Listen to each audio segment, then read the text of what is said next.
HQ presents The Perfect Nanny by Karen Clarke and Amanda Brittany. Read by Gemma Lawrence. Prologue. When you've seen him smile, you know the world's not that bad. Unknown. I think of that quote whenever I remember his smile, his shining eyes, the way they looked at me, so big and trusting. Even after all this time, I can recall how it felt to put someone else first, to want to be a better person. When I think about how he never got to achieve his potential, snatched away too soon, how he'll never see the world, get married, have children, it still has the power to bring me to my knees. I couldn't save him, and I'll never forgive myself for that. That quote is wrong. The world is bad. But maybe, now, I can do something good. It might mean someone gets hurt, but as another quote goes, that's life. Chapter 1. Live. I scrolled through the photographs of Ben on my phone. Mum had uploaded them onto Facebook the night before, and now, as I lost myself in my brother's bright, cheeky smile, tears burned. I paused on an image of the two of us. Ben aged 11 in our garden in Chell's Way, me looking up at him from the swing, his adoring, grubby-kneed tomboy sister. "Why, Mum?" I whispered, a puff of mist leaving my mouth and disappearing into the chilly morning. But I knew why. It was the anniversary of his death. Ben left us 16 years ago, a lifetime ago, yet sometimes I imagined him turning up on Mum's doorstep, imagined him taking my hand and dragging me back to a time when we were happy, because we were so happy back then, weren't we? "Mum! Mum!" Evie chirped from her pushchair beside me, her blue eyes staring up at me, as mine had looked up at my brother's all those years ago. "No, sweetie, I'm Liv, remember?" I leant forward from the bench on the avenue, where I was waiting for Mum's meet-up to start, and stroked the child's white blonde hair. She was 18 months old and picking up a few words, an easygoing little girl, as long as she had her favourite teddy, despite having ogres for parents. I shoved my phone into my bag and took a swig from the mug of tea I picked up en route, feeling immediately revived. Today was bright, but cold. One of those days between autumn and winter, which fooled everyone with its pastel blue sky and blinding watery sun. I finished my tea, rose, steeling myself to face the middle-class parents with their precious children dressed in designer gear, before bending to push Evie's cold hands into her ridiculous fluffy pink muff dangling around her neck. Her mother made her wear it. It was about as useful to a toddler as a B-day. She needed gloves, old-fashioned, warm gloves, the kind on a string my mother made me wear as a child. I straightened up. "Well, don't blame me if you get cold, missy," I said, as Evie pulled free her hands. I took off the pushchair brake and headed up the hill towards Petra Rose's house. Petra held Mum's meet-up, a mother and baby group, in her annex, which was almost the size of my mum's house in Stevenage where I grew up. She charges a fortune for affluent mothers to join, and is fussy who she lets in. You have to fit her criteria. I don't. But Claire was one of Petra's elite. "Olivia!" I glanced across the road to see Kim, one arm raised in a wave. I quite liked Kim. She seemed more down to earth than some of the other mothers. "Olivia!" she called again. It says Liv on my birth certificate, but when I applied to be Evie's nanny 2 months ago, the name Olivia fell out of my mouth, along with a fake posh accent I was now struggling to keep up. Maybe a part of me wanted to be like them. Maybe I would have given anything to have what they all had. Big houses, handsome husbands who surprised them with roses and took them to grotesquely priced restaurants. Maybe I envied them. After all, my life had been a train wreck up until that point. But if I dug deeper, I knew this wasn't about any of that. This was about Sophie. "Hi, Kim," I called, crossing the quiet tree-lined road. She was heaving Dougie from the back of her car, his chubby legs kicking with excitement. He was large for 9 months and had inherited Kim's ruddy cheeks, fair hair and small eyes. But he was a cute enough kid, with his constant smiles, much like his mum's. Kim squeezed Dougie into his padded sling. "He refuses to go in his pram," she told me once. "Screams the place down if I even try. I should probably try a pushchair, but he does so love being close to me." I'd wondered how hard she'd tried, as from what I could see, it seemed it was more that she wanted to keep him close to her. "We've got a new member joining today." Kim nodded towards number 7, one of the grander houses on the avenue, and I knew exactly whose house it was. My pulse thumped in my neck. This was my moment. "Sophie Pemberton," she continued. This was my doorway, my opening. I would finally get the chance to meet the woman who destroyed my family. "I've chatted with her mother-in-law a few times at the park," Kim went on, and dropping her voice to a whisper, she said, "She told me Sophie isn't coping too well, that she has to spend a lot of time at the house helping out. Perfect." "Apparently Sophie's husband called Petra last week to ask if his wife could join. Have you seen him?" Kim's eyes shone. "Who?" "The husband, Don Pemberton." Her cheeks flushed as though the thought of him excited her. She locked her car and adjusted Dougie. I had seen him before. The first time was on the front cover of Pony and Rider magazine. I was wandering around Tesco, looking at the paperbacks, when my eyes fell not on Dom's face, but on Sophie, her face so solemn. I would have known her anywhere. She was on the edge of the photo next to a tall, dark-haired Dom and her mother-in-law, Elizabeth Pemberton. Elizabeth's hand rested on a beautiful chestnut-brown horse who had won some kind of championship. There were other family members in the photo, Elizabeth's daughter and son-in-law, according to the feature inside, and, of course, Sophie's baby boy Finn. "I'm not normally one for judging people on appearance alone, but he is rather gorgeous," Kim went on. The second time I saw Dom was in the street, chatting with Claire and Gary, Evie's parents. They didn't see me, but I listened to Claire saying she needed extra help with Evie. And when I saw Claire and Gary go round Dom and Sophie's with a bottle of wine one evening, I felt sure they were close friends, that it was my way in. It was Gary who took me on to care for Evie.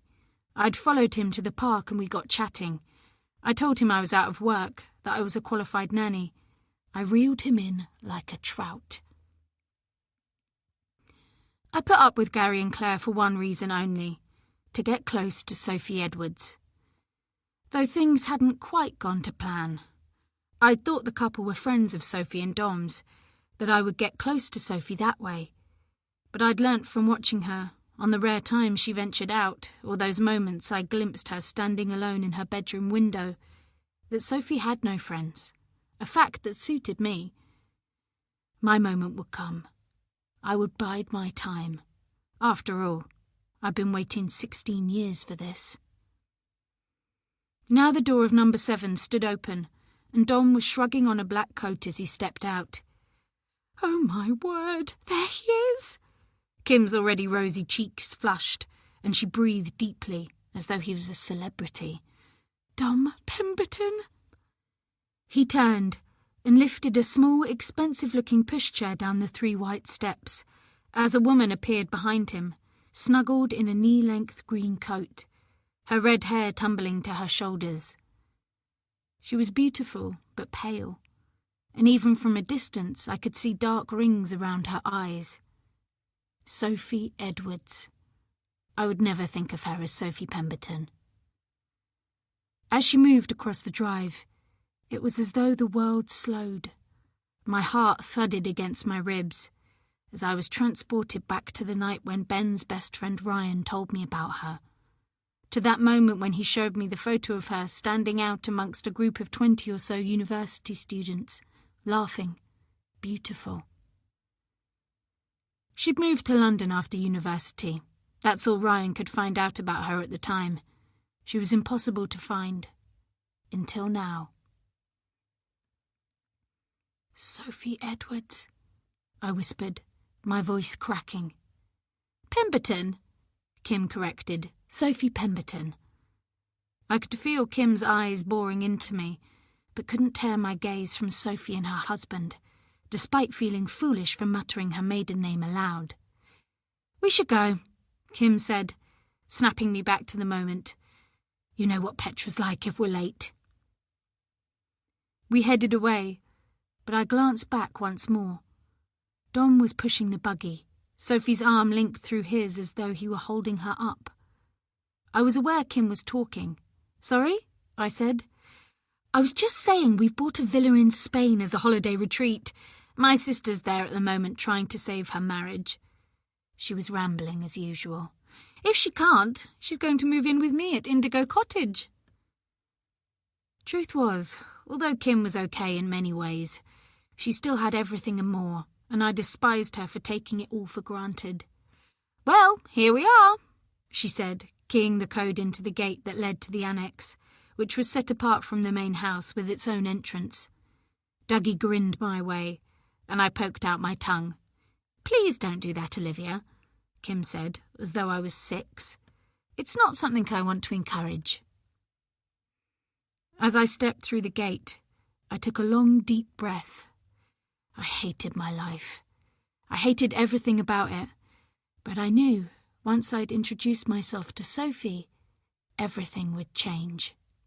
Revenge is everything. Chapter 2. Sophie.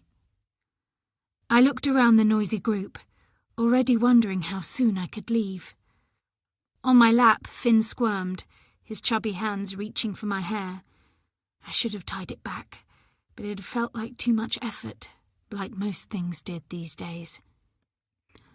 Even so, an involuntary smile tugged at my mouth at the sight of my 9-month-old son in his corduroy trousers and checked shirt, like a tiny farmer, his feather-soft hair a crown of russet curls. His blue eyes almost disappeared as his cheeks bunched in a smile, and love swelled in my chest. It was good to see him smiling instead of crying, even as my own eyes watered. His grip on my hair had tightened. "They're surprisingly strong at that age, aren't they?" The voice belonged to a ruddy-cheeked woman who'd introduced herself as Kim when we arrived, the avid gleam in her deep-set eyes suggesting her interest extended beyond the mere presence of a new member at the gathering of mothers and babies, and a couple of toddlers, in a very grand annex in what my mother would call grounds as opposed to a garden.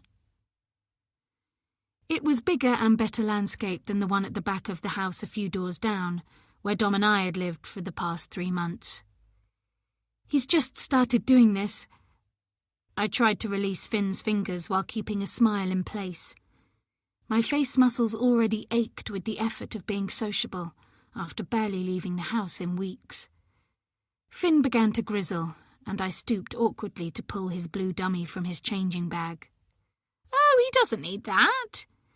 Before I could insert the dummy into Finn's mouth, the woman leant across, her strong perfume reminding me that I'd forgotten to apply deodorant after my hasty shower that morning.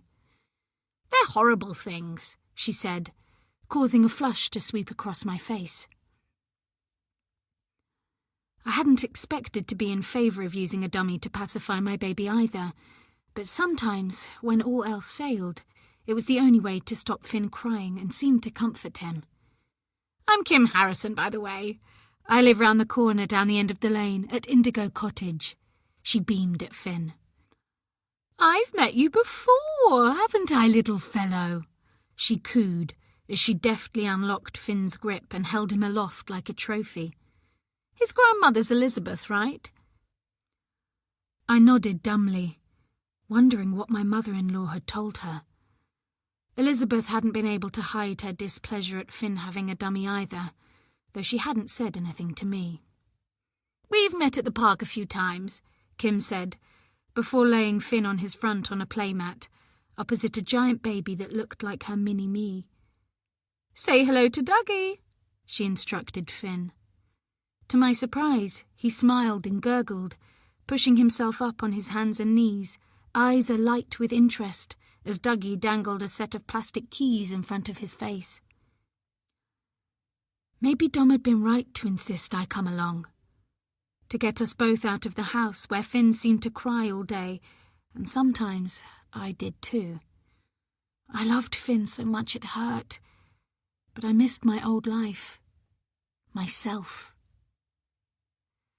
"Don't worry, you'll soon get used to us." Kim settled her broad frame back on the small wicker-backed sofa, one of several in the spacious room, which had underfloor heating to combat the chill of the autumn day, and fluttered her fingers at Dougie.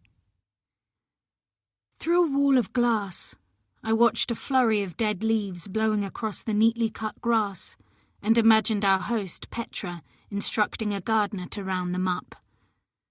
Petra Rose was one of those women the others probably aspired to be, a successful jewellery designer, so Kim had informed me, sleekly attractive with fine bone structure and a winning smile that revealed expensive dentistry. Her angelic daughter was interacting happily with a solemn-faced toddler I was certain had filled his nappy. When Petra had graciously introduced us, "Hey everyone, say hi to Sophie Pemberton and Finn from number 7. There'd been a cacophony of hellos accompanied by friendly waves, but I'd instantly forgotten everyone's name. Things were foggy at the moment, and my head felt stuffed with cotton wool. I was permanently exhausted because Finn wouldn't settle, though sometimes it felt like more than normal exhaustion, a tiredness I couldn't seem to fight, even after sleeping for hours. "How are you enjoying living on the avenue?" Although one of Kim's big freckled hands stroked her son's blonde hair as he chewed the plastic keys, she fixed her rather piggy dark eyes on me. "Oh, it's lovely, thank you." I watched Finn as I eased off the coat Dom had bought for my birthday, which no longer buttoned up. The baby weight around my middle refused to shift, even though some days I forgot to eat. Dom, my husband, wanted us to get out of London and thought it would be an excellent place to raise a family, I added. Aware Kim was waiting for more, certain Elizabeth had already told her all of this. I folded my hands in my lap to hide a slight tremor. His grandparents were born around here and his parents live nearby. I didn't mention that the avenue had struck me like a street from a film set. Not quite real, too perfect. Knowing since having Finn, my reactions were off and my instincts not to be trusted. "He's very handsome." Kim gave what I supposed she thought was a cheeky smile that made her look slightly unhinged. "We saw him walking you down." Walking you down. Making sure we went in more like. That I didn't run back to the sanctuary of my bed, as I often did once he'd left for work and my mother-in-law had taken charge of Finn. As Kim said we, a woman standing by the sofa, balancing a little blonde-haired girl on one hip, caught my eye. For a second, I felt panicky at the thought of meeting another mother. Heat pricked down my back, and I felt a spinning sensation. The room was too warm, too noisy, Kim's perfume too strong. I stood up and looked around. Petra had asked us to remove our footwear at the door, and I felt exposed, too short without my heeled black boots. But before I could move, the woman stuck out one arm. "Hey, I'm Olivia Granger," she said. "Nice to meet you, Sophie." My palms felt clammy. I wiped them on my too tight jeans before taking her hand. "You too?" Her fingers were cold and gripped too tightly. She was a few inches taller than me and closer to my age, 32, than most of the other mums. Strikingly pretty, with wavy dark hair cut just below her jaw. Her wide-apart grey eyes studied me with unusual intensity. She was probably wondering what someone like me had in common with the rest of them. "This is Evie." Letting go of my fingers at last, she jiggled her little girl and smoothed a strand of hair off her forehead. "Say hello, Evie." Her voice sounded stilted, and I realised that she felt as out of place as I did in the overheated room. As I opened my mouth to respond, Kim broke in once more. "So, what does your husband do?" Not, "What do you do?" Maybe it was obvious I could barely look after my baby, let alone hold down a job. "Dom, he works for Apex TV, where I work too." I bent to scoop Finn up. When I straightened, Olivia had turned and was showing a beaming Evie something through the window. "As an account executive," I clarified, seeing Kim's eyebrows shoot up. People got excited when I mentioned working in television, though she must know this already if she's been talking to Elizabeth. "He generates revenue, develops business contacts, assists company growth, that sort of thing." Kim rearranged her expression. "It must pay well." It was a crass thing to say, even if it was true. And we lived in St. Albans, in an area where houses were eye-wateringly expensive, so it was pointless denying it. "He doesn't mind commuting every day?" "No," I said shortly. I didn't add, "He's happy to get out of the house." I wished I could too. Not here, though. If only Dom hadn't paid the extortionate term fee. Ridiculous, really. And elitist. Petra clearly didn't need the money.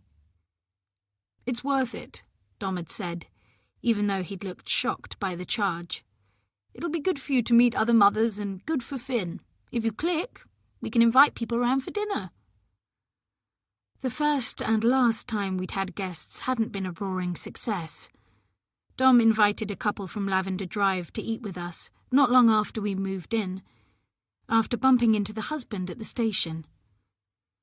I'd been too tired to cook, and when I confessed we'd ordered the food in, the wife, Claire, had looked at me with disdain, even as her husband Gary shovelled it in. "I work there too," I heard myself say to Kim. "At the TV station, I mean. I was a researcher on Back in the Day, the history series." I hated myself for wanting to impress her. It won an award for Best Factual Programme 2 years ago. Kim's eyes widened. "Really?" I wasn't sure whether I felt flattered or offended by her obvious surprise. "Not really my thing," she said with a wince. "I prefer house makeover shows or nature documentaries." I felt myself deflate and simply nodded. After another interminable half-hour, listening to Kim talk about her holiday home, followed by a boisterous sing-song that made Finn cry, I noticed Olivia manoeuvring Evie into a pushchair by the door, something pink and fluffy thrown over the shoulder of her thin coat. As she pushed her feet into a pair of sneakers, I pressed Finn to my shoulder and grabbed our things, nodding vaguely when Kim suggested a play date for Finn and Dougie, as I joined Olivia at the door. "Are you doing anything now?" I said, when all I'd intended was to get away. Olivia looked startled. Close up, she seemed younger. There was something vulnerable in her face before a shutter came down. "Now?" she echoed, straightening, one hand in the small of her back as though it ached. "I wondered whether you'd like to have lunch with us. I hadn't tidied the house, but somehow knew Olivia wouldn't mind. If you're not busy," I added, my cheeks exploding with heat. I was badly out of practice at making friends. Olivia's face was blank, but I sensed her mind was working. In the pushchair, Evie wriggled, and Olivia handed her a curly-eared teddy bear. Finn twisted in my arms and looked at Evie. She caught his eye and grew still, hugging her bear. "She loves her teddy," I said, to break the awkward silence. "Finn has a cat he loves at the moment, though it doesn't—" "About lunch," Olivia cut in. Her eyes met mine, so I felt pinned down. Maybe another time. Chapter 3. Liv. Sophie certainly didn't fit in with the rest of the mums, and seemed to see me as some kind of ally, a possible friend. I wanted to laugh. She'd picked the wrong person. We could never be friends. But I was so glad she'd approached me. She'd saved me no end of work. In fact, I said, throwing her my best smile, how about Friday, say 1 o'clock at the Busy Bean? It was a cafe on the high street. I'd like that, she said, far too grateful.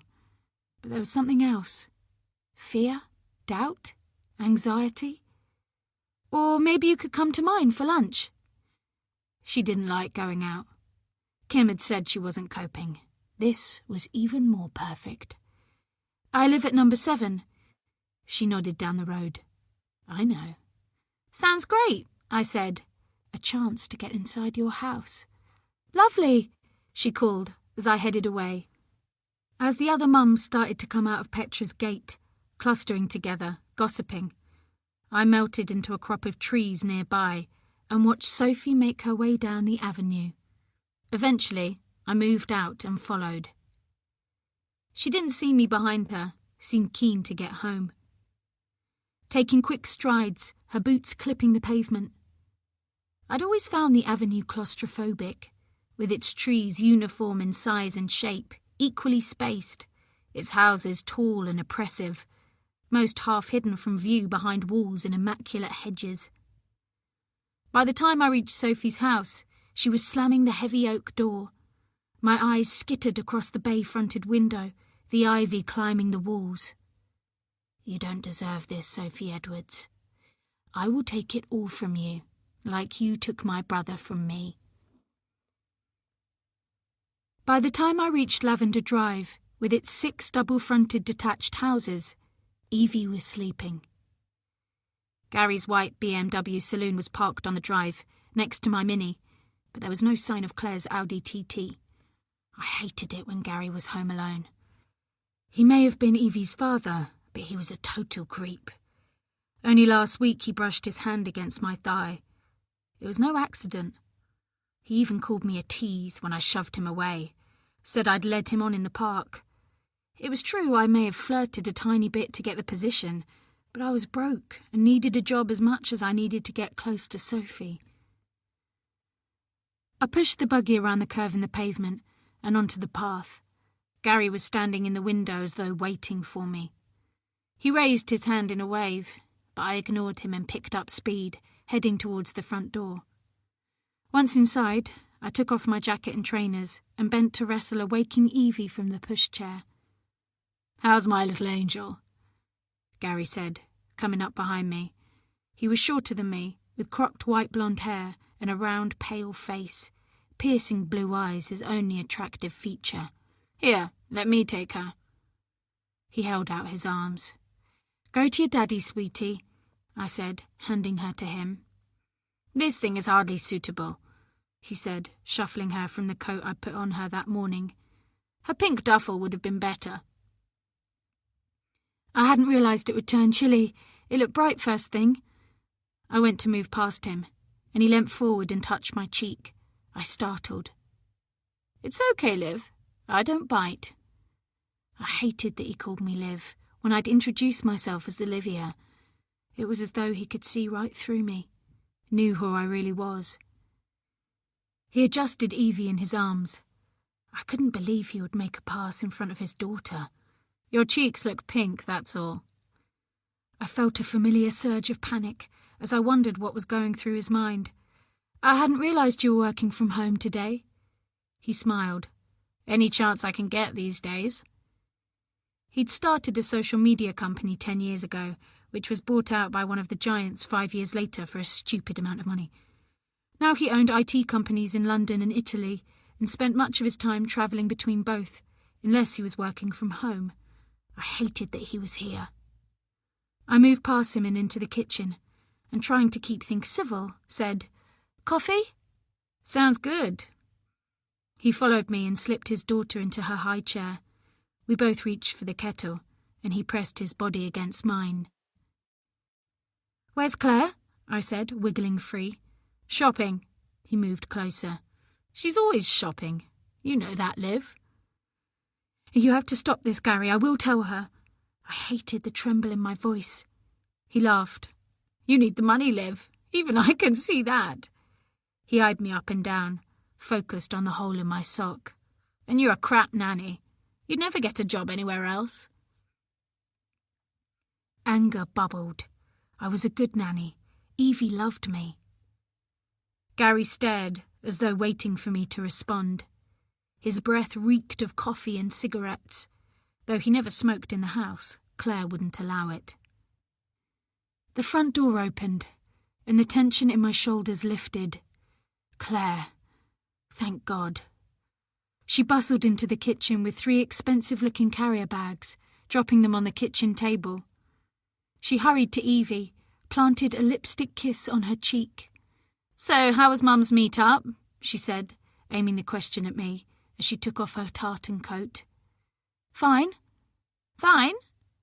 "Yes." I grabbed the kettle and began filling it. "Would you like some coffee? I was about to make some." "Please. So did you see Petra?" I flicked on the kettle and pulled out 3 mugs, and Gary took 2 steps back and leant against the worktop. "How is she?" Claire flicked her hair behind her ears. "I really must catch up with her soon." "She seemed okay." Truth was, I hadn't spoken to the woman. "Sophie Pemberton was there." "Well, that's a turn-up." Claire widened her hazel eyes. "Did you speak to her?" "Yes, I'm going to meet up with her on Friday." "Well, good luck with that. She's a bit of a strange one, isn't she, Gary?" She didn't wait for a reply, simply turned her attention once again to Evie. "So did you enjoy it, my little cutie pie?" Evie's chin crinkled, and she burst into tears. Claire turned back to me. "Whatever's the matter with her, Olivia?" I looked around, spotted her teddy bear. "Here you go, sweetie," I said, picking it up and handing it to the child, who, at the sight of her favourite bear, stopped crying. I spooned coffee into the mugs. "Listen, I'll make these and take her up to the nursery, read her a story. She might be tired after a busy morning." I filled Evie's cup with juice. "Here you go, little one," I said, and she took the mug and guzzled back the juice. Her bear snuggled against her ear. I stood between Gary and Claire, waiting for the water in the kettle to reach a crescendo, while they conducted a terse conversation over my head about their plans that evening. Once I'd made the drinks, I tugged Evie from the high chair and made my way upstairs. I would be okay now Claire was home. Gary kept his distance when she was around. Once in the nursery, a stunning room with 3 lemon-painted walls and a mural of an enchanted forest on the far wall, I set Evie's musical box going, changed her nappy, and lowered myself into the white rocking chair with Evie in my arms. As I began reading The Very Hungry Caterpillar, her eyelids grew heavy. Once she dropped off to sleep, I placed her gently in her cot and covered her with a blanket. From the window, I took in the long rambling garden, eyes falling on my nanny pad tucked away at the bottom, almost out of sight, as though Gary and Claire didn't want a reminder that someone else cared for their daughter. The sky had clouded over, and light rain speckled the window, and my thoughts drifted to my mother. Should I tell her I was going out to lunch with Ben's ex-girlfriend? Should I tell her I was about to get revenge for all of us? Chapter 4. Sophie. As I settled Finn into his high chair ready for lunch, I allowed myself a glimmer of positivity. I'd got out of the house, spoken to people, listened at least, and even extended an invitation to lunch without so much as a yawn. It was more than I'd managed in ages. I imagined telling Dom about it later over dinner. Maybe I'd cook this evening. I recalled the look on Olivia's face when she accepted my invitation. An initial moment of doubt had been banished by a friendly smile that lifted her face, transforming her into someone beautiful. But as I imagined her in the house, flatness descended, as if my batteries had drained. It was often like this, a surge of optimism, before reality hit and I realised I wasn't quite ready to change my life.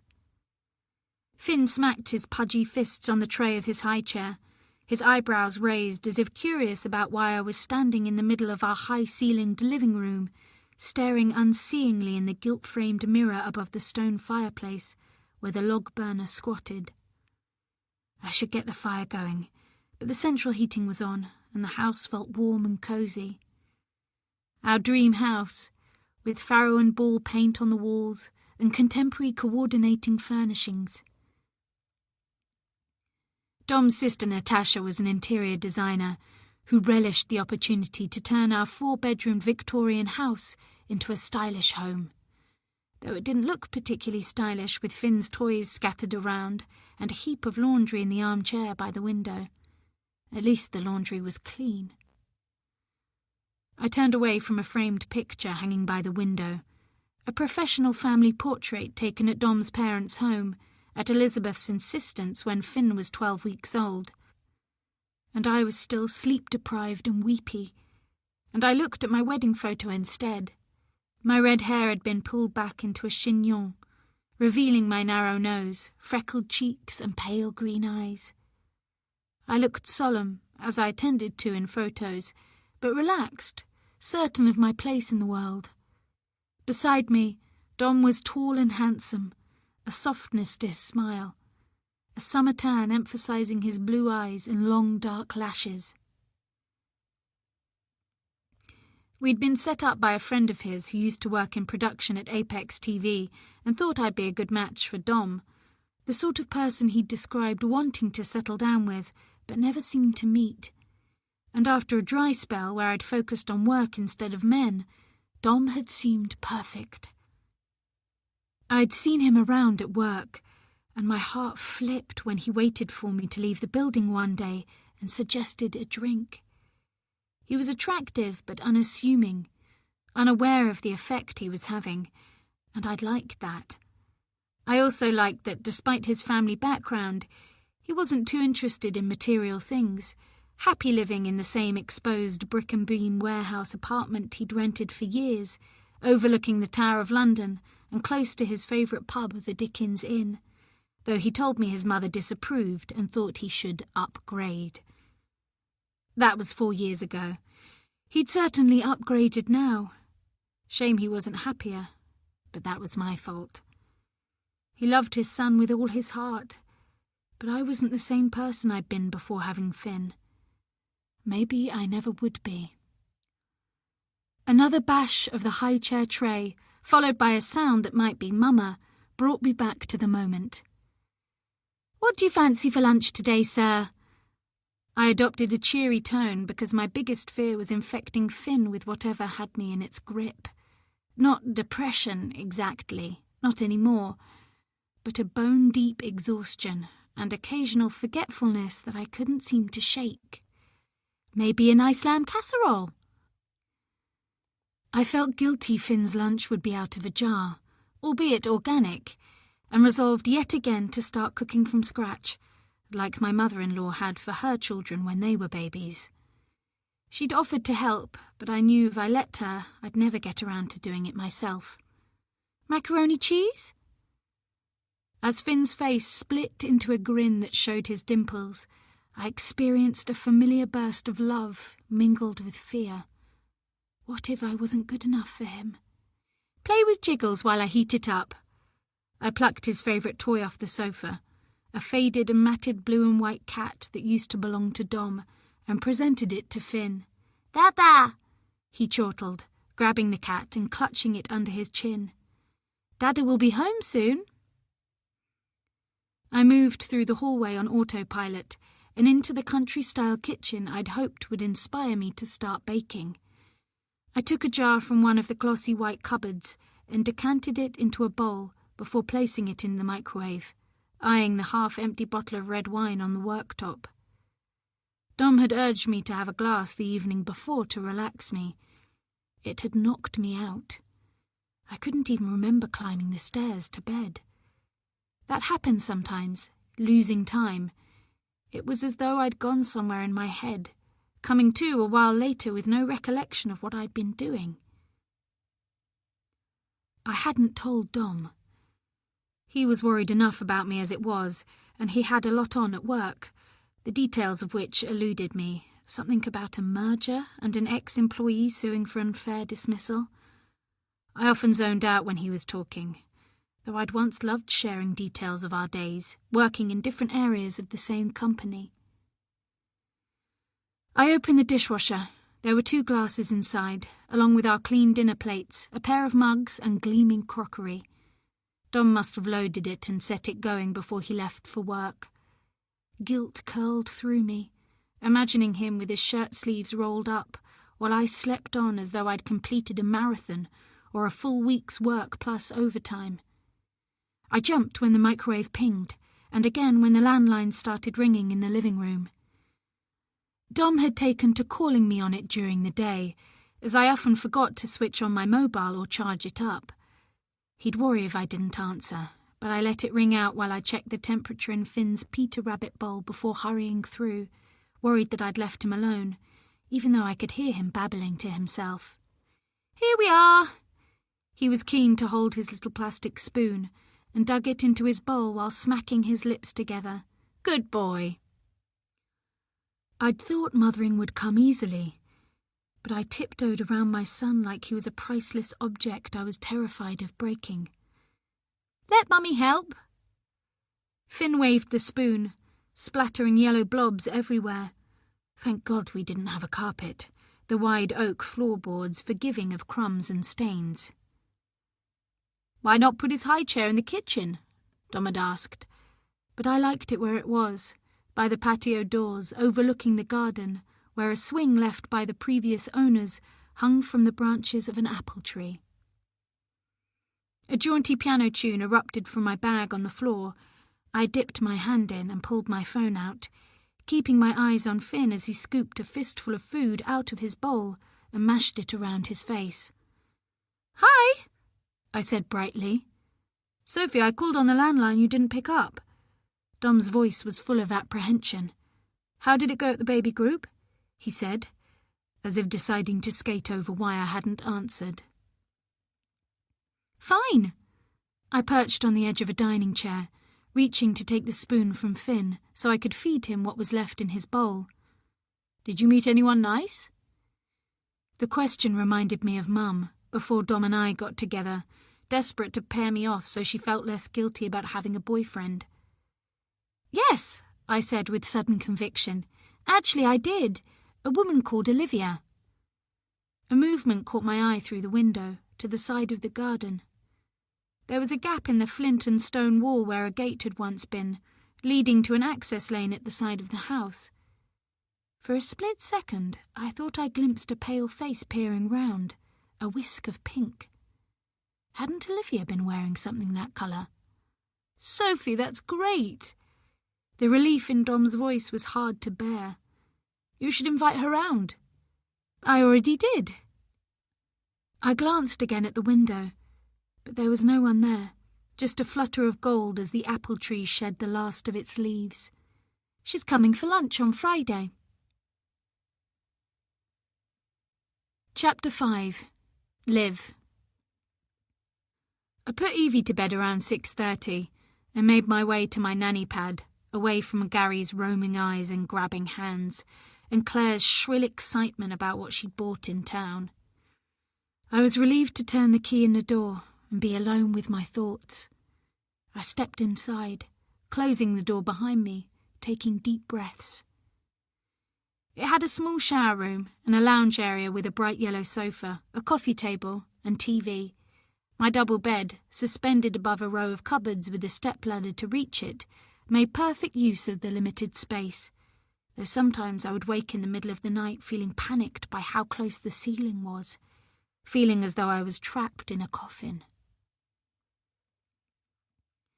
I flopped on the sofa, not feeling myself.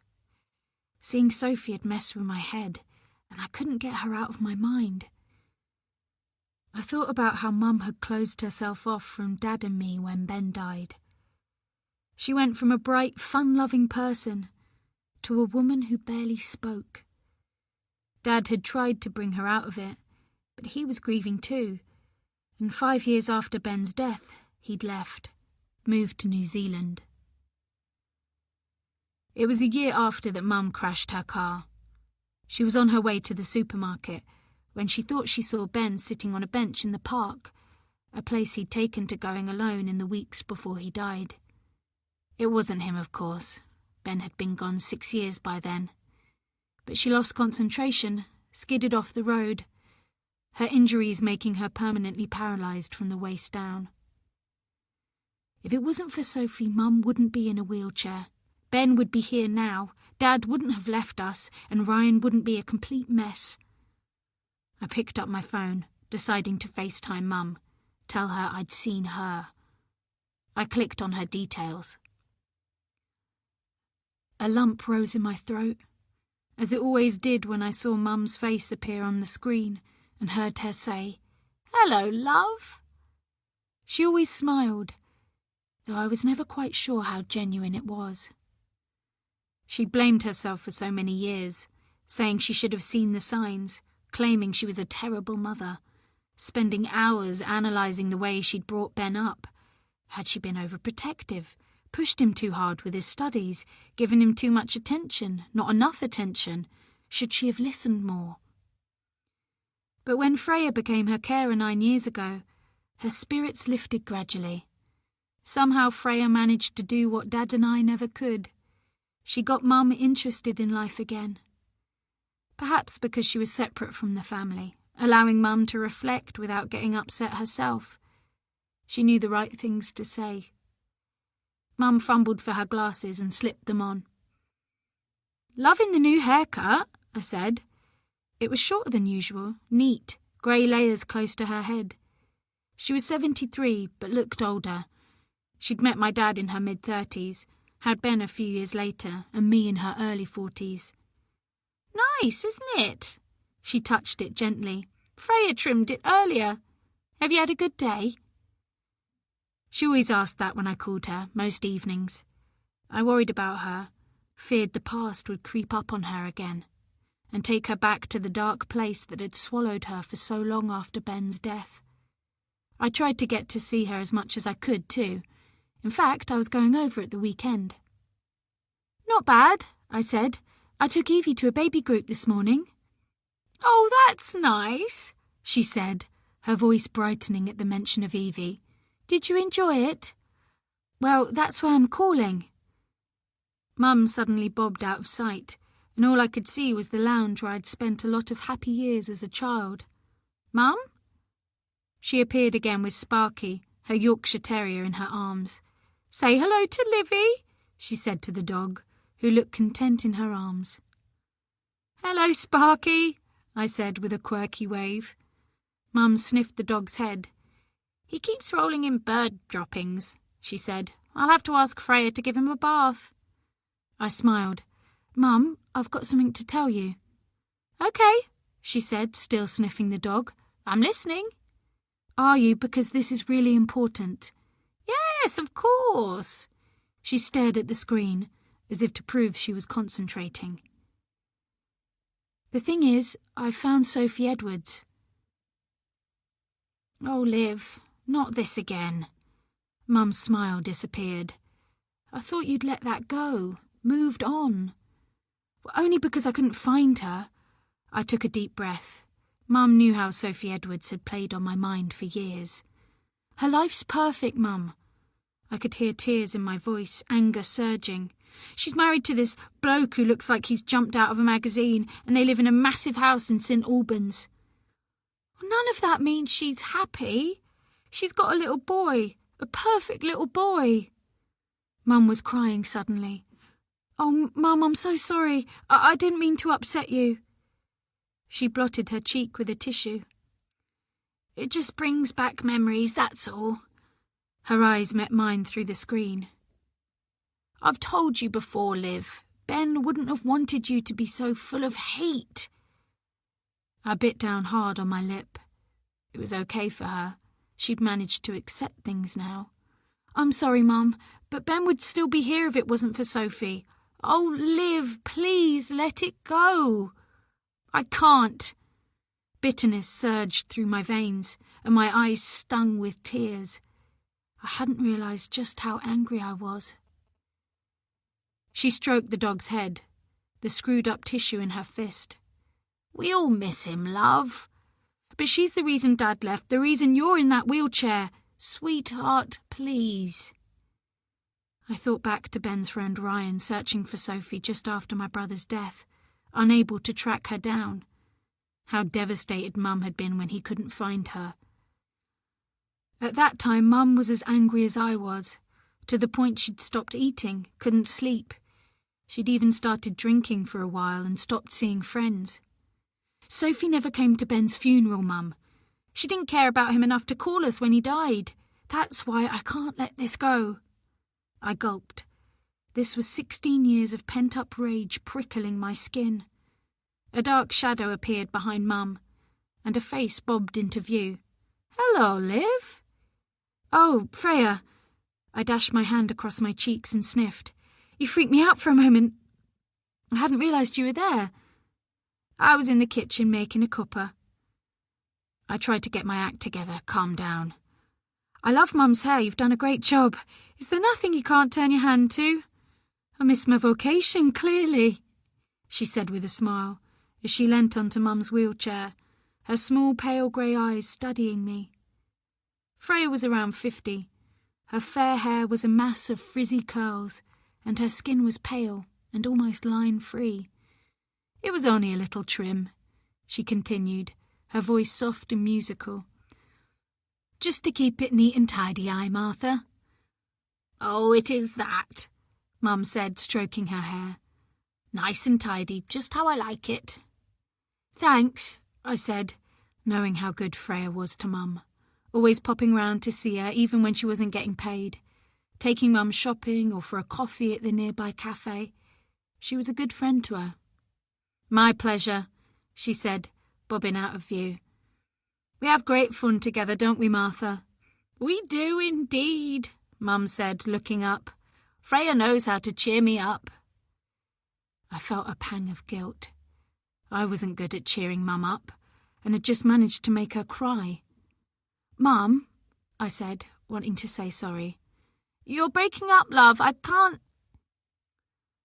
And then she was gone, and I realised my fists were clenched into hard balls, my nails embedded into my flesh. Why couldn't Mum understand that Sophie had to pay for what she did? Chapter 6. Sophie. By the time Friday came around, I'd been veering between anticipation and dread to the point where I'd developed an even worse headache than usual. One minute, I was looking forward to having a lunch guest and the opportunity to make a new friend. The next, I was wishing I had Olivia's number so I could ring and call it off. It had been my turn to get up in the night to Finn, despite the gargantuan effort to wake myself up, but after taking a quick shower, my tiredness eased and my mood took an upward swing. You look nice, Dom said, as I entered the bedroom swathed in a towel I'd snatched from the laundry basket. This old thing? I patted the smaller towel turbaned around my head, surprised to find I was attempting a joke. I've had it for ages. Smiling, he came towards me, buttoning his shirt. His hair was damp from the steamy bathroom, drying into waves, which he would spend half the day pushing back from his forehead. I used to love pushing my fingers through it too. As though reading my mind, Dom held out a hand and drew me to him, a look in his eyes I hadn't seen for a while. On cue, Finn emitted a series of half-hearted wails in the nursery next door, and Dom let me go with a rueful smile. It's almost as if he knew, he said, tucking his shirt into his dark blue suit trousers. Guiltily relieved at the interruption, knowing I'd have pushed Dom away, I summoned a smile. You have to get to work anyway. It wasn't just that I feared falling pregnant again. I couldn't quite locate my feelings for Dom these days. It was as if they were concealed behind thick glass coated with repellent. "Looking forward to your lunch date?" he said a few minutes later, as I joined him in the kitchen wearing my fleecy dressing gown, hair damp around my shoulders, carrying Finn. He'd just bashed my nose with his head, so my eyes were swimming with tears. "Yes, I am." I tried to recapture my earlier enthusiasm. "It'll be good to find out more about her. If she's got a husband or partner, maybe we could get Mum to babysit one Saturday night and go out for dinner." Looking at me over his mug of freshly filtered coffee, he couldn't stand the instant brand I loved. Dom's eyes held a glint of something. Hope? Or maybe it was a challenge. He must be sick of being cooped up here every weekend evening, if he wasn't working, because his wife no longer felt like socializing, especially after the awkward meal with the couple from Lavender Drive. "You didn't make me a coffee?" I hadn't meant it to sound like an accusation. I suppose I'm invisible now, I'm just a mum. To his credit, Dom didn't respond. He'd heard it all before. He'd gone to great lengths to reassure me that he loved me and saw me more clearly than ever since I'd given birth to our son, that I'd never be invisible to him. Instead, he turned and picked up my favourite sunshine-patterned mug, which I hadn't spotted on the counter behind him, and placed it on the breakfast bar in front of me. "Have a good day," he said quietly, bending to kiss Finn's hair as he passed, grabbing his bag, jacket and keys on his way to the door. He paused and turned once more, his face harshly lit by a strip of sunlight pouring into the kitchen. "Maybe you should make an appointment to see the doctor." His tone was kind, but firm. "You might need to take something again, just for a while, to get you back on your feet." "I'm fine." I swallowed more tears, aware of Finn in my arms solemnly watching our exchange. I hated myself for not being the sunny, smiling, happy mum he deserved. "You are taking the vitamins Natasha recommended." I nodded, keen to reassure him. His sister had struggled with exhaustion after her son Toby was born, and swore that a particular brand of multivitamins, recommended by a nutritionist, had got her back on her feet. She'd sent me several jars, but I hadn't been taking them long enough yet to feel the effects. "I'll have one with my breakfast." He hesitated, as if there were lots of things he wanted to say but didn't know where to start, and settled for, "I love you, Sophie. Have a good day." "You have a good day too, with your wonderful colleagues who don't have miserable wives at home." Less than 2 minutes later there was a rap at the front door, followed by a cheerful, "Yoo-hoo, it's only me." It was almost as if she'd been waiting for Dom's car to turn out of the street towards the station. My mother-in-law materialised in all her flowery-perfumed, expensive-skirted, smiling glory, a thick iron-grey bob framing her aristocratic face.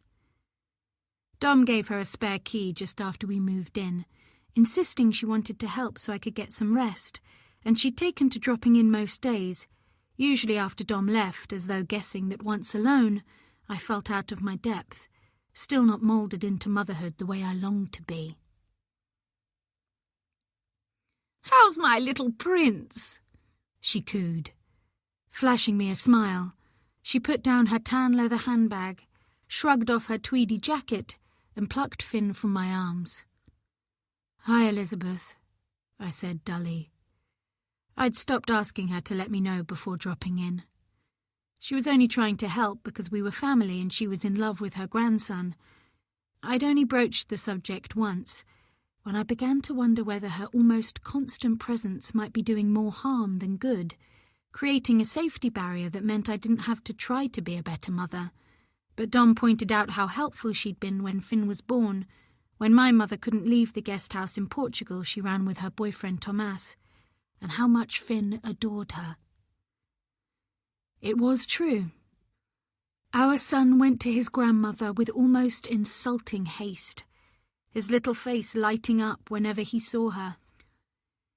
He'd even started saying Nana, with Elizabeth's coaching, despite her initial assertion that she'd rather he called her Lizzie. The trouble was, she wasn't how I'd imagine a typical Lizzie, warm and cuddly looking. She was tall and broad-shouldered for a start, and could be an intimidating presence. She was on the board of several charitable foundations, an ex-riding instructor with a stable of horses at their home. An ex-pupil had gone on to win a prestigious horse show, and a horse she'd bred recently won the Irish Derby, leading to a spread about her in a magazine, featuring the whole family, including a washed-out version of me on the cover. And then there was the thing I found impossible to argue against. Finn means so much to Mum, because of losing Christopher. Christopher. Dom's older brother, who'd only lived 9 months. He'd been born with a heart defect that couldn't be fixed. From the moment she'd cradled Finn at the hospital, I'd known it was her baby boy that Elizabeth was seeing. My heart had gone out to her, and though I couldn't help wishing now that she'd visit less often, I tried my best not to show it. "Has he had breakfast yet?"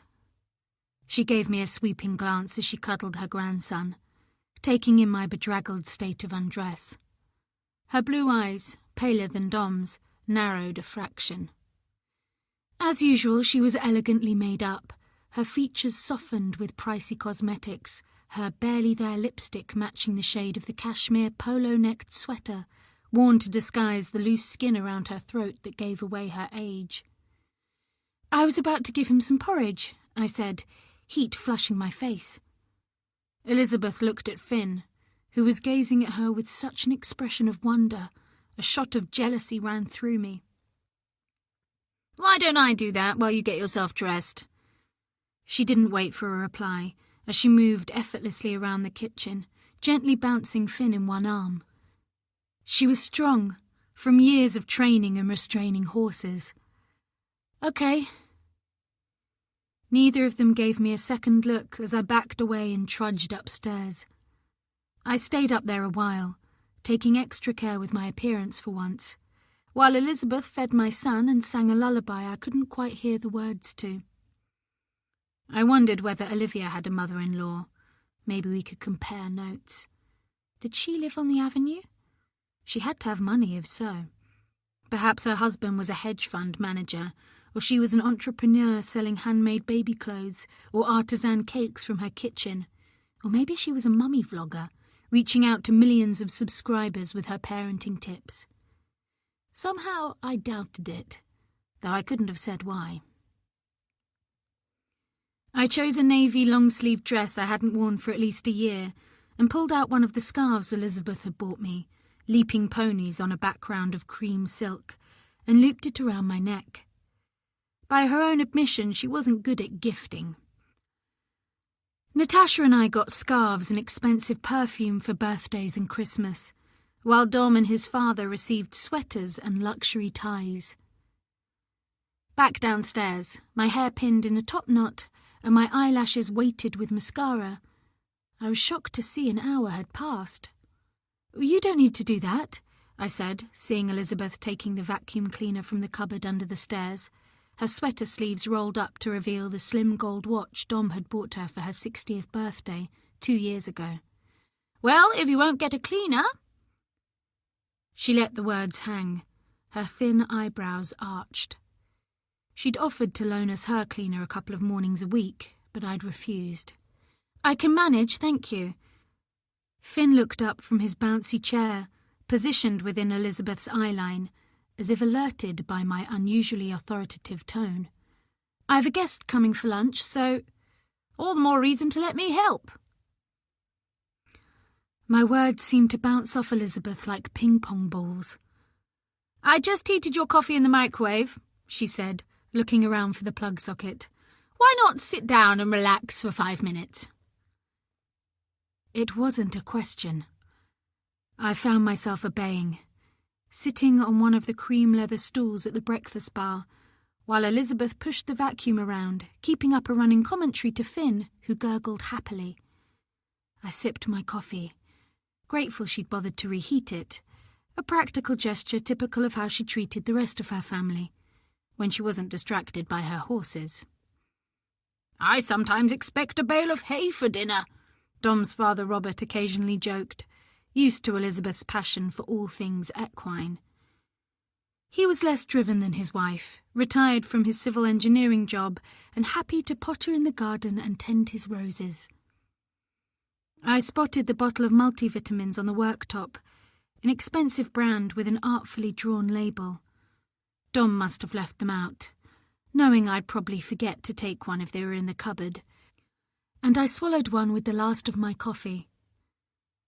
I should check the fridge, see what I could offer Olivia for lunch.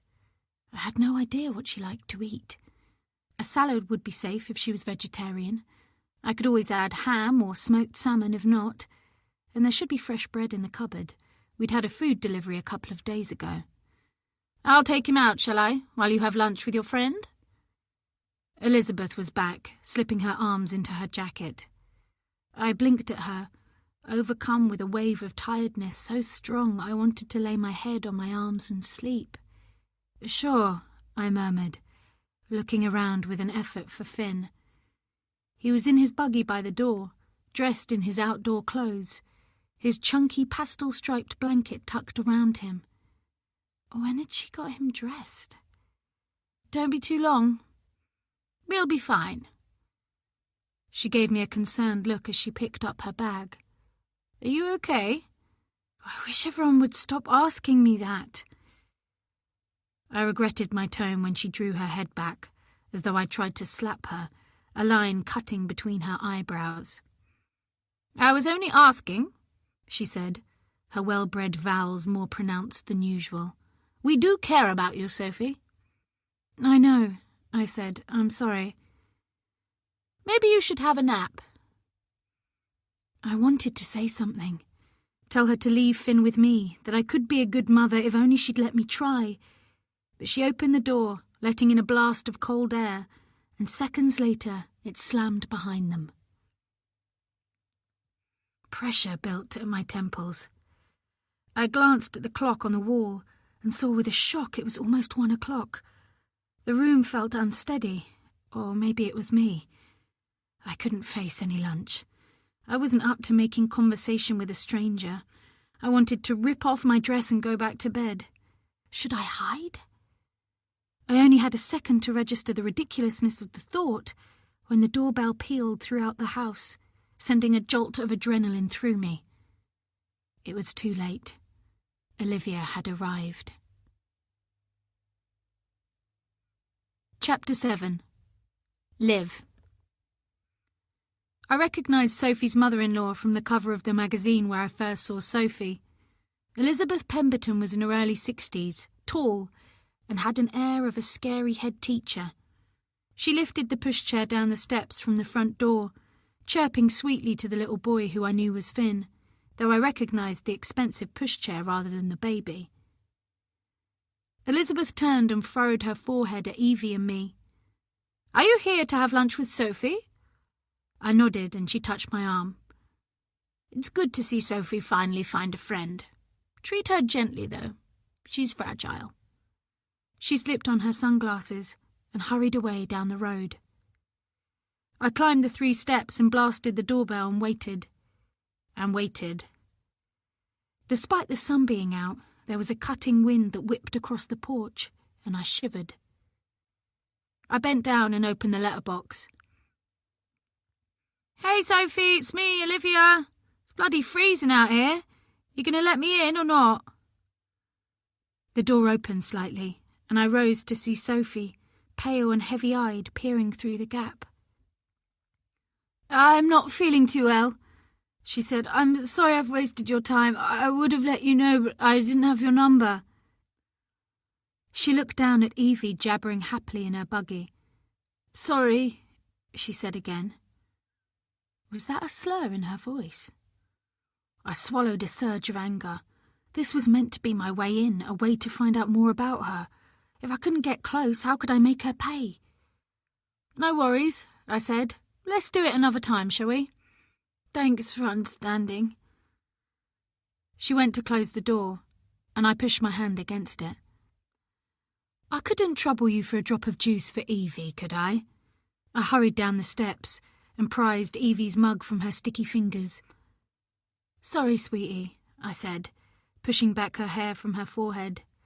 I held out the mug towards Sophie as I ran up the steps, giving her no choice. "Okay." She dashed her hand across her eyes. She was crying. "Oh God, are you okay?" I said, attempting to sound sincere.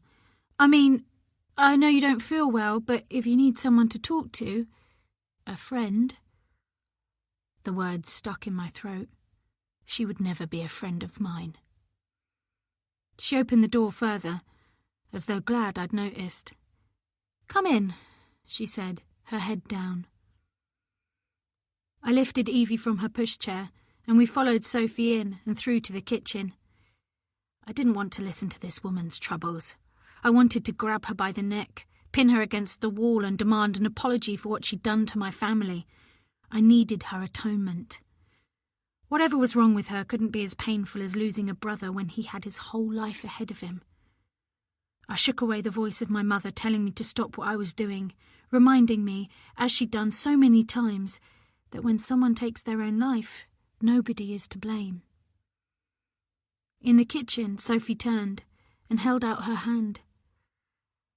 "Let me feel that for you," she said, her voice dull and lifeless, and I gave her Evie's mug.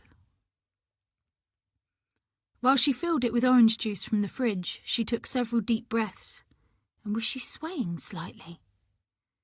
I tore my eyes away from her and glanced about me. Wow! I'd thought Gary and Claire's house was amazing, but this was on another level of class. It wasn't any bigger than Gary and Claire's kitchen, but it was brighter, thanks to the bay window overlooking a patio and garden, the windowsill teeming with herbs. There was a wide-range oven, a butler sink, and real wood surfaces that looked as though they'd never seen the bottom of a pan. "There you go, sweetheart. Some juice for you," Sophie said, handing over the mug, which Evie grabbed and began gulping from. "This place is bloody amazing," I said. I couldn't keep my eyes still as they flitted around the room. Sophie's cheeks flushed. "It's no big deal, honestly." Realising I'd been a bit over the top, I added, "I've never been inside a house on the avenue before." "Really? Where do you live now?" she said. "Actually, I could murder a cup of tea." I rubbed my hands together. "Sorry if I'm being a bit cheeky, but it's so cold out there today." "Oh, okay." Her voice was heavy, slow, as though it was taking all her energy to speak. "We live on Lavender Drive, don't we, Evie?" I said. "The last house on the corner, but I'm originally from Stevenage." "Really? I'm from Stevenage too." She seemed to revive a little, her eyes less glassy. "I grew up in the old town, on Haycroft Road." "Nice." "Not especially."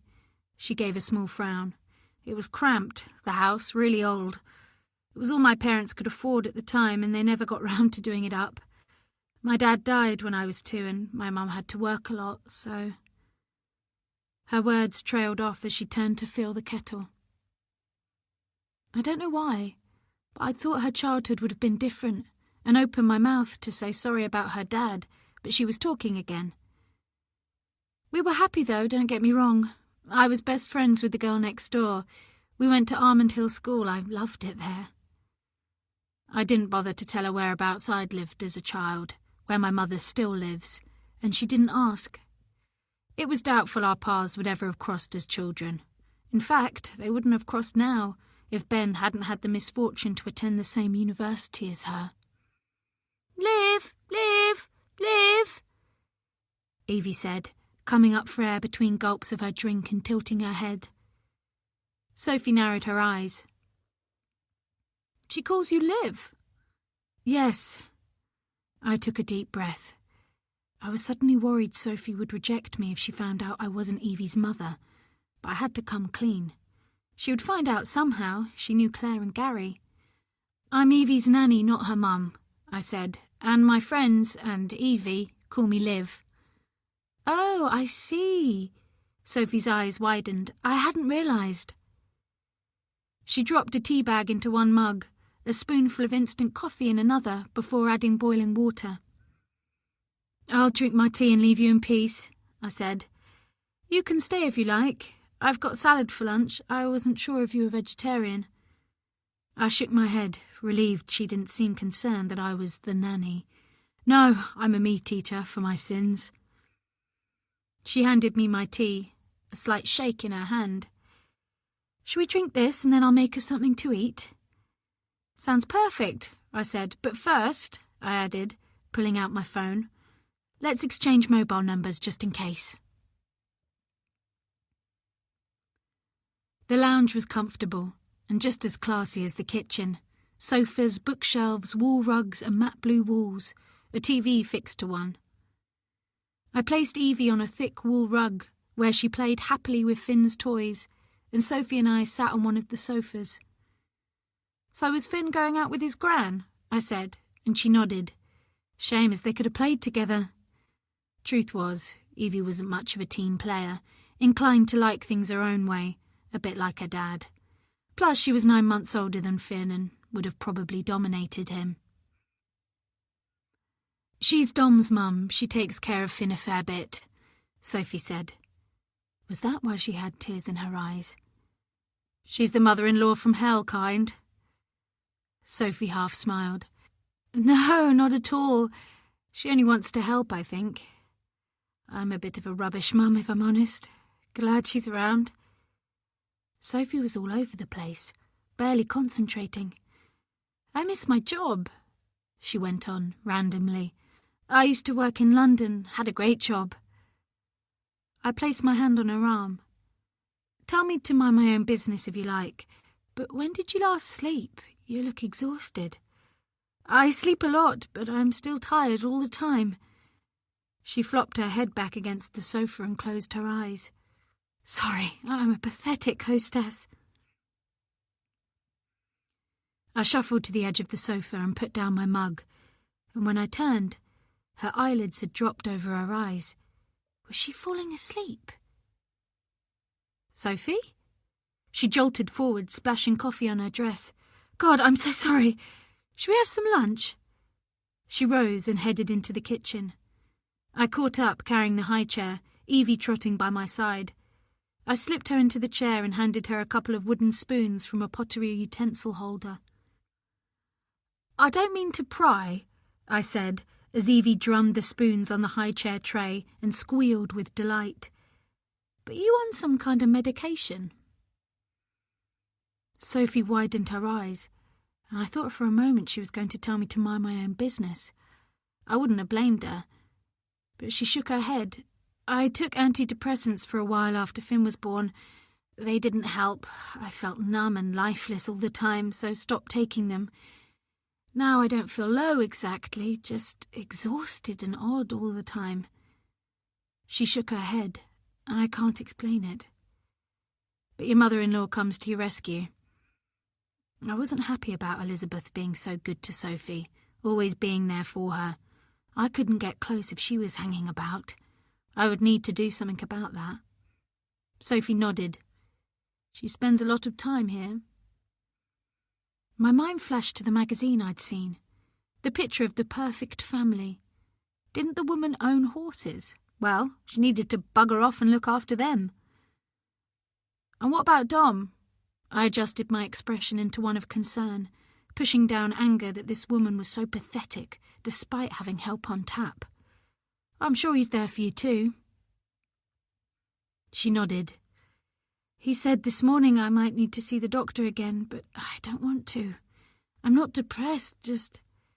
She waved the knife she was holding. I don't know, I'm just exhausted. I watched her prepare a salad, leaving her to it even though she struggled to coordinate. So are you married? She asked me, running a handful of cherry tomatoes under the cold tap for too long, before returning to shred the lettuce, the sharp knife missing her flesh by millimetres. She looked up, her dull eyes smudged with mascara, meeting mine. God, sorry, what were we saying? I get so forgetful lately. Oh, I forget things all the time. Can hardly remember what I had for breakfast. It wasn't true. I never ate breakfast and had a brilliant memory.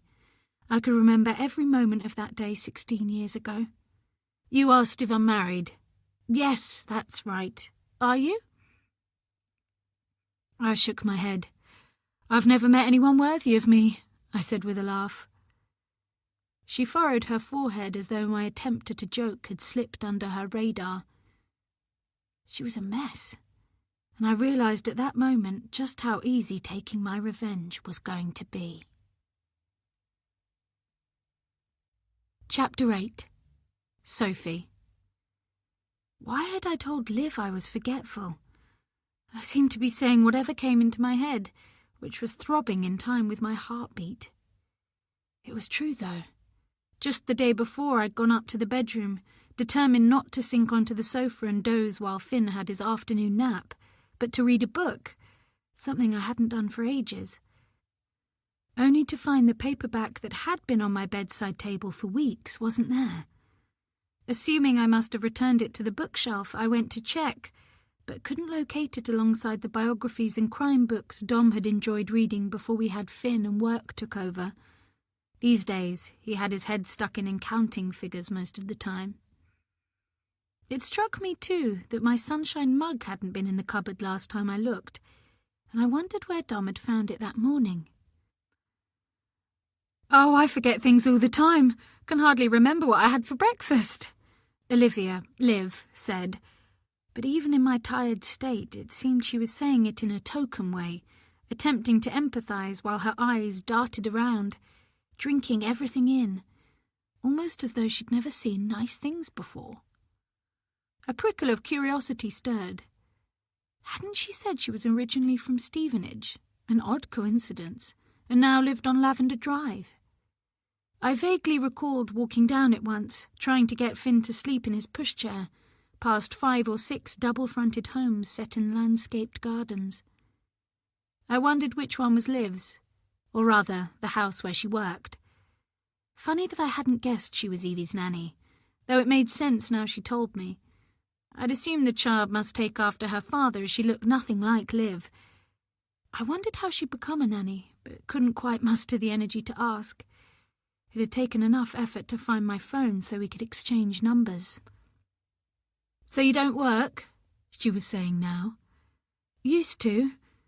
I deposited the food I'd prepared onto plates, slightly nauseated by the sight of the pink, glistening ham with its white edging of fat. "TV company, London. Research for a long-running history programme." I didn't ask whether she'd heard of it. Only a twitch of her dark eyebrows betrayed she'd heard me at all. "It's where I met my husband, Dom." I put some ham and chopped tomato in one of Finn's bowls, and without a word, Liv picked it up and passed it to Evie. I was revising my idea of her becoming a friend when she said again, "You can talk to me, you know, properly, I mean, if you want to, about whatever's getting you down."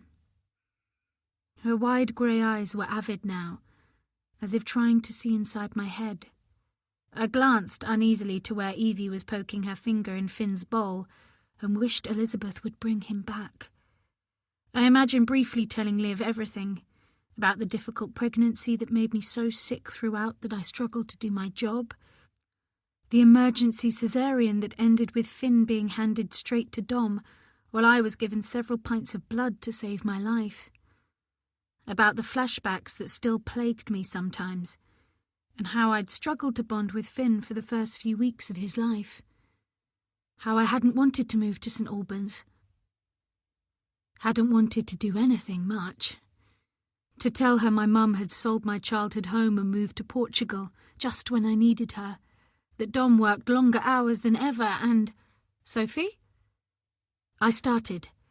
Liv was looking at me strangely. My mind stretched and snapped back and I blinked. Thank you." I moved the plates around with an effort, a flustered warmth rising up my neck. "Shall we eat at the breakfast bar?"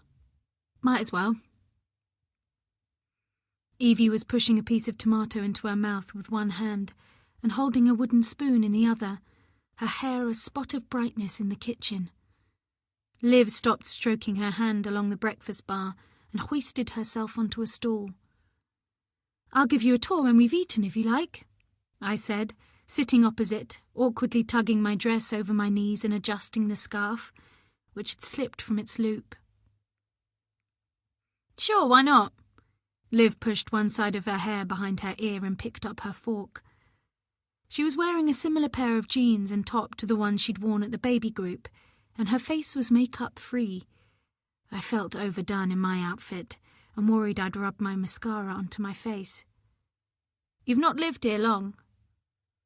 It wasn't a question, but I shook my head as I pushed food around my plate, gripping my fork like a lifeline.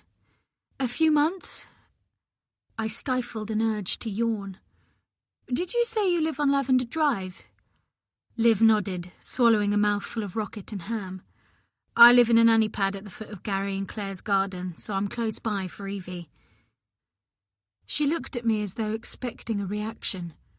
"Have you met 'em?" I recalled the disastrous night they came round and felt my neck flush.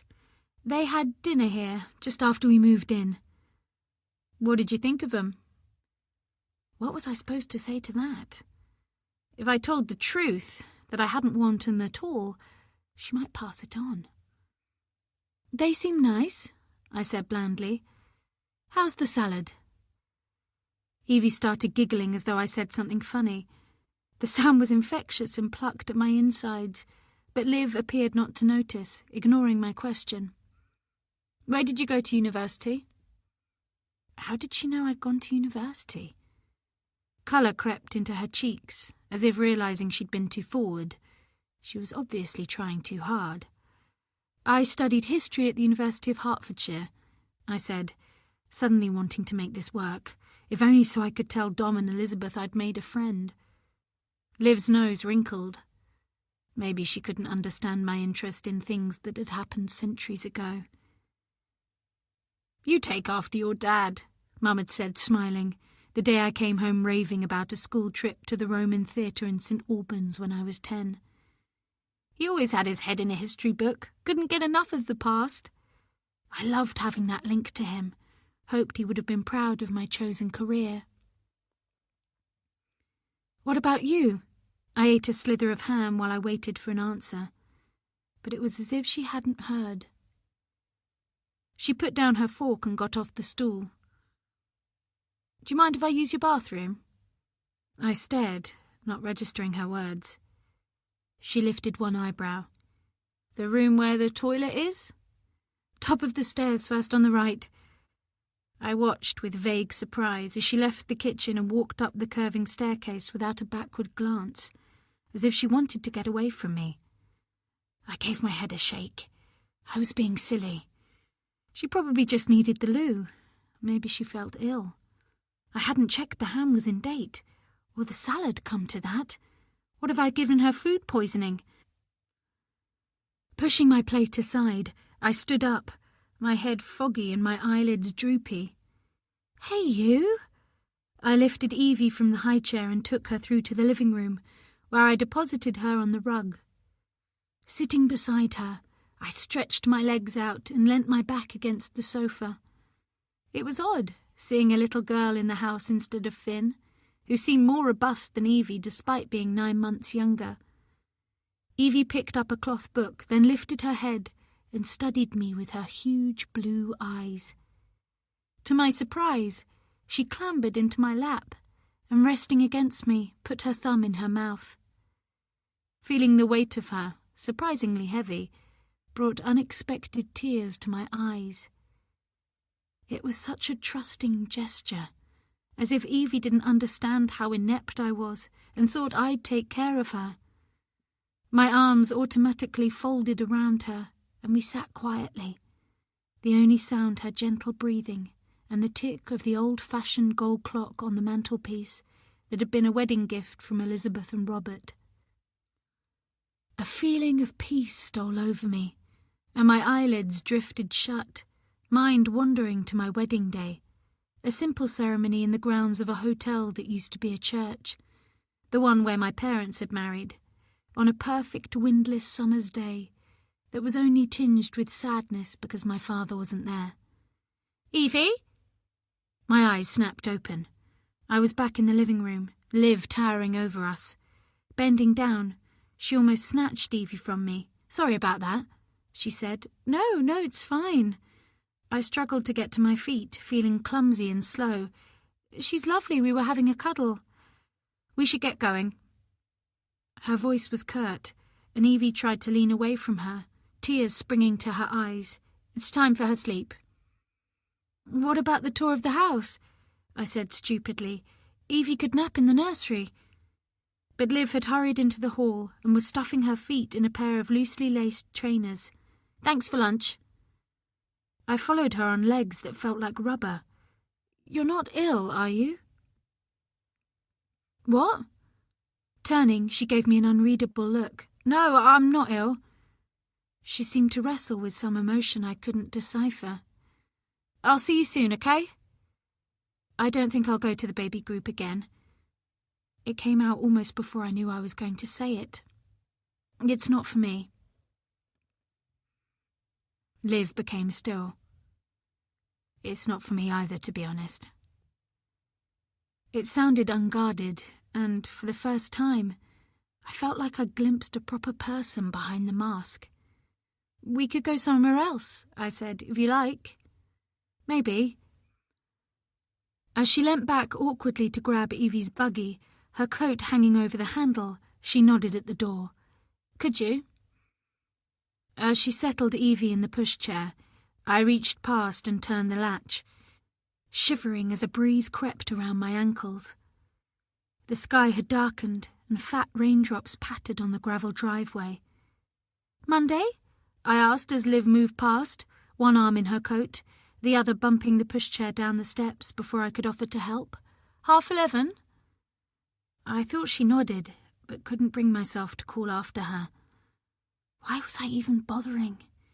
She didn't seem to like me that much, yet even through the layer of padding in my brain, I sensed she needed a friend as much as I did. As I shut the door and sagged against it, a more pressing question occurred. Where was Elizabeth? Chapter 9. Liv. I pulled up the hood on the pushchair against the rain, guilt surging through me. Head down, I pounded up the avenue, one hand pushing Evie, the other in the pocket of my jeans, feeling the necklace I'd taken from Sophie's bedroom. It had looked special somehow, and I felt sure she would miss it. But once I was downstairs, I had to get out of her house, afraid she would see the shape of it in my pocket, afraid I would give myself away. I'd never taken anything in my life before.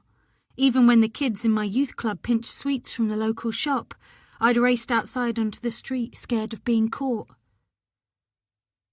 Sorry! I bumped into a woman hovering behind the hedge and swerved around her, not looking up. I needed to get back to Lavender Drive. As I wheeled a sleeping Evie into the kitchen, Claire was propping her bulging suitcase near the door. Hey, Olivia, she said, fluttering her fingers. She'd obviously been at the nail salon, judging by her blood-red talons. You look a bit wet and harassed. Is it raining? No, I've just taken a shower in my clothes. I removed my jacket, not bothering to answer her question. Going away? Sorrento, she said. Sorrento? I grabbed my forehead. I'd completely forgotten. Is that this weekend? She nodded, tears filling her eyes. She could turn on the waterworks at the flick of a switch. Please don't say you've forgotten, Olivia. It's our wedding anniversary and Gary's booked the honeymoon suite at a 6-star hotel. Is there such a thing? Of course I haven't forgotten, I said, knowing if she kept crying Evie would join in, and I'd need to build a bloody dam out of Duplo. The fact was, Claire's parents had spoiled her, Gary spoiled her, and her friends, who she tended to pick with care, only recruiting those who rallied around her, also spoiled her. She struggled with the words, you can't have. They weren't allowed in her vocabulary. Thank God, she said. I thought for a minute. It's fine. It wasn't. It would have been Ben's birthday on Sunday, and I promised Mum I would go and stay for the weekend, that we would visit his grave together. I'd honestly thought Claire and Gary's anniversary was the following weekend. I didn't want to drag Evie to Mum's, but it looked as though I would have to. I opened the fridge and grabbed a bottle of water. "When do you leave?" I said, unscrewing the lid and taking a gulp. "Well, it's all gone a bit pear-shaped, if I'm honest." She caught sight of herself in the mirror. The house was full of mirrors, which I particularly hated, and she touched her cheek, admiring her reflection. She was pretty, and hadn't had fillers like a couple of her friends. "Why, what's happened?" She turned to meet my eye. "Gary's getting a later flight. He can't get out of work until 9, so it's just little old me taking off at 6. I could wait for him, I suppose, but the thought of flying during the night would totally mess up my sleep pattern. And I know I'd be a total grumpy pants and look pasty and unattractive on our first day." She glanced at the oversized clock on the wall. "My taxi will be here shortly." She looked down at Evie. "I'm guessing she's not going to wake up, so I can give her a big goodbye hug." Normally when they went away, I stayed in the main house with Evie, but the thought of being here when Gary returned filled me with dread. I would take Evie to my pad. Claire didn't have to know. A toot of the horn, and Claire slipped on her lilac leather jacket and grabbed her matching case. "I'll see you on Monday evening," she said, and was gone before I could say goodbye. The inconsiderate slam of the front door woke Evie, and she began to cry. "Oh, little one," I said, lifting her from the pushchair and jiggling her on my hip.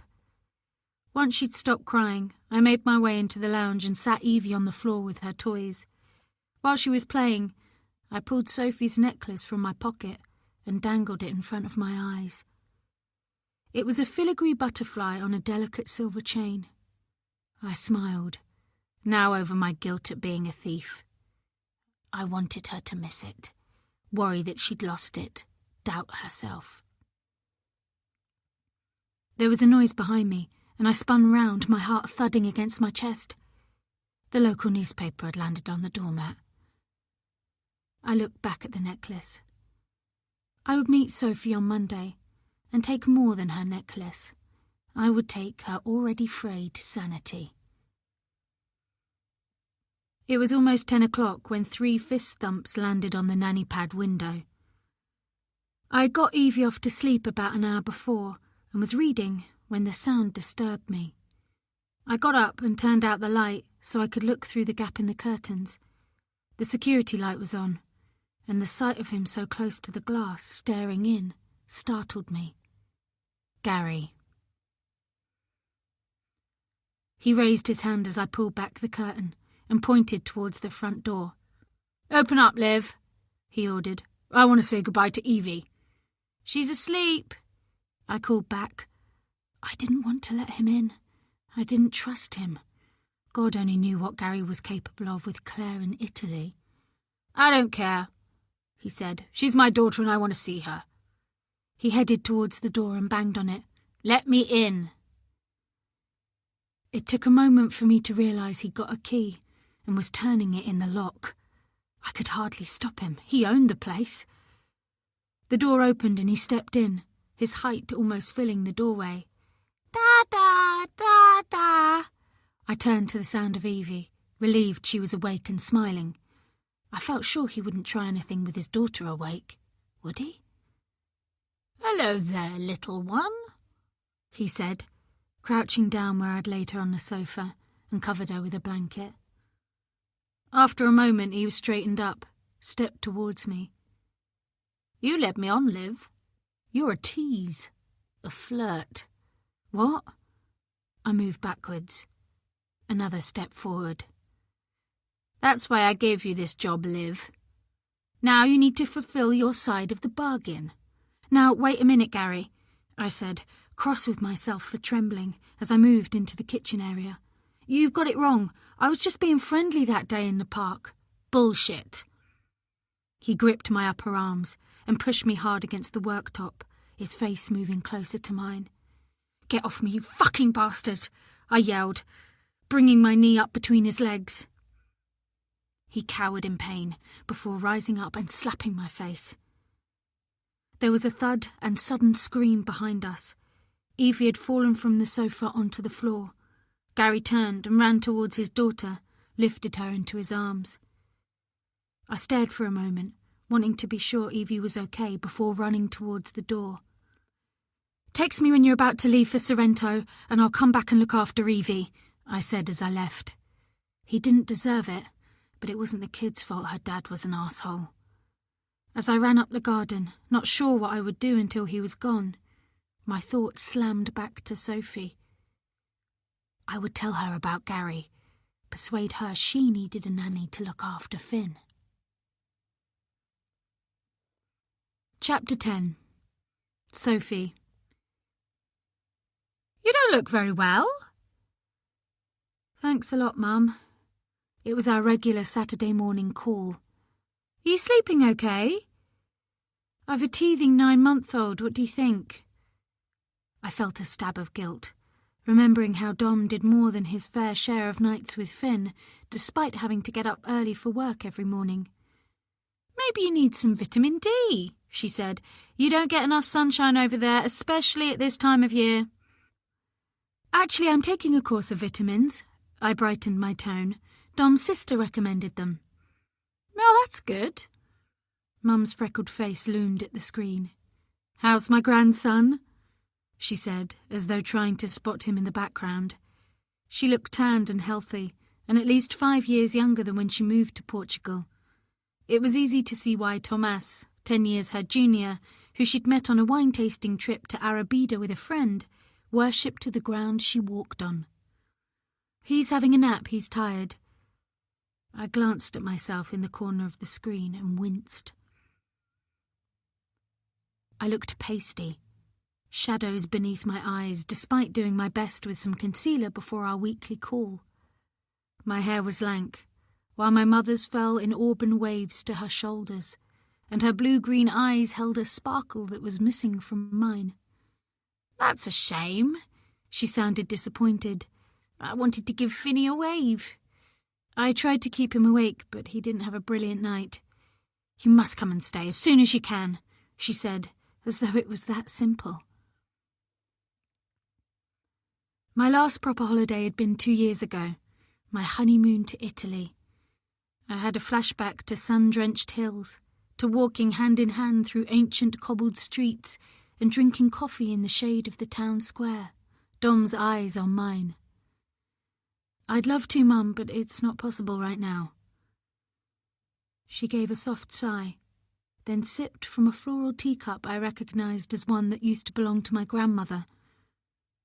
As she dipped her head, I spotted a slice of luminous blue sky through the window behind her and wished I was there.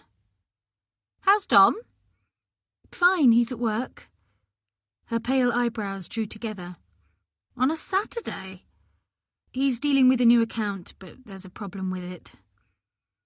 At first, I thought Dom had gone for a run, but when he hadn't returned by the time I dragged myself downstairs to get Finn his breakfast, I saw he'd left a note saying he had to go to the office for a couple of hours and hoped I was okay. I knew he was worried after my reaction to Elizabeth keeping Finn out the day before and not answering her phone or any of my frantic messages. I'd been on the verge of calling the police when she finally returned, smiling with mild bemusement when I demanded to know where she'd been. "I told you I was taking him to the stables to see the horses," she said, bending to scoop Finn out of his buggy before I could get to him. I couldn't recall her mentioning it, and ended up snatching Finn from her grasp, making him cry. Not my finest moment. Elizabeth had looked dumbstruck by my reaction, her hands flying out as though to take Finn back, but I turned away, murmuring I was sorry while hoping she wouldn't tell Dom. I knew she often called him after a visit, to give him an update on how I was, and he'd return from work with worried eyes. Yesterday had been no exception, and I realised it was a look I'd come to dread. "I overreacted, I know," I said as soon as he walked through the door. "I forgot your mum said they would be out for a while, and when I couldn't get hold of her, I panicked." "It's fine. She's sorry. She didn't mean to worry you."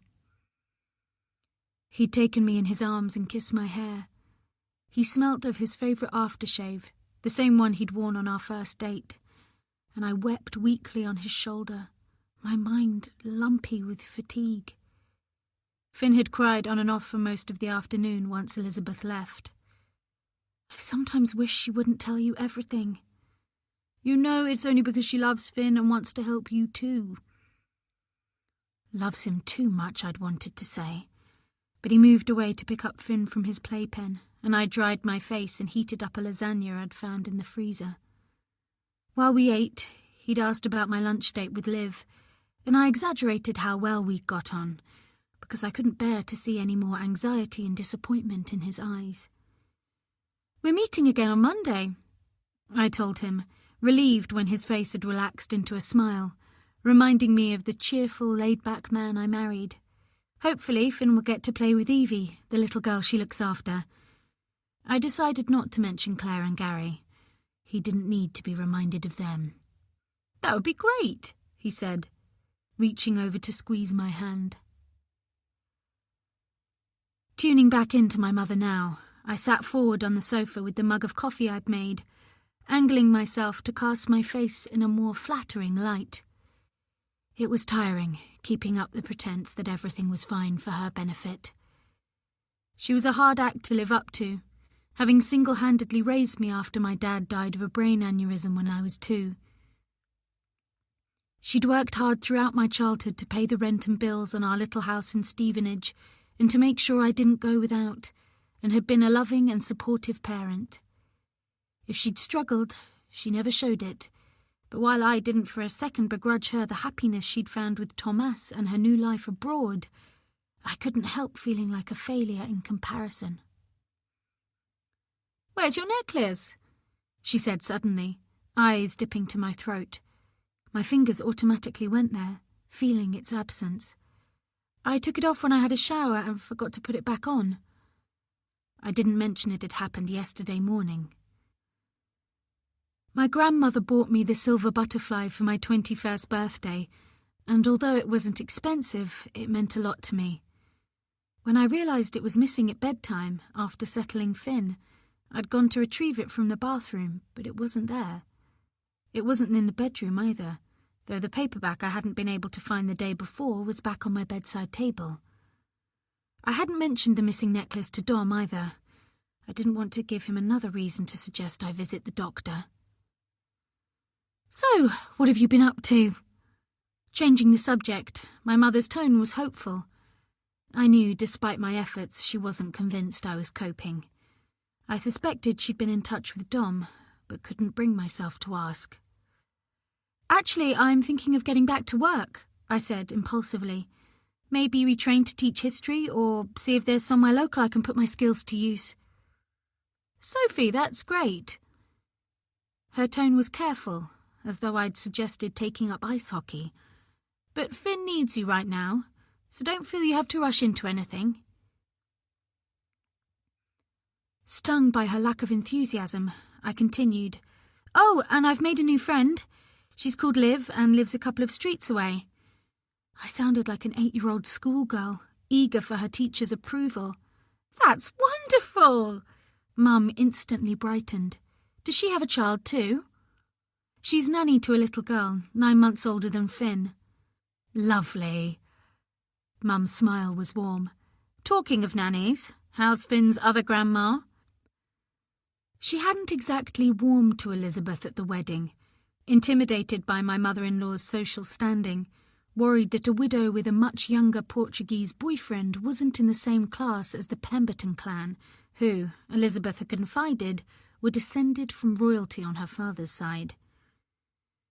"She's fine," I said, not wanting to mention just how hands-on Elizabeth was, in case it hurt Mum's feelings. "Keeping her hand in." "I'm glad you have some help." Mum paused, as if there was something more she wanted to say on the topic, before changing her mind. "So this friend of yours, Liv," I glanced at the time on my phone. "I'm going round to see her for coffee when Finn wakes up." I'd made up my mind when I saw Dom wasn't there that I wanted to see where she lived. It would be good to get out of the house, especially now the rain had stopped, and I knew Dom would be pleased that I'd taken Finn out. If Liv wasn't in, or was busy, maybe I'd carry on to the park. Well, I'll let you get ready. Mum sounded pleased for me. Thomas sends his love, by the way. He's on a tour with some last-minute guests this morning. Say hi and love from us all. Give Finny a big kiss from his gran and send us some more pictures. Smiling, I rang off. Feeling unusually galvanised, I tipped my lukewarm coffee down the sink, rinsed the mug, then loaded Finn's baby bag into the bottom of his pram. Once he'd stopped arching his back in protest after I woke him up, I wrangled him into his coat and shoes, strapped him in the buggy, and set off for Lavender Drive. I breathed deeply, filling my lungs with fresh, cold air, more alert than normal. It felt good. Squashing a flare of anxiety as I left the avenue, I turned the corner onto Willow Grove, neatly lined with trees and immaculate detached houses, before crossing onto Lavender Drive, my boots clicking the pavement in time with my heartbeat. The houses were bigger here, spaced further apart, and set behind stone walls or well-tended hedges, hidden from view. I was sure Liv had said it was the last house on the street. I paused outside the wrought iron gate for a moment, and took some deep, steadying breaths. My neck prickled. Some sixth sense made me spin round, certain someone was approaching.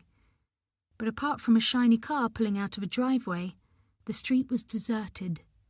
Get a grip, I murmured. Finn gave me a quizzical look from his pushchair, and I bent to ruffle his hair. It's okay, little bear. Making my way up the path to the house, I noticed there were no cars parked on the drive, and the blinds were drawn inside the windows. Despite sensing the house was empty, I pressed the bell, hearing a chime reverberate inside. Finn kicked his heels and strained his arms, hands grasping as if to get out. Not yet, I murmured, stepping back from the door, not sure whether I felt relieved or disappointed there was no one home. Maybe Liv had taken Evie to the park. Finn was red-faced now, his toy cat Jiggles lying on the neatly trimmed grass at the side of the path where he'd thrown it. "Nana!" he shouted. Nerves prickled through me. I picked up Jiggles, dusted it off and handed it back. He immediately tossed it out again. I stuffed it in my pocket and rummaged a rice cake from his baby bag, handing it over like a peace offering. Mollified, he settled back and pushed it into his mouth. On a whim, I headed round the side of the house on the off chance Liv might be in the garden, which turned out to be a sweeping stretch of perfect lawn, with a swing and slide set behind a drooping willow tree at one end. Behind it was a much smaller building made of bricks, with a steep tiled roof and 2 windows like a child's drawing. This must be the nanny pad Liv had mentioned, where she lived. Like a dog in a kennel. The thought was oddly upsetting. As I hurried away with the feeling I'd glimpsed something I shouldn't have, I felt a chill sweep over the back of my neck. Turning, I scanned the street. Had someone just darted out of sight? A darker shadow against the trunk of a tree? My heart began to race.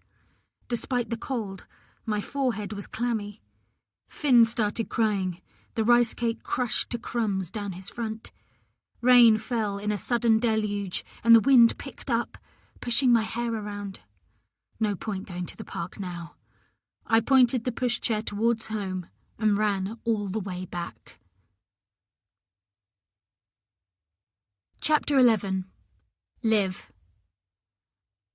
She's a little beauty, Liv. You'll miss her terribly, I know you will, Freya said as I made my way across the lounge with a tray of mugs. She was sitting on the brown Draylon fabric sofa Mum had had since Ben and I were children, her legs curled under her slim body, Evie asleep in her arms, cuddling her teddy bear. It wasn't the first time I brought Evie to Mum's, a modern terraced house on Chell's Way in Stevenage, and there was no doubting Mum and Freya adored her. Truth was, I'd grown pretty attached to the little one myself over the last 2 months.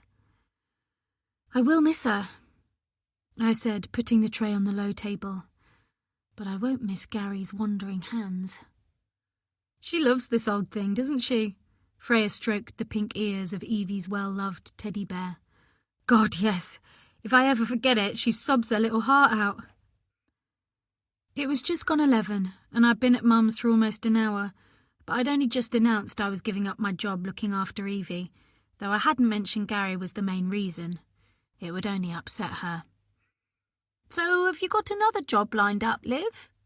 Mum said, as she tickled Sparky's fluffy ears.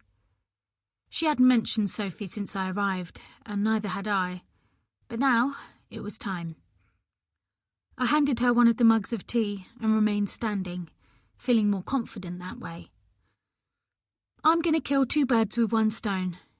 It was an awful cliché. I had no intention of killing Sophie. I would make her suffer, yes, and if that drove her to do something stupid, then I like to think that would be karma. I'm hoping to get a job looking after Sophie Edwards' little boy. I couldn't think of her as Sophie Pemberton. Didn't want to. Oh, Liv, why would you do that? Mum wheeled her chair closer, and I plonked myself down in the armchair. I want to. There was no point trying to explain. In fact, I hadn't planned what I would do exactly. All I knew was I had to get close to Sophie and play with her head, punish her. Be careful, Liv. Freya picked up a mug and blew on it. You don't want to do anything silly. Revenge is never sweet. My blood pumped around my veins. I'm not being funny, Freya, but it's not really any of your business. I regretted the words instantly. I liked her, appreciated how good she was with Mum. She was quietly spoken, kind, had qualifications and experience that way surpassed what was needed to care for Mum. So Sophie has a son, Mum said with a sigh. She took my boy. Now she has one of her own. Don't go there, Martha, please. Freya leant over and covered Mum's hand with her own. His name's Finn, I said, and the irony is I think Sophie needs help with the boy. She says she's not on medication, but there's something not right about her. She looks terrible, like she hasn't slept for months, and she slurs her words. Do you think she drinks? Mum asked, a prickle of concern entering her voice. Maybe, I shrugged and picked up my mug. She used to work at Apex TV with her husband Don Pemberton. I'm pretty sure being a mother doesn't agree with her. It was hard to imagine Sophie working too, being with colleagues, researching history or whatever it was she used to do. Postnatal depression, perhaps. Freya stroked Evie's hair, rocking gently. I sighed and rose. Actually, I think I'll go to my room. You okay there with Evie for a bit, Freya? Of course. She beamed with pleasure. She's beautiful. As I climbed the stairs, passing the family photos in mismatched frames on the 1970s orange and brown floor of wallpaper, I focused on a school photo of Ben. I was only 13 when he left home, and never met any of his university friends until after his death. He never graduated in the end. Came home before his final exams. There was no doubt, looking back, that he was behaving oddly at the time, locking himself in his room, not eating or wandering the streets alone. He'd only been back home 6 weeks when he took his own life. My eyes caught on a photo of Mum and Dad smiling on a holiday in Yarmouth, long before Ben died. If Dad had stayed, would Mum be in a wheelchair now? Tears filled my eyes as I passed Ben's room. The door was closed, as always. A Sabbath sign saying, "Do not enter," hung on the peeling paintwork. Mum had never had the heart to remove it, or change anything about his room. Thoughts of the night before he died drifted in. I'd been on my way out, heading to meet up with mates. We would hang around the fountain in Stevenage town centre. At 16, we had no idea what to do with ourselves. Hey, cheer up, bro. It may never happen, I'd said, meeting him on the landing. His eyes were dark and heavy, his hair greasy and too long. It already has, he said, and smiled. You haven't got a minute, have you? No can do, I'm afraid. I pulled on my hoodie. I'm late already. Let's talk when I get back, yeah? Okay. He turned and headed into his room, closing the door behind him. It was the last time I saw him, alive. I hadn't seen his desperation. I'd shoved the headphones of my MP3 player into my ears and raced down the stairs 2 at a time, not looking back, eager to hang out with my mates. Now I entered my bedroom. It looked much the same as it had when I was a child. I sat down at the small desk by the window and looked out over the sprawling estate, a heavy grey sky lying over the rooftops. I'd been so happy here as a kid. I pulled out a sheet of paper and pen, staring up at the ceiling for inspiration. "Watch Elizabeth," I wrote. I folded the note and shoved it in the envelope and addressed it to Sophie. I would drop it through her door after dark. It would unnerve her, put doubts in her already fragile mind about her ever-present mother-in-law. Next, I picked up my phone and called Ryan. Ryan sat at a bar drinking a pint of lager when I walked into the pub in Hatfield where he'd agreed to meet. It wasn't even noon. He was wearing a red checked shirt and scruffy jeans. I wheeled Evie in her pushchair across the patterned carpet towards him, the smell of beer and pub food mingling in the air, imagining how horrified Claire would be if she knew her precious daughter was in a run-down bar. Ryan turned, seeming to sense my approach. "Hey, Liv," he said, and smiled, a lovely smile that refused to light up his blue eyes. They were shadowed, bloodshot. He looked a bloody wreck. He dragged his hand through his dark, greasy hair. "Drink?" "Lemonade," I said, and handed Evie's cup to him. "Some tap water in there too. Cheers." I moved to the corner by the window and sat down, waited. He approached with the drinks and sat down opposite me. The first time I met Ryan was at Ben's funeral, when he introduced himself as Ben's best friend. He got pissed at the wake and cried. Being younger, I hadn't really absorbed how desperate he was, too focused on the damage done to my own family. But over time we became good friends, lent on each other a fair bit. But that's all we ever were, friends. In fact, he almost became my replacement brother for a while. "Good to see you, Liv," he said, and turned to Evie, who was chewing a cloth book that she'd been playing with at Sophie's that I'd forgotten to give back. "And who's this little one?" He looked into my eyes. "Have I missed something?" I laughed. "God, no! This is Evie. I'm a nanny." He knew I'd trained in childcare. I told him before, but he didn't seem focused back then. "Oh, okay." He took a swig of his lager, rubbed his hand across his stubble. "She's a cutie." "She is." "So what have you been up to, Liv? I haven't seen you in ages." "Well, I got my qualifications about a year ago and got a job in a nursery. But you know me, I'm not good with taking orders, and the boss lady was a right cow." He laughed, the sound a welcome reminder of the person he used to be. "Then I got a job in St Albans. I was there to tell him about Sophie, but suddenly I was worried that if I did, it would stir him up, make things so much worse for him. What about you? How you doing?"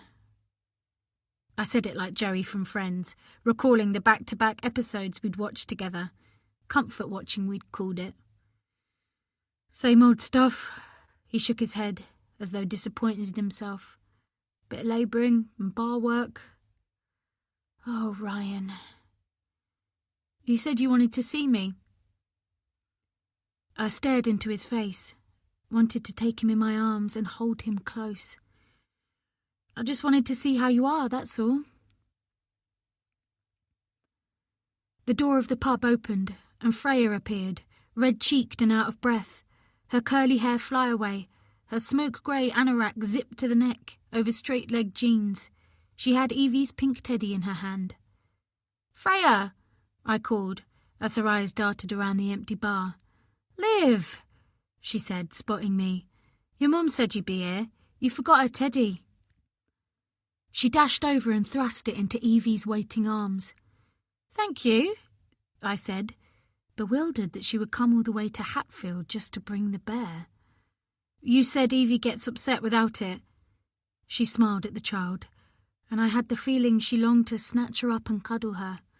"Well, that's true, but... well, thank you. No problem at all. We wouldn't want her to be sad now, would we?" She pulled her eyes away from Evie, and they landed on Ryan. "Who's this?" she said with a friendly smile. "Oh, this is Ryan. He was Ben's closest friend." "Oh, yes. Martha talks about you sometimes, Ryan." Her voice dipped with concern. "I'm so sorry about Ben."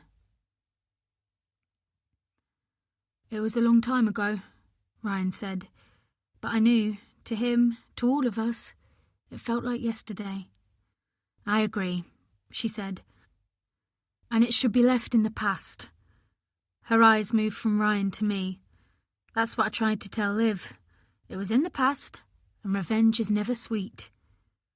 Ryan screwed up his face and turned to look at me. "Revenge? It's nothing," I said, shaking my head and trying to catch Freya's eye. "Just because she's found Sophie," Freya went on, clearly not reading my tone, "it doesn't mean any good will come of digging it all up." "You found Sophie?" His eyes widened. "Sophie Edwards?" "Anyway," Freya plonked a kiss on Evie's head, "I'd better get back to your mum." She dashed across the bar and out through the door, as though she'd twigged she'd spoken out of turn. "Sophie," Ryan said when she'd gone. He took a gulp of his lager. "You know where she is?" I nodded, anger stirring inside me once more. "She lives in St. Albans. She's living this great life, Ryan." "Doesn't surprise me." His voice was flat, and he was staring at the table, refusing to look at me. "She was smart, destined for great things." "But she doesn't deserve it, Ryan. Can't you see that? Ben would still be here." "We don't know that for sure, Liv." He flashed me a look. "And what's all this about revenge, for God's sake?" My heart raced. I thought out of anyone Ryan would understand. "Sophie's a crap mum. She neglects her son, and I intend to become part of her life so I can make her pay for what she did to Ben, to all of us." "That's not a good idea, Liv." His eyes narrowed. "Freya's right. Leave well alone." I grabbed my head, fingertips digging into my skull as I held in a scream. "I'm not about to knife her, Ryan, or drug her or anything like that. I just want to mess with her head a bit, that's all. Why can't you see that? I wish I hadn't come." He fiddled with his beer glass, clearly refusing to see the damage Sophie did was far-reaching. That he'd come out of university with an honours degree in chemistry, but had ended up alcohol-dependent and working in bars, thanks to her. I pulled my phone from my bag and looked at the time, rested it on the table. "I need to change Evie," I said, rising, desperate to get away from him before I lost it. I lifted her from the buggy, grabbed her changing bag, and headed to the ladies. "I should go," I said on my return. "Evie will need her lunch soon." I leant over to kiss Ryan's cheek, a lump rising in my throat. He was such a mess, but it seemed he couldn't see that Sophie had done that to him. "I'll call you," I added, strapping Evie into her pushchair and picking up my phone. I turned and wheeled her across the bar towards the door, determined he wouldn't let me veer from my goal. Chapter 12. Sophie. "We didn't want to wake you," Dom said as we drove home from his parents on Sunday evening, his face knotting with concern when I asked why he'd left me sleeping on their deep-cushioned leather sofa after a heavy lunch of roast lamb. Our weekly lunch with his parents at Greenacres, their Grade 2 listed barn conversion in Harpenden, a routine established as soon as we moved to St. Albans, had been the usual affair, for me at least, until I'd woken with a start to find I'd drooled on the tapestry cushion where my head had lolled, and the house empty. Mom suggested taking Finn for some fresh air to look at the horses in the paddock. Dom continued, and I flashed back to the note I'd found in an envelope on the doormat that morning, after Dom had gone to work, addressed to me. "Watch Elizabeth" had been scrawled in pencil on a small sheet of lined paper, and my breathing had quickened, some instinct warning me not to mention it to Dom. When he asked what it was, I said quickly, "Just a note from Petra about Mum's meet-up," and stuffed it in my dressing gown pocket. Now I found myself wondering again, who would have put the note through my door and why? Did Elizabeth have an enemy I didn't know about? Someone with a grudge? An ex-pupil from her riding school days? By all accounts, she'd had a reputation for being difficult to please, but it was her strict, uncompromising style that had made her, and her pupils, succeed. "We decided to let you rest, as you looked so peaceful," Dom said, flashing his warm smile, "like Sleeping Beauty."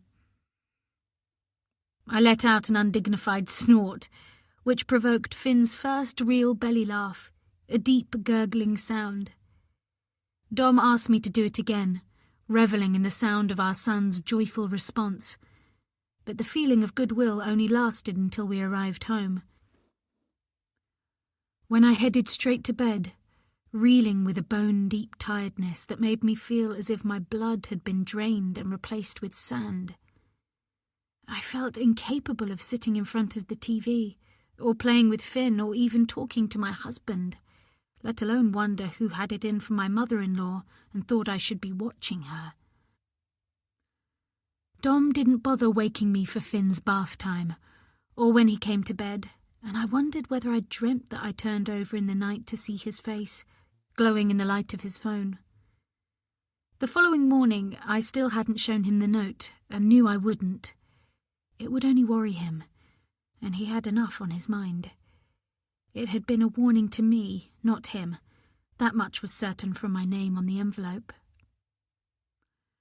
Once he'd left for London after leaving a mug of cooling coffee by the bed with a vitamin tablet, I forced myself up and into the shower, determined not to let the day slip away from me.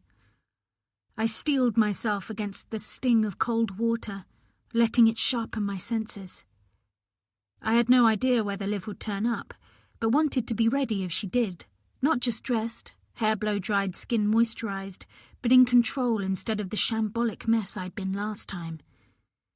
Finn was sitting up in his cot, rhythmically banging jingles against the bars, making ba-ba sounds, and the sight of him in his stripy sleep-suit made my heart swell with love. Ignoring my usual pang of apprehension, I crossed to the window and opened his panda-patterned curtains. The morning was bright, sunlight spreading across the room, over the Winnie the Pooh prints on the wall and the comfy chair I'd brought from the apartment, where I used to sit to breastfeed Finn in a sleepy haze, before it became apparent that I didn't have enough milk and had to switch to formula, much to Elizabeth's dismay. "If you'd persevered, he wouldn't be so colicky," she'd chided carefully on one of her frequent visits to London, laying on pressure for us to move to St Albans by bringing brochures for houses for sale. I'd suspected she was secretly delighted to have an excuse to take Finn from me and give him a bottle, always dropping in when Dom was working. "Come on, little man," I said brightly, padding to Finn's cot. "Time for breakfast." I tried not to mind when he resisted my attempts to pick him up, throwing himself back with a shriek when I finally got him out, so he almost toppled from my arms. "Steady, steady," I cautioned tearfully, as much to myself as Finn, positivity seeping away as he kicked and bucked through his nappy change, protesting with wails and clenched hands when I tried to dress him. Downstairs, he upended his porridge bowl on the floor. When I gave him some chopped-up banana, he only ate one piece before mashing the rest into the tray of his high chair, finally rejecting his bottle of milk by swiping it out of my hand. By the time the doorbell rang at 11:30 sharp, my nerves were shredded. I hadn't had time to eat breakfast or even drink my coffee, and an aspirin for a thumping headache hadn't helped. Neither had a voicemail from Elizabeth, saying she'd call round after lunch to drop off a homemade casserole for our dinner, as, "I know you don't like cooking." It was kind of her, but made me feel useless. I'd already decided to go out, with or without Liv, and had managed to settle Finn with the help of his dummy and wrangle him into his pushchair. I jumped when the doorbell sounded again and hurriedly looked for my keys. They were normally in the front pocket of Finn's baby bag, but a search yielded only a crumpled tissue.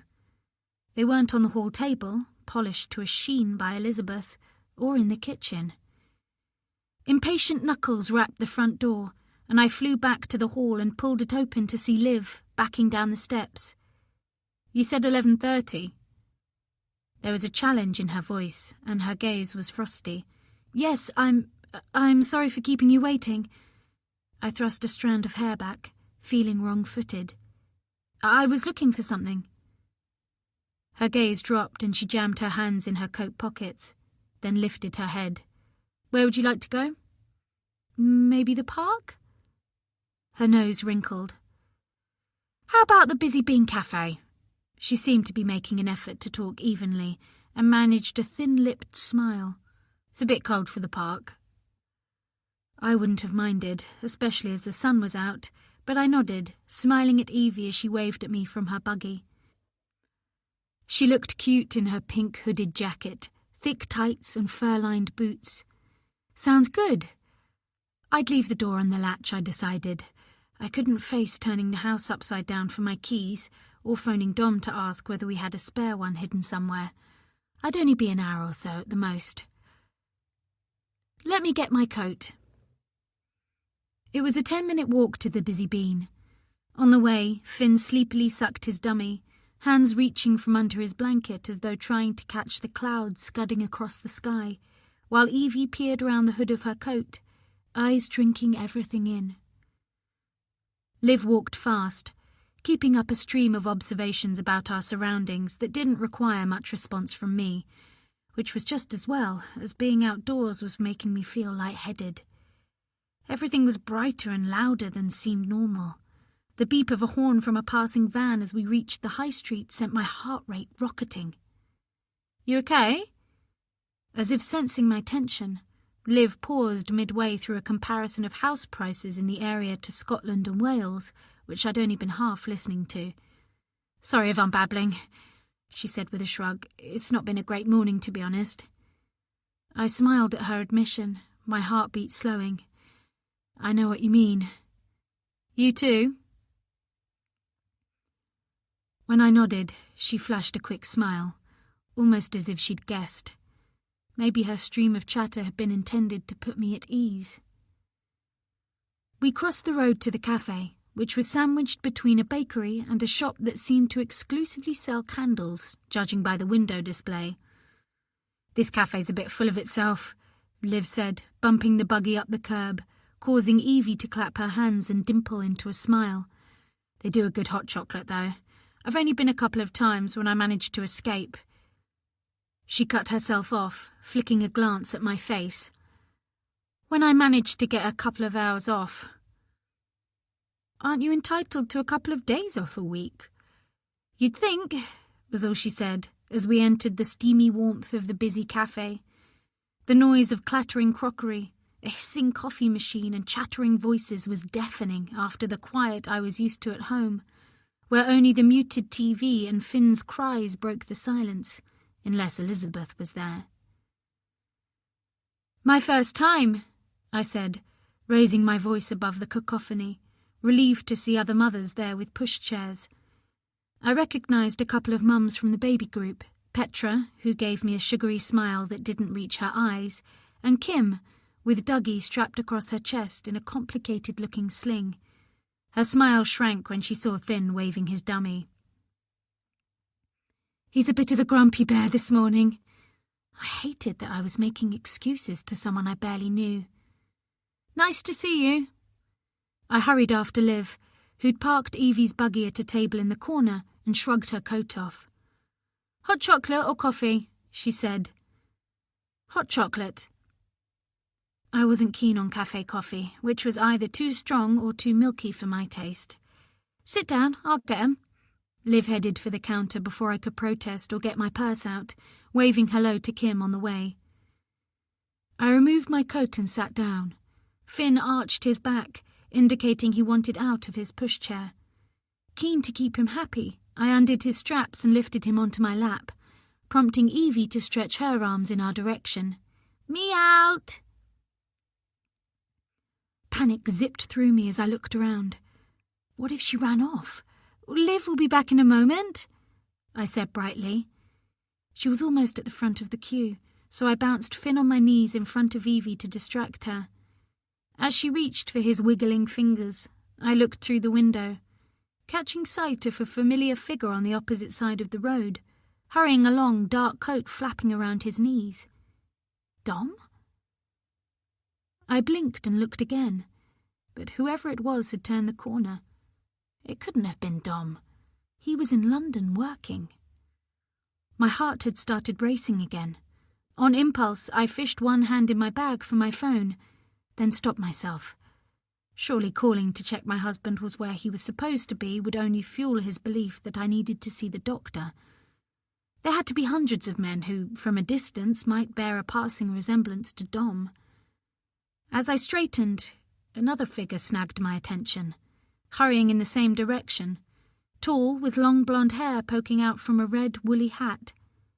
For a second, I was reminded of Alicia Bainbridge, who used to work with Dom before being headhunted by another company. I'd met her at a works party once, and thought how coldly beautiful she was, her gaze washing over me as though I wasn't worth bothering with. "She's got a thing for me," Dom had said when I commented afterwards, wincing as though it pained him to admit it. "Don't worry, she'll get over it." He'd never mentioned her again. "Here we are." Liv was back with 2 big mugs of creamy hot chocolate, a swirl of cinnamon on top. I wasn't sure whether you wanted something to eat. "I'm fine, thank you." I was actually starving, but couldn't face a trek to the counter, aware of Kim's judgmental gaze sweeping in my direction, probably noting things to report back to Elizabeth the next time they met in the park. Liv delved into a canvas bag in the bottom of Evie's buggy and pulled out a sippy cup, along with a little pot of carrot sticks. When Evie solemnly handed Finn a carrot stick, he gave it an uncertain look, before pushing the end between his gums, eyes round as he tried to chew. "You're so sweet," Liv said, crossing her legs and leaning forward, more animated around him than she'd been on Friday. She was dressed smartly today, her blue sweater flattering her creamy skin. "Did he take after you or his dad?" "A bit of both, according to my mother, though she's only seen him on screen since he was about 6 weeks old. She doesn't live locally?" "Portugal." I was sure I'd told her before, but her visit to the house was a bit of an embarrassing blur. She runs a guest house there with her boyfriend. When Liv's eyebrows rose, I found myself telling her about Mum relocating to the wine region of Arabida 4 years ago, how happy she was with Thomas and how well their business was doing. We went there a couple of years ago and were on our way to visit in the new year when I went into early labour.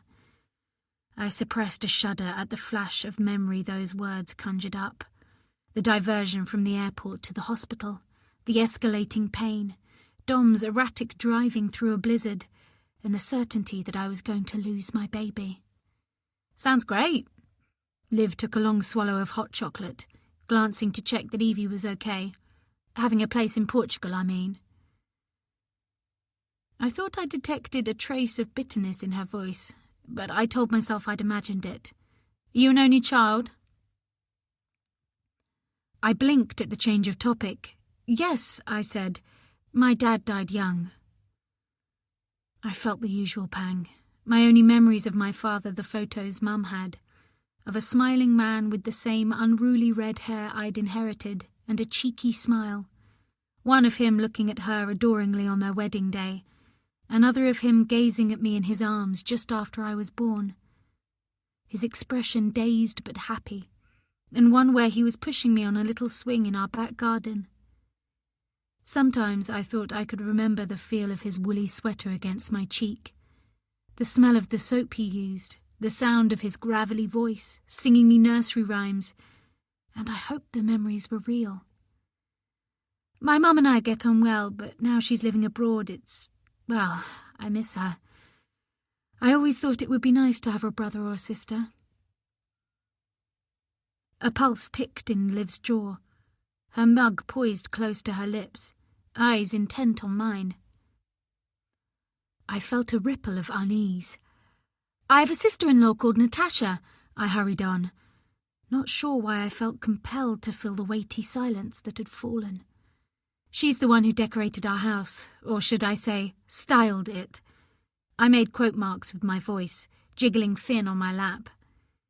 She's an interior designer, very successful, but she's moved north to Cumbria to be closer to her husband Rory's family and doesn't visit often.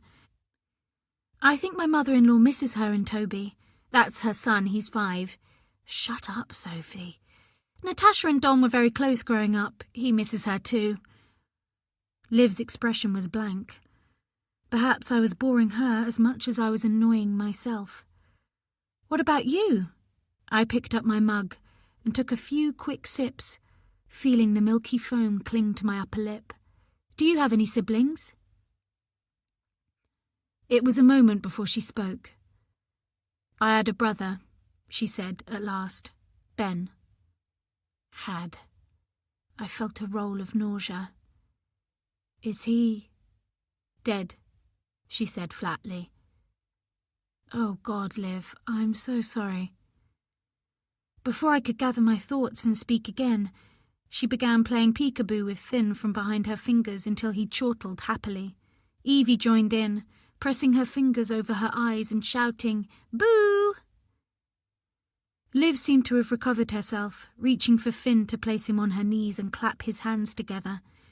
As I picked his dummy off the wooden floor where he'd dropped it, I felt a tightness at the back of my throat at how happily he went to her. You're good with children, I forced the words through a smile that felt unnatural. Evie really loves you. I was relieved to see Liv relax, as though my praise had pleased her. I do like kids, she said, making wide eyes at Finn. I'll miss Evie when I leave. I couldn't disguise my surprise. You're leaving? She made a face. I haven't got much choice, she said. Gary, Evie's dad, has made it clear he wants more than babysitting duties from me. I'm sick of fighting him off, and his wife doesn't do much but spend his money and criticise everything I do. That's awful. I was appalled, trying to think whether Gary had seemed like a creep when him and Claire came for dinner. I recalled Claire talking about her hair colourist. I'd felt sure she was having a dig at my ginger tresses, but I barely registered Gary, other than thinking he wasn't Dom's kind of person, too full of himself. I had no idea. Why would you? Seeing Kim look over, I thrust Finn's dummy into my coat pocket. Can't you talk to Claire about what's happening with Gary? I doubt she'd believe me, and even if she did, she'd probably blame me and kick me out. It was a horrible thought, but hard to argue with Liv's logic. So what will you do? She puffed out a breath, her shoulders drooping. Look for another job, she said, holding Finn high, then plopping him down so his hands shot out with delight. Don't suppose you need any help with this one, do you? Her wide grey eyes were beseeching as they looked at me over Finn's head, and for a second I felt as if I was looking over a bridge at swirling water below. I could ask Dom, I heard myself say. I know he'd like his mum to do more, but she's there so much already and has her own life, her horses. I'd feel guilty. And even more inadequate, I didn't add, but Liv smiled as though understanding. I thought about the note again. Watch Elizabeth. She won't need to come round so often if there's someone else there. Liv's smile grew, her eyes taking on a shine that made me smile back. Maybe she was onto something. Not that I couldn't trust my mother-in-law, despite what the note would have me believe, but Liv didn't really know me and had no expectations. Maybe I would be different with her help. I could learn how to be better with Finn, take her lead. I'd be happier, less concerned about failing in front of Elizabeth, get back to work. So? Liv prompted, her gaze intent. My mind was whirling like a merry-go-round at this unexpected turn of events. I'll have a word with Dom, I said. I expect you'll have to give notice anyway. Only a week, and I'm not even sure I'll work that. I felt a spasm of pity for Evie, who was obviously attached to Liv. Where will you stay? I thought of our spare room, cluttered with unpacked boxes from the apartment that I still hadn't got round to dealing with. It wouldn't be a live-in position, I'm afraid. Not a problem. I can move back to my mum's in Chell's Way. My phone began to ring. Sorry, I said, taking it out of my bag, not entirely surprised to see Dom's number. He'd probably tried calling the house and wondered why I hadn't picked up. Sophie, where are you? He sounded frantic. I'm at the Busy Bean with Liv, I said. Sorry, I thought you knew I was seeing her. Are you okay? What? I sensed Liv listening, her arms loosely draped round Finn. His mouth was stained orange with carrot juice. I'm fine, I said, pulse leaping. I'm just having a hot chocolate. Can you go home? It's important. What? Please, Sophie, just do as I ask. He rang off. I stared at my phone for a moment, goosebumps rippling across my shoulders. Everything okay? I started at the sound of Liv's voice. I have to go. I reached to take Finn, and his face immediately crumpled. I'll be in touch, I said, feeling her eyes on me as I fumbled Finn into his pushchair, blood roaring in my ears. Thanks for the drink. You're welcome. As I hurried away, Finn's piercing cries drawing stares from everyone in the cafe, especially Kim. I wondered what had prompted Dom to order me home. It wasn't until I reached our house and saw the front door standing open that I remembered I'd left it unlocked. Chapter 13.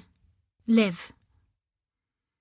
I took a detour to the park on my way back to Lavender Drive, hoping to push Evie on the swing for 10 minutes, share some me and her time.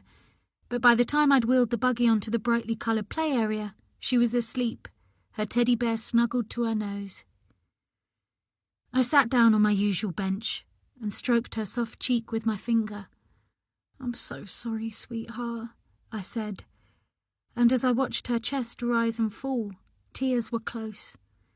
I hadn't bargained on getting so attached so quickly. I would miss her terribly. I lifted my gaze and scanned the area. It was warmer than earlier, but there was barely anyone about.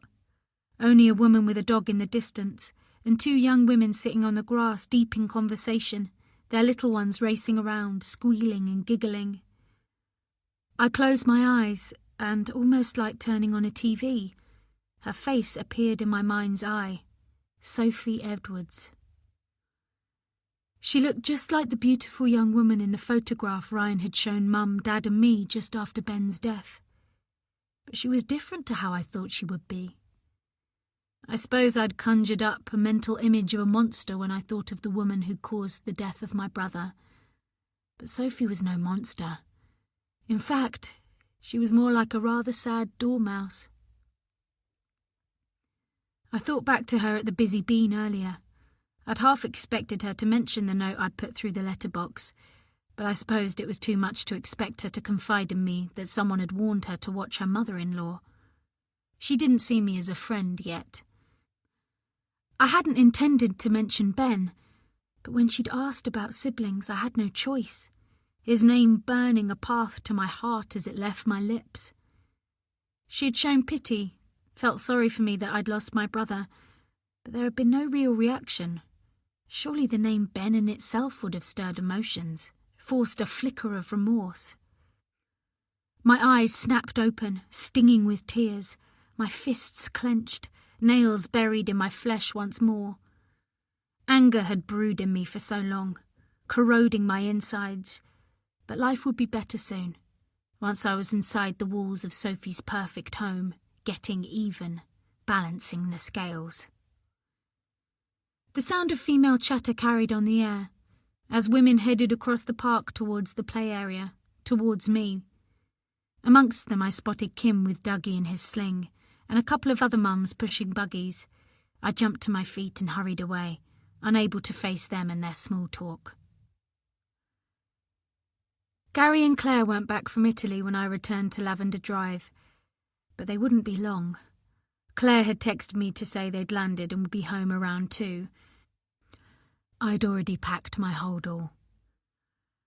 I spent the next hour giving Evie her lunch before disappearing upstairs to the nursery, where I read Evie a story.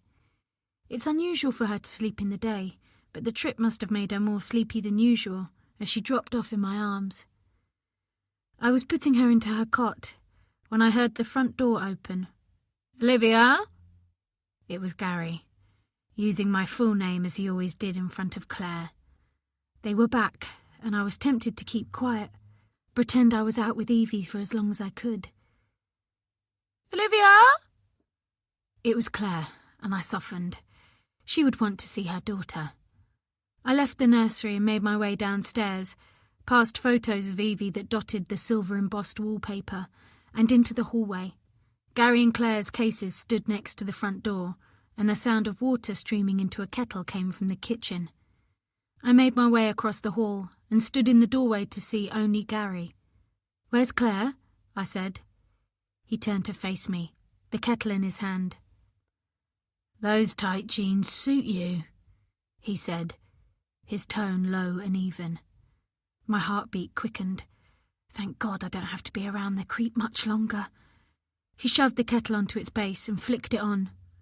"In answer to your question, Claire's gone out shopping." "But I heard her, she called out. She hasn't even seen Evie yet." "What can I say? She's a shopaholic. Makes me wonder how I put up with her." He stepped towards me, and although he was some distance away, I moved backwards, out into the hallway. "Are you afraid of me, Liv?" "No, you're an idiot, and I'm out of here now you're back." He stared, not moving. I wanted to run. I was afraid of him. He was the kind of man who thought he could take what he wanted from a woman, without consequence. I looked towards the back door. I needed to get my hold-all, but he grabbed my arm. "You're hurting me." I attempted to wriggle free from his grip. "Can't you feel the chemistry between us, Liv?" He thrust his lips against mine, his body pressing against me. How the hell had I ended up alone with him again? I bit down hard on his lip, and he moved away. "Bitch!" he said, blood coating his hand, as he covered his mouth. "Fucking bitch!" I ran past him across the kitchen. "Claire needs to know about you," I cried, as I dived through the back door and sprinted down the garden, looking behind me at every step. But he didn't follow me. Once inside the nanny pad, I grabbed my hold-all. I would leave now, go to my mum's. It was as I went to leave that Claire barged in. "Olivia?" I grabbed my jacket and slipped it on. "I'm leaving." There was so much else I wanted to say, but decided to just get out of there. "Yes, you are," she said, folding her arms. I went to push past her, but she stood firm in the doorway. "Gary said you tried it on with him." "What? Oh, Gary's a total dick, Claire." Christ, I was angry. "He's a lech, always groping me or trying to kiss me." My heart thudded. "If you've got any sense, you'll kick him out. Now, for God's sake, get out of my way." I went to push past her, but she wouldn't budge. She was stronger than she looked, all her gym sessions paying off. "If you ever go near my husband again, Olivia, I promise you, you'll wish you hadn't." "Jeez!" I yelled. "Are you bloody blind?" She turned and left, heading back to the house with long strides. Fighting back tears, I ran up the garden towards the side gate. From the kitchen window, Gary smiled. I pulled up outside Mum's house, killed the engine, and pulled on the handbrake. It was almost 4 o'clock, and the school kids, like a sea of red in their uniforms, were making their way home to the modern terraces lining the street, some in groups, messing around, others alone. My eyes fell on Mum's house, the yellowing nets, the window frames that needed replacing. I knew she wouldn't mind me moving in until I had enough money to rent a flat, but the truth was, I struggled whenever I walked through the door. I was about to get out of the car when Freya came out through the front door, closing it behind her. She'd done her bit for Mum today.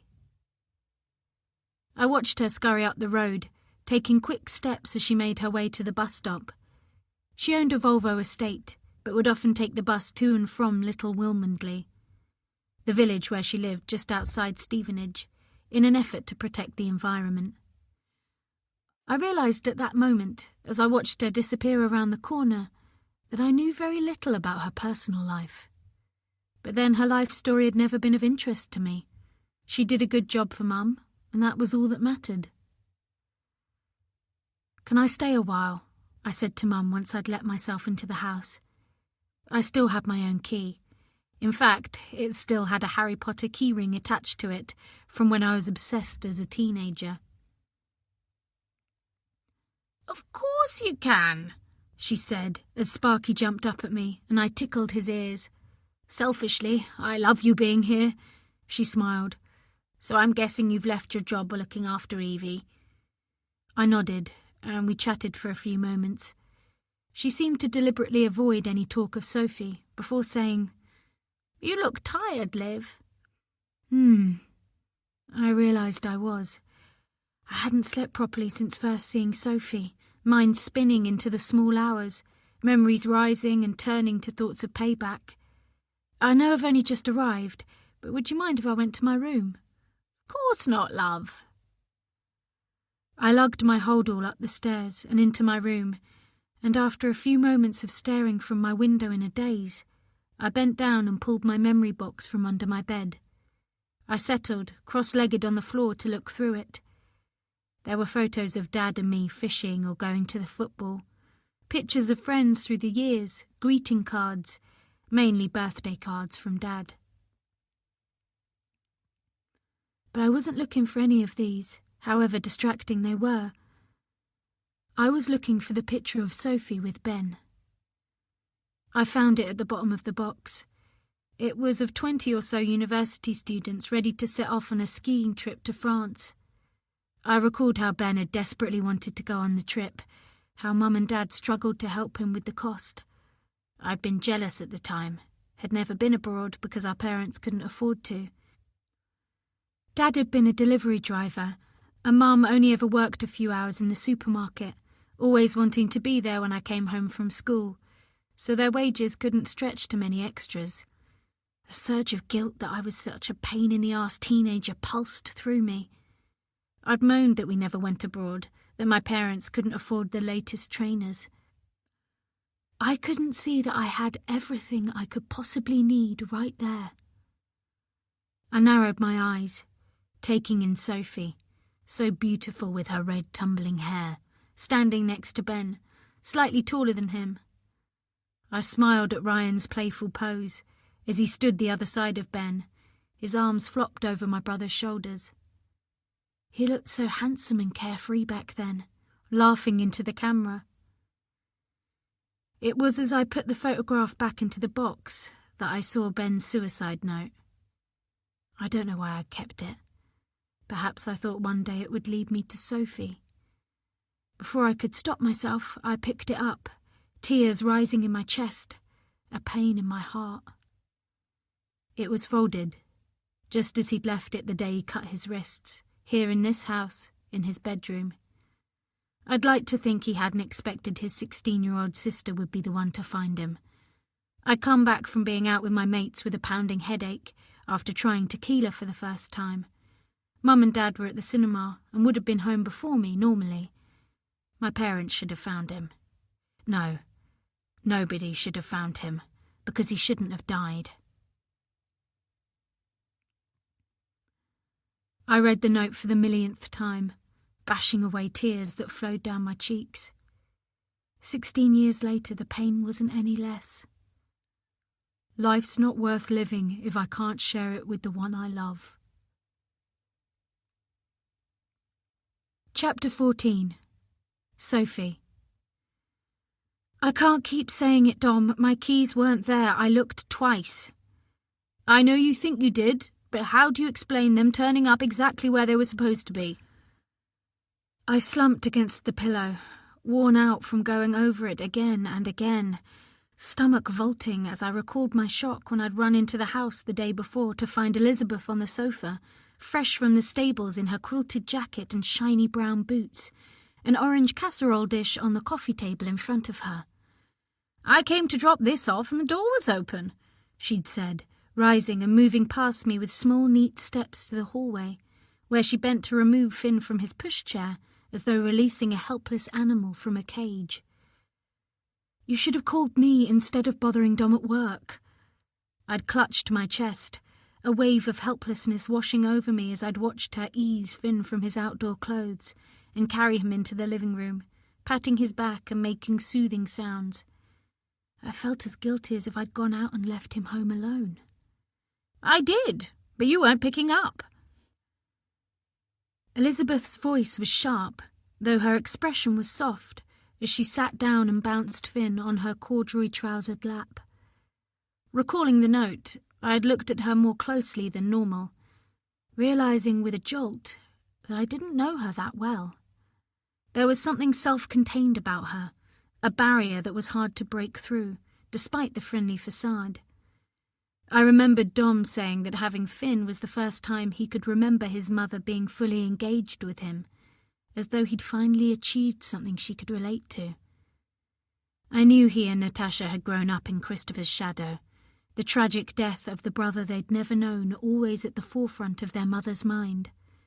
My little angel was how she used to refer to him. Forever perfect, the embodiment of hopes and dreams that would never be realized.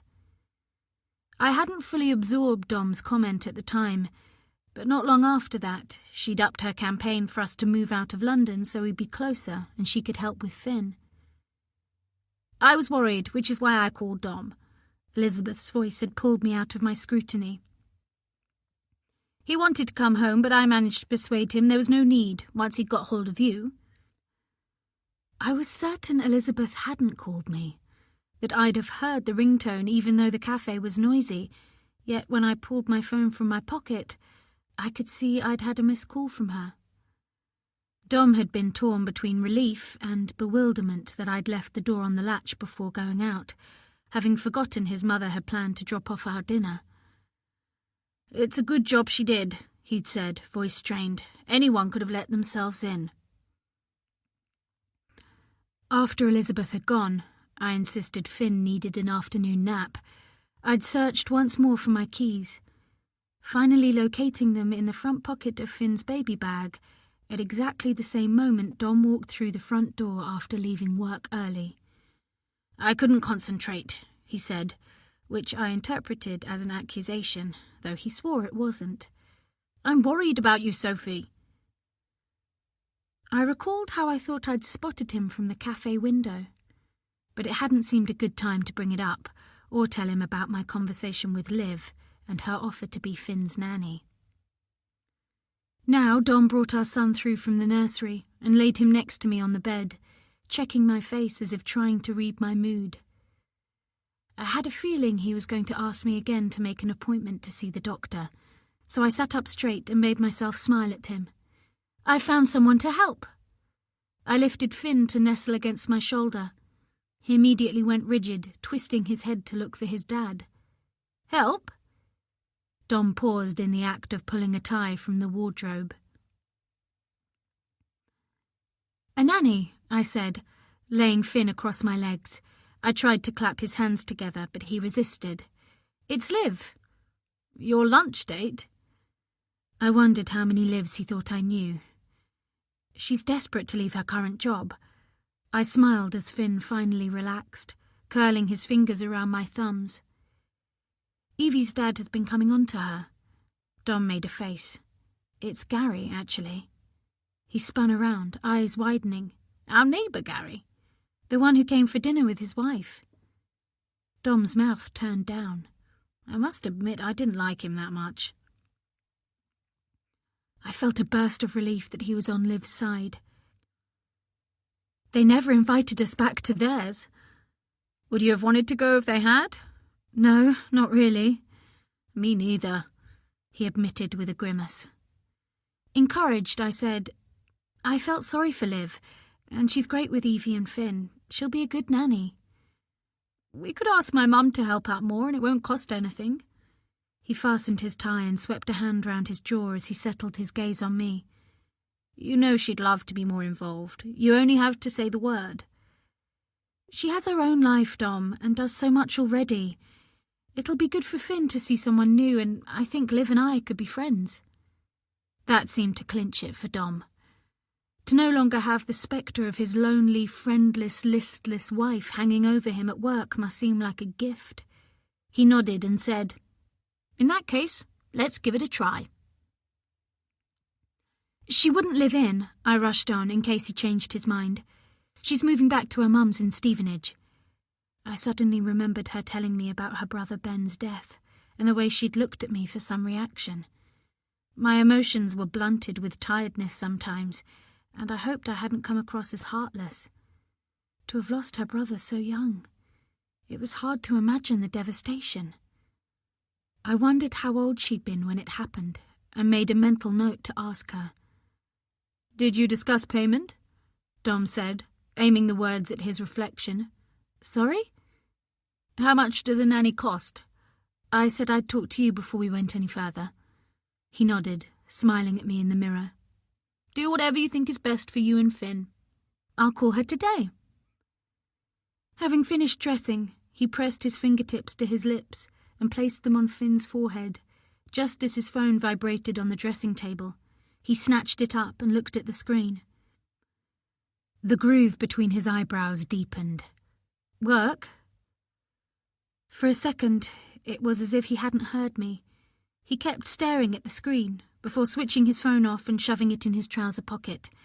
I've got to go, he said absently, as if he'd already left, and only when he'd run downstairs and the front door had shut did I realise that, for the first time I could remember, he hadn't kissed me goodbye. Once Finn was fed, with minimal fuss, and safe in his playpen, I called the number Liv had stored in my phone. I was about to hang up when she finally answered, sounding out of breath. Sorry, I've been for a run. That's okay. I remembered with a pang when I used to go running, enjoying the empty streets first thing in the morning, the way putting one foot in front of the other seemed to free my mind. I'd invariably arrive at work feeling energised, while my colleagues were still rubbing sleep from their eyes. I hadn't needed to drink so much coffee to stay awake back then, unless I was on a work deadline. I've spoken to Dom, I said. He's happy for you to come and help out with Finn. It sounded better than using the word nanny, as if we were on a more equal footing, less like employer and employee. That's great, Sophie, you won't regret it. The words came in a rush, as though she'd been holding her breath. I've left Lavender Drive.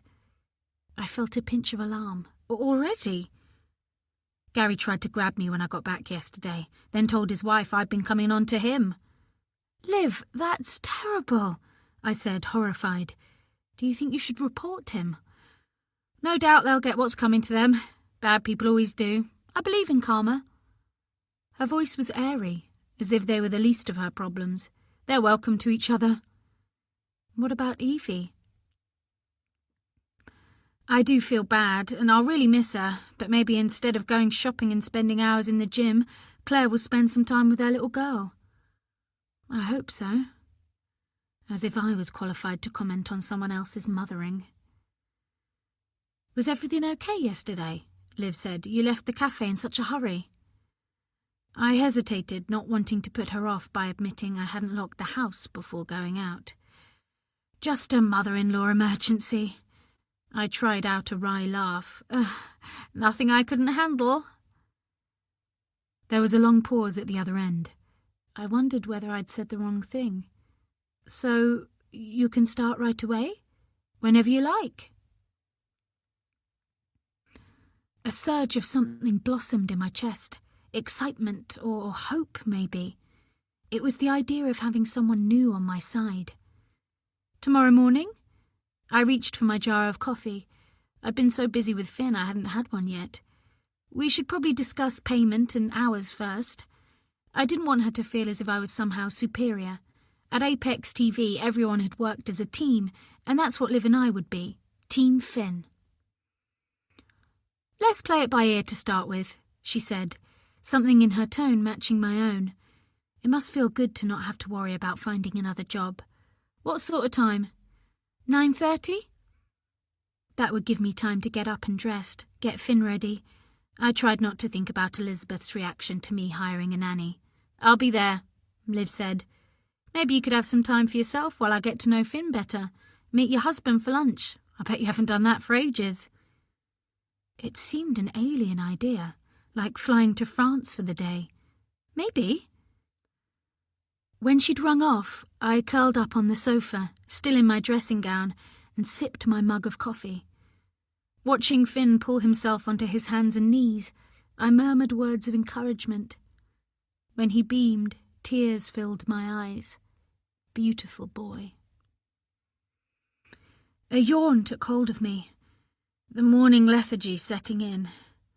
Determined not to succumb, I unlocked my phone and sent Dom a message. He kept his mobile close and always replied. Not that I messaged him often. "How about lunch tomorrow?" I imagined his look of surprise and wondered how he would explain it if anyone was looking. "Just my wife. You've probably forgotten what she looks like." "Love to, but got meetings all day." He added a sad face and a red heart emoji. "Talk later. Love you. Kisses to Finn. Kiss, kiss." Disappointment flooded through me. I opened my emails and read the last one from my friend and ex-colleague Isaac, sent a month ago. "Come into London and have lunch. I miss you. Kiss." I've been avoiding responding, unable to raise the enthusiasm for a trip into the city, not wanting him to see me in such a state. Not stopping to think, I typed, "Still on for lunch? How about tomorrow, 1 p.m? He replied straight away, "Who is this?" Smiling, I typed back, "Your favourite historian." "In that case, yes I am. The usual place? Please, kiss." For a second I felt lighter, that small contact bringing me back to myself. But tiredness dragged at my edges, pulling me down, and I felt powerless to resist. "It'll be fine," I said to Finn, through another wide yawn. "You'll have a nice time with Liv. Oh, you might even like her better than Nana."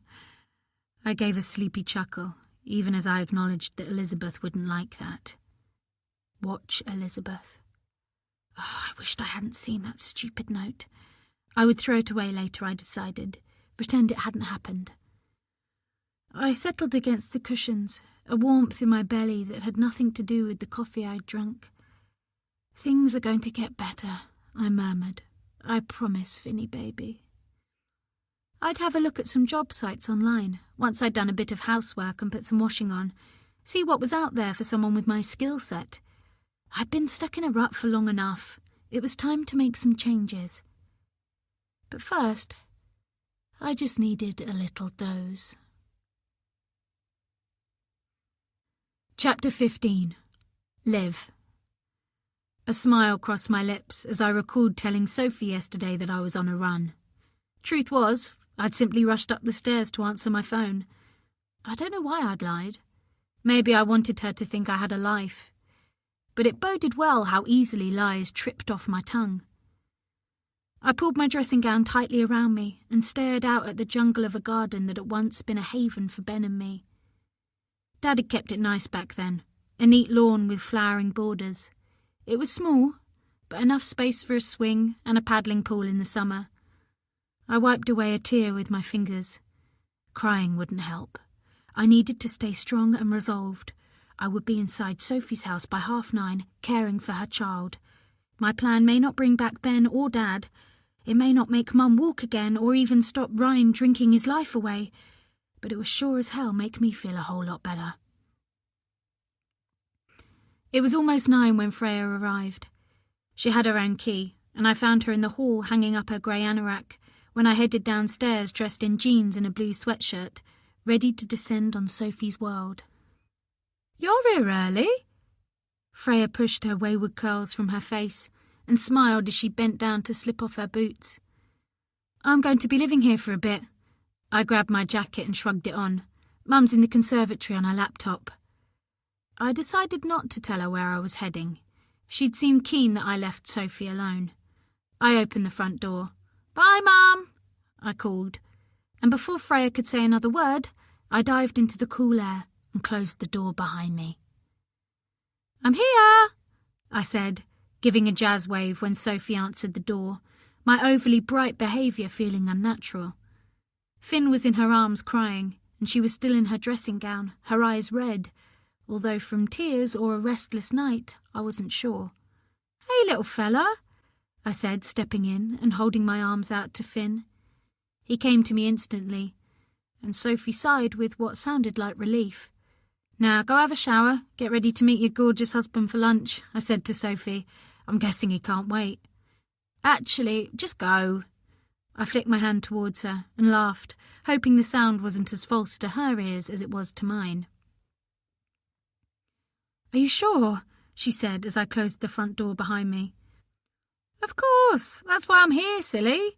She smiled, and I felt a tiny pang of guilt. She did seem helpless. No, pathetic. She had everything and was still absolutely pathetic. I'll make some tea, shall I? I said. I drink coffee, the instant kind, but yes, please. Anything for you, Your Majesty. I said it lightly, but it was not how I meant it. Thanks, she said, clearly missing my tiny snipe. I needed to be more careful. I'll get ready. I'm heading into London. She sounded excited suddenly, her face brightening. That's brilliant. I jiggled Finn on my hip as he tugged at my hair. He was a dear little chap, who only seemed to cry when Sophie was holding him. We'll go to the park, won't we, Finn? He beamed up at me, and I wondered for a moment what would happen to him once I ruined his mother's life. But then he had Dom, and Sophie hadn't cared about my family when she broke my brother's heart. Sophie appeared half an hour later, dressed in a shapeless green dress that did nothing for her figure, but matched her eyes and made her red hair stand out. You look great, I said. She did. Makeup and a shower had revived her skin, and her eyes looked brighter. I suddenly cursed my poor judgment. Giving her the chance to meet Dom for a romantic lunch maybe wasn't such a good idea. I deliberately made 2 mugs of tea out of spite, knowing Sophie would be too polite to decline it or insist it should have been coffee, and I was right. She took 1 sip before looking at her watch and placing the mug on the breakfast bar. Let me show you where everything is. I've jotted down Finn's routine, which Elizabeth insists I stick to. Something crossed her face, a flicker of doubt, and I wondered if she was thinking about the note. Had she shown it to Dom? I felt sure he wouldn't like it if Sophie started doubting his mother. Though he's pretty flexible, Sophie continued. He has to be, as I'm not very organised. Once she'd showed me round, and we were standing in the lounge, she took a deep breath. Right, I'd better go. I'm catching the 10:45 to St Pancras, and it's a good 20-minute walk to the station. She grabbed her bag and shoved her phone inside. OK, we'll have fun then. I looked at Finn straddled on my hip. We will, won't we, Sweetie? She kissed Finn's head. Oh, I feel so guilty leaving him, she said, touching his cheek. Are you really sure this is OK? Just go, I said, with a laugh that sounded more natural this time. For God's sake, just go. Thanks, Liv. Her smile reappeared. I so appreciate it. Don't be silly, I'm working for you, don't forget. I followed her into the hall, where she slipped on her coat. Whereabouts are you heading? She furrowed her forehead. A little Italian restaurant on Preben Street in Islington. Lovely, I said as she left. As the door closed, I looked down at Finn in my arms and back up towards the staircase. I couldn't wait to explore the house. I made my way into the lounge and put Finn in his playpen, and after a moment he stopped staring up at me with his wide eyes and picked up one of his exploration blocks and shook it in his little fist, making gurgling noises. I looked about me. This house was so quiet, too big.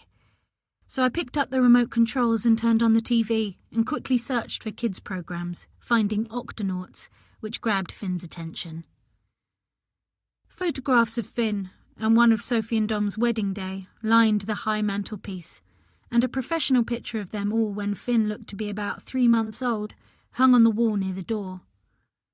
I headed towards it, placed my index finger on Dom's face, and moved it slowly down his cheek. He reminded me of an actor in Grey's Anatomy, though I knew it wasn't just about looks for Sophie. He seemed the caring type, the opposite of Gary. "She doesn't deserve you," I whispered. Finn was so engrossed in the bright colours on the TV, I left the room and headed into the kitchen, where I made myself another cup of tea before climbing the stairs. I knew which room was Sophie and Dom's, from when I took her necklace. The curtains were pulled back, and the brightness of the day lightened the room. The door of the ensuite stood open. I made my way towards the dressing table and put down my mug. Sophie didn't seem to have a lot of makeup, unless she'd got it tucked away somewhere, but there was a bottle of Coco Chanel that looked barely used. I sprayed it on my wrists and neck before opening a drawer, looking for some sign of Ben and Sophie's relationship, wondering if there might be an old photograph, at least, tucked away somewhere. Or had Sophie been so heartless she'd scrubbed everything about him from her life and memory, not wanting any reminder of her part in his death. Inside was an array of fancy scarves in various colours. Who the hell needed so many? I closed a drawer and made my way to what was clearly Sophie's side of the bed. A framed photo of her with Finn was on the cabinet, along with a paperback and a glass of water. I opened the drawer to find a diary with no entries, and a couple of photos that seemed to be of Sophie when she was much younger with her mother, and an older woman, a grandmother perhaps. I closed the door and rose once more. A cream cashmere jumper hung on the front of the wardrobe. I picked up the sleeve and rubbed it against my face. I couldn't recall ever owning something so soft. I picked up my mug and dipped my fingers in it, and with a wicked smile splashed tea over the front of it. "Oh dear, Sophie, how did you manage to get tea all over your best jumper? What will Dom think?" Sophie's dressing gown was draped across the foot of her bed. I picked it up and rummaged in the pockets, and smiled as my hand touched a crumpled piece of paper. I pulled it out and flattened the note. "Watch Elizabeth." I shoved it in my pocket and was about to carry on snooping when the landline phone rang. I dashed downstairs and picked it up. "Hello?" I smiled down at Finn, who was now sucking a rattle. "Who's that?" "It's Liv." "Oh, right, it's Dom. Can I have a word with Sophie?" "She's not here right now. I thought she was with you. She's just left for London." "Did she seem okay?" He sounded anxious. "Fine. And she's left Finn with you?" "Yes, hang on." I placed the phone next to Finn. "Say hello to Daddy." Finn smiled, gurgled and turned his head away. "Sorry, Dom." I pinned the phone to my ear once more. "That's all you're going to get, I'm afraid." "He's not much of a talker. Is he behaving himself?" "He's as good as gold." "That's what my mum always says." He paused. "Anyway, I'd better go. I've got meetings all day and need to make a call." The line went dead, and as I hung up the receiver, I knew exactly what I needed to do. "Right," I said to Finn. "We're going to take a trip to London, my little friend, to see what your mummy's up to." I headed through Islington, checking in the windows of every Italian restaurant, pushing a sleeping Finn in his buggy, finally spotting Sophie at the back of a pretty place, with hanging baskets outside and a red and white checkered awning. She was sitting opposite a man wearing glasses and a burgundy polo shirt, with curly dark hair. It was clear she liked him. Her smile was so natural. I stood outside for some time, staring in, mesmerised by the couple, before pulling out my phone. I brought up my camera, knowing I'd found, quite by chance, the perfect way to ruin Sophie's life. Chapter 16. Sophie. I miss you. Isaac filled my glass from a bottle of sparkling water before digging into an enormous plate of pasta. Behind his thick-rimmed glasses, his dark eyes were sincere, and I realised how much I'd missed him too. I still can't believe you're not coming back to Apex. I might have if I hadn't been replaced, I said, raising my voice above a burst of laughter from a nearby table. Our favourite lunch spot, Luigi's, was even busier than I remembered. Colours, scents and sounds seemed heightened, as though I'd been living underground for months. How's Harriet working out? She's fine, but it's not the same. I knew he was just being kind, that my successor was lovely and good at her job. We'd worked together briefly, but Isaac and I had made a good team. We'd clicked from the moment we started working together on Back in Time, bonding in a brother and sister way that made going into work every day a pleasure. He was tall and solid, with dark curly hair and a love of plaid shirts that gave him an air of the lumberjack. He was also utterly obsessed with history. When he introduced his girlfriend, she joked he'd only asked her out because her name was Anne, like his favourite monarch. I'm thinking of looking for a new job, I said, pushing my salad around my plate, butterflies in my stomach making it hard to eat. I kept thinking how upset Elizabeth would be that I hadn't left Finn with her, knowing she'd have loved the opportunity to have him to herself for a few hours. Something closer to home, I added. Home. It used to be the little house in Stevenage with Mum, then a flat share in London when I was offered the job with Apex after a work placement there, and then the apartment with Dom. I still didn't think of the Avenue as my home, despite spending every day there for the past 3 months. What sort of job? Maybe retrain as a history teacher? Isaac screwed up his nose, his mouth turned down. What?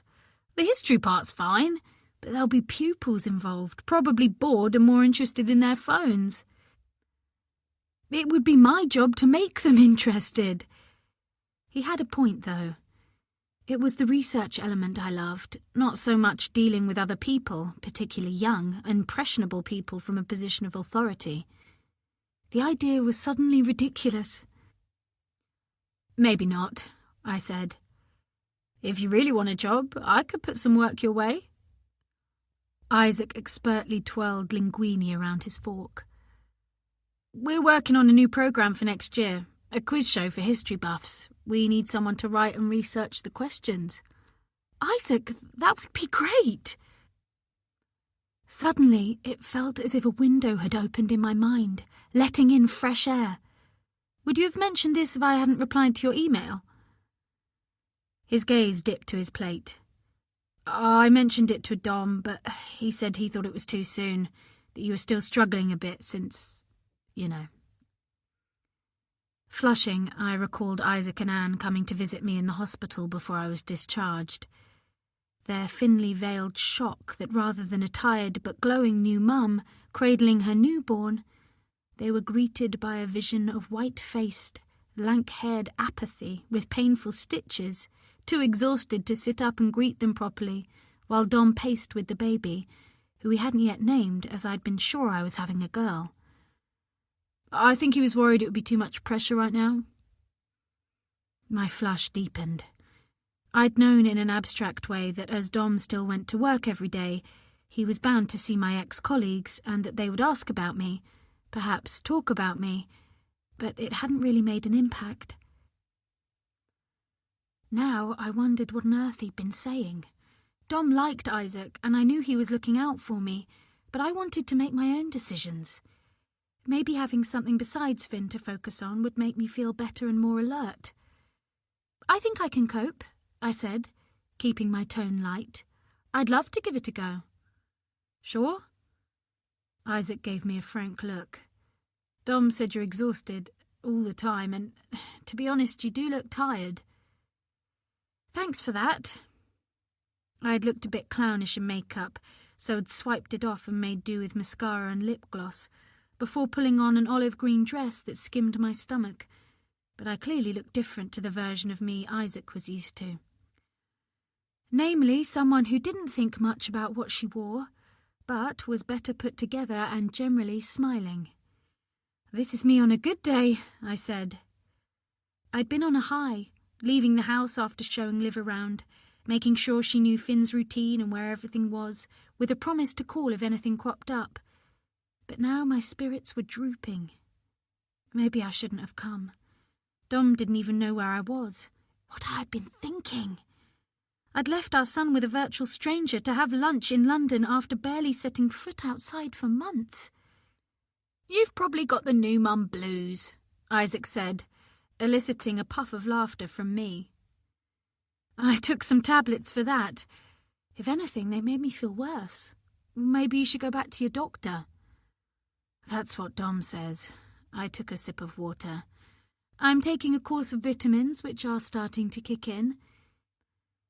It was true that I felt less tired than I had in a while, though that might have been due to me dozing on the train, lulled by the rhythmic rocking of the carriage. 30% of new mothers can have postnatal depression for up to a year after giving birth. Pushing aside my misgivings, I grinned and grabbed my napkin. Reaching over, I dabbed spaghetti sauce off his chin before scooping a forkful of his lunch into my mouth. "Have you been reading parenting websites?" He gave a bashful smile, nudging his glasses further up on his nose. "Maybe," he said. "I got worried when you didn't reply to any of my texts." Momentarily distracted by a figure hurrying past the restaurant, shoulders hunched inside a black coat, it took a second for his words to sink in. "Texts?" I pulled my head back. "I haven't had any texts from you, just that email," I said. "I'm sorry I didn't reply." I ate some more of my salad, suddenly starving. I'm a terrible friend. Putting his fork down, Isaac leant back and rootled his phone out of his jeans pocket and jabbed the screen. "See?" He twisted his wrist so I could see a list of sent messages on the screen, to me. "Nothing major." He put his phone on the table with a little shrug. "Just checking to see how you were doing because you weren't answering calls and I didn't want to disturb you." "You made one call since we moved, which I answered," I said, still puzzling over the texts. "You rang the landline and asked how I was enjoying life in suburbia." "I rang another time, but your mother-in-law said you wanted to be left alone." I stared. She'd never even told me you called. Or had she and I'd forgotten? Those early days at the Avenue had blurred into each other. I'd spent a lot of time in our bedroom and the newly decorated nursery, which Natasha had worked on before we moved in. Not that they'd got much better. She must have forgotten. The note bobbed into my mind and I pushed it down. I wasn't going to start doubting Elizabeth's intentions because someone had an axe to grind. "At least she got your back," said Isaac, echoing my thoughts. I remembered he'd met my mother-in-law at our wedding, where she'd gone out of her way to be charming to everyone, and I hated that the note was putting ridiculous thoughts into my head. "I decided texting would be better, and when you didn't reply, resorted to emailing." I thought it was a bit odd, I admitted, but I definitely didn't get any texts. Unless I'd deleted them without reading in one of my befuddled states. I hadn't replied to a couple of WhatsApp messages from Mum now I thought about it, but when she called me, I'd looked to check and they were there. I'd just forgotten about them. "Anyway, I'm here now, so tell me what's been going on since I left." For the next 15 minutes, I felt almost normal as Isaac filled me in on the comings and goings at the TV station. Who'd been promoted, who'd left, a proposed strike as a protest against pay cuts.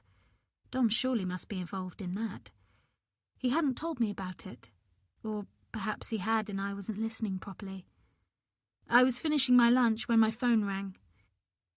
"Sorry," I said to Isaac, interrupting him midway through telling me about the latest Back in Time episode he was working on, featuring Thomas Cromwell, who was one of the most corrupt ministers to ever hold power in England. "Sophie, where are you?" I felt an odd sense of déjà vu at the sound of Dom's voice, asking the exact same question he had when I was with Liv at the Busy Bean. "In Luigi's with Isaac," I said. "Come and join us if you like. Why didn't you tell me you were going out? I forgot. My smile faded. When you said you weren't free, I asked Isaac to meet me instead. There was a moment's pause as he absorbed this information. Have you heard from Liv?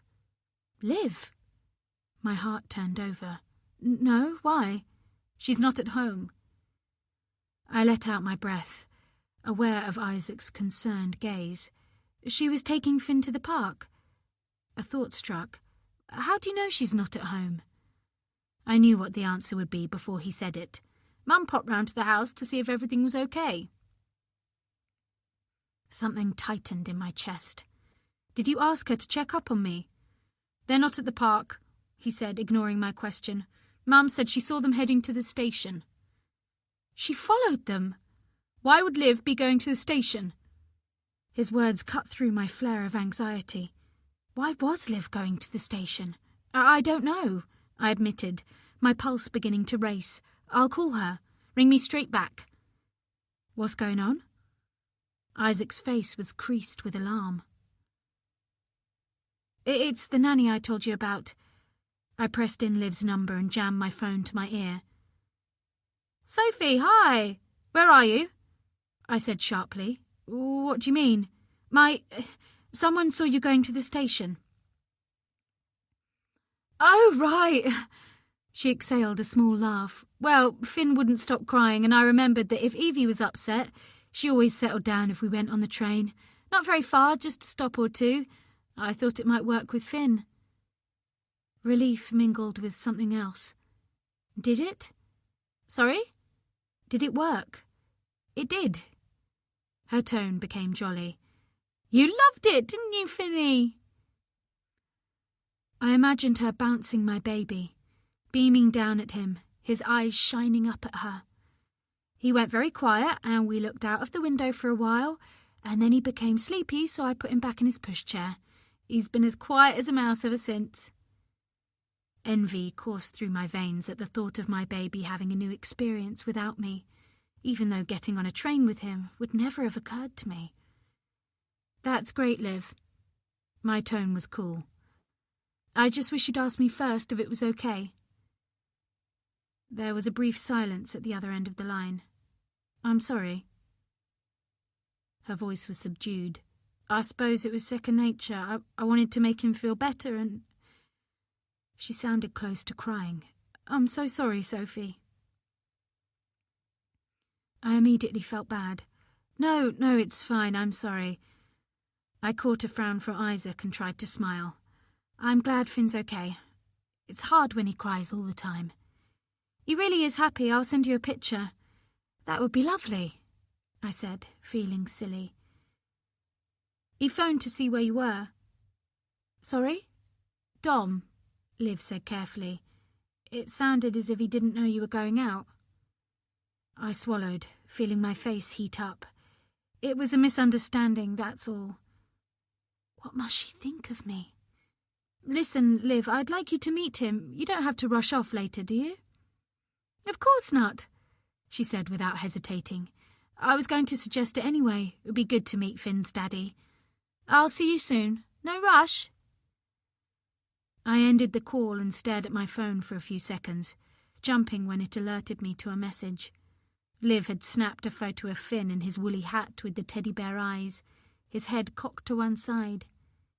His cheeks were pink, his eyes bright, mouth curved into a smile. He was smiling for her. Tears rose. All of a sudden, everything felt wrong. I wanted to be with my baby. Liv had said she wanted to get to know Finn. Well, I wanted to get to know him. I could hardly do that when I wasn't even there. Everything all right? Isaac asked, putting down his empty glass once I'd called Dom to tell him Finn and Liv were fine and that I was about to head home. Oh, I shouldn't have come. I picked up my bag, fighting the tears back. I've never left Finn before. I'm a terrible mother. Of course you're not. Isaac looked shocked at my outburst. It's been 9 months, Sophie. You're allowed to have a couple of hours to yourself. But even when I'm there, I'm not really there. I thrust my hair back with a shaking hand. I was too hot, the restaurant too loud, the smell of food overwhelming. I have to do better. I was getting better before we moved out of London, but now I'm worse. I thought again of the note about Elizabeth, shoved in my dressing gown pocket at home, and nearly told him just how bad things had been. But Isaac was pulling his credit card out and waving the waiter over. "Don't be so hard on yourself," he said. "Look, I'll get this and then walk you to the station." "No, I'll be fine. You should get back to work." I pushed my arms into my coat and stood, sick and dizzy with the need to escape. "It was good to see you." "I'll be in touch," he called after me as I weaved between tables on rubbery legs towards the exit, not caring that several diners were staring, probably thinking Isaac was my boyfriend and we'd had an argument. All I cared about was getting home to my son. Chapter 17. Live. I'd been caught out, chastised like a naughty child by Sophie. And even 45 minutes later, as I sat in the park, under a grey sky, a bitter wind blasting my cheeks, trying to calm down, I couldn't pop the anger bubbles rising inside me. Finn had fallen asleep in my arms on a train back from London, and even when I'd moved him to his buggy at St Albans station, he'd barely stirred. He was such a good little boy. Sophie didn't deserve him. Now, I opened my phone and stared at the photo I've taken of Sophie and her friend laughing as they'd enjoyed their meal. Though I wasn't totally convinced she was having an affair. It didn't fit with someone who could barely keep awake. Where would she find the energy for a start? But even if they weren't having an affair, surely this photo would cast doubts in Dom's mind. I would print a copy at Mum's later, post it through the door with another note. No smoke without fire, as they say. "Hello, Olivia." It was Kim. I hadn't seen her approach, or I'd have scarpered. But she was already sitting beside me, lifting Dougie from his sling. She stood him on her ample knee and gripped his hands.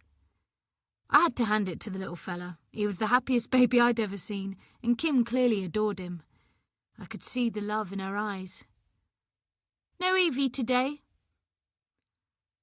I shook my head, deciding not to fill her in on the gory details of how I'd left Claire and Gary's. "This is Finn." "I know exactly who this little cutie is," she said, releasing one of Dougie's hands and leaning forward to tickle Finn's cheek. "I saw him with Sophie at the mums group, and Elizabeth brings him to the park regularly. Talk about a doting grandmother. She's amazing with him, and a lovely woman too." She grabbed Dougie's free hand and bounced her knees, singing a song I didn't recognise about a farmer heading to market. "I have a lot in common with Elizabeth, actually," she said, coming to the end of a verse. "We've both lost babies." Her eyes glazed over quite suddenly. "Her son Christopher died of a heart defect, and my little one died of the same thing." "Oh, Kim." Shocked out of my impatience to get away, I touched her arm. "I'm so sorry." "Thank you." She stared ahead for a moment, before swallowing hard and fumbling a tissue from her bag. "It was 5 years ago, but you never get over something like that." "No, time is pretty crap at healing, isn't it?" She dabbed her eyes, looked my way and smiled, the tip of her nose bright red. "But I have Dougie." She tickled his chubby middle and blew a raspberry on his neck. He shrieked with laughter. "I don't know what I'd do without him." "He's such a sweetie," I said, and I meant it. "He's always so happy, so lively." She nodded. "I know. Would you believe he hasn't slept during the day since he was 6 months old? I mustn't complain, though. It's more time I can spend with him, and he sleeps like a baby at night." She laughed. "Oh, my word, did you hear what I just said then?" She blew another raspberry on his neck, then bounced him up and down. A break in the grey clouds lightened the sky as my phone rumbled in my pocket. I pulled it out. It was a message from Sophie. "Where are you?" She was back. Time had got away from me. I should go. As I rose, I noticed Claire approaching, pushing a sleeping Evie in her pushchair. I'd never seen the woman without her heels and makeup. She looked different, natural. I looked at Evie asleep and felt a surge of guilt and sadness that I'd abandoned her. "So you found yourself another baby to look after?" Claire's face was red, her eyes blazing. "Another husband to come on to?" Kim and Dougie stared at me. She was obviously waiting for me to explain, but I couldn't face it. "Bye, Kim," I said, deciding not to get into a row with Claire. I had enough on my mind right now. "Oh, that's right," Claire yelled after me. "Just run away. Evie's definitely better off without you. You're a bloody useless nanny." I clenched my hands around the handles of the buggy, biting back the words I wanted to say, finally turning the corner. Relieved her nasty words were fading into the distance. "Where have you been?" Sophie cried, grabbing Finn from his pushchair and squeezing him to her. He yelled and held out his arms to me. "Just to the park," I said. "I came back as soon as I got your message. I didn't know you would return so soon. You didn't say." No, sorry. I'm sorry. Here, take him." She shoved the screaming child at me. "I'll make some coffee. Do you want one?" I shook my head as I followed her into the kitchen, and she handed Finn back to me. "So did you have a nice time in London with Dom?" I asked. "No, I mean, yes." She began banging around the kitchen like an angry TV chef, grabbing a mug and spoon, red-faced and close to tears. "I didn't meet Dom in the end. He had meetings all day, so couldn't make it. I arranged to catch up with a friend I used to work with." Finn stopped crying, and I put him into his high chair and handed him his toy cat. "Was it a good catch-up?" "What?" She looked at the giant clock on the wall. It was 5 o'clock. "Dom will be home soon," she said. "Can you hang on? I want you to meet him. I did mention that, didn't I?" She was nowhere near close to making a drink. Hadn't even filled the kettle. "I'm looking forward to it." The front door opened, and within moments Dom was standing in the doorway, loosening his tie and unbuttoning the top button of his white shirt. "God, the train was packed," he said. He smiled at me as he bent to kiss Finn's hair, then headed towards the fridge, opened the door and grabbed a bottle of white wine. "You must be Liv," he said, staring at me as he poured a glass, not offering one to Sophie, or to me, come to that. "I am indeed." I returned the smile and held his gaze just for a moment. He turned to his wife. "So was London okay?" he said. "Sorry for earlier. I just worry about you and Finn, you know that." She nodded, but didn't offer any more, and an awkward silence fell. "Shall we sit down?" Dom said, after taking a couple of gulps of his wine. The three of us made our way to the kitchen table and sat down. "It's good to finally meet you, Liv," Dom said. "Sophie told me what happened with Gary." I swallowed, feeling exposed. "Have you been working as a nanny long?" he went on, when I didn't say anything. "Not long, but I have qualifications, and I've had a DBS check, plus I'm up to date with my first aid. I can let you see all the documents." "That's great," he said. "Sophie's told me you're good with children." He took another swallow of wine, his gaze not leaving my face. "Where were you before you ended up at the Wilsons?" It took me a moment to realise he meant Gary and Claire. Evie was my first nanny position in a home. "So what other jobs have you had?" "I worked for a time in a nursery." "Could we get a reference?" I couldn't tell them my boss hated me. It wouldn't go down well. "They went out of business," I lied. "Before I studied to be a nanny, I had lots of different jobs. I worked in Sainsbury's and Stevenage, a couple of waitress jobs, Prezzo's in the Copper Kettle in Stevenage Old Town. I'm sure I can get some sort of reference." "Dom, she's brilliant with him." Sophie placed her hand on his, and their eyes met. "He never cries when he's with her." "He never cries when he's with my mum either." He gave a small smile, as if to take the sting out of his words. "Nothing personal," he added, returning his gaze to me, but I sensed a rising tension between them. "Listen, shall we give it a trial?" I said. "See how it goes. Maybe for the first month or so I can just be here in the house with Sophie, and she can get on with what she wants to do. Maybe even get a job working from home while I care for Finn. That would give me time to prove to them that I was the perfect nanny. I like the sound of that, Sophie said, her eyes on her husband. Dom? OK, a month's trial it is, he said, and knocked back his wine in one. It was gone 6 by the time I got back to Mum's, and as I opened the front door to my old childhood home, I heard laughter trickling from inside, the TV blaring out. For a moment I was a kid again, when everything was perfect.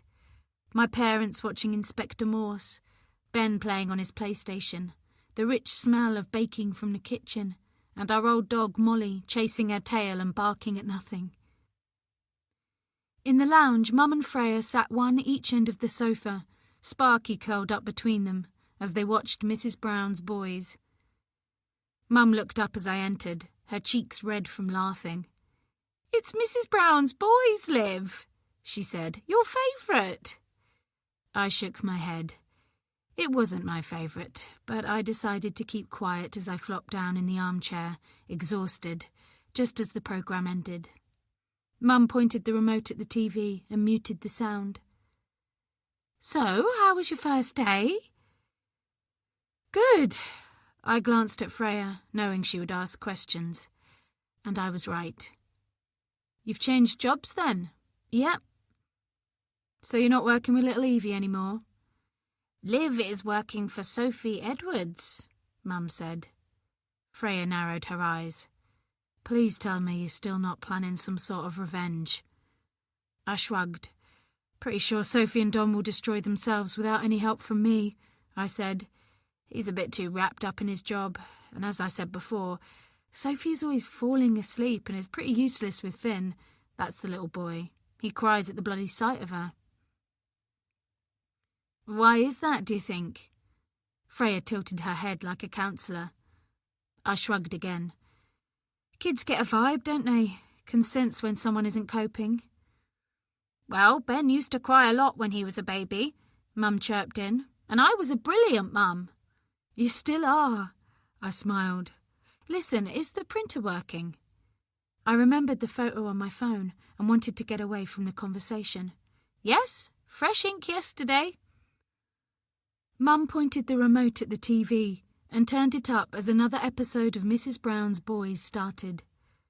I got up and headed into the conservatory where Mum's computer was and sent the photo of Sophie and her friend to the hard drive. "Who's that?" It was Freya coming up behind me as the photo printed. I picked up the photo. "Sophie Edwards. She's very pretty. I can see why Ben fell in love with her." Her words stung. "She had lunch with this man today while I looked after Finn. I think she could be having an affair." I folded the page. "How's Mum been today?" I said before she could comment. Freya's face brightened. "Oh, we've had a lovely day. We went down to the river and fed the ducks." She turned, then spun back round. "Oh, I've just remembered you had a visitor earlier." "Who?" "Ryan, the man you were with the other lunchtime." "Really?" For some reason my heart leapt. She nodded. "He was looking for you. Said he wouldn't come in and disturb your mum, but could I pass on a message? Something about needing to tell you something about Sophie. Said he'd got no money in his phone, so could you call him?" She paused. He seemed a bit drunk, to be honest, staggered as he left. My shoulders slumped. He's got a bit of a drink problem. It breaks my heart. I thought so. Freya shook her head. I shut down Mum's computer and turned to leave. "I'll give him a call now." "Yes, and I should make a move." Freya made her way towards the door. "There's a small casserole in the oven, enough for you and your mum. Should be ready to eat in about 10 minutes. "That's very kind," I said, following. "But please don't think you have to look after me too. I can always grab a burger." "Oh, it's no trouble at all. I like looking after you." Freya disappeared into the lounge to say goodbye to Mum, and I took the stairs 2 at a time, pulling out my phone. "Ryan," I said when he picked up. I entered my bedroom and closed the door behind me. "Liv, you wanted to talk to me?" I flopped onto the bed. "I did." Silence. Ryan, are you okay? Oh, I may have had a drink or two. Silence. You told Freya that you wanted to tell me something about Sophie. Sophie Edwards. She's not who she seems. His voice was a slur. There are things you don't know about Sophie, Liv. Things I need to tell you. What sort of things, Ryan? Not right now. I'm so tired. So tired. Ryan? Ryan, are you okay? But the line had gone dead. Chapter 18. Sophie. How long have you been feeling this exhaustion? A few weeks, I suppose. I tried to hold the doctor's gaze, the instinct to downplay my symptoms overriding the urge to confide in her. And do you feel it's more than the tiredness of having a baby to look after? She flashed a glance to her computer screen, but I knew there wasn't much to see, other than what she'd just typed in. I'd joined the surgery soon after moving to the Avenue at Dom's insistence, but this was my first visit. While checking my blood pressure, Dr. Crawford had explained they hadn't yet got access to my medical records. Not that they made very interesting reading. Before having Finn, I'd rarely needed to see a doctor. Once I'd left childhood behind, and even then, apart from a badly sprained ankle and a bout of tonsillitis, I'd been healthy. I don't really know, never having been a mum before. I attempted a smile that made my cheeks ache. I'm sure that's all it is, too many sleepless nights, baby teething, that sort of thing. Dr. Crawford winced in sympathy. There was a gold-framed photo on her desk of two little girls in school uniform, with matching smiles and the same thick dark hair and olive skin as the doctor. I can relate to that, she said. You said your husband is concerned. I nodded, wishing it didn't sound so serious. By telling her, I hoped to convey I was there just to put his mind at rest, not because there was something to be concerned about. He thought I should get checked out. I recalled the way he'd looked at me yesterday, after Liv had gone home, her eyes lowered so I couldn't read her expression. I'd unexpectedly burst into tears, upset that Finn had rebuffed me after I rushed home, worried Dom was secretly annoyed that I'd chosen to employ a stranger instead of asking Elizabeth to help out, and cross that I'd taken off to London to have lunch with Isaac. He'd looked at me, a nerve twitching under his eye, a sign of tiredness. "You have to go to the doctor's," he'd said, putting down his wine glass. "I'm worried about you." "So you keep saying. You're not ready to be going out, never mind having lunch with friends in London." I'd rounded on him. "By friends you mean Isaac." It was a low blow. Dom had struggled initially with how well I got on with Isaac, certain he felt more for me than friendship, until Anne came on the scene, but he'd done his best to hide it, to not be the sort of man who was suspicious that his wife's best friend was a man. To his credit, he hadn't responded to my barb, just rubbed the space between his eyebrows with his fingertips. "Fine, I'll go to the doctor's tomorrow," I said, wiping my face with the back of my hand. His expression had softened.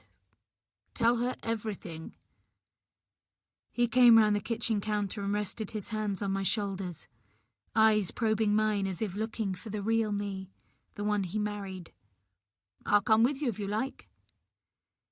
In his high chair, Finn had made a noise that sounded like agreement, but I shook my head. "I'll be fine.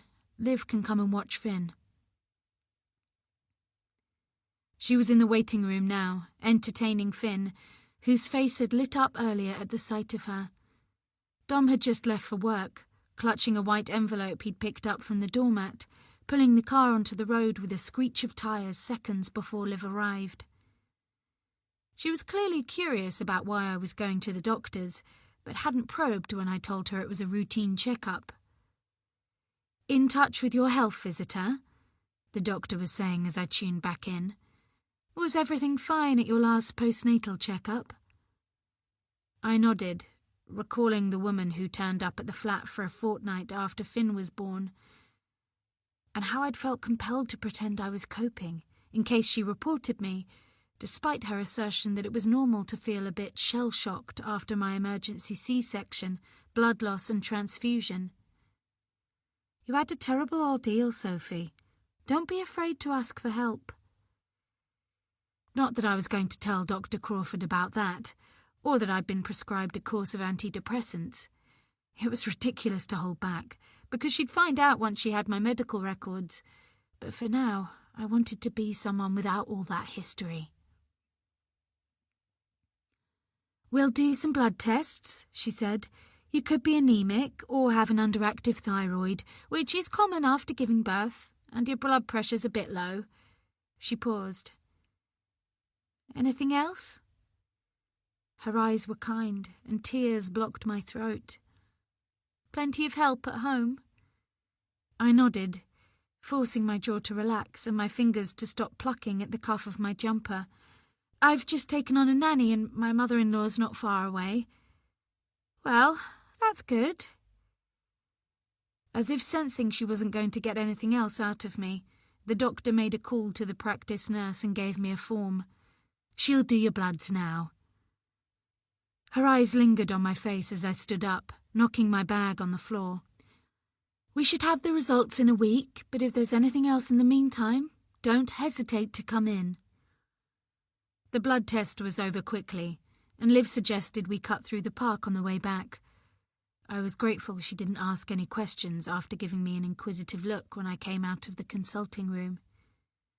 "We can get a hot drink at the stall there," she said. She seemed on edge, walking too fast. I longed to take the pushchair handle but couldn't think how to do it without seeming rude, so I trotted alongside, hands swinging uselessly by my sides. As the sun dipped behind heavy clouds, I had the crawling sensation I'd had before, on the odd occasion I'd ventured out, being followed. Glancing over my shoulder, I saw a man some distance behind on the path, shoulders hunched, hands dug deep in his coat pockets. He slowed his pace and bolted his gaze to the trees at the edge of the park. A small dog bounded towards him, and when he bent to pat its head, I let out a breath. My mind was all over the place. Having a baby really had clouded my senses if I thought I was being stalked, as well as seeing people in the street I thought I knew. "Maybe you do need help."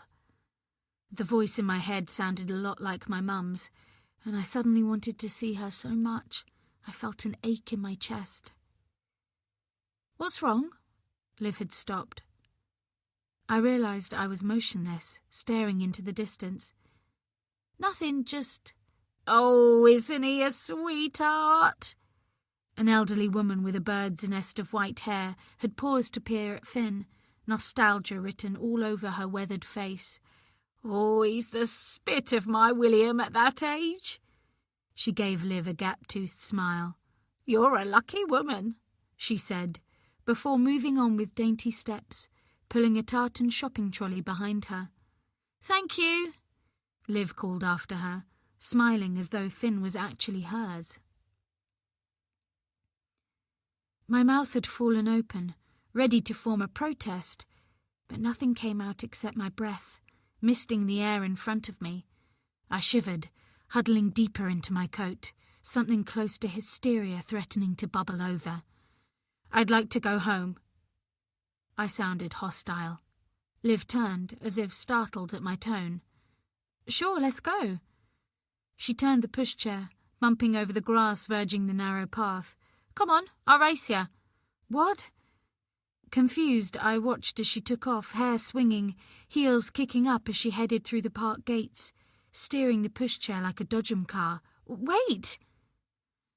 I hurried after her, weaving through a throng of schoolchildren clutching clipboards and pens, being assembled by a couple of harassed-looking teachers. "I'm not the runner I used to be," I said, panting as I caught up with Liv on the pavement, trying to make a joke of her sudden dash while I bent to check on Finn. He was fast asleep, eyelids fluttering with dreams, his lips slightly parted. "Shall I take over?" It's okay, we're almost there now. Tightening her grip on the buggy, Liv fixed her eyes on the street ahead with an almost defiant tilt to her jaw. I hoped I hadn't upset her. Coming from a difficult situation with Evie's parents, the last thing I wanted was for her to think we were just as bad. "We'll have a drink at home," I said, lengthening my stride. "Hot chocolate if you like, and I'll tell you about the time I bumped into Jude Law at the television centre." She threw me a half-hearted smile. Maybe she wasn't a fan. "Sounds good," she said, looking over her shoulder as we crossed the road leading to the avenue. Was Dom okay this morning?" I suddenly thought I understood why she was jumpy. She was worried that after meeting Dom yesterday, we might have changed our minds about letting her help with Finn. "Oh, he was fine." I recalled how he'd thrown himself into the car earlier, how he hadn't said goodbye before driving off, or made me coffee. Was he fine? He'd said he was happy for me to do what I thought was best, but something felt off. "Honestly, Liv, don't worry about him," I said, with a confidence I didn't feel. Liv didn't look reassured. A nerve jumped in her temple, and she looked like she was grinding her teeth. But before I could say something convincing, I noticed a car parked outside our house. For a second, I thought it was Elizabeth's black Range Rover, but as we drew closer, a woman who clearly wasn't my mother-in-law stepped out of the driving seat. "Sophie Pemberton." She slammed the car door and adjusted the leather bag thrown across her body. Despite her duffel coat and hand-knitted Doctor Who-style scarf, she had an officious air that sent a sick swipe through my stomach. "I'm Sophie Pemberton," I said, realising she'd looked automatically at Liv. "Who are you?" She fished out an identification tag and handed it over. Tess Bowman. The photo was clearly the round-faced woman in front of me, though her greying curls were covered by a crimson beret. There was a number on the tag that I didn't take in as my breathing grew shallow, my vision blurring on the words written above. I was aware of Liv frozen beside me, her knuckles white around the handle of the pushchair, and the sense that behind all of the windows of the houses on the street, eyes were peering at me. "As you can see, Mrs. Pemberton, I'm from social services." Tess's eyes were pale and inquiring, her cheeks crimson with broken veins. "Can we talk inside?" She nodded towards the house. "We've had a report about a child being neglected at this property." Chapter 19. Sophie. Once inside the house, Tess turned in the doorway to watch Liv's departure. "Friend?" "Nanny, actually." I lifted Finn from his pushchair, hoping Tess couldn't see my hands shaking. "You have a nanny?" She sounded surprised. The news clearly hadn't fitted with whatever she'd expected to find. A baby at home alone, surrounded by squalor while the parents were out drinking, perhaps. "She doesn't live in?" "No." I strived to keep my tone even. It was important to give the illusion I was calm and in control, or would that look suspicious, as if I was trying too hard?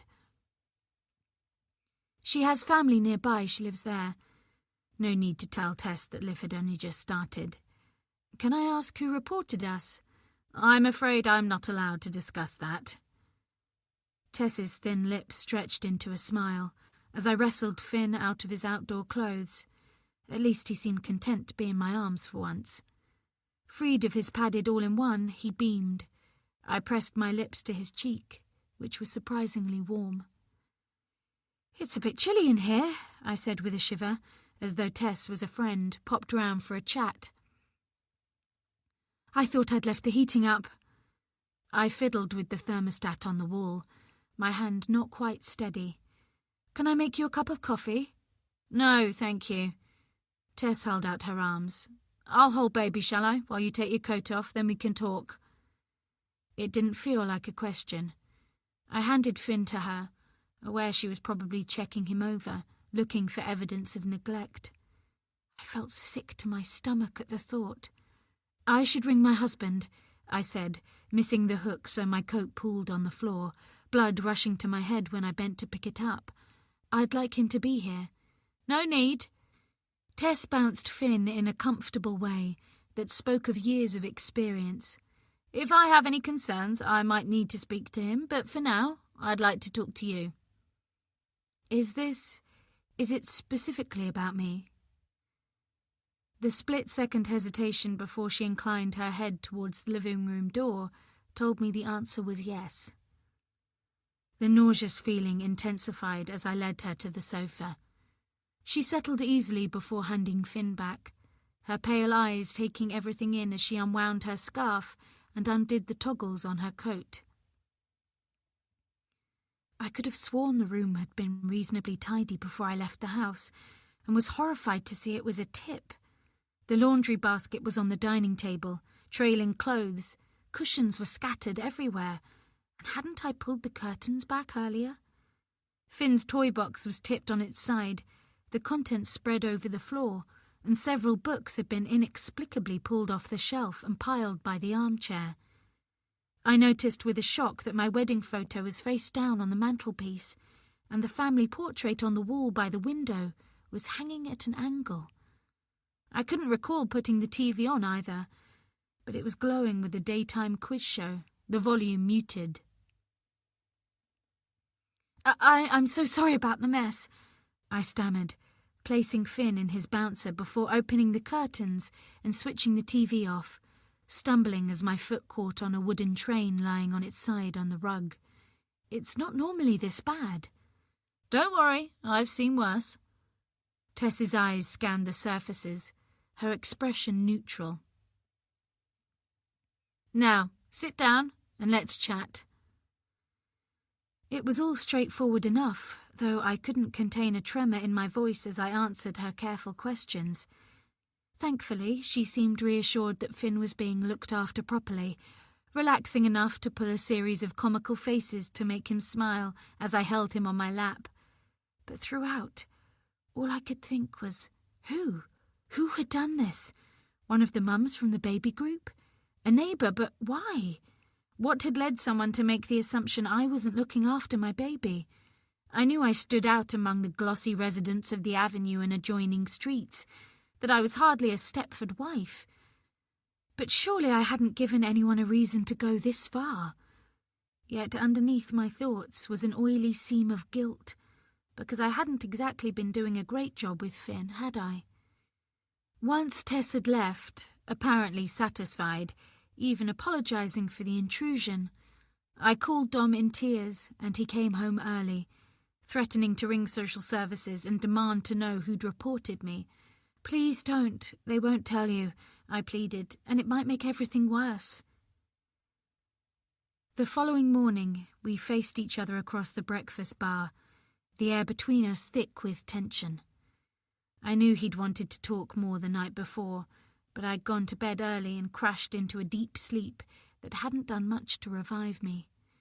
"Dom, He turned away with a weary sigh, as if fed up with the drama our lives had become. I watched him hesitate in the kitchen doorway, with one hand on the frame. "What is it?" He looked at me with bloodshot eyes that spoke of a sleepless night. "Liv's coming." I nodded, surprised. "She should be here at 9. "And you're going to the baby group this morning?" I drank the rest of my coffee, playing for time. "I don't think it was any of the mums there who reported me, if that's what you're thinking." Even as I said it, I realised I wasn't sure at all. Something about the way Kim had assessed me during our first meeting, as if she knew something I didn't. Watch Elizabeth. Someone had put that note through the door. Had it been the same person who reported me? Claire? It was obvious she hadn't liked me much when she came round for dinner, and now I'd employed Liv. Maybe she'd found out and done it out of spite. Look, I'm not sure I can face them today. "You should go. Behave normally," Dom said. I wondered what his definition of normal was these days. If it was one of them, something will give them away. And then what? He pushed a hand through his hair, jaw tensed. I don't know, Sophie. Happy burbles crackled through the baby monitor. Finn was awake. I'll see how I feel a bit later, I said. Dom nodded, seeming distracted, as though something else had occurred to him. When will you get the results of your blood test? I told you sometime next week. Was he weighing up whether I was safe to be left with Finn? Maybe the social worker's visit had put doubts in his head. You do trust me, don't you? I said. What is it, Dom? He briefly closed his eyes. With a small shake of his head, he pulled a crumpled piece of paper from his coat pocket. Someone put this through the door yesterday morning. A shiver travelled up my spine, in spite of the heating.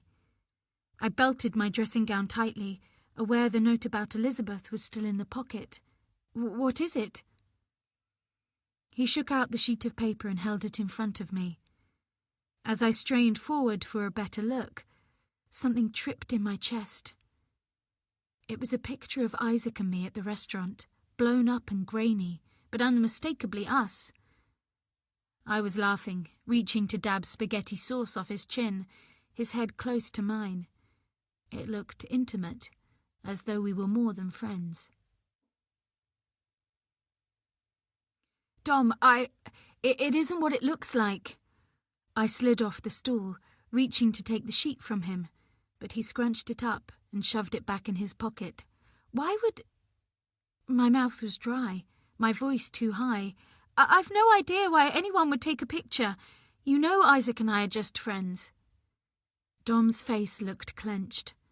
I wanted to go to him, smooth out the lines around his eyes, but what had once felt natural now seemed awkward, and my arms stayed by my sides. I know, he said, looking at the keys in his hand, but clearly someone doesn't. What? My hand went to my throat, groping for my butterfly necklace, feeling its loss once more. You make it sound as if someone's got it in for us. I paused. For me. Something crossed Dom's face, gone before I could decipher what it was. Look, don't worry, I'll deal with it, he said, in a strained attempt at a reassuring tone. Just take care, okay? I'll see you later. Dom, wait. I reached in my pocket. I got something in the post too. A note about your mum, I confessed. It said, "Watch Elizabeth." What? His gaze tightened. When? Yesterday. Why didn't you tell me? I don't know, I said, flushing at his sceptical expression. I didn't want to worry you. He held out his hand. Show me. My fingers were raking my pocket. The note wasn't there. I checked the other, but found only a crumpled tissue. It was here, I said, turning my pockets inside out. I looked on the floor in case it had fallen out. I definitely had it. Confusion ripped through me. Could I have thrown it away and forgotten? This isn't funny, Sophie. There was a clipped precision to Dom's voice that I only ever heard him use on work calls. If you've got a note, where is it? Well, I'm not making it up. Panic made me snappy as I ransacked the kitchen drawers, knowing I wouldn't find it. Maybe not everyone thinks your mum is as perfect as you do. What's that supposed to mean? Dom was looking at me as though I'd finally lost my senses. Mum has done nothing but look out for you since Finn was born. Only because it suits her. I was surprised by my bitter tone. It's Finn she's interested in, not me. You don't see it because you're never here. That's not fair. Dom shook his head, grim-faced. Mum's doing her best, but you can't see it because you're not well. Maybe I'd do better if she wasn't always hanging around, waiting for me to mess up so she can step in. If she wasn't always hanging around, as you put it, I wouldn't dare leave the house. What? I spun to face him, hopeless tears welling. You don't trust me with Finn? He exhaled heavily, pressing a finger to the bridge of his nose. That's not what I meant. You're taking her side. Sophie, it's not about taking sides, it's about doing what's best. What if I don't think your mother being here all the time is best? Well, she won't be now you've decided a nanny can do a better job than Finn's own grandmother can. I stared at him, dampness on my cheeks. You always take her side. I don't have time for this. There was a sense of forbearance in his tone, as if he was barely tolerating me. I have to go. So you are on her side? He didn't respond, just turned and left. I'll take that as a yes, I yelled when the front door slammed. I ran to the window and watched him pull out of the drive and onto the road with a squeal of rubber. A car appeared out of nowhere and slowed behind him, low and sporty. It was the type Alicia Brainbridge used to drive, and her face flashed through my mind, cold and haughty, when Dom introduced me. She has a thing for me, don't worry, she'll get over it. Maybe she'd have made a better wife and mother. Upstairs, Finn whimpered, and I tried to push off the weight of helplessness that had descended. I hadn't even asked Dom what he was going to do about the photo of Isaac and me. Not that it seemed to matter anymore. Hang on, little bear, I'm coming. I headed upstairs, the shadow of Tess Bowman trailing behind me, watching my every move.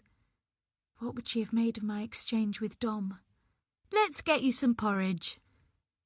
By the time Liv arrived at 9 o'clock, I'd fed Finn and managed to shower, pulling on clean jeans and a jumper, but hadn't got as far as drying my hair as my argument with Dom played on a loop in my head, prompting a fresh torrent of tears. We'd never spoken to each other like that before. It's freezing out there, Liv said, shaking warmth into her hands. Everything okay? She looked from my blotchy face to my top. Looks like you spilt something. I glanced down, and stretching my jumper, saw what looked like a coffee stain on the front. I didn't even notice. I blinked away the heaviness in my eyes. It was a gift from my mum. I've never even worn it before. It's been hanging on my wardrobe door for weeks. What happened yesterday? Liv said, coming inside. I felt bad leaving you alone to deal with that woman on your own. It was nothing, a misunderstanding. I felt slow and treacly as she moved around quickly, slipping her coat off, waving at Finn in his high chair, and tucking her hair behind her ears, seemingly all at once. I'd almost forgotten how it felt to be refreshed and alert, my trip to London already a distant memory, the heated exchange with Dom taking on a surreal quality. Tiredness seeped in, dragging at my limbs, slowing everything down. She didn't stay very long and won't be taking it any further. Who do you think reported you? Liv's eyes dipped to my throat, and I realised I was feeling for my necklace again. I've no idea. I headed into the kitchen and moved my mug into the sink. I should check the tumble dryer, see if I had a clean top I could put on, but it felt like too much of a slog. Maybe it was someone's idea of a joke. I wanted to change the subject, but before I could speak again, there was a rattle of a key in the front door. Turning, I watched a frown cross Liv's brow and realised who was letting herself in. Only me! Elizabeth's voice reverberated through the hallway. I sometimes forgot how strident her tone was. It's my mother-in-law. I felt a pulse of apprehension. Look, I'd rather she didn't know about yesterday. Mum's the word, Liv mimed, zipping her mouth shut, a flush rising to her cheeks. Did you know she was coming this morning? I shook my head, which was starting to swim. She doesn't phone ahead, she just turns up, I murmured, gripping the edge of the worktop. If she wasn't always hanging around, I wouldn't dare leave the house.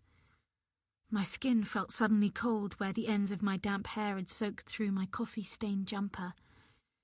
Best let her get on with it. Liv didn't look convinced. You should tell her if you don't want her here. Oh, hello, I'm Liv Granger.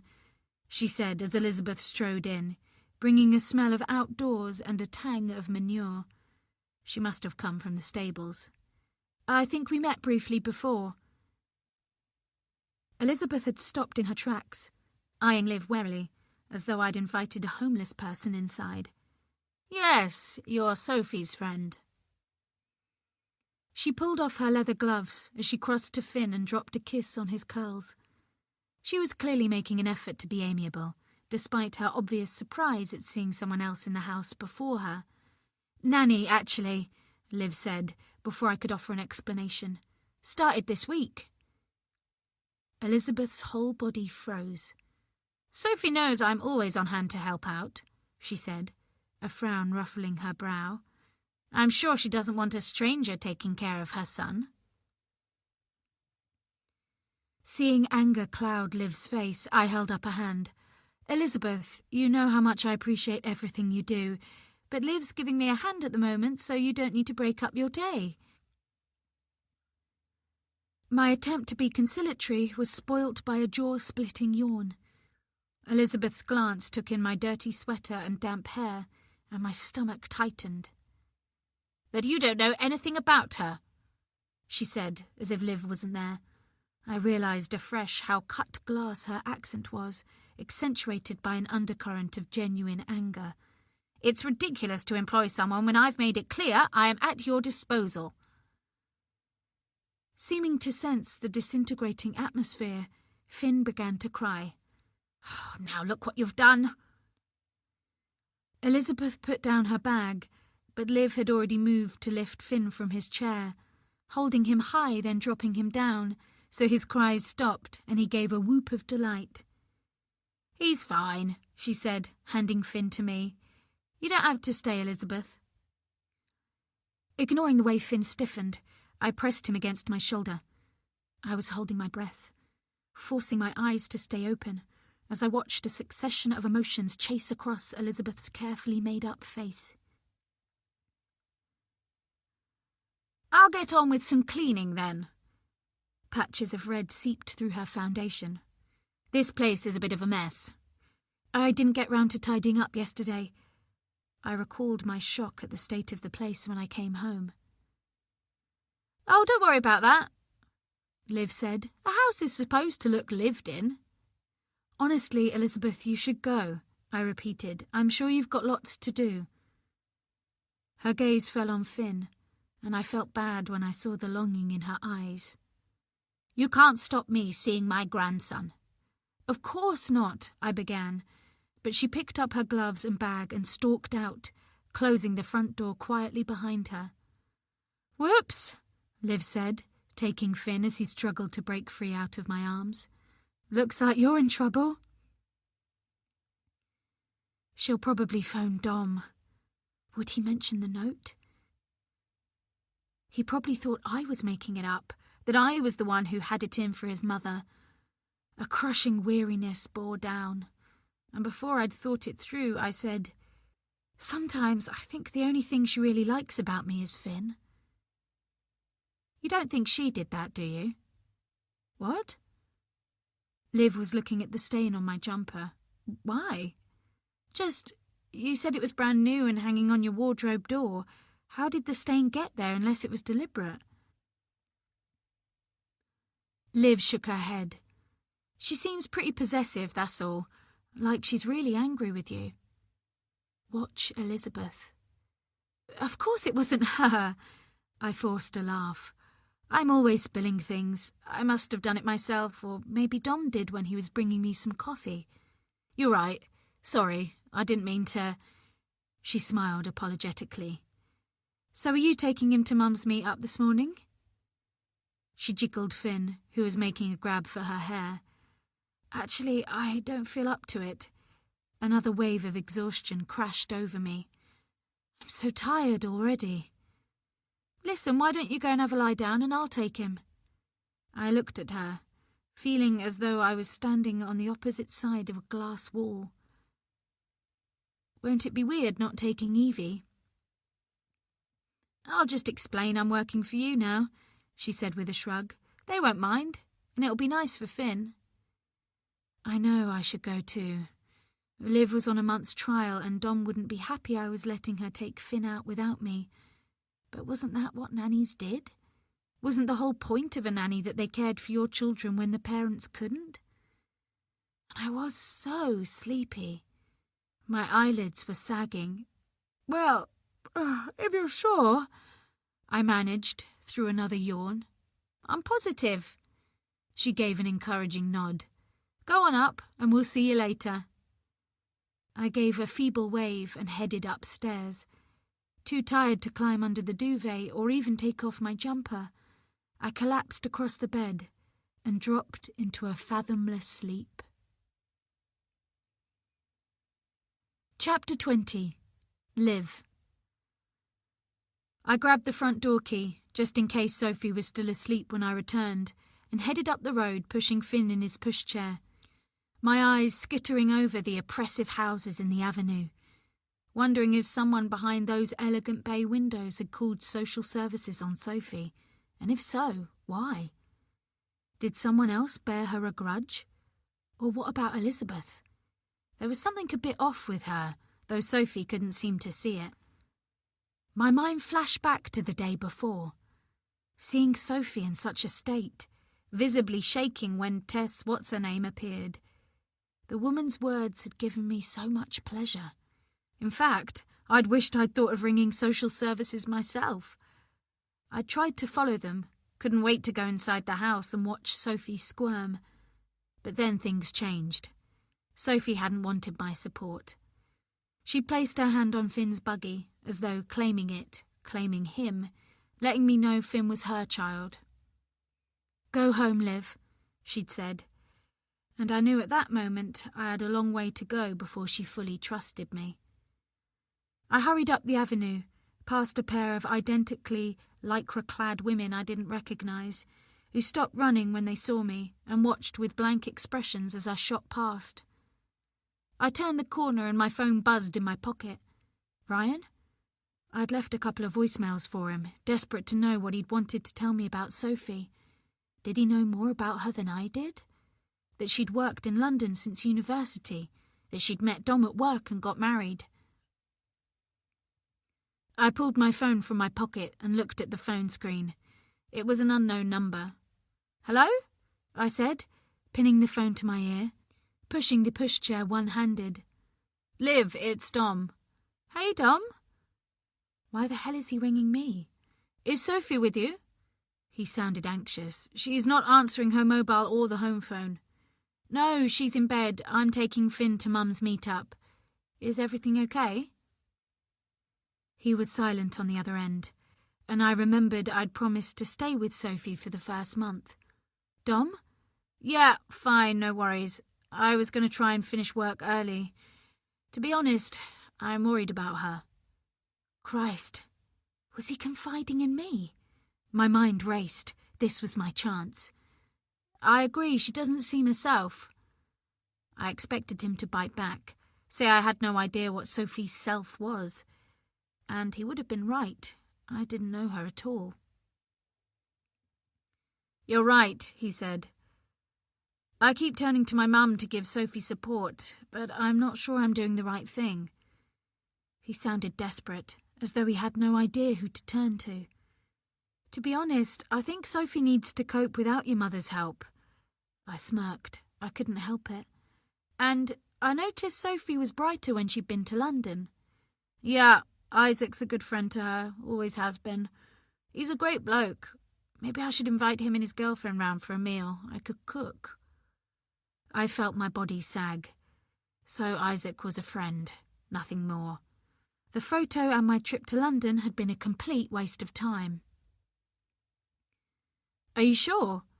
I found myself saying, quickly wishing I hadn't. Sophie wouldn't have an affair if that's what you're asking. His tone had hardened. Oh God, I had to bring this back. No, I mean, are you sure about inviting Isaac and his girlfriend round? Sophie was only saying the other day that she'd hate any of her friends to see her in such a state. Yes. His voice softened once more. Maybe you're right. She never used to be like this. She was fun. Happy. If you ever need to talk, Dom, I'm always here. There was another brief silence. Listen, I've got to go, but as I say, I'll try and get away earlier. The line went dead. Had I overdone it? Livia! Kim was suddenly dashing towards me, Dougie perched on her hip. Are you going to Mum's meet-up? She sounded out of breath, and I caught a slight whiff of body odour. Her eyes flicked about her, as if expecting to see someone else. No Sophie today? No Sophie today, I echoed, catching her eye, and morphing my face into what I hoped was a look of despondence. If I tell you something, Kim, I went on as we fell into step, heading up the road towards Petra Rose's house, do you promise it will go no further? She nodded several times, her cheeks flushing. Of course, yes. Well, Sophie had a visit from a social worker yesterday. I knew it! Her tone was triumphant. I was only thinking last night how Sophie is an accident waiting to happen. Elizabeth told me how she isn't coping at all. There was a report of neglect. Oh, God! Really? Kim's attempt at a horrified tone didn't quite mask her glee. You know what I think? No smoke without fire. I'd fed her the words, and she looked positively joyous she'd finished my sentence. I shook my head. No, what I was going to say was, those bloody do-gooders should mind their own business. I put on my sincerest smile, as though I really cared about Sophie. She's a good mum. I'm sure she doesn't mean to be neglectful. No. I injected my voice with worry. I meant so tired all the time. She's asleep right now. Going by the way Kim's eyes sparkled, like tiny marbles caught in the sun's rays, it wouldn't be long before gossip about Sophie being a neglectful mother spread throughout Mum's meet-up and hopefully the surrounding neighbourhood. Whoever had called social services had made my job so much easier. Kim keyed the code into the gate and opened it, and we headed down the path towards the annex, where, through the window, I noticed Claire. My heart sank, recalling how she was a good friend of Petra's and most of the mothers in the neighbourhood. I lifted Finn out of his pushchair and followed Kim into the room that was alive with chatter and the sound of children's squeals of laughter. It was easy for me to drift into the corner, as far away from Claire as I could get. I lowered Finn onto the floor and handed him a book, which he promptly put in his mouth, and found I couldn't tear my eyes away from little Evie. I missed her and hoped Claire was being a good mum to her. Truth was, Claire seemed more animated than I'd ever seen her, interacting with Evie, making the little girl's face light up with pleasure. Maybe I'd done her a favour. Suddenly, she looked up, as though sensing my stare. She glared across the room at me, the smile she'd had for Evie vanishing. Would she cause a scene? Would she want everyone to know the reasons why I left my job? Chapter 21. Live. I lifted Finn from the floor and onto my knee, and he grabbed at my hair, winding it around his little fingers. Claire looked as though she was about to rise, when Petra clapped her hands and initiated a sing-along, and I quickly found myself mouthing the words, "To the wheels on the bus." I was relieved when the meet-up ended without a confrontation with Claire, and couldn't get out of the building quick enough. Hurrying down the hill, zigzagging the pushchair to and fro across the pavement, loving how Finn giggled and hiccuped. Back inside number 7, everything was quiet and still. "Sophie?" I called as I carried Finn through to the kitchen and slipped him into his high chair ready for his lunch. "Sophie!" I strapped Finn in and handed him his cup. "Hold on there, little fella," I whispered. "I'm just going to find your crazy mummy." "Sophie?" I called, glancing into the lounge, before taking the stairs 2 at a time. The doors on the landing were closed. I opened the door to her bedroom and peered round. It was almost in darkness, just a sliver of light creeping between the heavy curtains. "Sophie?" I heard a small groan and stepped in. She was curled like a fetus on the far side of the king-sized bed. "Sophie," I whispered, and I was about to nudge her awake when I spotted an almost empty bottle of white wine and a glass on its side on the bedside cabinet. I stepped back, as though scolded. Was Sophie a secret drinker? It would explain everything, the tiredness, the low moods, her inability to look after Finn properly. Did Dom know? I grabbed the bottle and glass, intending to get rid of it, and was about to head downstairs when I realised this opportunity was golden. I placed the glass and bottle back where I'd found them. Dom was coming home early. If I let Sophie sleep, he would see for himself. A smile stretched across my face. This was perfect. I reached into my pocket and pulled out her necklace. I'd been carrying it with me since I took it, waiting for the right opportunity, and this was it. I laid it next to the empty bottle. "I hope you're proud of me, Ben," I mused as I left the room and closed the door behind me, "because this is all for you, my darling brother." Later, after playing with Finn and giving him lunch, he fell asleep in my arms. I carried him upstairs and placed him in his cot, passing Sophie's closed door on my way back down. I was making my way into the lounge, intending to snoop, when I heard Dom's key turn in the lock. I raced into the kitchen and was fake filling the dishwasher when he appeared in the doorway, pushing his fingers through his hair, a troubled look on his face. "Hey," I said, looking up as he passed me. He was close to me as he grabbed a mug from the cupboard, and I recognised the smell of perfume. It was unmistakable. Eternity. I used to wear it.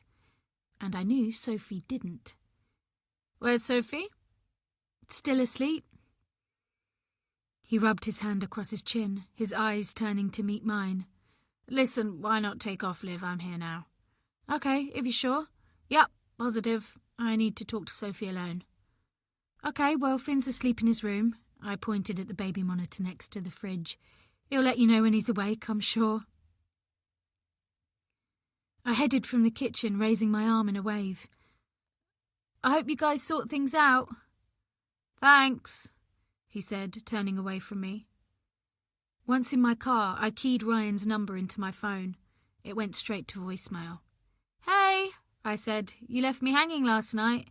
Call me, please." I leant back in the car seat and closed my eyes. I wasn't tired, but I needed to regroup my thoughts, stop my head from spinning. Who reported Sophie to social services? What had Ryan meant last night when he'd said Sophie's not as she seems? I started the engine, deciding I would pop round his house on my way home. Ryan lived in an Edwardian detached house on a quiet road on the outskirts of Hatfield. It had once belonged to his father, who died of a stroke shortly after Ben's death.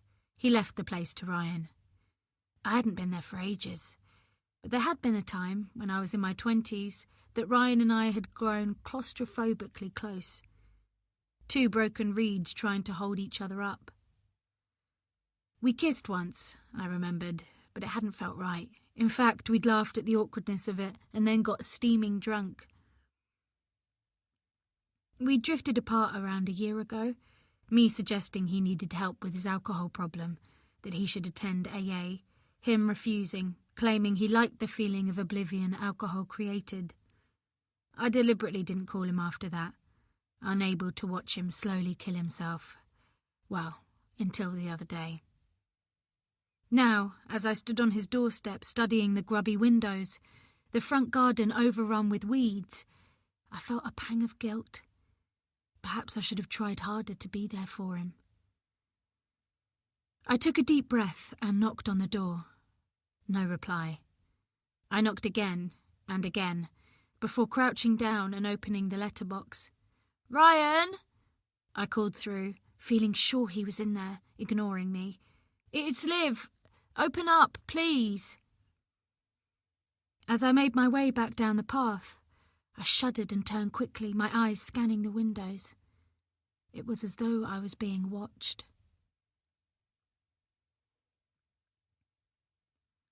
I pulled up outside Mum's, my head still a tangle of thoughts.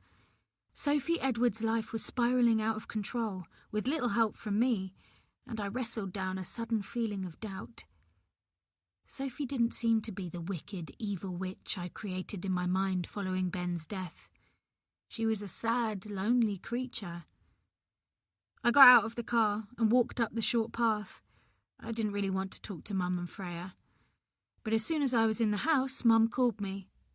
"Come and see this, Liv." I took a deep breath and entered the small conservatory, shoving the tips of my fingers into my jean pockets. Mum was sitting in her wheelchair at the computer screen, Freya next to her on a collapsible wooden chair that was normally propped in the corner. "What's up?" I said, approaching, and they both turned. But before I could say a word, I saw they'd got a picture of Dom up on the screen. "Why?" "Your mum was curious, Liv." Freya gave a thin smile. "Curious?" "She wanted to know more about Sophie Pemberton, Edwards. You'd mentioned where she worked and that our husband was still there, so—" "You're right about him being handsome, Liv." Mum's voice broke and tears shimmered in her eyes. "Not as handsome as our Ben." Oh, God. I hadn't wanted this to happen. For Mum to get upset, that wasn't part of the plan. "Well, I'm not sure their marriage will last, quite honestly," I said. "As I've mentioned before, Sophie's a complete mess. She even had a visit from social services, reported by someone for neglecting Finn, apparently." "And is she?" Freya asked. "Is she what?" "Neglecting Finn." "I don't know, maybe, though not deliberately." "So what's going to happen now?" Freya's eyes were narrowed. "Happen now?" "With the social worker." "Oh, nothing. They seem satisfied she wasn't neglecting Finn. And she's got me, and Dom seems like a good dad when he's there." Freya shrugged. "It isn't easy for social services, making the choice to take a child from their parents, even if it's for their own good. But sometimes it has to be done." I glanced at the clock on the shelf, a miniature grandfather clock that Ben and I bought Mum when we were young. It was almost 4 o'clock. "I'm going to my room for a bit," I said. "Mum?" She looked up. "Yes, love?" "Maybe leave the Sophie research to me in the future." It was as much for Freya's ears as Mum's. We don't want you getting upset, do we? Chapter 22. Sophie. I was woken by a rough shake of my shoulder to see Dom standing over me, holding the neck of an empty wine bottle. "What's going on, Sophie?" I looked blearily at his face as he sank on the edge of the bed, his expression cast in shadow by a grey wash of light through the window. "You've been drinking." "What?" I struggled upright, my arm numb where I'd lain on it, my head hot and heavy. "Dom, I haven't been drinking," I slurred. I've no idea how the bottle ended up in here." "So why do you reek of alcohol?" It's on me, not inside me." I tugged feebly at my jumper, my nose wrinkling at the sour smell wafting up from the duvet cover. My tongue felt thick and furry, and I struggled to keep my eyes open, fighting to understand what was happening. A glass had tipped over on the bedside table, seeping liquid into my paperback. "Dom, I swear I haven't been drinking." I pushed trembling hands through my hair, feeling as if my head was about to explode. "I was really tired, so I came up for a sleep while Liv took Finn to the baby group." I gave a jolt. "Where are they, Dom? Where's Finn?" "Oh, now you're worried about our son?" "Dom, please." I shuffled past him, swaying as I stood up. The room was spinning like a carousel, and nausea gripped my stomach. "Is he downstairs?" "He's fine." Dom grabbed me as I tilted. "Mum's here." "What?" I wrenched my hand free, and rubbed my wrist as I dropped beside him on the bed. "Where's Liv?" "Liv's gone home. Our mum knows." Dom's voice was flat as he rose, moving across the room as if he needed to put some distance between us, the bottle still hanging loosely from his fingers. "Knows what?" "She bumped into someone called Kim from that baby group, who told her we'd had a visit from the social services." "Oh no." I pressed my fingers to my temples. "Oh, she must hate me," I muttered. "Sophie, of course she doesn't hate you." Dom's voice was laced with frustration. "Is this about the so-called note?" "There was a note." My voice rose in pitch. "I wouldn't make up something like that," I said. "Does she know about that too?" He shook his head, not looking at me. "Mum's upset, of course she is, but only because she cares about Finn." My head jerked as though he'd slapped me. "So do I." It came out on a sob that hurt my throat, and I clamped a hand to my mouth. "How did Kim find out?" I said through my fingers. "No one else knew apart from Liv, and she wouldn't say anything."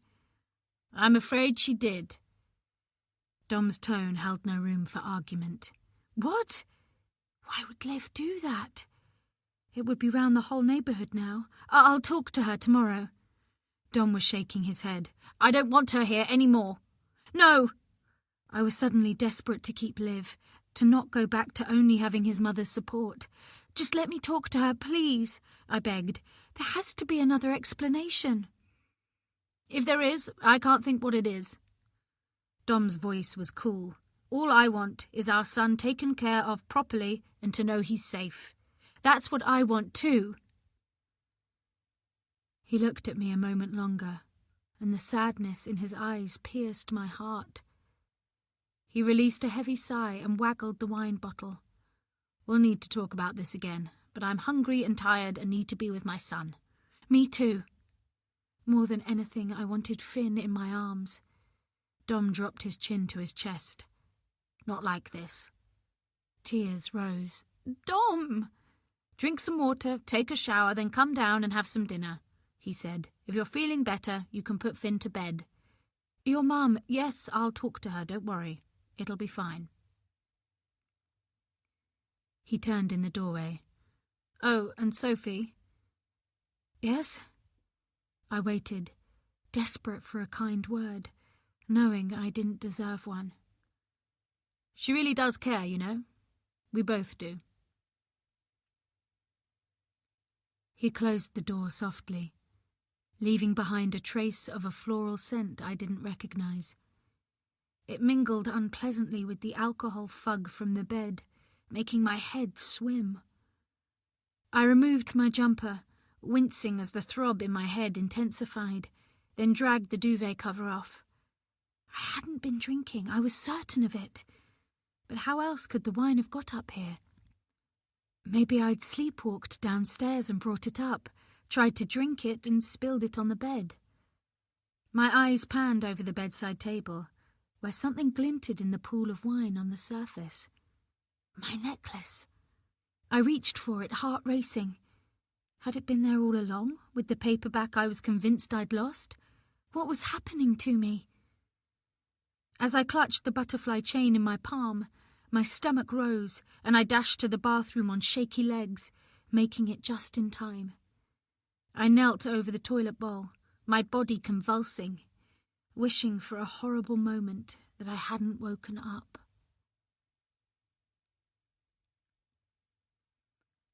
Dinner was a subdued affair, though I did my best to force down some of the fish pie Elizabeth had prepared. Thankfully, she'd gone by the time I turned up in the kitchen, showered and dressed, smelling of minty toothpaste. Dom said he'd explained the social worker's visit had been a mistake and wouldn't happen again. "Mum's invited you to take Finn to see the horses tomorrow." He was clearing our plates away, his movements stilted.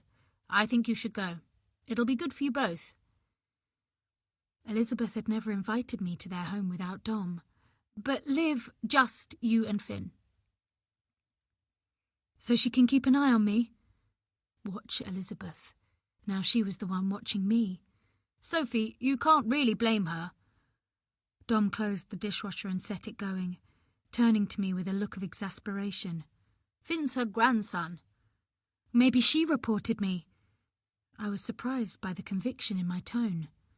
Let's face it, Dom, she'd love to be able to look after Finn permanently. I'm going to pretend I didn't hear that. After a moment's hesitation, Dom came over and drew me tightly to him so that my forehead brushed his chin. I couldn't speak and felt powerless to let go. Whatever you believe, Mum loves you both, even if she doesn't always show it. I did want to believe it, so badly it hurt. I tried to remember a time that I'd felt Elizabeth wasn't just tolerating my presence in her son's life. It wasn't that she'd ever been hostile or made me feel unwelcome.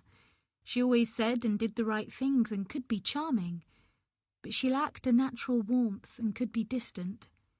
Only with her beloved horses had I seen another side to her, relaxed and smiling, and now with Finn.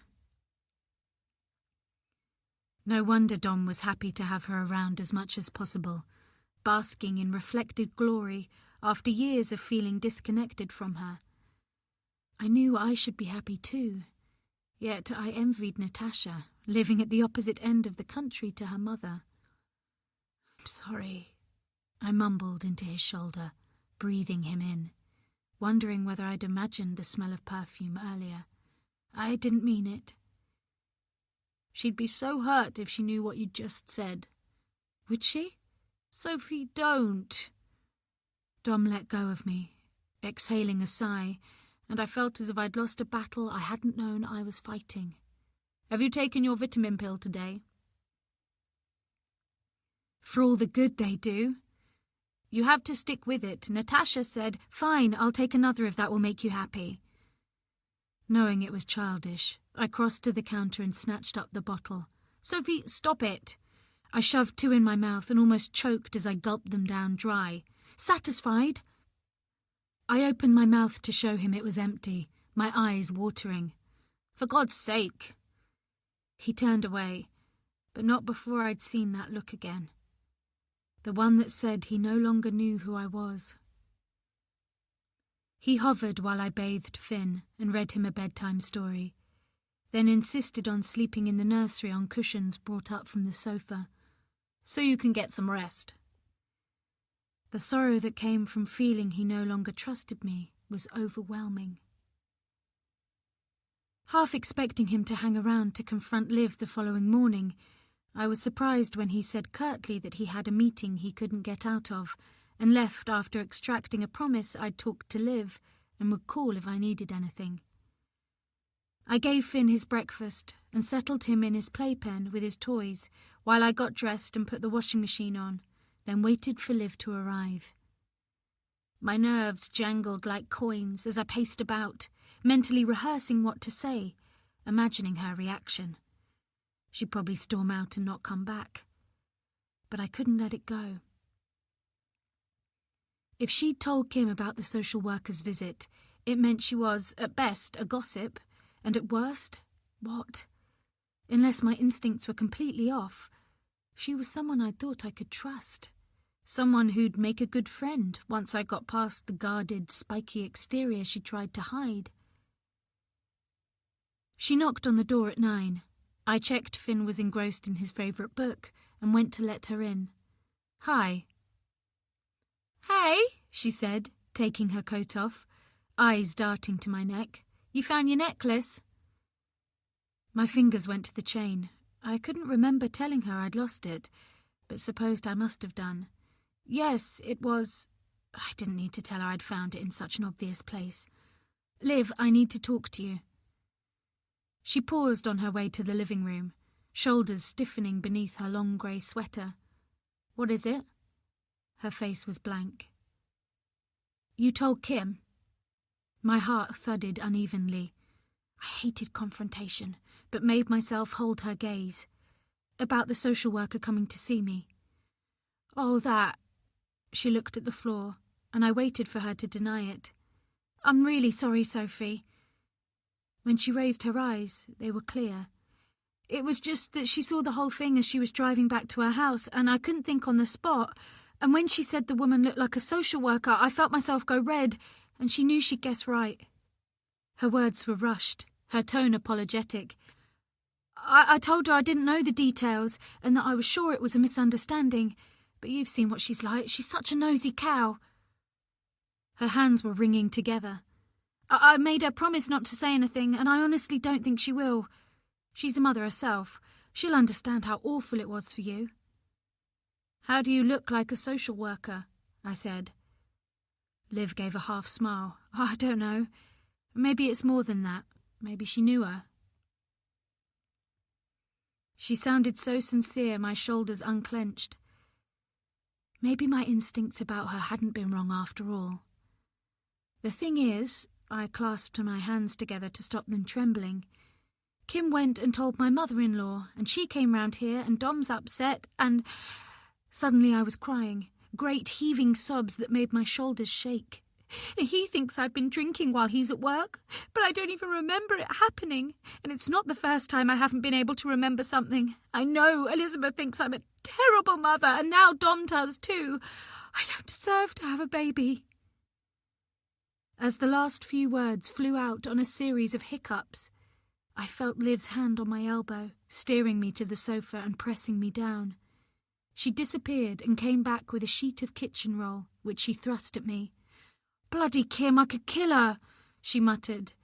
"I'm sorry, Sophie." I scrubbed at my face. "Why didn't you wake me up when you got back yesterday?" "I didn't want to disturb you. Did you see the wine bottle?" "No," she said smoothly. "I looked round the bedroom door, then came back down and waited for Dom to come home." She paused. "Do you have a drink problem?" My head whipped up. "What? No!" She held up her hands. "Sorry, just checking. I don't know what's going on, only that I feel terrible nearly all the time, and I'm so worried about how it's affecting Finn." "He looks fine to me." She sat beside me and we looked at him, banging a teething ring on his chubby thigh. "How can I be certain he isn't absorbing everything?" "Kids are resilient." Sliding me a glance, she added, "Is Dom being supportive?" I glanced at her, my eyes feeling sore and swollen. "He has been, but I think he's getting fed up that I'm not feeling better, and yesterday was the last straw." I looked at my fingers curled around the sodden kitchen roll. "He probably wishes he never married me. In fact, I'm sure he does. He's not here as much as I thought he'd be, and sometimes he gets texts he doesn't want me to see." I rubbed at my eyes once more. "I worry he'll meet someone else." "Do you ever think he's really not the one for you?" "What?" Liv's hand was on my knee. Although pale and slender, it felt heavy, as if she could easily pin me there. "Of course he is," I said.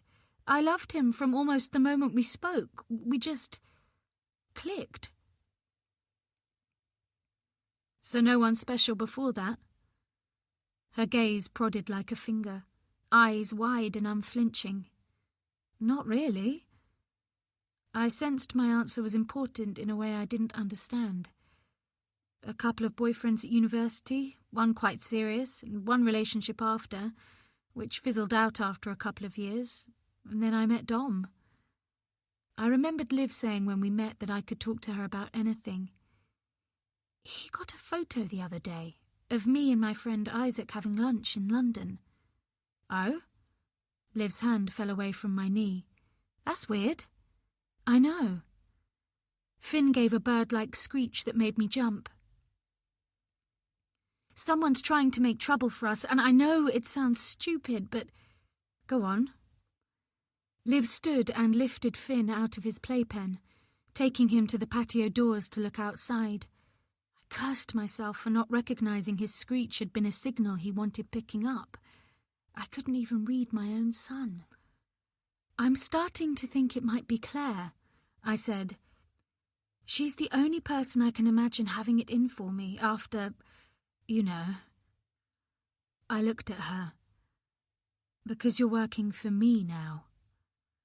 Liv turned, her face flushed pink. I dunno, she grimaced. You really think she'd have followed you into London? Oh God, I don't know. Doubt flooded me. Who else? Elizabeth? Liv raised her eyebrows.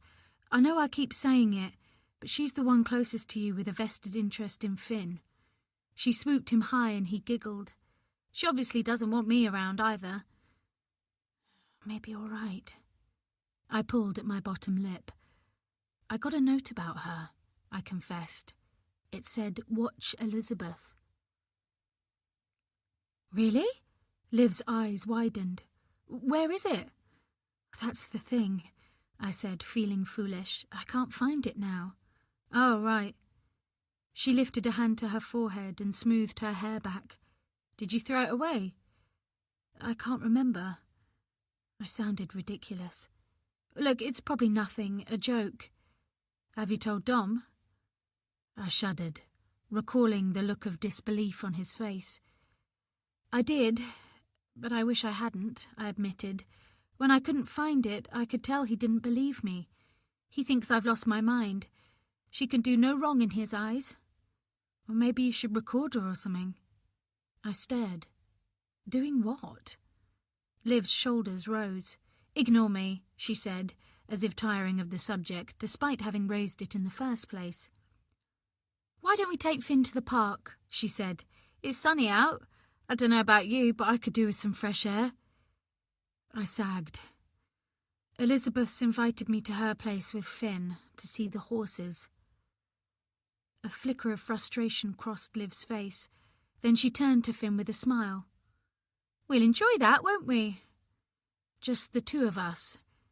I felt a flash of guilt as I pushed myself off the sofa. I'm sorry, I know it sounds awful and you think she's got it in for me, but if we don't go, she'll mention it to Dom, and it'll make things worse than they are. Well, don't say you weren't warned. Liv's smile was cool. She sniffed Finn's nappy. I'll change him if you like, then make myself scarce. We'll go out tomorrow. I wanted to make amends. Maybe we could go to the swimming pool. Finn loves being bathed. I think he'd like the water. Her smile was tight. Okay. As she headed upstairs to the nursery to change Finn's nappy, radiating attention I didn't understand, I released a shaky sigh and headed to the kitchen to make some coffee. I needed more than a boost of caffeine and a vitamin pill before going out, but they would have to do. Chapter 23. Sophie. Dom had left me the car and walked to the station, clearly not wanting to give me an excuse to get out of visiting Elizabeth. I was surprised he trusted me to drive, given the events of the day before, especially with Finn in the car. Maybe it wasn't so much an act of faith as a plea for me to prove there was nothing wrong with me. Tears were close by the time I checked Finn was safely strapped into his car seat, my hands shaky from the coffee I'd drunk in an effort to stay alert. Once Liv had slipped out with a quiet goodbye, I'd sent her a text, thanking her for listening to me pour out my troubles, hoping I hadn't offended her. As I straightened, pushing my hair behind my ears, I was startled to see Kim at the end of the drive, Dougie staring out like royalty from his sling. "Morning!" She waved a hand encased in a grey woolen glove. "Everything okay?" I felt I had no choice but to smile and nod, as if I didn't know what she was alluding to. "You?" "Oh, we're fine." She said it in a robust way that suggested they were always fine. In her full-length purple padded coat, she looked somehow invincible, as though wearing armour. There wasn't much heat in the sun, and I shivered in the belted cardigan I'd thrown on. "I heard about your visitor," Kim said, getting straight to the point. I guessed it was why she just happened to be passing the house, and I wondered whether she'd planned to knock on the door. "It was all a mix-up," I said, walking round to the driver's side of the car after checking Finn was settled. "But thank you for letting my mother-in-law know." If Kim detected my sarcasm, she chose to ignore it. She thinks the world of Finn. She jiggled Dougie, holding him like a shield, clearly not quite brave enough to venture any closer. You're so lucky to have her to help out. I know. If I'm honest, I'm a bit surprised you've taken Olivia on when Finn's grandma is so keen to help out if you need it. My hand froze around the car door handle. I don't have any relatives close by. My sister lives in Scotland, though she may be moving in with me for a bit, Kim added, as if sensing my mounting annoyance. Not that we need anyone, do we, Dougie? She tweaked Dougie's rosy cheek before meeting my gaze full on. I do think Olivia was rather indiscreet passing on gossip, she said, with no sense of irony whatsoever. But I just wanted to say, if there's anything I can do to help, you must let me know. I wanted to tell her to mind her own business, but Finn was starting to fuss and whimper, straining against his straps. I have to go, I said, glad to get into the safety of the car. See you next week at Petra's? I summoned a non-committal smile and slammed the door before she could say anything else, not caring that our exchange would now be at the top of her own gossip list. So rude, I imagined her saying to her cronies at the Busy Bean. I feel sorry for that poor child. Meeting Finn's teary gaze in the rearview mirror, I felt sorry for him too. We're going to see Nana, I said in my children's television presenter voice as I started the car. And to look at the horses. You like the horses, don't you, little bear? He fell silent. I didn't know whether it was the mention of his grandmother or the horses, but either way I was grateful. And at least I hadn't forgotten how to drive, though I wouldn't have minded getting lost for a while and delaying our visit, knowing I'd be under scrutiny from the moment we arrived. I was startled when my phone rang. I'd forgotten Dom had synced it with the car radio system, and the ringtone blared through the speakers. Careful to keep my eyes on the road, I pressed the answer button on the steering wheel, surprised to hear Isaac's voice. Hey, it's me. Thought I'd call as you don't always answer your messages, he said. Just check in to see how you are after running out on me at the restaurant, and to say I'm sending over the stuff for the quiz show I was telling you about. I concentrated on slowing down and checking Finn in the mirror. He was gazing at the scenery flashing by, as though finding it fascinating. My heart gave its customary squeeze. I'm sorry about rushing off, I said. As you know, I don't get out much these days. I just felt a bit weird. As long as you're okay, he said. Come and visit Apex sometime if you're up to it. Bring Finn. There are plenty of people here who'd love to see you both. I will. I doubted I would. My job at the TV station was a dusty memory I could barely recall. Though days ago I knew I'd talked about missing it. Could baby hormones still be affecting my mind? Actually, something strange happened. I don't know if Dom said anything to you. It struck me that in the past I wouldn't have needed to ask. Back when Dom and I didn't have secrets, when he wasn't consumed with work and worry, when I wasn't too out of it most of the time to know what was happening in my own home. Strange? I imagined Isaac's frown. Someone took a photo of us while we were eating. My heart picked up speed as a lorry overtook me on a bend. Whoever it was wanted Dom to see it. What? Isaac was silent for a second. Well, he hasn't said anything, but our paths don't really cross much at work. Another pause. It's funny, because now you mention it, I thought I saw someone hold up their phone at the restaurant window, but didn't take much notice at the time. Really?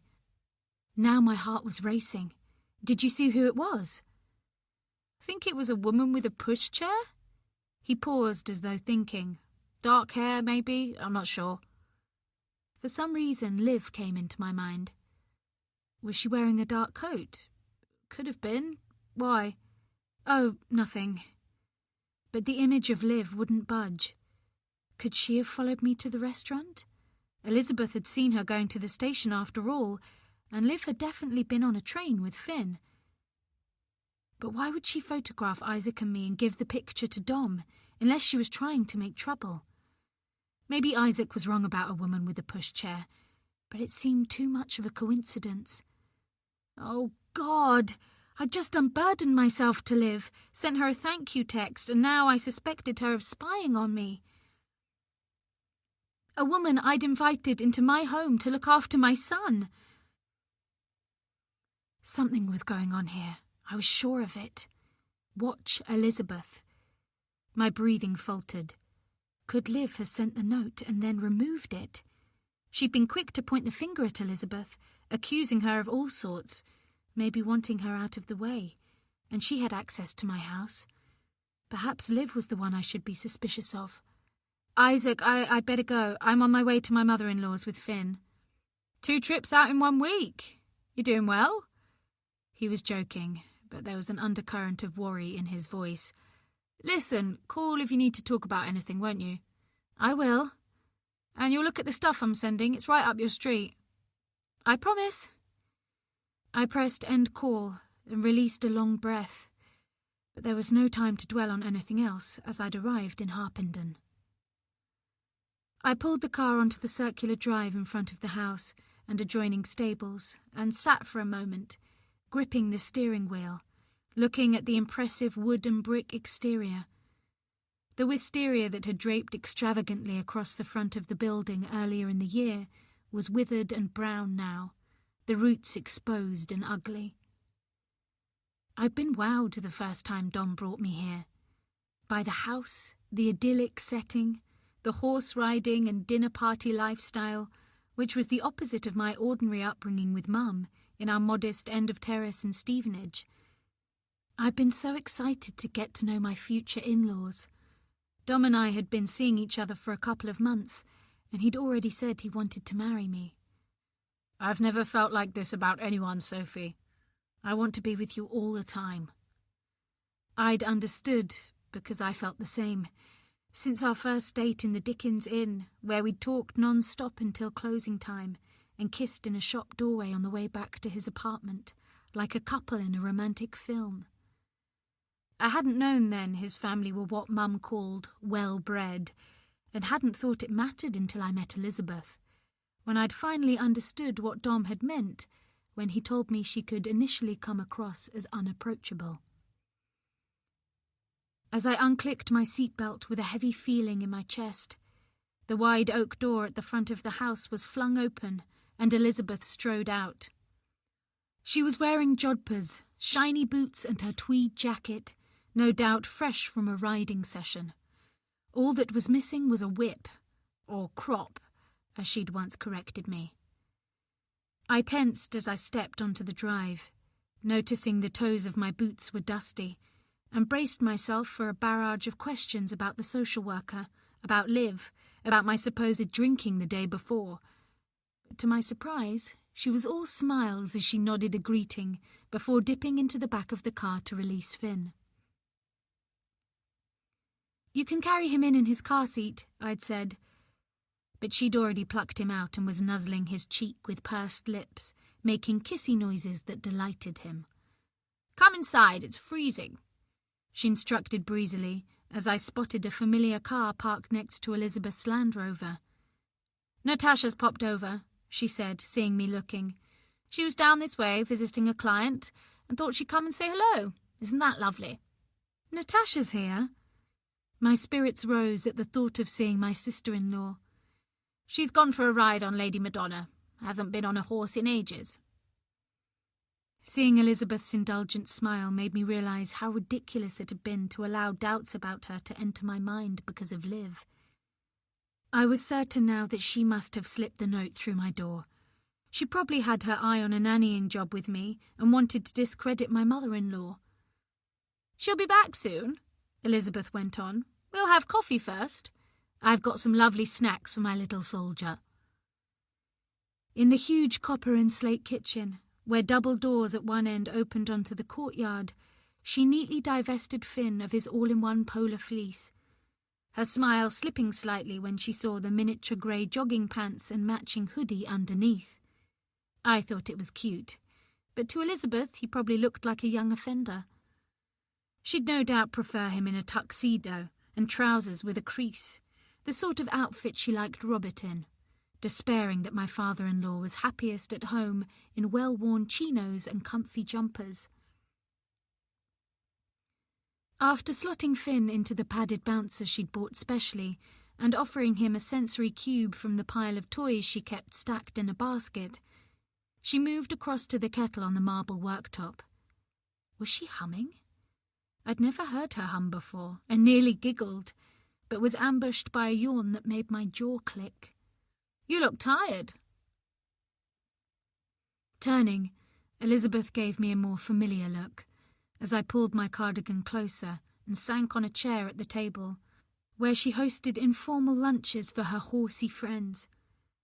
Behind her, tucked on a shelf at the end of a row of cookery books, was a silver-framed photo of Christopher, lying on a sheepskin rug, swaddled in a knitted blanket, wide eyes gazing at the camera.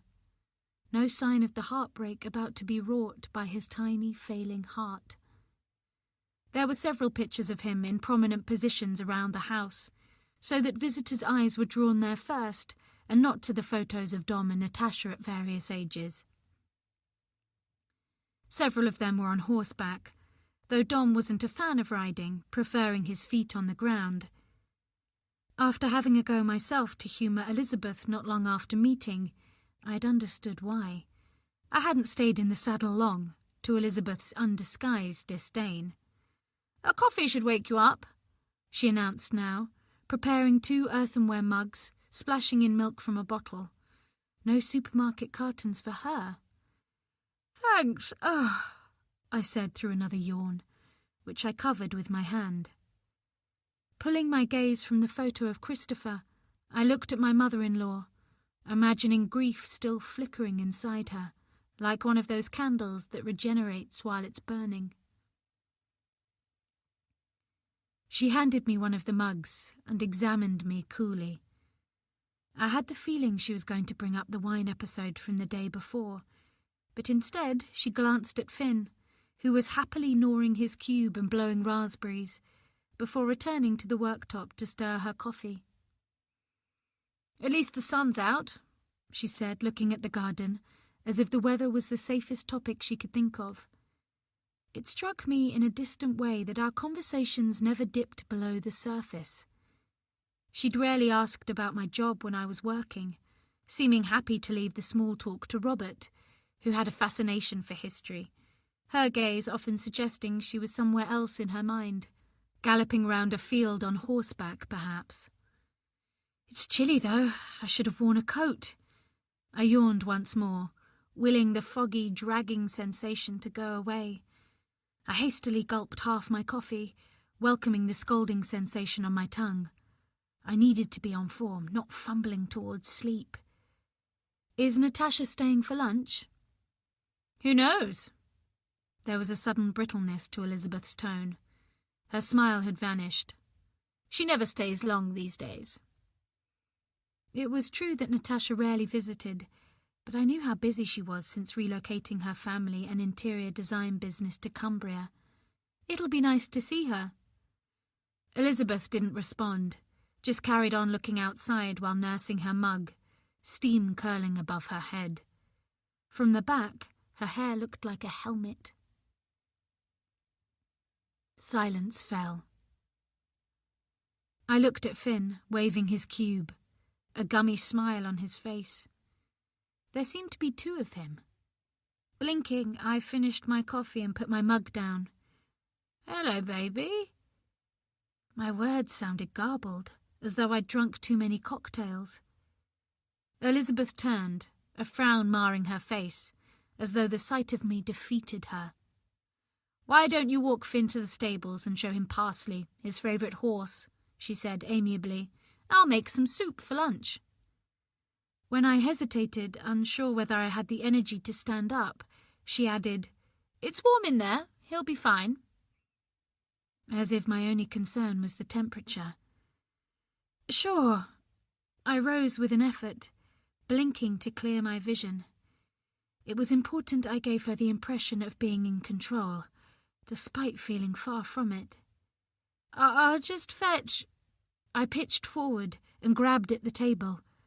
There was a rush of air, as though I was entering a tunnel. and everything went black. Chapter 24. Sophie.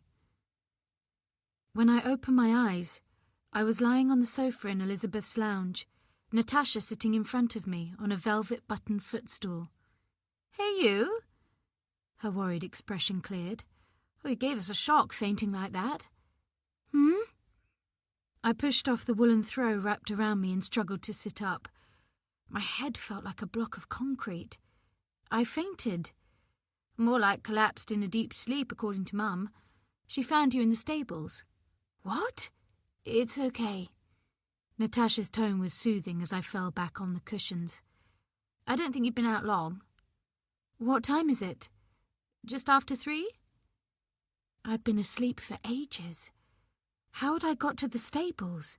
The last thing I remembered was being in the kitchen, standing up, then nothing. Where's Finn? He's fine, he's having a nap.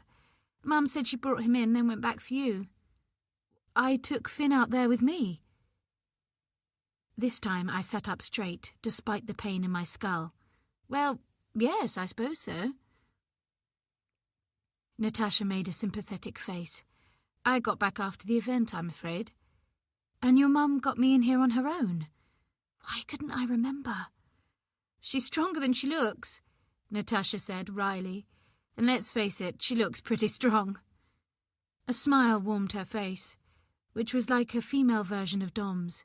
Strong-featured and open, blue eyes bright and inquisitive. I managed to get a little cuddle with my nephew before Mum whisked him away, she said. I've missed him. You're welcome to come and see us any time. My words sounded slow and stupid as I tried to make sense of it all. I'm so sorry about this. I don't know what happened. Natasha shook her long dark fringe aside as she bent towards me. Has it happened before? I nodded, registering a twinge of surprise that Elizabeth hadn't told her about my appalling track record as a mother. A few times. Not this bad, though. Poor you. Natasha's face dropped its bright facade. What's going on, Sophie? Tears filled my eyes. I'm starting to think there's something seriously wrong with me. Reaching out, she took my hand. Have you seen a doctor? I nodded, which made everything spin and sent a cascade of tears down my face. I had some blood tests, I sniffed, and I'll give the surgery a ring tomorrow. Have you been taking the vitamins I sent? I have, but they don't seem to be making much difference. It can take a couple of months. They've really transformed me, she said, dropping her hand into her bag and pulling out a pack of tissues. She handed me one, reminding me of Liv doing the same thing with a sheet of kitchen roll, which had felt rough beneath my eyes. I remember after I had Toby, my iron levels were on the floor. I couldn't keep my eyes open most of the day.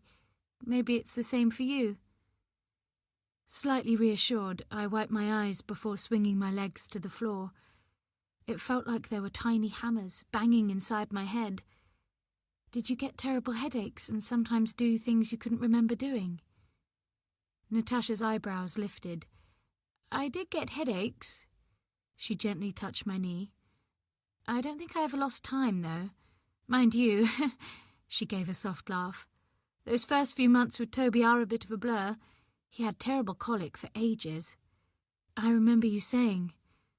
I was glad I could at least remember something. This feels more than that somehow. Saying it aloud scared me. What if I was terminally ill? I couldn't bear for Finn to grow up without a mother. I'm sure you're going to be fine. Natasha took both my hands and pulled me gently to my feet. She was taller than me, and much better put together in an expensive-looking ruffle-sleeved top and trousers. The only sign she'd been horse-riding, the rosy flush on her cheeks, and a few strands of hair trailing from her bun. Better?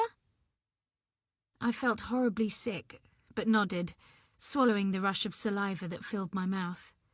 I hope my brother is looking after you. I nodded again, not daring to speak in case I either vomited or cried, or both. I'm sorry I can't stay longer, she said, reaching to the floor for her bag. I drove down to see an old client and thought it would be nice to take Lady Madonna out while I was here. And to see your mother. I managed a weak smile, feeling as wobbly as a newborn foal. She was happy you were here. Not happy I didn't have Toby with me. Natasha's voice cooled slightly. Rory's picking him up from school, but I want to get back in time to make them dinner, she said. Old-fashioned, I know, but I missed out a bit when Toby was a baby, and I was setting up the business. It struck me, not for the first time, how unlike Elizabeth she was. In fact, both she and Dom were much more like their father. She misses you, I said, making a huge effort to sound like my normal self, whatever that was. And Toby. Natasha didn't comment, but as we reached the front door, every step sending a throb of pain through my head and the room revolving, Natasha paused and glanced up the thickly carpeted stairs. Don't let her take over, she said, so quietly I almost didn't hear. I know from experience she can be a bit much. Her eyes flicked up again, as though expecting her mother to appear at any moment. Bye, Mum, she called, her voice cheery. I'll ring when I get home. Love you. She gave me a close-lipped smile and squeezed my arm. Will you be okay to drive? I nodded, which seemed to be all I was capable of. Natasha pressed soft lips to my cheek, filling my nostrils with her delicate scent. Take care, Sophie. Give Dom my love. Come and visit soon, all of you, Elizabeth called, hurrying downstairs, but by the time she reached the bottom, the door had closed and Natasha was gone. Feeling better, are you? Elizabeth's tone was neutral, her gaze bland when she looked at me. I'm so sorry. I honestly don't know what happened, I said. Thank you for bringing me in and looking after us. I'd better drive you home in case you have an accident. There's no need. My tongue felt stuck to the roof of my mouth. I was starving suddenly. I hadn't eaten since breakfast.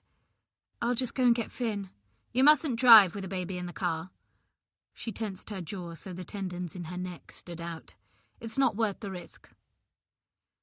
I began to protest, but she was pushing something at me. Her phone. A photo. What's that? This was how I found you, she said. I thought you should know. As the image zoomed into focus, I saw with horror that it was me, sprawled in the stable. Finn propped awkwardly against a bale of hay, in nothing but his little tracksuit. A big bay horse leaning over his stable door, the white flash on his face a contrast to his glossy black mane. It was obvious from the steam blowing out of his nostrils that it was freezing cold. I honestly don't remember going to the stables. Sickness rose again. I was in the kitchen, and then... That's the last thing I remember. It's a good job I was here. Elizabeth slipped her phone in her pocket and glanced at her watch. Now I'll go and get Finn and take you home in your car. My breathing felt shallow. I couldn't seem to find the right words to tell her no. How will you get back here? I won't need to. Her chin rose as she turned back to the stairs. Dom won't mind me staying overnight. Chapter 25. Liv. I'd spent most of the morning holed up in my childhood bedroom, flopped on the single bed like a hungover teenager, whilst going over the total cock-up I'd made earlier with Sophie. It hadn't occurred to me that Kim would tell Elizabeth about the social worker, and worse, that she would let Sophie know I'd spread gossip about her. I'm such an idiot. But I was sure I'd wriggled out of it. Sophie wasn't in the right headplace to work things out, and seemed to be depending on me more and more, even spilled out her troubles like I was her friend, convinced I would help her. She was beginning to trust me. I sat on the edge of my bed, turning my phone over in my hand, wondering whether to attempt another call to Ryan. My eyes were fixed on the window, flagged by the same cheap chintzy curtains from my childhood. Outside, the day was as ugly and grey as my thoughts. Sophie had been so flippant about her university boyfriends, described her time with Ben as quite serious, quite serious. Ben had loved her so desperately he took his own life, and yet to her, he'd simply been quite serious. "I won't give up, Ben," I whispered, picking up a photo of us both on holiday at Butlins that stood on my bedside cabinet. "I won't stop until the bitch has lost everything." But my words seemed to lack my earlier conviction. Sophie wasn't a bitch, and her life was far from perfect. I got up from the bed and made my way onto the landing. I looked at the closed door to Ben's room, running my hand over the flaking paintwork. I rarely went in there, the shrine to my brother, but today I needed to feel close to him. The door always got stuck on the carpet, as though allowing a moment to think before going in. I gave it a shove, thoughts of Ben bombarding my senses. Inside, everything was as it had been that awful day I found him. Even the mug with Thor on, he'd used hours before his death, still sat on his desk. He'd loved Harry Potter, Marvel, DC, Star Wars, and his shelves were full of the models, the walls covered with posters. Books he would never look at again were crammed onto bookshelves. One lay open, butterflied on his bedside table. I dashed away a tear. Mum hadn't changed a thing. Why am I in here, putting myself through this? Attached to the mirror, which was propped against the wall on an old chest of drawers, were photos of Ben with his friends. Groups of lads, arms round each other, cheering at the camera, beer bottles raised, happiness radiating from their young faces. There were no photos of Sophie, but the remains in an ashtray of photos Ben burnt the day he died were still there, and I'd always believed they were of her. I touched the glass ashtray with my fingertips. I hated that he'd smoked in his room, but now I would give anything to find him flopped on his bed, puffing away, headphones on, tapping his foot to his heavy metal music. I lowered myself onto the bed and began moving the charred pieces of photographs around. I picked up a fragment, a nose, perhaps, and a red-checked shirt, maybe. "Liv?" It was Freya, calling from the bottom of the stairs. "Liv, have you got a minute, please?" I wiped away a tear and placed the burnt offering back in the ashtray. I rose and looked once more around my brother's room. What a tragic waste of a beautiful life. Downstairs, Freya was waiting for me. "Couple of things," she began, smiling. "Shall we go in the kitchen?" I followed her through, and she pulled out a chair at the tiny table that seated two. Once we'd sat down, she opened her spiral-bound notepad, licked her finger, and flicked through the pages. "First off," she said with a bouncy tone, "I'm heading to my lodge in Southwold, so Shari will be filling in for me. She's new, but I've worked with her before and she's lovely. Your mum's aware, I'm more than happy." She put a huge tick next to what she'd written in her notebook. "I hope the weather cheers up for you." I glanced towards the window, my mind drifting to Dom, the smell of eternity on his clothes. Maybe this was how I would bring Sophie to her knees. She was dependent on him for everything. If he was having an affair, it would ruin her. "Well, I'm not that bothered about the weather, truth be told," Freya was saying. "I'll spend the time reading and walking, my idea of heaven." I stood up, my mind not fully on Freya's holiday plans, an idea forming in my head and causing a surge of excitement. "Is that all you wanted me for? 'Cause I need to do something." She put down her pen and took hold of my hand. "I do care about your mum, Liv," she said. "I wouldn't be going away if I didn't need a break. I am entitled to time off." "Yeah, of course, I know that." I furrowed my forehead. "You don't have to explain it to me, Freya." I looked towards the open kitchen door, pulling my hand free. "Where is Mum, by the way?" She dropped off to sleep in front of Miss Marple. Freya rose too. "I'm going to make her a nice cup of tea and a slice of cake. I've made a lemon drizzle. What about you? Would you like a cuppa?" I shook my head. "Not right now." I left the kitchen and grabbed my jacket from the hook near the door. I've got somewhere to be. The train stood at Finsbury Park station when Ryan called me. "Thank God," I said on answering. "I've been worried sick about you." "Why?" He sounded like a little boy, trying to act innocent. "You know why, Ryan. You leave some bizarre message about Sophie." My voice was rising, and a man opposite peered at me over his Financial Times. "You were pissed when I rang," I continued, reducing my voice to a whisper. "You weren't at home when I called round." "So I'm supposed to stay in case you drop in on me for the first time in a year?" His words stung. "That's not what I'm saying." I bit down on my anger as the train pulled away. "You said Sophie wasn't who she seemed." "Did I?" He was making a bad job of pretending to sound puzzled. "I was pissed, Liv. I don't know what I was saying." "You must have an idea, surely. It's important. I want to know all I can about the woman." Silence. "Ryan? Ryan?" Oh, damn. I'd lost the signal. Situated near London Bridge, Apex TV emerged in its enormity as I stepped out of the railway concourse into a bright afternoon. The ugly grey sky had been replaced with pale shades of blue and fluffy white clouds, though it was bitterly cold.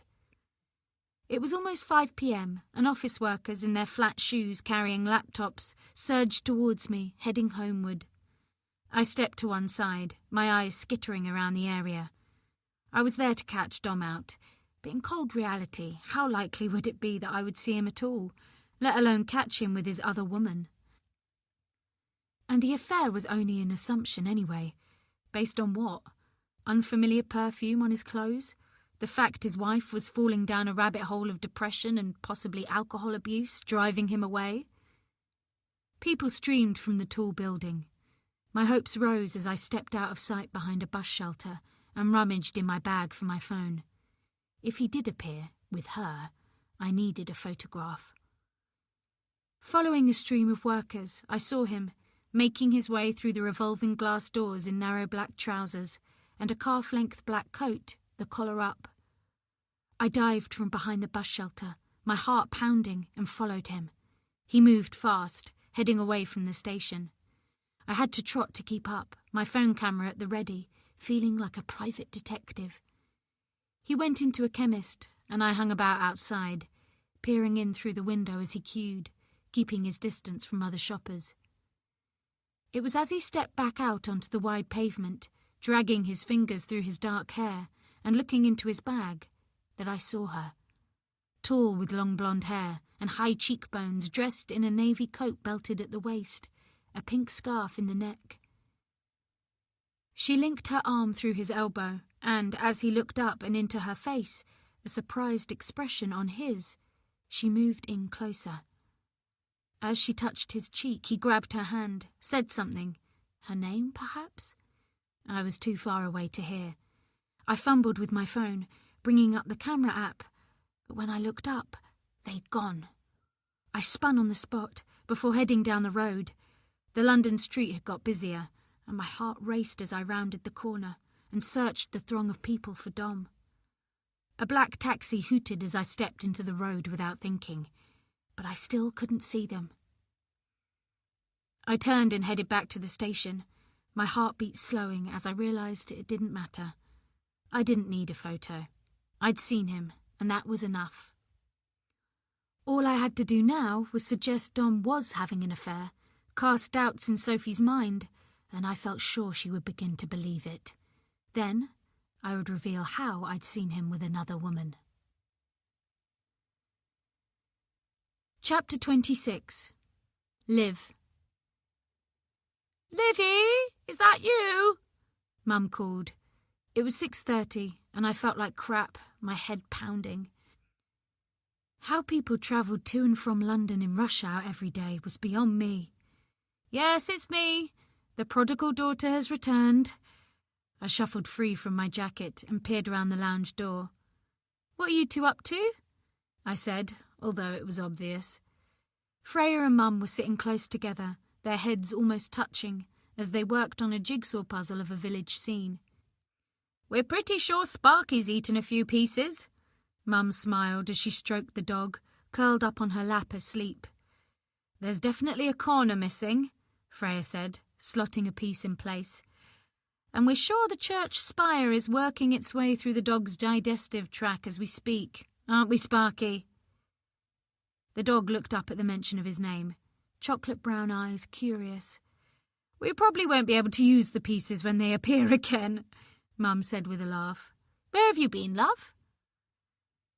I sat down on one of the dining chairs, which creaked with age, flopped my head backwards and closed my eyes, my mood a million miles from theirs. London. "You've not been with Sophie Edwards today, then?" I went first thing, but she was taking Finn to his grandmother's house.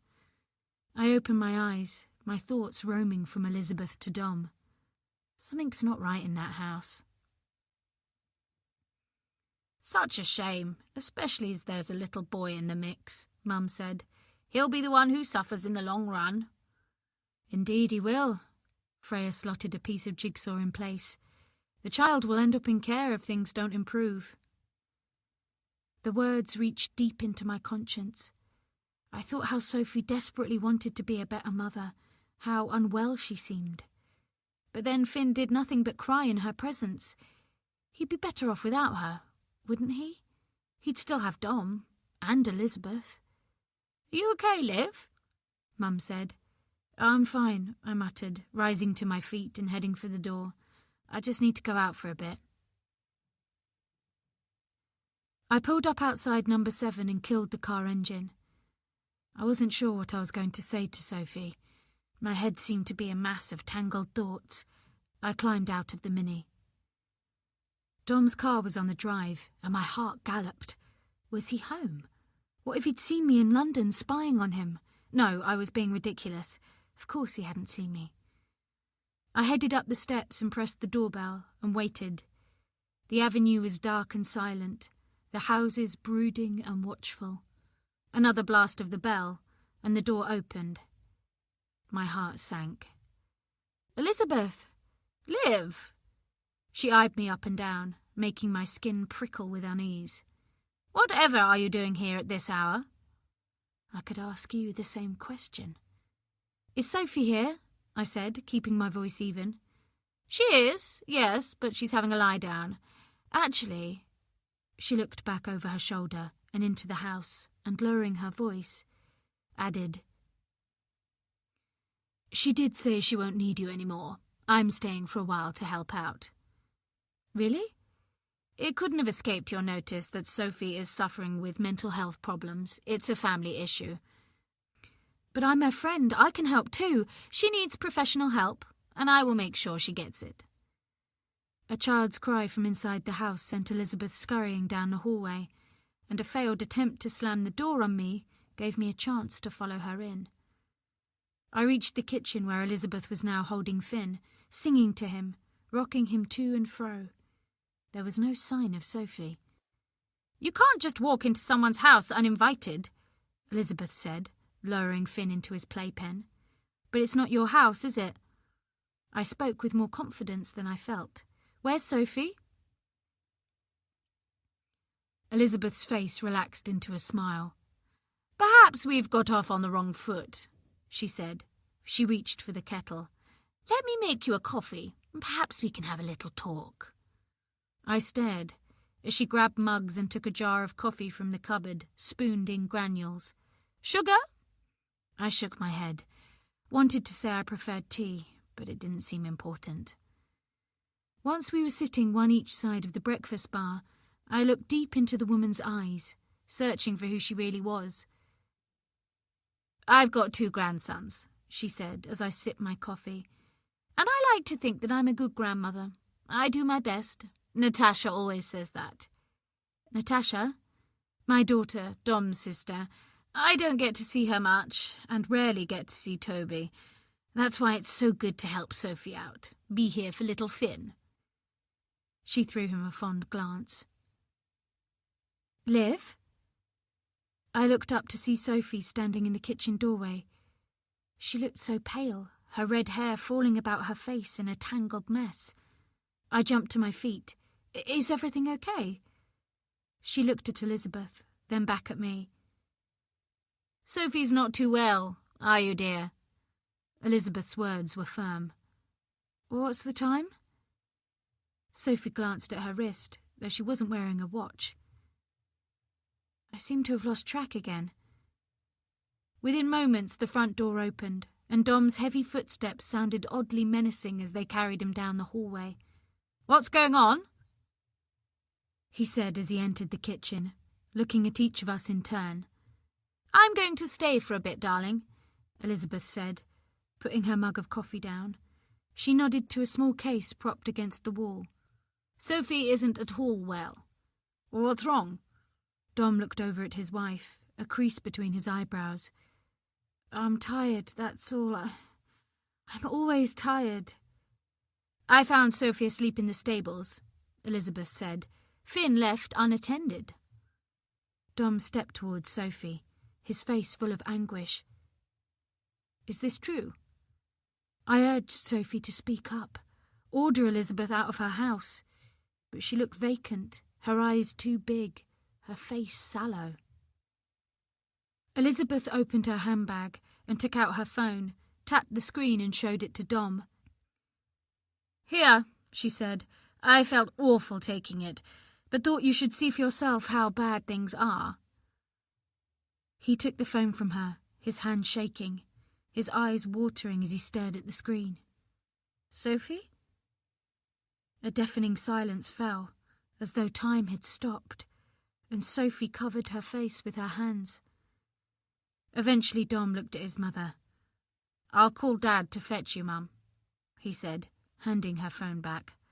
Whatever Sophie and I are going through, we need to sort it out. Just the two of us. Oh, okay, right, no worries, I said, realising that meant I should leave too.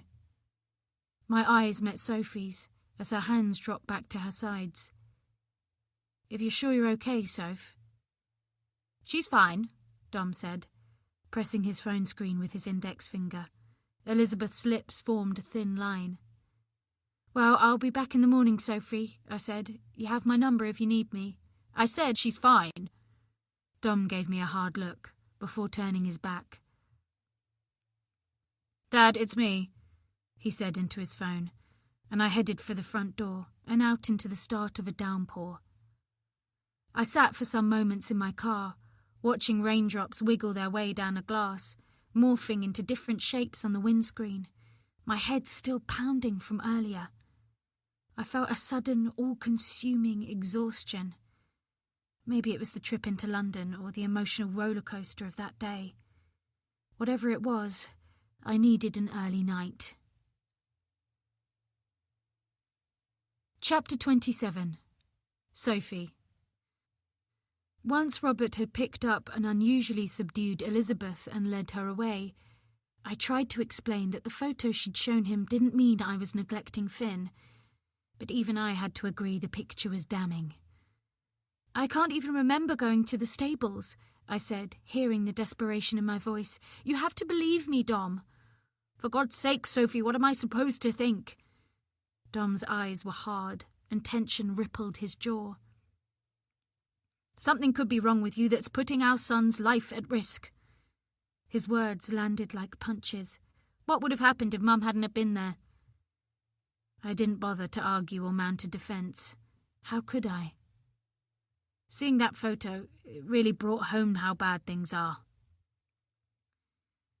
We didn't say much after that, but Dom's tormented silence was recrimination enough as he attended to Finn, suggesting I go to bed early, as though I was the child, though he told me it was because I looked wrung out.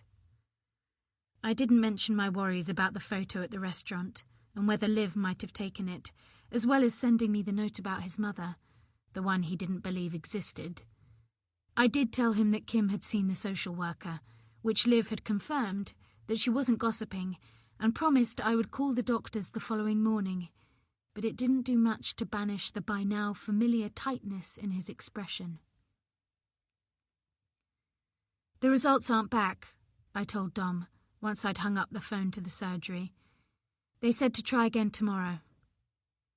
Making an attempt to put on a normal front, I gritted my teeth against the thudding of my head, while I showered and dressed and sang nursery rhymes to Finn as I helped him eat breakfast, gratified he didn't seem to mind.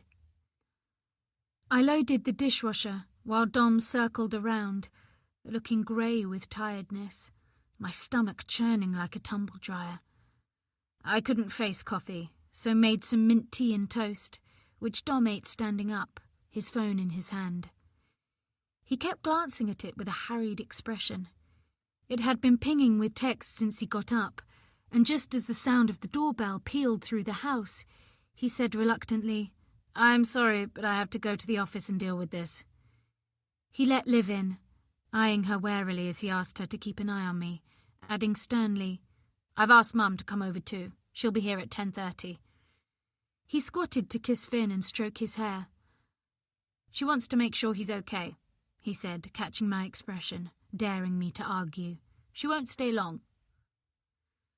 Once he'd left, spinning the car out of the drive like a Formula One racer, Liv looked at me with raised eyebrows. "Do you think he's having an affair?" "What?" Shocked, I looked at her as she picked up Finn and squashed a kiss on his cheek. "Why do you ask?" She looked at me over Finn's curly head of hair. "Just—" She paused, as if unsure of her response, yet I had a strong sense she knew exactly what she wanted to say. "The way he is with you, how he goes rushing off, even though he's supposedly worried about you." "I know I told you I was worried he'd meet someone else, but—" I thought of the text messages I wasn't privy to, and how Dom had just left as though he couldn't wait to escape from me. "But I don't really believe it." "Do I?" "He's got a lot on at work and needs his job so he can support us. It's important to him." "I'm sure your mother-in-law would be more than happy to help out on the money front." Even as I registered the truth in Liv's words, I wondered why she thought she had the right to talk the way she did. I took a deep breath. "Did you follow me into London the other day and take a photo of Isaac and me at the restaurant and give it to Dom?" The little colour in Liv's cheeks faded to white. "I don't know what you're talking about." "So you didn't take a picture, print it out and give it to my husband?" My voice sounded hard but calm. "Why would you think it was me?" "I don't know, Liv." I watched her place Finn in his playpen, trying to read her body language. Forcing mine to relax, I unfolded my arms. "It just seems odd that it happened right after you started coming here, and you were on a train the same day I went to meet Isaac." I willed her to deny it, aware she'd shown no surprise when I mentioned a photograph, almost as though she'd expected me to. "You tell me who would do something like that." Liv bit her lower lip as she faced me. "Someone your husband is having an affair with, to make him think you're cheating too so he won't feel bad." Her voice crept up in pitch. "If he feels bad. How do you even know he's dealing with work stuff right now?" I put a hand to my chest and felt my heart beating fast. "Why are you so sure Dom's cheating on me?" Her face worked briefly. As the moment stretched, I had the weird feeling she held my future in her hands. "Liv? I just—" She gave her hair a restless swipe. "I'm worried about you, that's all." I was certain it wasn't what she'd meant to say, but felt a swoop of relief all the same. For a horrible second, it had struck me that she could be the one Dom was seeing behind my back and had wangled her way into our lives deliberately. I reminded myself that Dom had promised to love me forever and had never given me any reason not to trust him. Until now. "My husband isn't like that," I insisted. An image of Alicia Bainbridge flicked into my mind. "He can't stand people who have affairs. It's one of his things." Liv's eyes narrowed, her mouth a twist of disbelief, but she merely shrugged and bent over the playpen and picked up one of Finn's books. He slapped his thighs and gave a shriek and a gummy grin. Surely he wouldn't be so happy to see Liv, to be in her company if she wasn't a good person.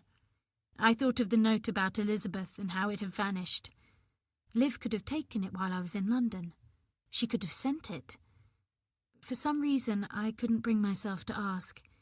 Instead, I watched her with Finn, and wished I could drop down beside her and talk to my son with the same ease that she showed as she flipped through the book, making cute animal sounds. I stayed glued to the spot, feeling redundant and slightly sick. "Are you feeling better today?" She looked at me over her shoulder. "You seem really out of it when I came round last night." I started. I'd forgotten Liv had called while Elizabeth was there. She must have seen and heard everything. "Why did you come round?" "I wondered how you got on at your mother-in-law's yesterday." She turned back to Finn. "Sounds like it didn't go well." Pain pulsed behind my eyes, reminding me that a headache was never far away. I don't know what happened, but I do feel better today. It was true, I realised. In spite of my woolly-headedness and dry mouth, the world felt slightly more stable, colours in higher definition, as if a veil had been drawn back. Actually, I didn't feel that great when I got home. A frown crossed Liv's brow. I don't even remember driving there and getting into bed. It was more like passing out than sleeping, she said. Maybe there's something going around. Her comment was oddly cheering. Maybe. Hey, why don't we go into London? See if Dom's really at work. What? Put your mind at rest. Was she really suggesting following my husband, spying on him? Liv, I'm not doing that. My breathing felt shallow. Why would you? I just thought, it doesn't matter. She shook her head, her hair falling across her face so I couldn't see her expression. How about we go swimming like you suggested yesterday? She rose, clutching one of Finn's toys, a felt dinosaur Mum had sent over, and when she looked at me, her gaze was keen. It would be nice to get out. I've got my swimming stuff in the car. I can't. I tried to shrug off her first suggestion. I'm worried I might pass out again. I wrapped my arms around my waist, a shiver rippling through me. Until I have my blood test results back, I need to be careful. Disappointment, or maybe it was irritation, flared in Liv's eyes. Okay. She looked at Finn. Would you like me to take him out while you have a sleep, or I can just play with him down here, maybe do a bit of housework? Her gaze flicked over the surfaces, which, thanks to Elizabeth's efforts, weren't too dusty, to the clothes trailing from the washing machine in the kitchen, where Dom must have pulled out a shirt last night to dry. Or we could try the soft play centre on Granville Road. I took Evie there a couple of times and she loved it. Isn't Finn a bit young? There's an area especially for babies, he'll be fine. Sure, why not? I was suddenly desperate to be out of the house, somewhere with life and people, where I could behave like any other mother with a baby, and a nanny. I should be okay as long as I have somebody with me. Someone who's not your mother-in-law. Exactly. Maybe she didn't want me relying on Elizabeth, but it wasn't exactly a crime. Grasping the olive branch, I smiled, feeling a stab of guilt as a memory pushed through, of Dom saying he would deal with the picture of Isaac and me, as if he knew who'd sent it. I'd completely forgotten and hadn't had a chance to ask him about it. Listen, Liv, I'm sorry I accused you just now of taking that photo. She waved a dismissive hand before bending to pick up Finn. It's fine, only natural you'd ask. It's a pretty horrible thing to do. It's just with social services coming round and then the photo and the note warning me to watch Elizabeth. I kept my eyes on her face, but there wasn't so much as a ripple. It really does feel as someone's out to get me. Liv looked at Finn cuddled against her. We should get ready to go, she said, as if I hadn't spoken. I'll go and get changed. I was aware of my shapeless jumper and baggy mum jeans and the kink in my hair where I'd slept on it. I'm not fit to be seen in public. Once upstairs, I tried calling Elizabeth to let her know I was going out, but the line was engaged. I left a voicemail, knowing she'd pick it up as soon as she finished her call. On impulse, I checked my emails for the attachment from Isaac, containing details of the new quiz show, but there was nothing in my inbox, or the spam folder. Perhaps he hadn't got round to sending it. He was busy, I reminded myself, squashing a pang of disappointment. I'd check again later. It was a 15-minute walk to Granville Road, the October sun warm on our backs. I was hot and bothered by the time we arrived, after trotting to keep up with Liv, who didn't seem inclined to talk as she marched along, pushing Finn in his buggy. Already, I was wishing I'd gone for a sleep instead. Anything to stop the stream of questions circling my mind, demanding answers I didn't have. When I entered the overheated building and spotted Kim with Dougie, my heart dropped, until I realised she was putting their coats on, ready to leave. I didn't fancy another gossipy encounter. I was going to suggest we keep our heads down, but looks like they're going, Liv said, as I busied myself taking a £20 note from my purse. You take him through, I'll pay. She took the note and thrust Finn's pushchair at me. You can leave it over there. She nodded to an area crowded with buggies, before pulling up her coat collar and hurrying to the reception. She obviously didn't want to bump into Kim either. Hey, Sophie, good to see you. I inwardly cringed at Kim's greeting, busying myself with parking Finn's pushchair while he drummed his legs and started to cry. Hi, I mumbled, noting how calm Dougie was in his sling, his round face placid. Is it very busy? Not too bad at this time of the morning. Kim's smile was tinged with faux sympathy as she watched Finn flex like a fish. I tend to leave before the hordes get here. Right. Turning from her too bright gaze, I bent to unstrap Finn. Ooh, I've just seen your gorgeous husband. My hands stilled. Sorry? Is he joining you here? I straightened, attempting to keep a neutral expression in spite of my racing heart. He's working, actually. Ah, so that's why he was in that funny little cafe, he said. I suppose if you have a laptop, you can work anywhere these days. My hubby spends a lot of time on the golf course, closing deals. She gave a trilling laugh. Cafe? Why was Dom in a cafe? Unless Kim was mistaken and she'd seen someone who looked like him, as I had the other day. That awful greasy spoon on Victoria Street, she said, seeming not to notice I sounded baffled. I don't normally walk that way, but we were early this morning and took the long route here. She pulled on her woolly gloves. He stood out like a sore thumb, I must say, but I suppose he won't be bothered by anyone he knows in there. I certainly wouldn't set foot inside. Another laugh, less certain this time. Nice to see you out and about.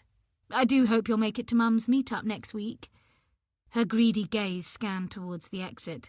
No Olivia today?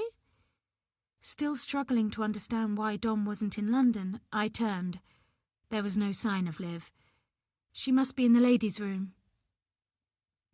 Probably the cold weather. Kim gave an exaggerated shiver. I can't wait to get out to our place in Spain again. We're thinking of spending New Year there. Her eyes moved to Finn. Exciting that this year will be his first Christmas, she babbled on.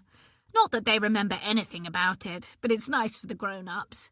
I've already ordered a tree. Christmas seemed eons away. Mum had mentioned coming over for a week. I hoped she would. I felt a longing to see her in person. It will be nice. Sensing she wasn't going to get a conversation out of me, Kim finally stepped past. Right, we'd better get home for 11sies. Bye, I said weakly, watching her retreating back, Dougie's legs bouncing either side of her waist. Thank God she's gone. Liv reappeared, her face pale, hands in her coat pockets. What did she say? It's Dom, I said in a daze, jigging Finn's pushchair. He'd stopped crying and was looking around with watery eyes. She said he's in a cafe on Victoria Street. Alone? Liv seemed oddly unsurprised. She's sure it was him? I nodded. She looked at me for a moment, eyes searching my face. Go on then. What? Go and talk to him, she said. I'll look after Finn, don't worry. Once again, I found myself hurrying away from a concerned expression, and Liv did look concerned. more than I'd seen before. It didn't take long to find the cafe. It wasn't quite the greasy spoon that Kim had described, but not the sort of place to meet her exacting standards, with its steamed-up windows, laminated tables, and English breakfast-style menu chalked on a board outside. I hadn't rehearsed what to say, simply focused on finding the place. Poking my head inside, I was glad I hadn't bothered. There was no sign of Dom, just a table surrounded by tradesmen in overalls, with mugs and empty plates in front of them, and a woman sitting alone in the corner. Kim had seen someone who resembled my husband. That was all. Stepping back on the pavement, I glanced at my watch, my breath coming fast. If Kim had passed on her way to the soft play centre, Dom could have been and gone by now. As I dug around in my bag for my phone to call him, the woman emerged from the cafe, tucking a pink scarf into the neck of a navy coat. My heart seized. "Alicia?" She had the sort of looks you couldn't forget. A sheet of blonde hair spilling from under a black fedora, skin pulled taut over aristocratic cheekbones, and intense, almond-shaped eyes. "What are you doing here?" She'd frozen in the act of tying her coat belt around her tiny waist. "Sophie!"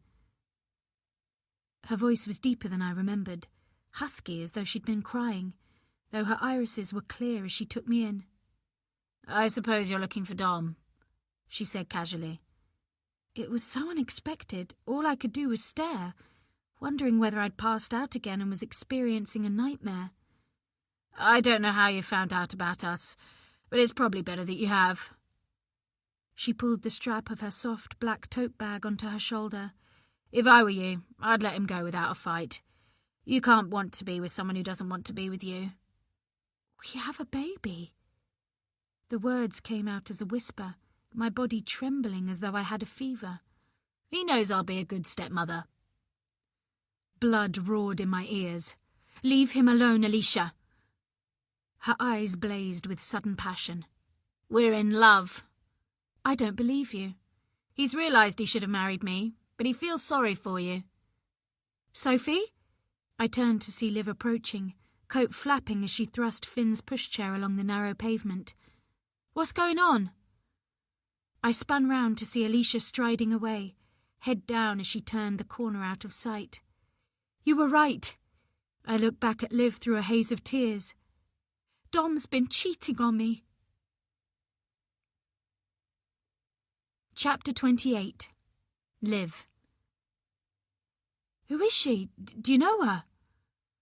I turned back to Sophie, whose teary eyes were fixed on the corner where the woman I'd seen with Dom in London had been moments earlier. "Sophie?" I touched her arm, a small part of me wanting to comfort her. She looked round at me and moved away so my arm fell away. "I don't know why I'm so surprised," she said with a sniff. "It all makes sense, doesn't it?" She grabbed the pushchair from me and gripped the handle. Without it, I felt oddly exposed, as though she could see right through me. "I need to get back to the house," she said. "Wait for Dom." With that, she took off, racing along the pavement, wiping her wet cheeks with her sleeve every few moments. I hurried along beside her, struggling to keep up. "Do you think she called social services?" she said. "Sent the notes? Sophie, please, slow down a bit." I tried to catch my breath. "I mean, what would she gain from that? Sophie, who is she? Do you know her?" I said again, once we'd reached the house and she'd stopped by the gate. "Alicia Brainbridge." She said the name like an insult. "She worked..." She bit down on her lip as she looked up at the house, casting her eyes over the black Range Rover parked outside the house next to Dom's car. "Oh, God, I should have known she'd turn up," she whispered. "Elizabeth?" She nodded as she moved her eyes to the silhouette of her mother-in-law in the window, a fleeting shadow of Dom appearing behind her for a moment. "It'll be okay, Sophie. He's bound to have an explanation." She turned to look at me. "He told me once Alicia had a bit of a thing for him, but it was a while ago," she continued. "He said it was nothing, that she would get over it.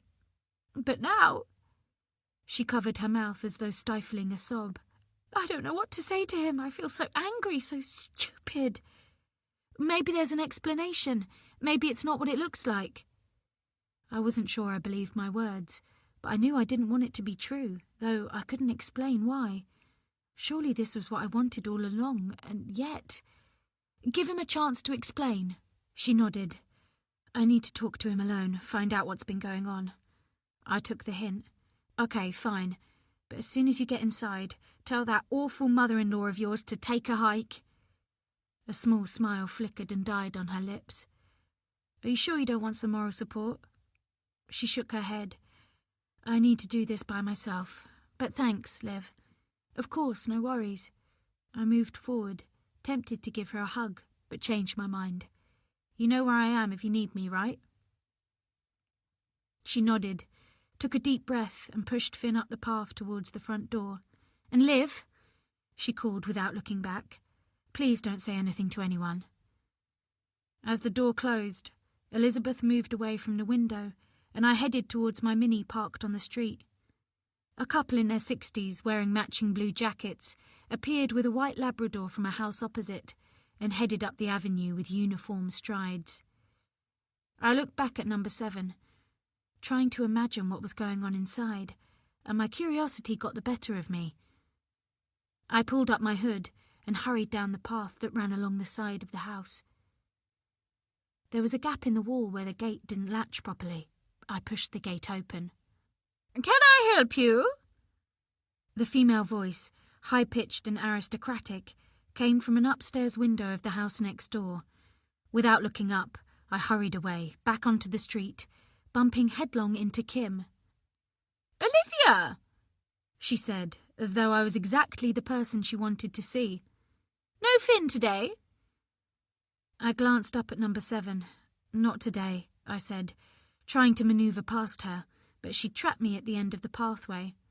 I don't suppose you fancy a cup of tea at Indigo Cottage? Indigo Cottage? She laughed. Sorry, I mean, do you fancy coming round to mine? I have nothing on and it would be nice to have the company.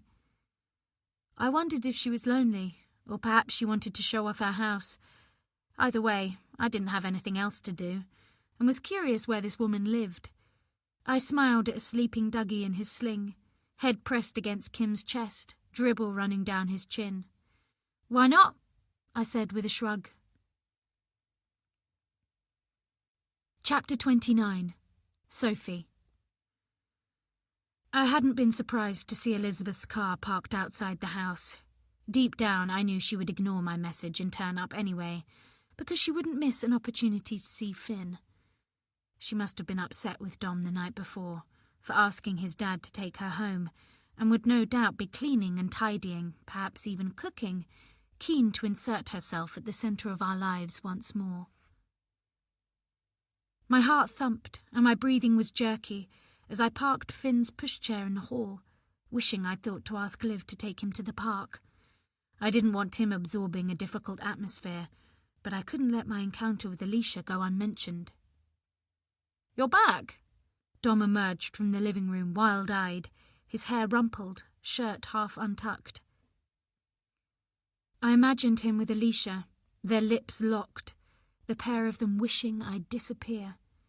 He reached for Finn, visibly relaxing. Where did you go? Where did you go? I half-turned so he couldn't reach his son. His eyebrows flicked together. What? You heard me. Finn was sucking his finger, his eyes swooping from me to his father, and I suddenly couldn't bear to do this in front of him. Catching sight of Elizabeth hovering by the living room door, I marched towards her. Would you mind giving Finn his lunch? Finn lunged for his grandmother, hands clutching at the gold chain resting against her soft wool sweater. Unable to resist, she took him from me, her eyes straying to my face. You don't look well. Her voice was sweet, but her eyes were hard, no doubt recalling me slumped in her stable the day before, my son freezing nearby. Shall I make some coffee? I didn't need caffeine. My blood was humming with the adrenaline that had fueled my dash home from the cafe. No thanks. I kept my voice sunny, mindful of that awful image of me on her phone, I need a few minutes to talk to Dom in private. I stroked a reassuring hand over Finn's soft curls, avoiding Elizabeth's narrowed gaze. We'll be outside. Outside? She glanced at the window, where grey clouds hung low over the garden. In this weather? It's not that cold. There was a sheen of sweat on my upper lip, heat in my armpits. I felt as if I was unravelling, my hair tumbling out of its clip, my face flushed. If you'll excuse us. Before she could protest, I turned to Dom in the hallway, watching me with an unreadable expression. Now, I said in a tone I couldn't remember using with him before. He moved to the front door, not bothering with a coat. What's going on? Not here. I led the way around the side of the house, where the only window belonged to the downstairs toilet. I checked it was closed, in case Elizabeth decided to eavesdrop. Has something happened? Dom was rubbing his arms in their shirt sleeves, the chill more biting than I'd realised. Where did you go this morning? I took Finn to the soft play centre and bumped into Kim, who said she saw you in a cafe on Victoria Street. I rounded on him, fury burning through me. I went to look for you, and guess who I bumped into? Dom's face paled as understanding dawned. Sophie, How long has it been going on? It's not what you think. He looked as if he was going to be sick. You have to believe me, Sophie. You're not denying you were there with Alicia Bainbridge, then? No, but... He pressed his fingers to his mouth, then let them drop. Sophie, whatever she told you, we're not having an affair. I made a sound of disbelief, recalling the light in her eyes as she said, We're in love. You would say that, wouldn't you? Because it's true. I couldn't believe this was happening, that we were saying words like affair. A year ago, on my birthday, Dom had taken the day off and spent it pampering me. I was 6 months pregnant, still suffering bouts of sickness and hadn't felt like going out, so he'd made me breakfast in bed, run a bath for me to soak in, massaged my feet while we watched back-to-back episodes of Outlander, and after my favourite dinner of cheesy mashed potatoes, he'd read aloud from my Philippa Gregory novel, putting on a silly voice for Edmund Tudor that had made me weak with laughter. All the while, he'd kept a hand on the curve of my belly, and I'd imagined our baby listening to our voices. I'd felt cherished, certain of our future. Now, we were huddled outside our house, being buffeted by the wind, discussing his affair while his mother was inside feeding our son. I brushed aside strands of hair blowing over my face, the echo of Alicia's words trailing a path of acid to my stomach. Are you in love with her? I hadn't been a good wife lately, had struggled to connect with my feelings for Dom, but they were still there, trapped beneath the surface. Tell me the truth. He tipped his face to the darkening sky and shook his head. Sophie, I swear on Finn's life, I'm not having an affair with that woman. That brought me up short. Dom wouldn't swear on our son's life if it wasn't true. It was an unspoken rule, somehow wrong, tempting fate. Only someone without a conscience would swear on their child's life and not mean it. She said you told her she'd make a good stepmother to Finn. Jesus Christ! He pushed his knuckles against his forehead before digging his phone from his trouser pocket. She's more delusional than I thought, he muttered, swiping the screen. Look! He thrust his phone at me, just as his mother had done with hers the night before, pushing it under his nose so he could see me sprawled in her stables like a drunk. Alicia's been messaging me, he said. It's been going on for a while. I thought I could deal with it without having to worry you on top of everything else. Tearing my eyes from his face, I looked at the string of messages. Words leapt out. I love you, Dom. I know you feel the same. Kiss. We both know you married the wrong woman. Kiss. We can make it work, but you have to tell her. Kiss. I'll be the best stepmother. I won't try to come between him and Sophie. Kiss. I shuddered, seeing my name. I need to see you. Let's talk this through. I can come to St. Albans again. Kiss. You haven't replied, I said, starting to shiver. Of course I haven't. His face seemed pulled out of shape. I didn't want to encourage her. How does she have your number? She's still in touch with a couple of colleagues at work. Said I promised to give her a reference for a new job she'd applied for. I called her back and we met a couple of times in London because it seemed innocent then. You knew she liked you? Not that much. He sounded bitter. Something had happened since she left Apex. She was different, less together somehow. She seemed convinced we'd had something special, that we were meant for each other. But you still went to see her. Something struck me. I saw you once before when I was in that cafe with Liv. Alicia too. I thought back to the flash of silky blonde hair. I thought I was imagining things. She wanted to meet, Dom said, sounding chastened. I thought if we could sit down face to face and talk like adults for 10 minutes, I could make her understand there was no future for us. That if I handled it carefully, she'd get the message and leave me alone. But she didn't. His lips twisted into a humourless smile. She thinks I'm staying with you out of some weird sense of loyalty. He said it as if he couldn't believe it. That all she has to do is wait, and I'll come to my senses and somehow we'll be together. Alarm fluttered in my chest. Dom, if this is true, you should go to the police. He shook his head. She's not dangerous, just troubled. I dug my fingernails into my palms, willing myself to stay strong. Why are you protecting her? I'm not. He took hold of my hands, unfurling my fingers. I was trying to reason with her, Sophie. There were rings of exhaustion under his eyes. I didn't want to involve the police and risk escalating things. His words provoked a fresh shiver. I thought of the social worker. Was that Alicia's doing? Why didn't you tell me? The answer was obvious, even before he said it. You've not been well. His hands were gentle, sliding up my arms. I didn't want to worry you when you've not been yourself. He rested his forehead on mine. I'm so sorry you had to find out like this. I looked into his eyes. So close I could see the tiny black flecks around his pupils. The eyes that had looked into mine on our wedding day as he recited his vows, adding a few words of his own to make me smile, and wondered how I could have doubted him. I'm sorry too. Guilt flooded in. Dom had been dealing with this alone while I'd been too tired, too engulfed in whatever was happening to me to notice, thinking his preoccupation was about work, that he was regretting marrying me.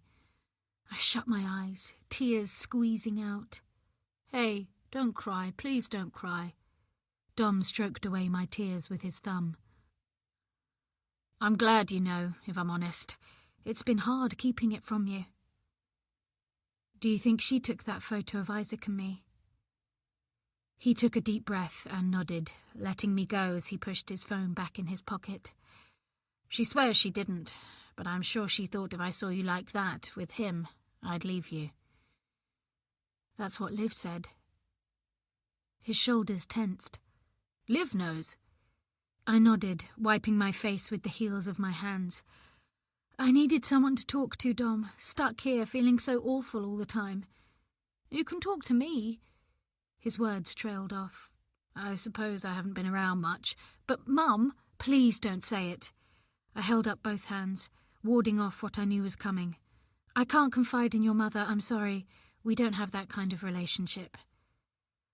His expression changed into neutral. You could, if you tried a bit harder. I shook my head. I know you don't believe me about the note. Sophie, please stop. He pointed towards the house. She's in there, taking care of our son.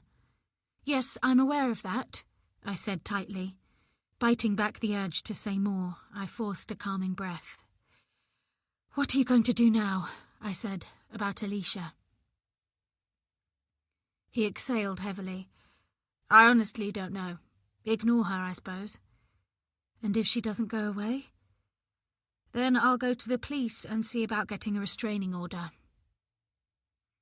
Maybe you should tell her that. His phone started ringing and he swore under his breath. "It's work," he said, reluctantly pulling it out and showing me the screen. "I know it's not the right time, Sophie, but I have to deal with this.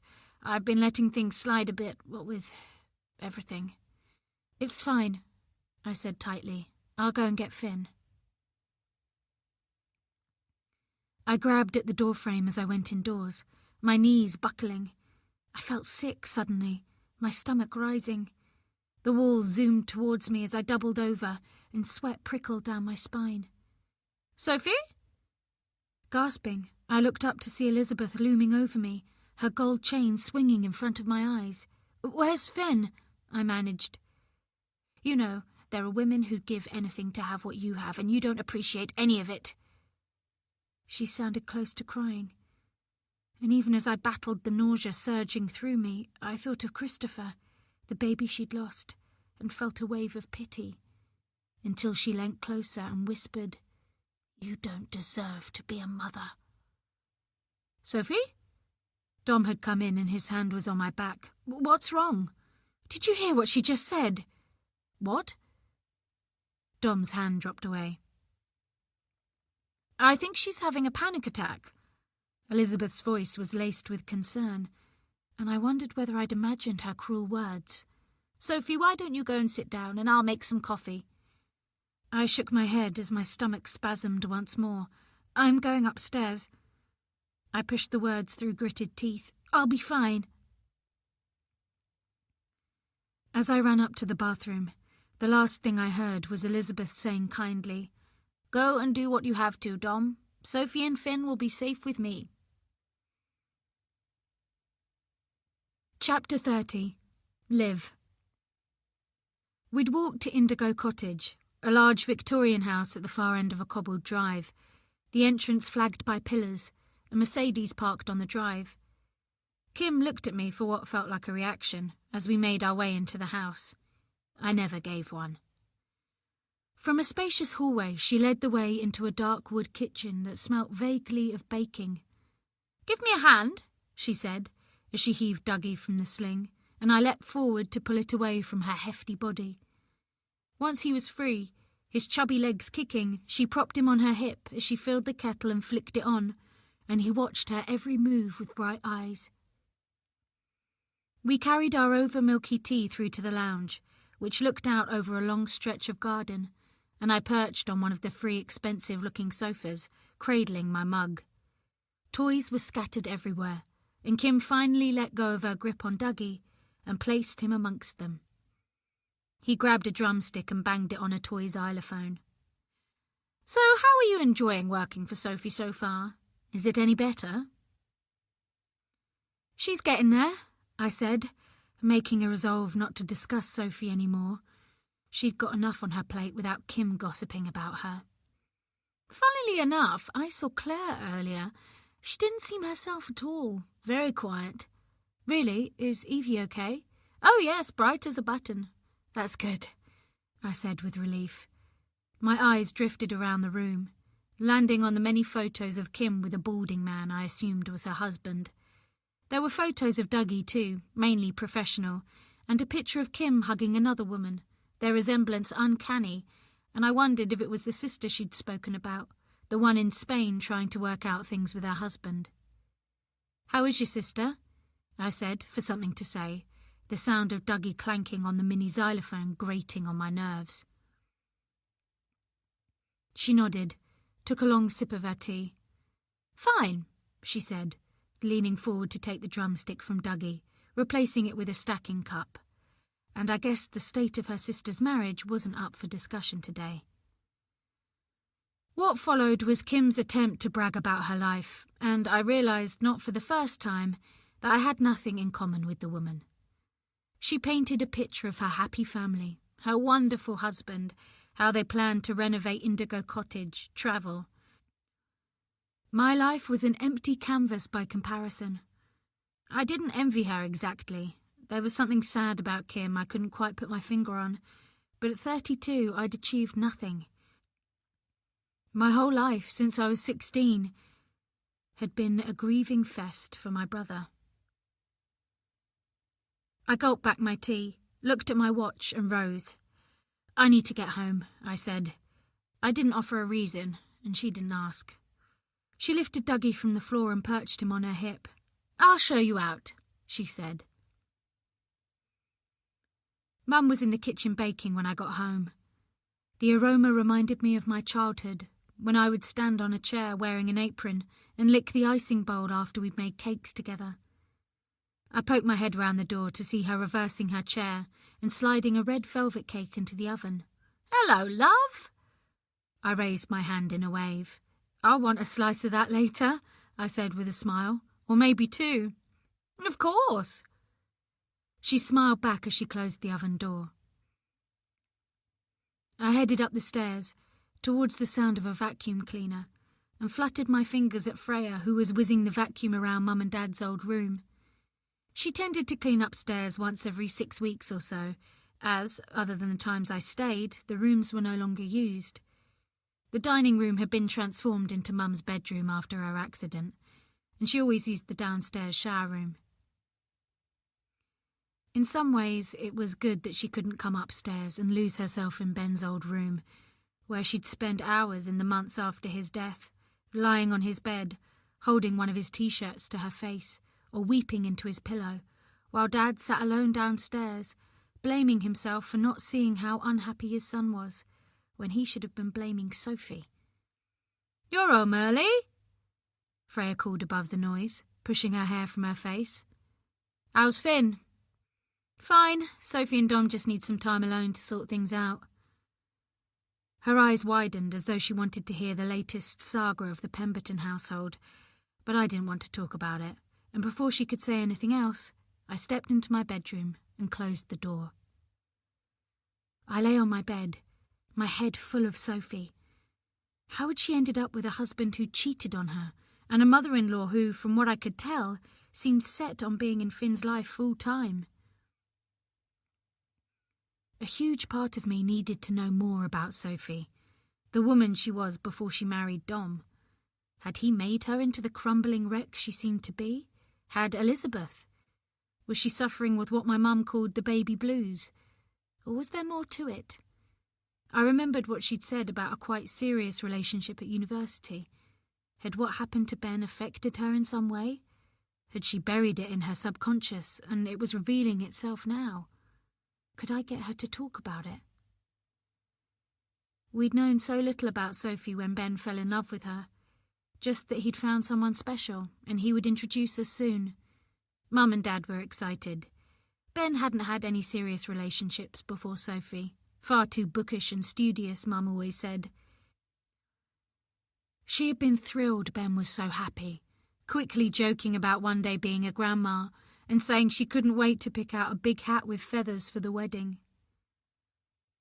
"I'm in love," he told me once in a call from university, and I could hear it in his voice that he was. "It's like nothing I've ever felt before." The drone of the vacuum cleaner was making me weary, and, not wanting to sleep, I pulled myself upright and grabbed my phone. I dialed Ryan's number, relieved when he picked up. "Hey, Liv," he said, his voice a monotone. "You okay?" "Uh-huh." "Listen, you and Sophie, not this again, Liv. It was nothing. I was pissed, talking crap." "Yeah, I get that, but I need to know more about her, Ryan. What was she like at uni? What were Ben and Sophie like together? Did she seem as much in love with him as he was her? Christ, Liv, we went through all this at the time. It was years ago."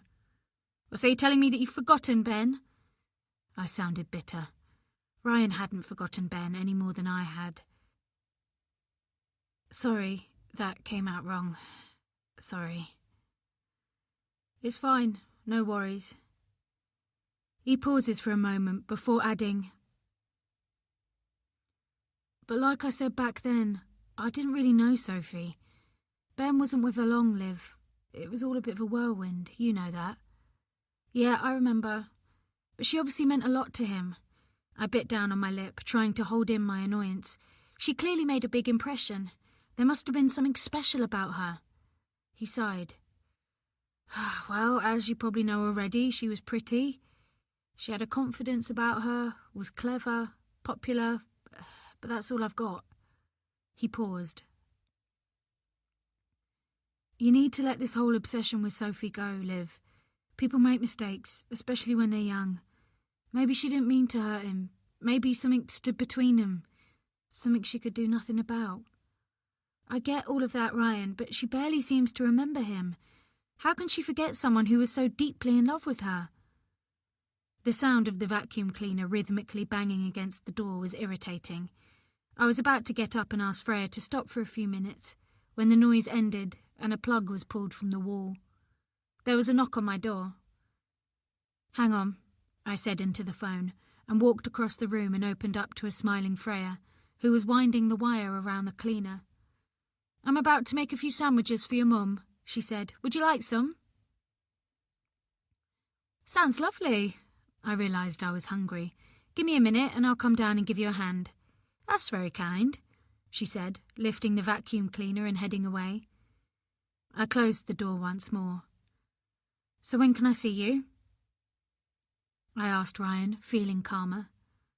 "Any time you like," he said, but I wasn't sure he meant it. "Great, I'll text you." "Okay, but please, in the meantime, stop this thing with Sophie." "To be honest, I'm beginning to feel a bit sorry for her," I admitted. "Her life's a mess. Her husband is cheating on her. Her mother-in-law took a photograph of her yesterday passed out in the stables. It was quite damning, made it look as though she was neglecting her little boy. I'm really not sure what's going on in that house. All the more reason to let things go. I can't help the way I feel, Ryan." My stomach twisted as I realised there was still a smouldering of anger there, even if the flames weren't as raging as they once were. Even so, I didn't want to fight with Ryan. "Listen, I'd better go and give Freya a hand with lunch. Talk soon." I ended the call and made my way downstairs, to where Freya was grabbing a loaf from the bread bin. Mum had gone, but the cake smelt delicious. Freya glanced round at me. "Cheese and pickle?" I nodded and took cheese from the fridge. "Are you looking forward to getting away tomorrow?" "Very much so." Freya laid out 6 slices of bread and grabbed the cheese grater. "I'm hoping to do a bit of walking, and I've downloaded 3 novels to my Kindle." "I'll miss you." It was Mum, heading into the kitchen. "You'll be fine with Shari, Martha." Freya smiled. "She's lovely." "So you keep telling me," Mum said. But I was worried. I normally cared for Mum when Freya went away. This was the first time she'd been with anyone new. I opened the door to Shari and had an instant good feeling about her. She was around the same age as Freya, but unlike Freya, Shari gave off an open, what you see is what you get kind of vibe. She was wearing a uniform, a white dress with the company's emblem, a wide belt around her plump midriff, and a short black corduroy jacket. Her curly black hair was scooped away from her round face and tied into a small frizzy ponytail. "You must be Liv," she said, her tone upbeat, her smile wide. "Freya's told me all about you." "All good, I hope?" "Of course." She slipped off her jacket as she stepped in. "So how's Mum today?" "Good. Cheerful." I dropped my tone to a whisper, though, if I'm honest, she's in a bit of a panic about Freya not being here. "Understandable." Shari nodded her head as she hung up her jacket on the hook near the door. "It's not always easy having a stranger in the house, and I know she's close with Freya." I nodded, a bit too dependent at times. "I worked with Freya several years back when she was a social worker. I couldn't believe it when I saw her name on the rota. It's lovely to see her doing so well after—" She stopped abruptly, as though she'd said too much. "Anyway, she's told me everything I need to know about your mum, and I'm sure we'll get along just fine." Half an hour later, Shari had tempted Mum to a boiled egg, and they were doing a crossword puzzle together. I pulled on my coat. "You have my number if you need me," I said. "We're fine, aren't we, Martha?" Shari gave me another one of her broad smiles. Mum glanced up at me, and my stomach knotted. Sometimes she looked so lost, and I wondered at that moment if she really had come to terms with Ben's death, and if, without her Freya security blanket, she would be okay. "See you later," I said, raising my hand. And stepping out into the cool morning air, I closed the door behind me. "Hey," I said, when Sophie answered the front door, a grizzling, red-cheeked Finn in her arms, which seemed pretty much the norm. "Hey," she mirrored, and turned and made her way into the house, dragging her feet as she headed down the hall. She'd been crying, that much was obvious. "How did things go yesterday?" I asked, as I followed her into the kitchen. She put Finn in his playpen and handed him his teddy. "With Dom, I mean." "I know what you mean, Liv." Her voice was dull and lifeless, but I haven't got the energy to talk about it right now. She rubbed her neck with both hands and sighed. "I've had Elizabeth round already this morning and feel pretty dreadful." She turned, headed for the kitchen door. "Can you keep an eye on Finn? We can talk later. I'm going back to bed." I bit down on my frustration as I listened to her footfalls on the stairs, slow and heavy, as though her feet weighed too much. I wanted to know everything that had happened the day before, whether her marriage was over, if Dom had let her down. "No worries," I called after her. There was nothing else I could say.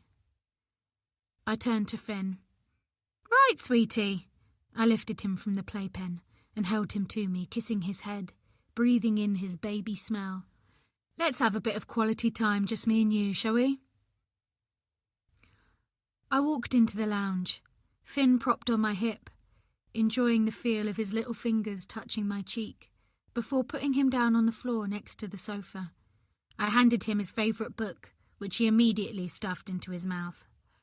"Right, let's get some light on the subject, shall we, little man?" I padded towards the patio doors and pulled back the curtains. The air was still and heavy in the room, the only life the flashing light of a message waiting to be heard on the home phone. I threw open the doors to let some fresh air in, my shoulders sagging with the heavy sadness here. I looked at Finn, caught up in the middle of it all, tangled in the web of unhappiness that was Sophie and Dom. He deserved better than this, and I knew Ryan was right. I had to let my anger go. I played with Finn until his eyelids grew heavy, then took him upstairs, changed his nappy, and popped him down for a sleep in his cot. I walked over to the window and looked out for some moments. Finn's bedroom faced the avenue, and outside was still and quiet. Only 2 cars parked along the road, a maroon Volvo Estate and a white saloon. And there wasn't a soul about. I closed the panda curtains, smiled at Finn, now fast asleep, and headed back downstairs. I was about to fill the dishwasher when my phone rang. Liv, it's Shari." "Shari, is everything okay?" I used to worry about my mum all the time years ago, but when Freya started caring for her, I'd allowed myself to relax. Now those old emotions and fears rushed to the surface. "It's your mum, Liv." Her voice was raspy. Gone was the confident, upbeat tone of earlier. "Is she okay?" "The ambulance is on its way." "Ambulance?" My heart thudded in my ears. "What's happened?" "She had pains in her chest. Can you come here, please?" Of course, I'm on my way." I ended the call, grabbed the baby monitor, and raced up the stairs, suddenly angry that Sophie was asleep again. I threw open her bedroom door and raced in, my head throbbing as I dragged back the curtains. I turned to see her huddled under the duvet. "Sophie," I said, "Sophie, you need to wake up. I've got to go." She groaned but didn't move. "For Christ's sake, Sophie!" I nudged her. "I've got to go, and you need to get up and look after Finn." I dragged back the quilt, my heart thumping. "Sophie!" "What?" She pulled the cover back over her, seeming almost afraid of me. "What's wrong?" "It's my mum. She's..." I could hear the tears in my voice. "I have to go." I headed for the door. "Finn is asleep in his cot, but you need to get up. Make sure you're not asleep when he wakes, okay?" I placed the baby monitor beside her. "Okay, yes. Just promise me you won't go back to sleep." I promise, she said, as I turned and left the room. Chapter 31. Sophie. I rose from the depths of sleep once more, a sweep of gooseflesh alerting me to a presence that shouldn't be there. Fighting through layers of tiredness, I tried to sit up, but was pulled back into blackness. What felt like hours later, a sound inserted itself into my brain, the insistent ringing of my phone. I groped blindly at the bedside table, eyes refusing to open. "No?" I croaked, pressing the phone to my ear. My voice was thick and slurred, my tongue dry. I tried to swallow but seemed to have run out of saliva. "Hello?" No one replied, but I was sure I could hear shallow breathing. With an effort, I hoisted myself up on one elbow, squinting as the light from the window assaulted my eyeballs. "Who is this?" The line went dead. Flopping onto my back, I blinked at the screen with sticky, heavy eyes. I didn't recognize the number. Couldn't be important. My stomach churned and I rolled over with a groan. How long had I been sleeping? Shoving my hair off my face, I peered at my phone again. 2:30 p.m. I'd been in bed for ages. The silence in the house felt solid. Finn was sleeping too, I remembered. Liv had said so. She told me to listen out for him. I glanced at the baby monitor on Dom's side of the bed, checked the green light was on. Finn always slept soundly after lunch, but if he wasn't awake by 3, he wouldn't sleep tonight. Hadn't Liv said something about her mum? An image rose of her standing over me, shaking me awake, her presence knotting with a nightmare where I was fighting for air, arms pushing upwards to hold open the lid of a coffin. I should call Liv and find out what had happened, but the effort felt too great. As my stomach rolled and settled, my mind cycled back to last night, and I let out another groan as I recalled being violently sick before falling into bed, stomach rising and falling as though I was at sea and crying myself to sleep. Dom had brought me a mug of coffee first thing, perching on the side of the bed and apologising again for not telling me sooner about Alicia. "Does your mum know?" I'd felt relief when he gave a tight-lipped shake of his head. Part of me had wanted to go over it again, for Dom to reassure me that Alicia wasn't going to become an even bigger problem. I kept recalling her fine-boned face, her certainty that she and Dom were in a relationship, and even while I acknowledged that she was, to use Dom's term, delusional, I couldn't help worrying that she wasn't going to give up easily. But he'd look worn out, troughs of tiredness beneath his eyes after another night spent in the nursery with Finn, and guilt had threatened to swallow me whole. Instead, I'd squeezed his hand and promised him I was feeling better, which was true. Even so, he'd asked his mother to call round as he had to go to the office and Liv had phoned to say she'd be late in. "Please let Mum help," he'd said stiffly, sensing my resistance. "For Finn's sake." I thought of Elizabeth the day before, telling me I didn't deserve to be a mother. I hadn't repeated her words to Dom, and he hadn't asked me to elaborate. Perhaps in my nauseous state I'd misunderstood. To her credit, she hadn't referred to yesterday's events. Perhaps Dom had warned her not to. But after glancing at my presumably waxy face and my crumpled pyjamas, had announced that I needed to line my stomach and ordered me to sit down. She'd insisted on cooking a heap of buttery mushrooms, piling them on 2 thick slices of toast, and I'd forced it down beneath her eagle gaze, following it with another mug of coffee. I even summoned a smile as she danced round the kitchen with Finn in her arms as though I wasn't there. I'd wished it was me he was smiling for, wide eyes fixed on my face instead of hers, dimpled hands reaching for me and not his grandmother. But he'd looked so happy, and the sight of his beaming face had sent a warm glow through my core. After I'd showered and dressed, as weak as if I was recovering from a bout of flu, Elizabeth had left, remembering she'd called the vet out to look at one of the horses and that Robert was out somewhere.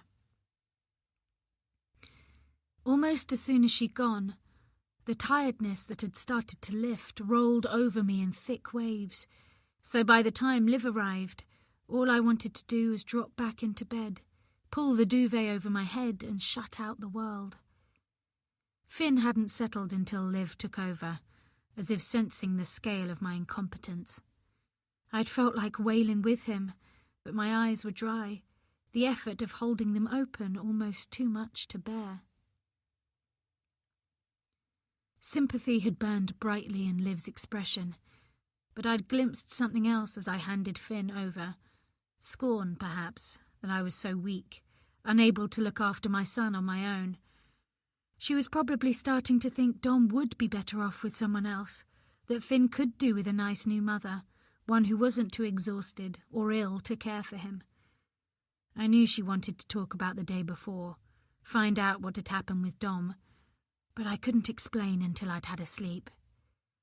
Pausing at the top of the stairs, I wondered whether I should call the doctor again, but instead held on to Natasha's words about how she could barely remember the first few months of Toby's life, telling myself I'd be fine after a nap. Now, as sleep began another descent, I forced myself upright, yawning widely and rubbing my eyes. I reached for the glass of water by my bed and drank it in swift gulps. It was tepid, but at least my tongue felt less furry when I'd finished. As I put the glass down, my eyes grazed a photo on the dressing table, of me with Finn just after he was born, the only one of us taken in hospital, because I'd been in no fit state for the first week after giving birth. I was smiling softly at Finn in my arms, a little numb from the painkillers, certain that once I was home everything would fall into place, and the maternal instinct I knew was trapped like water under ice would gush out in a steady flow. How wrong I'd been. Tears screened my eyes as I hauled myself out of bed. It wasn't too late to try. Maybe I'd call Mum and stop pretending I was okay, ask whether she'd suffered anything like this when I was born. Maybe it was hereditary, though surely she'd have said something if that was the case, warned me even. As I dropped back onto the bed, I noticed I'd a few missed calls, one from Elizabeth, a couple from Dom, and a text from Mum. Surprised, I opened it and read, "We're coming over for Christmas, hope that's all right. I can't stay away any longer. Speak soon, hope you're okay. Love, Mum. Kiss, kiss, kiss." It was as if she'd read my mind and knew I needed her. "Can't wait. It'll be so good to see you in person. Kiss, kiss, kiss." I realised I was smiling and crying at the same time, and wiped the back of my hand across my nose. As I stood up again, my phone started ringing and I answered, expecting it to be Dom, injecting some vitality into my voice. "It's okay, I'm fine, I'm awake." Only just. "Is that Sophie Edwards?" It was a man's voice I didn't recognise, slightly blurry, as though he'd been drinking. "Edwards?" He'd used my maiden name. Who is this?" "You probably won't remember me." He paused, as though weighing up what to say next. "We went to the same university." "Oh?" The bedroom felt small and airless, weak sun glinting off the dressing table mirror. I felt a strong urge to check on Finn and moved to the door. How did you get my number?" "Sliv," he said. Every cell in my body seemed to freeze. "You know Liv?" "Not who you think she is." He hiccuped and swore softly. "She's messed up, Sophie. Gotta be careful." "What?" Downstairs, the front door slammed, making me jump. "Look, I don't know who you are or what you're talking about." I walked onto the landing on unsteady legs and gripped the banister rail. Who did you say you were? But he'd gone. Sophie? Dom was back, taking the stairs 2 at a time, one hand clutching his tie. His face was taut with tension. You're home early? He stood in front of me out of breath. Mum phoned to say she had to go and see the vet and couldn't get away. She tried ringing to see if you were okay and got no reply. I had a meeting I couldn't get out of. Then you didn't answer my calls. He came to a stop, running both hands through his hair. Why didn't you answer your phone? Dom, it's fine. I was tired. I needed a nap. Finn's in his cot. I haven't been asleep that long. I lied, feeling a need to soothe him, to ease the lines of worry from his face. Where's Liv? He looked around, as if she might be hiding somewhere. She had to leave early. I tugged the cuffs of my jumper over my hands. It was cold on the landing, a draught coming from somewhere downstairs, winding around my bare feet. There was a problem with her mother? I thought of the call I'd just had, but couldn't process it now. I was on my way to get Finn. Dom glanced at my crumpled clothes, at the open bedroom door behind me. He took in the heaped-up duvet hanging off the bed and looked at my hair. You've just woken up, haven't you? Before I could protest, he was striding to the nursery, flinging the door wide. I followed close behind him, suddenly desperate to hold Finn, to feel his warm, sweet breath against my neck. I was just about to wake him. Where is he? My stomach vaulted with fright. What do you mean? He's not here. Dom spun round, eyes raking past me to the stairs, as though Finn could have walked down them on his own. Where the hell is he? Of course he's there. I pushed past Dom and ran to the cot in the middle of the room. Grabbing the side, I peered over, a whimpering sound escaping from my throat. Finn? I whispered, staring at the empty space where he should have been. At the fin-shaped dent in the mattress, at the tiny strands of russet hair clinging to the sheet. It was inconceivable that he wasn't where he was supposed to be, that he could be somewhere else. A thought pushed its way through the panic. Liv must have returned and taken him to the park. Wait, I said to Dom. I think I know where he is. I rushed to get my phone, stumbling a little, heart racing as I waited for Liv to answer. Is Finn with you? Sophie, hi. She sounded annoyed, or maybe stressed. Have you got Finn?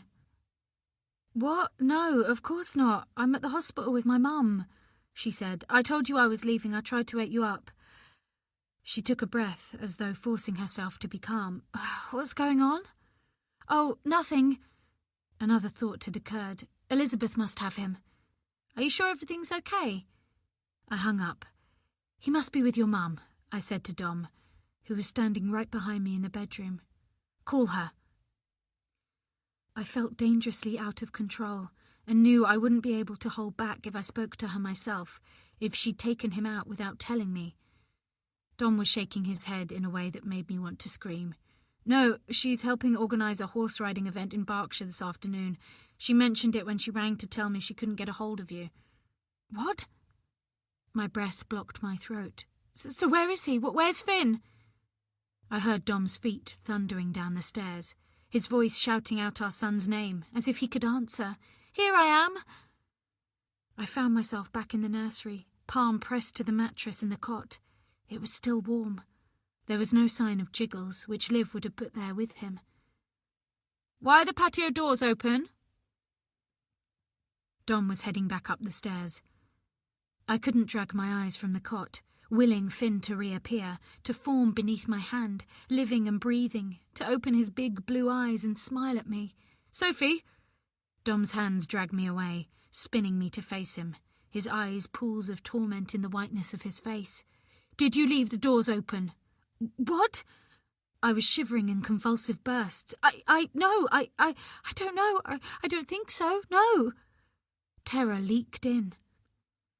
The thought of how vulnerable Finn was made me retch. Dom let me go, and I dropped my hands and knees to the floor.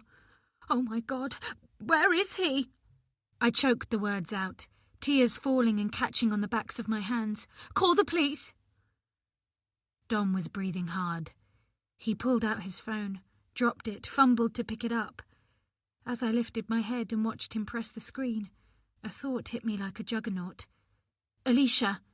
Infused with a sudden, terrifying rage, I staggered to my feet, grabbing at Dom's arm. "It's her," I said. "It must be her, Dom. She's taken Finn to get at you." My voice rose higher, words spitting out of me.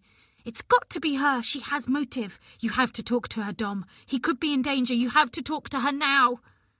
Finn was in danger. My baby was in danger. I doubled over, trying to breathe. Dom's echoing expression of horror etched on my brain. "Come on, pick up," I heard him mutter through clenched teeth. I couldn't seem to pick myself off the floor as I imagined Alicia driving Finn to some unknown destination, punishing Dom for not choosing her, refusing to give up our son unless Dom agreed to leave me. He would do it. He would do anything to get Finn back. I hoped he would.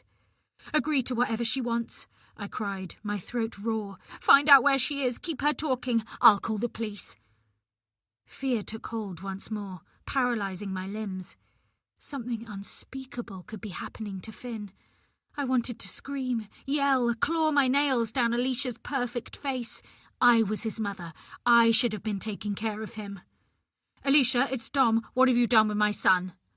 He put her on speakerphone. I heard the split second of silence before she said, "I've no idea what you're talking about." "My son is missing." His voice sounded like cracked glass. "Did you come into my house this afternoon and take him?" I pressed a shaking hand to my mouth and closed my eyes. This couldn't be happening. "What? Of course I didn't. Why would I do that?" Alicia's voice was sharp with fright. "Dom, what's going on?" "Where are you right now?" "I'm having lunch with my sister." "Put her on." Another voice, with a blade-like edge. "I don't know what you've said to my sister, but I'd advise you to leave her alone," the woman said. "You strung her along for long enough, promising you'll marry her." "I've promised her nothing," Dom roared. "Has she got my son?" "My sister's just driven down to Cornwall to stay with me for a few days, so I'm guessing no." Dom ended the call. "She hasn't got him." His tone sent a fresh flood of fright crashing through me. "I believe her, Sophie." "Call the police." While he spoke to the emergency services, I sprang into action, flinging myself around the house as though Finn might have magically appeared. I was racked with sobs when I saw his high chair in the kitchen, his playpen in the living room, his scattered toys, no sign of Jiggles, and a gaping hole at the centre of it all, where he should be. There was a cold draught coming from the patio doors. The sun had gone in and rain pattered against the glass. The thought that this had happened because of me, that I'd left the doors open, made me want to howl. Someone had simply let themselves in and walked out with my baby. I staggered, clutching at the arm of the sofa. I had to do something, had to find him. Maybe Liv could help. Liv. Time seemed to slow. I remember the phone call moments before Dom came home. What was it the man had said? "Not who you think she is. She's messed up. Be careful." What if Liv wasn't really at the hospital? I was stumbling back upstairs as Dom ran down. "The police are on their way," he said, meeting me halfway. He looked powerless, tears rolling down his face. "What is it?" Chapter 32. Liv. A panic attack, the doctor had told me. Possibly brought on by anxiety. She says there's nothing worrying her, but I wondered. "She's had a change of carer," I said. "She's not keen on change." But I'd known it was more than that. My obsession with Sophie had opened up old wounds, caused her stress. When Ben died, Dad and I witnessed only half the person she'd been before. The doctors said it was grief and severe depression that made her hang up on life. The trauma of her accident and losing her ability to walk realigned her thinking. Things improved as she focused on her recovery, determined, she'd said, to be there for me, saying she should have been there from the start, helping me through the turmoil I'd felt at not only losing my brother, but finding him too. But now I'd raked it all up again and prayed I hadn't done any lasting damage. "Are you okay to keep an eye on Mum for a bit?" I asked Shari. She was sitting in the lounge with Sparky on her lap, as Mum dozed in the armchair, exhausted from her trip to the hospital. "I just need a breath of fresh air." "Of course," she said with a nod. She'd been so good coming to the hospital. I liked Shari. It was raining as I made my way through the wooden gates of Western Road Cemetery and parked up. I walked down the path towards the graves and knelt down by his stone, the dampness of the grass seeping into my jeans, painful tears behind my eyes. "I miss you so much," I said, running my fingers across his name. "I've made such a bloody mess of everything, Ben. I'm so sorry."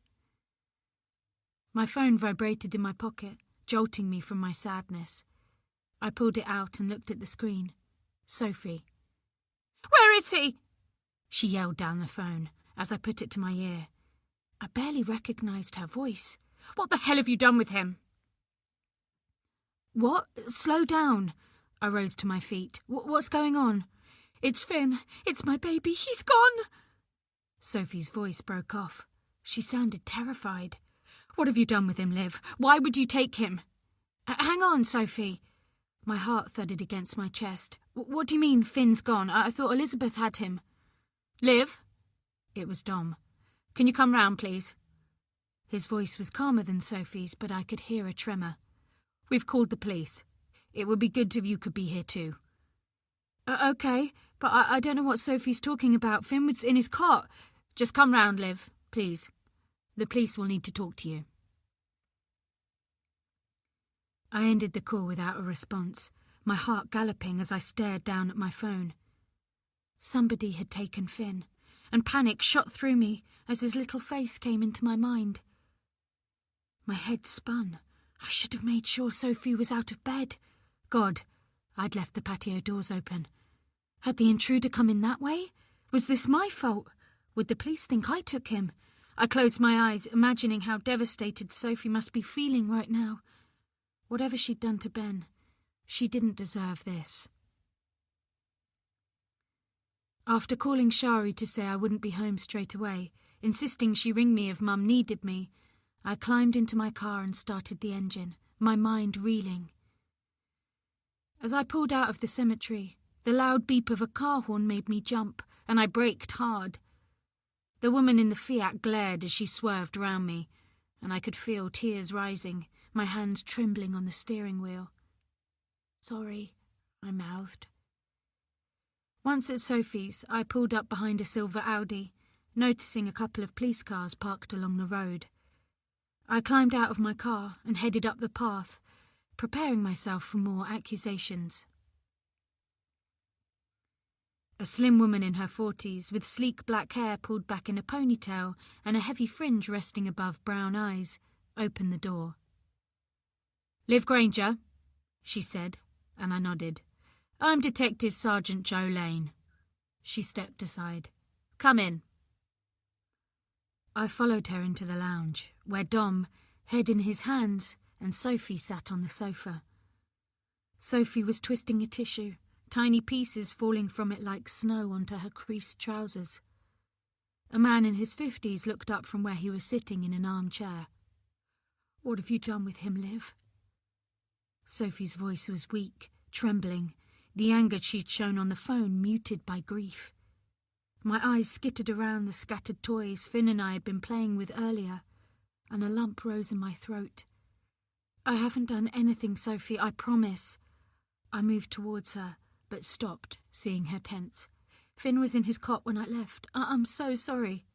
"Not who you think she is." Her stare was cold. "What?" "That's what he said about you, Liv." "Who?" "He said I should be careful, that you were messed up." "I don't know what you're talking about." "Sophie had a phone call just before I got home," Dom said, looking up at me. "He said he knew me from university." Sophie's eyes were fixed on mine, and my whole body stiffened. Words wouldn't form. Ryan? The man moved forward in his chair, and the DS sat down.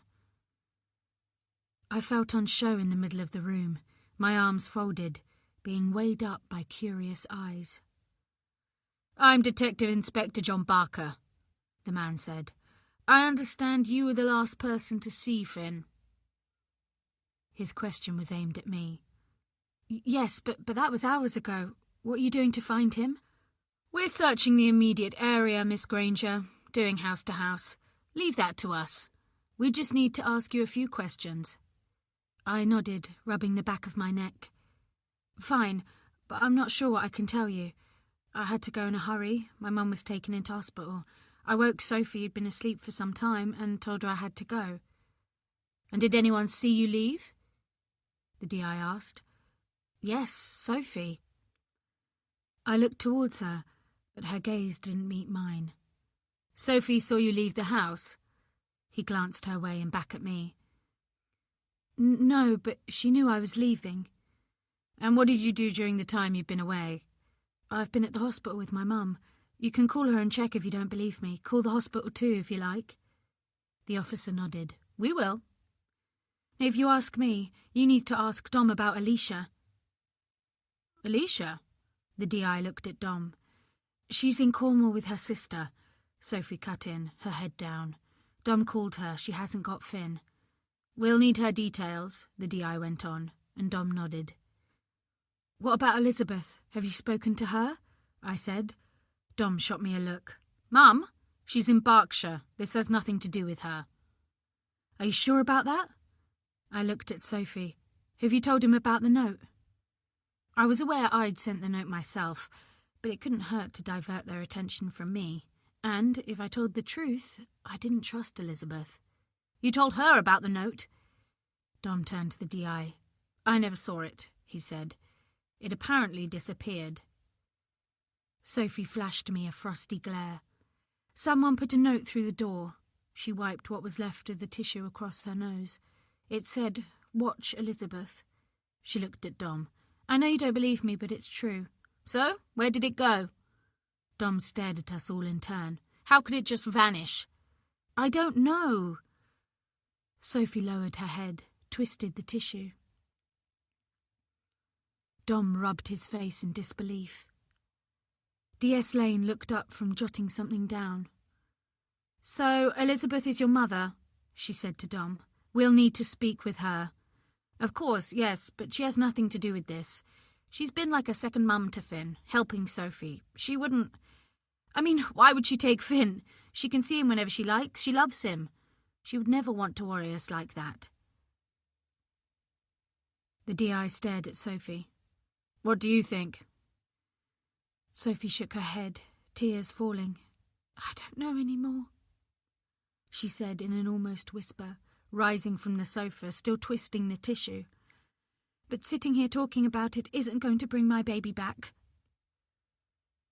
I pulled up outside Mum's house, desperate to head straight to my room. After being questioned by the police, practically accused by Sophie, and told I would need to give a statement, and the police would need to talk to me again, I felt drained and emotional. It had been such a long day. "Hello, love!" Mum called out when I opened the front door. Her voice came from the lounge and sounded bright, and I was relieved. "Hi, Mum," I called back as Shari appeared in the hallway, smiling, Sparky trotting beside her. "Your mum seems really well considering her ordeal," she said, grabbing her jacket. "I didn't want to leave her, though, not until you got back." "Thanks so much," I said. "You're welcome." She poked her head around the lounge door. "I'm off now, Martha. See you tomorrow." I made my way into the lounge. "How are you feeling?" I asked Mum as I tickled Sparky's ears and sat down beside her on the sofa. "I'm okay. Just got myself into a bit of a panic all round." It was my fault, wasn't it? I took hold of her hand and squeezed. I shouldn't have gone on about Sophie, but it's in the past now, Mum. I promised to leave well alone. I meant it. Sophie was going through enough. Mum nodded. "That's good. Ben wouldn't want you to still feel so angry." "No, you're right." She smiled. Good. Time to move on. I gulped back thoughts of Finn. Mum didn't need to know. Shari seems nice, I said. Yes, she's lovely. I was surprised how well we got on. It was good to have a change of carer, really. I got a bit dependent on Freya, I suppose. Once Mum had dozed off in front of the TV, I made my way up the stairs and headed into Ben's room. I sat on the edge of the bed, my head spinning. Someone had called Sophie, and I knew it was Ryan. I looked again at the photos blue tacked to the mirror and pulled off one of a group of lads, beer bottles raised, my eyes picking out Ben in his green polo and combats, Ryan in a red checked shirt and jeans, standing next to Ben. I got his number up on my phone. First he'd warned me that Sophie wasn't who I thought she was. Next he warned Sophie about me. What was he playing at? But perhaps I was wrong. How would he have got Sophie's number anyway? I pressed call. Hey, Liv. My mind whirred. You called Sophie, didn't you? There was a small silence before he said, I can explain. I'm listening. He was silent for a moment, and I wondered if he was choosing his words with care. Come round, he said finally. I can't do this over the phone. Fine. I ended the call and raced from the room. Downstairs, Mum had woken up and was now glued to the TV. Will you be okay if I go out for a bit? I said. She looked up and smiled. I'm fine, Liv. Honestly, the hospital were pleased with me. Said my heart is sound as a bell. But you'll call me if you need me. Of course. Now just go. Chapter 33. Sophie. As soon as Liv had rushed in, eyes wide with fright and worry, my certainty had wavered. The urge to fly at her, shake her, demand that she return my son had fallen away. Why would she have come if she'd taken Finn? Unless she'd given him to someone. That man who called. Maybe they were in it together. He was her partner and knew Liv was going to take my baby and decided to warn me. She hadn't explained what that call was about. I didn't even know the man's name. Hadn't thought to ask as she'd protested her innocence and told the detective she'd been at the hospital with her mum. Why had I let her into our lives? Finn's life, knowing next to nothing about her. The police probably thought the same thing as I wept on the sofa, a seemingly endless river of tears, as Liv had been allowed to leave. I'd seen the looks exchanged when she told them I'd been asleep, the look Dom gave me. Everyone thought this was my fault, my punishment for being a bad mother. And why had she told them about the note? She knew it was a sore point with Dom, that we'd argued about it. The note had existed. I knew I hadn't imagined it. You don't deserve to be a mother. Maybe I hadn't imagined Elizabeth's words either. Should I bring it up? Then my mind circled back to the phone call, the slurred voice telling me Liv wasn't who I thought she was, and something clicked into place. Standing so fast my head swam, I grabbed the female detective's arm. You have to talk to Liv again. D.S. Lane and her colleague had brought an air of calm authority into the house, while officers had searched inside and out before leaving to talk to the neighbours, looking for witnesses and checking for CCTV. The activity had been reassuring to start with, but not even the softly spoken officers could quieten the chaos raging in my head. That call, the man, you should ask Liv about that. We have, D.I. Barker said gently but firmly. We'll be talking to him and Alicia Bainbridge. Officers from Devon and Cornwall Police are on their way to her sister's house. We're doing everything we can, Mrs. Pemberton. Mrs. Pemberton. It made me think of Elizabeth again. Dom was showing the female inspector another photo on his phone, of Finn in his cot. A square of sunlight creating a golden glow that burnished his curls, his blue eyes mini replicas of Dom's. Why hadn't I got photos like that on my phone? The last one I'd taken was weeks ago. Finn asleep on his blanket in his playpen after a crying jag, his face turned away, his red curls squashed. He could have been anyone's baby. "Elizabeth," I blurted, pushing the word past the knot of grief in my throat. "You really should talk to my mother-in-law. Check she is where she's supposed to be." "Sophie?" Dom's voice was laden with pain, but the warning underneath was clear. "Please, don't start this again." "Go on." Jolene, that was the detective's name, gave me a nod of encouragement, her gaze steady beneath her heavy fringe. Maybe she had children. She was wearing a plain gold band on her wedding finger. Perhaps she could imagine all too easily the bone-melting terror of having your baby go missing, of him not being where he should be, of how the thought of him needing me, his mother, made it hard to breathe, as if the air was water and I was drowning. She has a key to our house and is always coming in, taking Finn from me, taking him out. She makes me feel useless, and I know I have been, but if she wasn't around so much, I was struggling for air, words piled up in my chest, as if they'd been waiting to tumble out. She's so determined to be better than me. She has been from the start. It's as if she's his mother, not me. As if she doesn't want me to get better, because then I wouldn't need her. I looked at Dom, willing him to understand. She makes me feel worse. "Look, she's protective of Finn, of course she is. She loves him. She's his grandmother."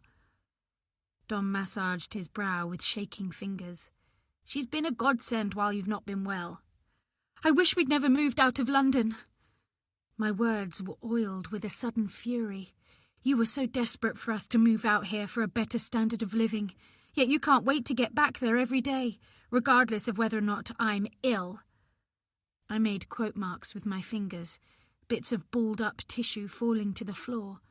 I sounded mad, but I didn't care. At least there I knew people and didn't have to rely on your mother. She's been waiting for something like this to happen, and now it has. "Sophie, don't." Dom looked older, the lines around his mouth more deeply etched. "You've got her all wrong." "And why do you think Elizabeth might have taken Finn somewhere?" My head snapped round at the sound of the female voice. I'd almost forgotten we weren't alone. "She's done it before, a couple of times." I wrapped my arms around my middle. My whole body ached, as if I'd been in a fight. Not like this, but long enough for me to worry. "When?" Alarm sharpened Dom's voice. "I told you before she took him to the park and didn't come back for ages, or she'll go to the stables without telling me and then not answer her phone." Dom's expression emptied out. "I got the impression she'd told you, but you didn't remember because you were tired," he said, and because I couldn't be certain, I didn't argue.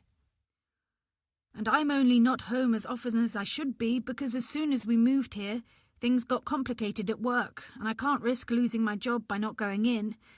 And there was all that stuff with Alicia to deal with." His eyes implored me. "Do you think I wouldn't rather be here with my family? You and Finn are everything to me. I've been worried sick about you." I began to cry again, feeling helpless. "I just want Finn back." "Oh, Sophie, so do I. That's all I want. But it doesn't make sense that Mum would have him and not tell us." He sounded close to tears, but I couldn't look at him. "Whoever it was came in through the patio doors. Like you said, Mum has a key for the front door. Why would she come round the back of the house and sneak inside?" "We don't know for certain they came in that way," I said. "We'll be looking for footprints." Jolene was calm, her voice steady. "And if it's okay, we'd still like to talk to Elizabeth." With a shaky inhalation, Dom took out his phone. "She's not picking up," he said after a moment of tension. Before anyone could speak, he pressed the screen again and waited. "Natasha, have you spoken to Mum today?" I heard the tinny sound of his sister's voice at the end of the line. Dom was shaking his head. Finn's missing. When his voice cracked, the horror of it all hit me again. No, I can't get hold of her. I just... We wondered whether Mum might have taken him out and forgotten to let us know. I felt a flash of gratitude that he'd said we. Dom began to pace to the window and back, hand rubbing the back of his head.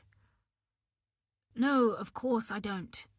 I strained to hear, aware of the detectives listening too, as motionless as statues. There was a pause as Dom seemed to wait for Natasha to respond. I could smell Joe's perfume, something sweet like geraniums, and my stomach turned over. Okay, thanks for looking. Dom came to a halt and closed his eyes. Look, I don't need this, Tash. Just let me know if you hear from her, okay? He ended the call and looked at the officers, a defeated slope to his shoulders. My sister hasn't heard from her, but when she visited the other day, Mum mentioned the horse riding event in Berkshire this afternoon, so I don't think she's lying about that. He put his phone on the table. Tash just looked up the event online and it's definitely happening. But your mum always answers her phone when you call. I shivered as a hazy recollection broke through, of Natasha telling me to take care, to not let Elizabeth take over.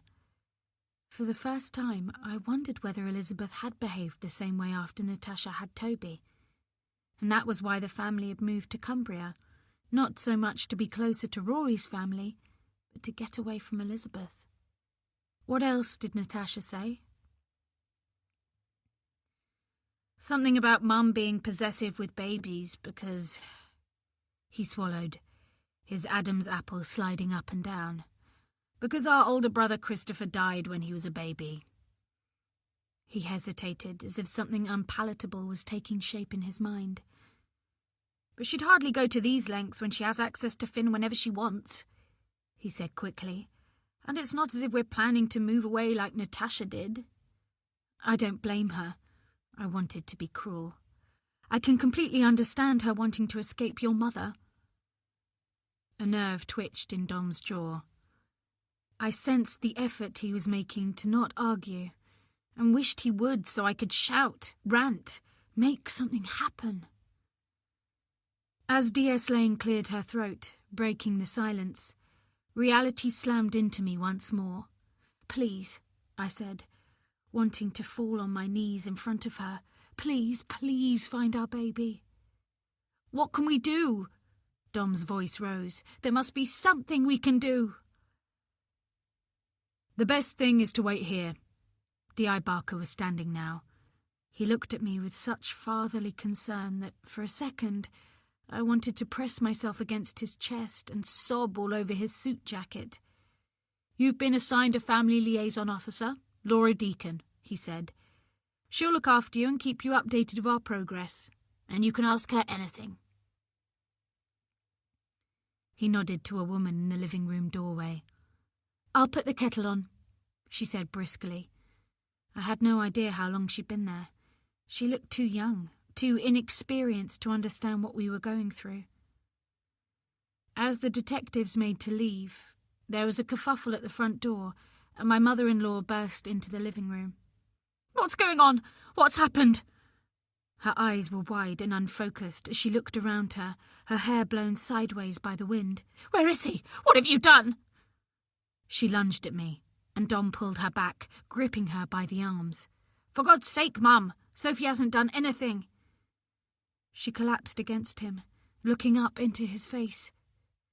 Your sister called while I was in the car. I didn't realise you'd been ringing me, didn't know what had happened. Her skin was mottled crimson. Please tell me it isn't true, that my baby hasn't gone. Dom looked grimly at D.I. Barker over her head.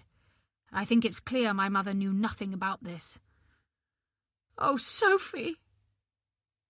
As Dom let her go, Elizabeth pressed a trembling hand to her mouth, shaking her head wildly from side to side. I'm so sorry. Sorry for what? My voice sounded frozen. Please, tell the truth, Elizabeth. We just want Finn back. I felt capable of killing her with my bare hands. could almost feel her throat yielding beneath my fingers. I would never, I promise. Her voice rasped as she clutched at my sleeve. I would never harm a hair on that little boy's head. I love him, Sophie, with all my heart. I don't know where he is, I swear. I'm so very, very sorry. She began crying, great gulping sobs that made her mouth gape and her shoulders shake. Dom looked frightened, cradling her to him like a child. I felt sick, but it wasn't the nausea I'd felt before. I'm going out. My voice rang with anger. Someone must know something. Sophie, wait! Dom began, but I was already pushing past, ignoring D.S. Lane's plea to wait. I ran down the drive, a sob catching in my throat, and almost cannoned into Kim. Sophie, I heard what happened. She was clutching the handle of a pram, panting as though she'd been running, and smelt of stale sweat. Petra called me. She's had the police round. Oh, Kim, do you know anything?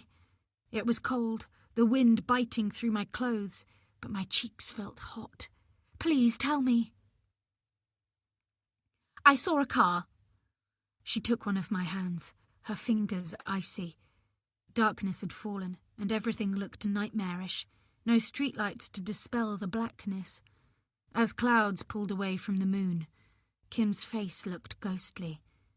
I thought it was odd because it wasn't the sort of car you'd normally see on this street.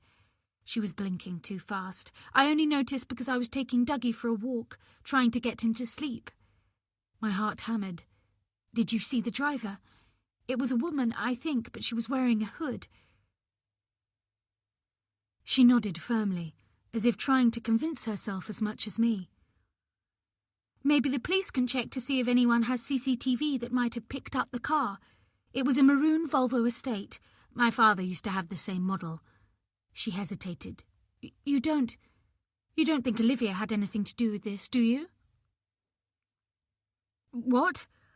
I pulled my hand from hers, still processing the information about the car. Why would you think that? Kim's eyes glittered, and part of me registered that she was enjoying the drama. It's just that Claire told me Olivia tried to seduce her husband, and although I like Olivia, I did think she was rather indiscreet, as I said before, gossiping about your social worker. She hesitated.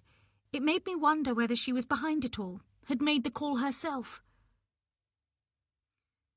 I remember the anonymous man on the phone, telling me Liv was messed up. Actually, Kim, Claire's husband was the one trying to sleep with Liv and got nasty when she refused. I wasn't sure why I was defending her, when I no longer trusted her myself. Liv drives a Mini anyway, I added. She told you the social worker's visit was a misunderstanding, and you promised you wouldn't tell anybody. I didn't? Kim bristled. Liv seemed delighted about it. I got the impression she wouldn't mind me passing it on. I told Elizabeth because I was concerned. She gave a dramatic gasp. Oh my goodness, you don't think.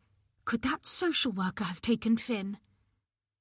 She immediately shook her head, as if realising it was a ludicrous thought, then reached for my hand again.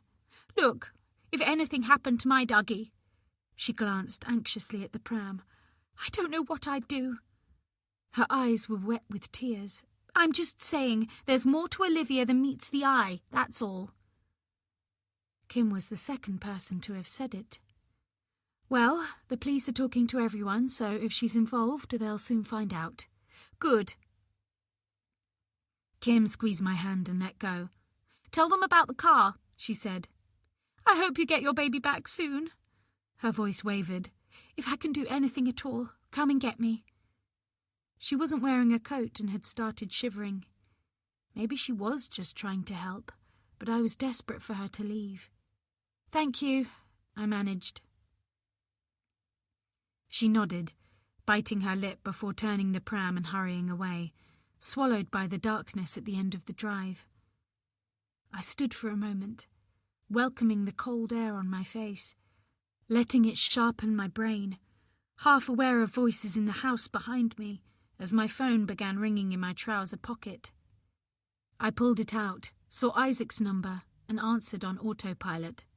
"Hey, you," he said, and I was struck by a wave of rage that the world was normal, things carrying on when my life had been upended, my baby out there somewhere without me. "Why haven't you replied to that attachment I sent? Thought you were keen on having some work to do. I didn't get it."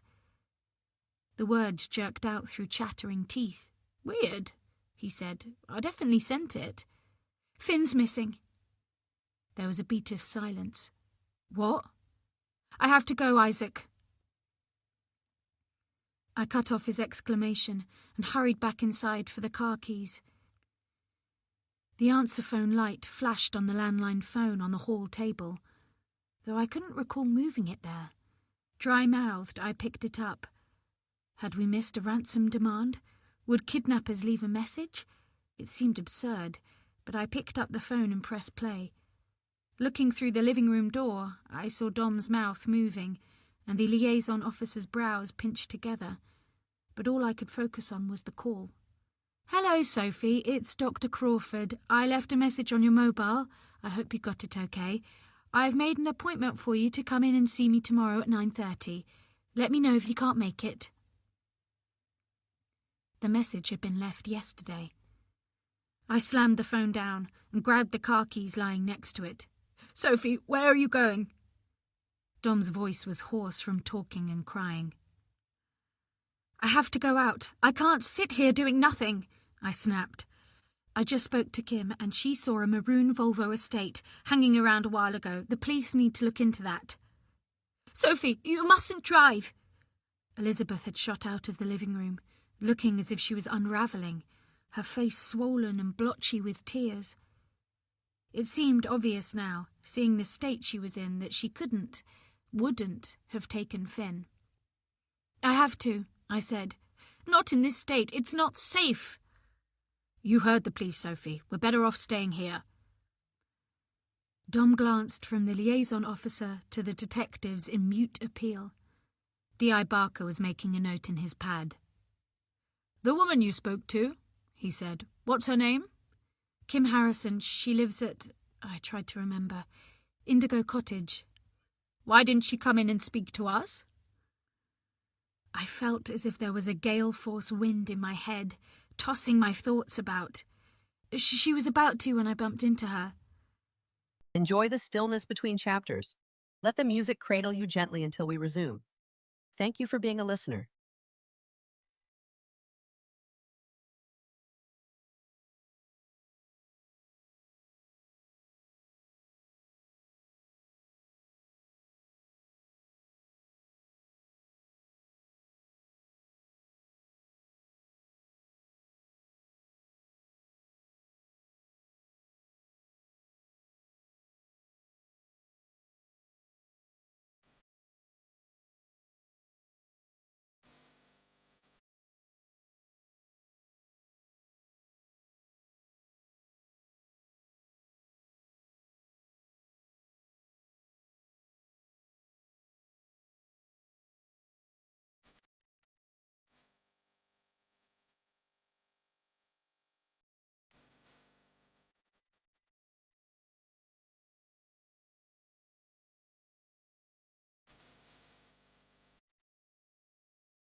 It would be better if you waited here now. D.S. Lane's voice was firm but kind. Everything is being done to find your baby.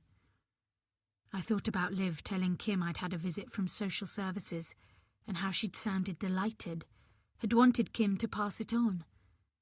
Why had Liv lied? And that man on the phone telling me to be careful, that Liv couldn't be trusted. Who was Olivia Granger? I felt as if I didn't know her at all. I'm sorry, but I can't stay here. I felt plugged in, blood pulsing hotly through my veins. I think Liv knows more than she's letting on, I said to Dom.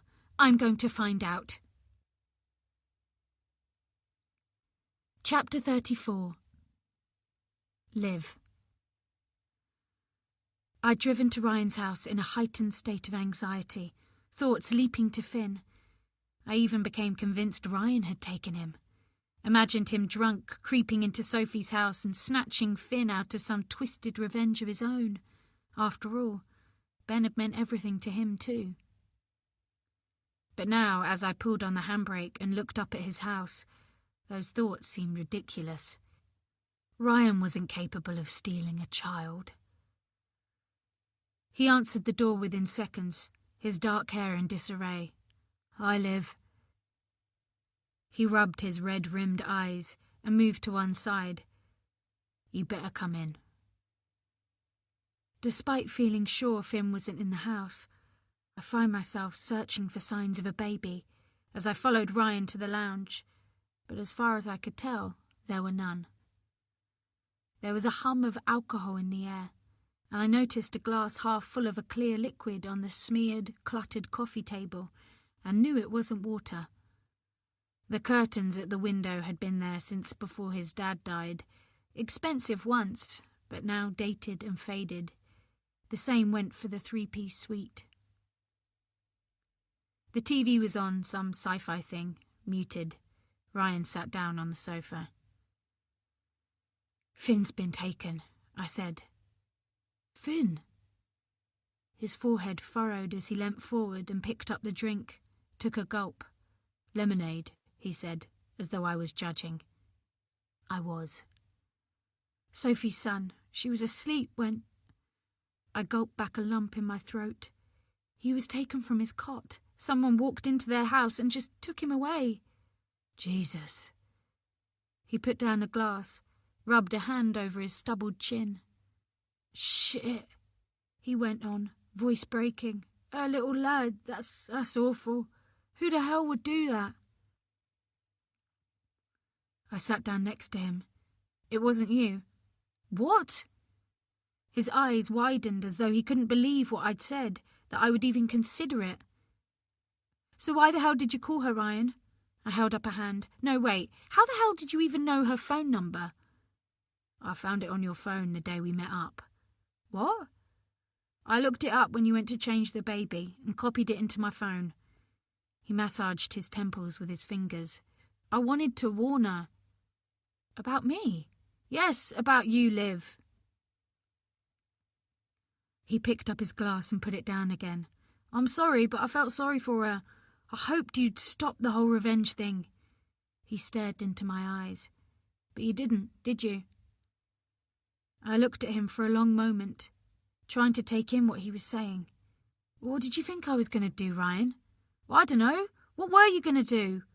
He looked at me hard, anguish in his face. "Christ, you didn't take the kid, did you, Liv?" "No!" I rose, began pacing the room before stopping and stuffing my hands in my pockets. She was the reason Ben died. My emotions were all over the place. Finn had gone missing. Sophie's beautiful child had vanished. Tears filled my eyes.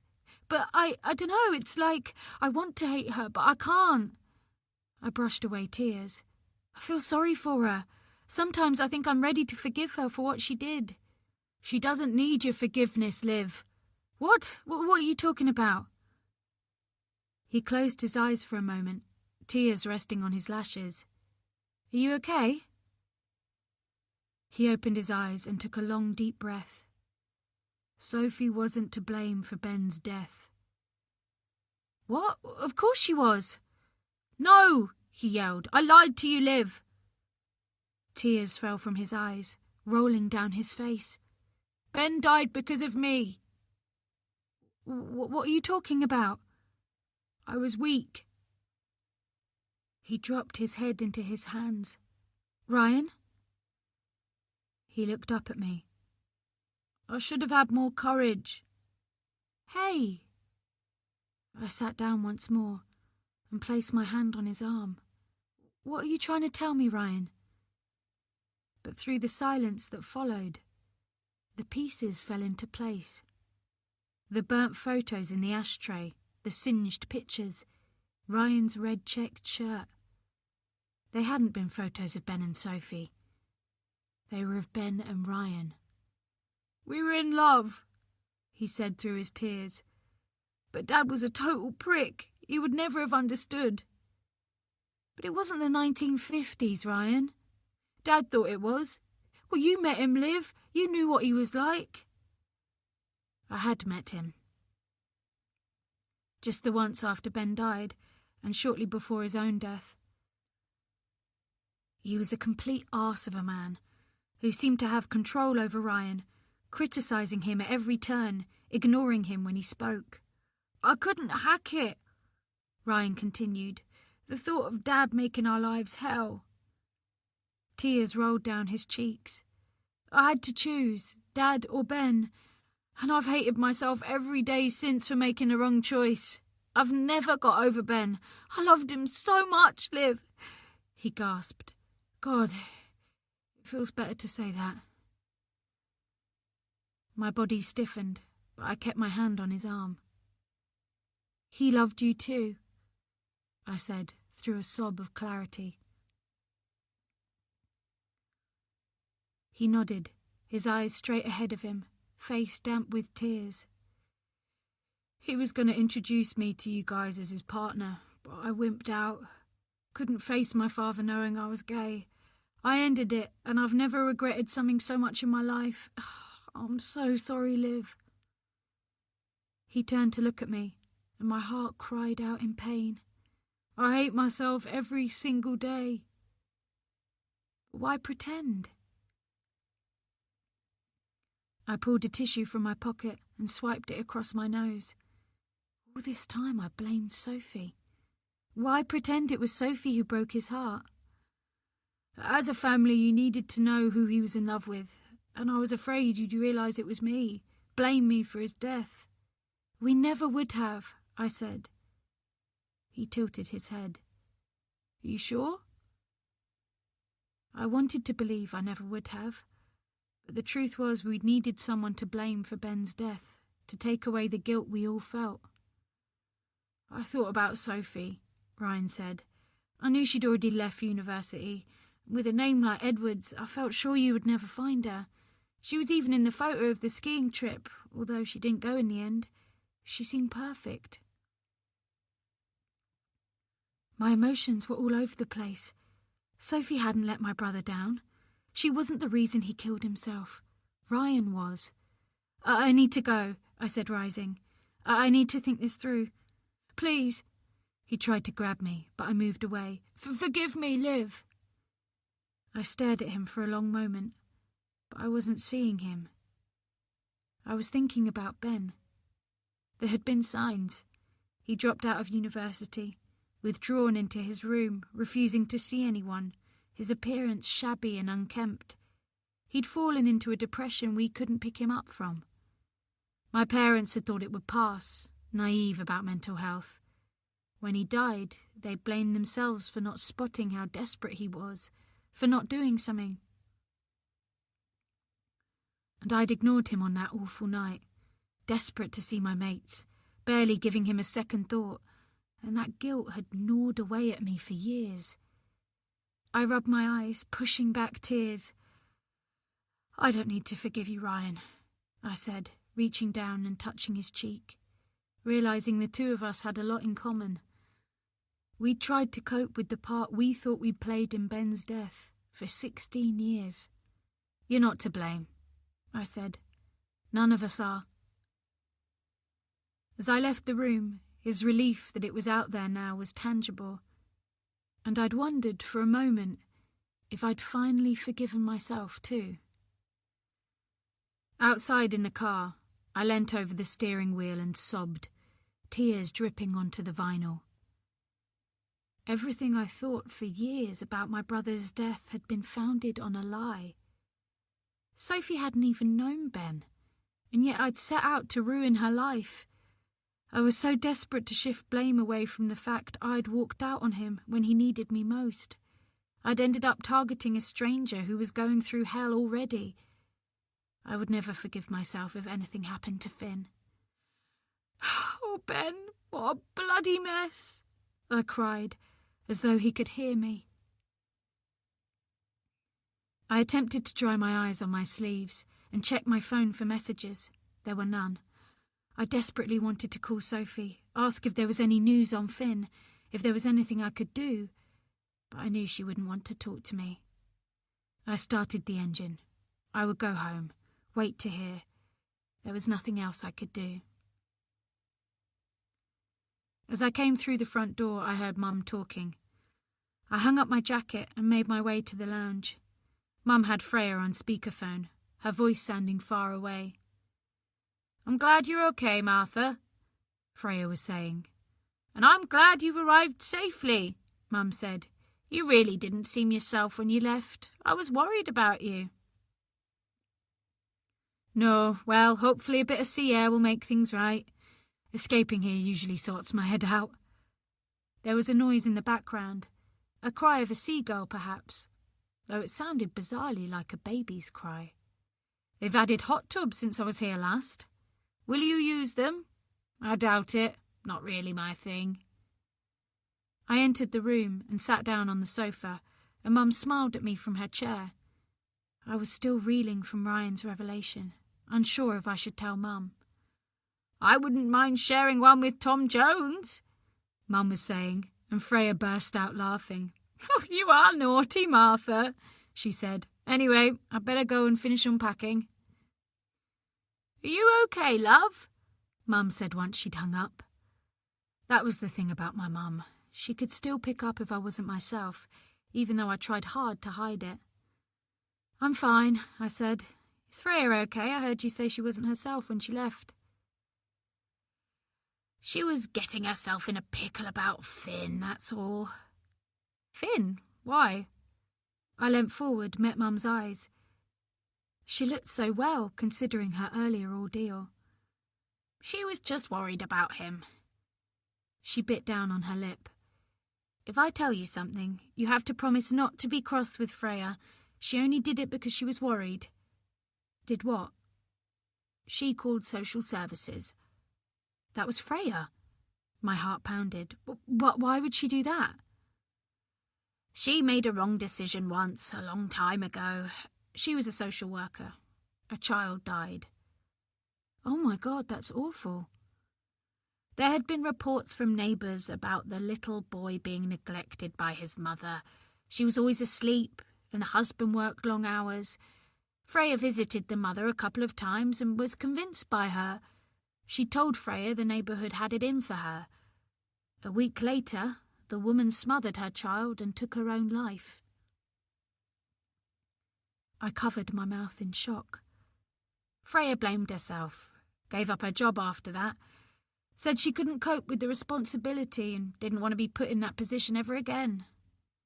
Mum shook her head. That's why she reported Sophie. It had all the telltale signs of the case she'd worked on.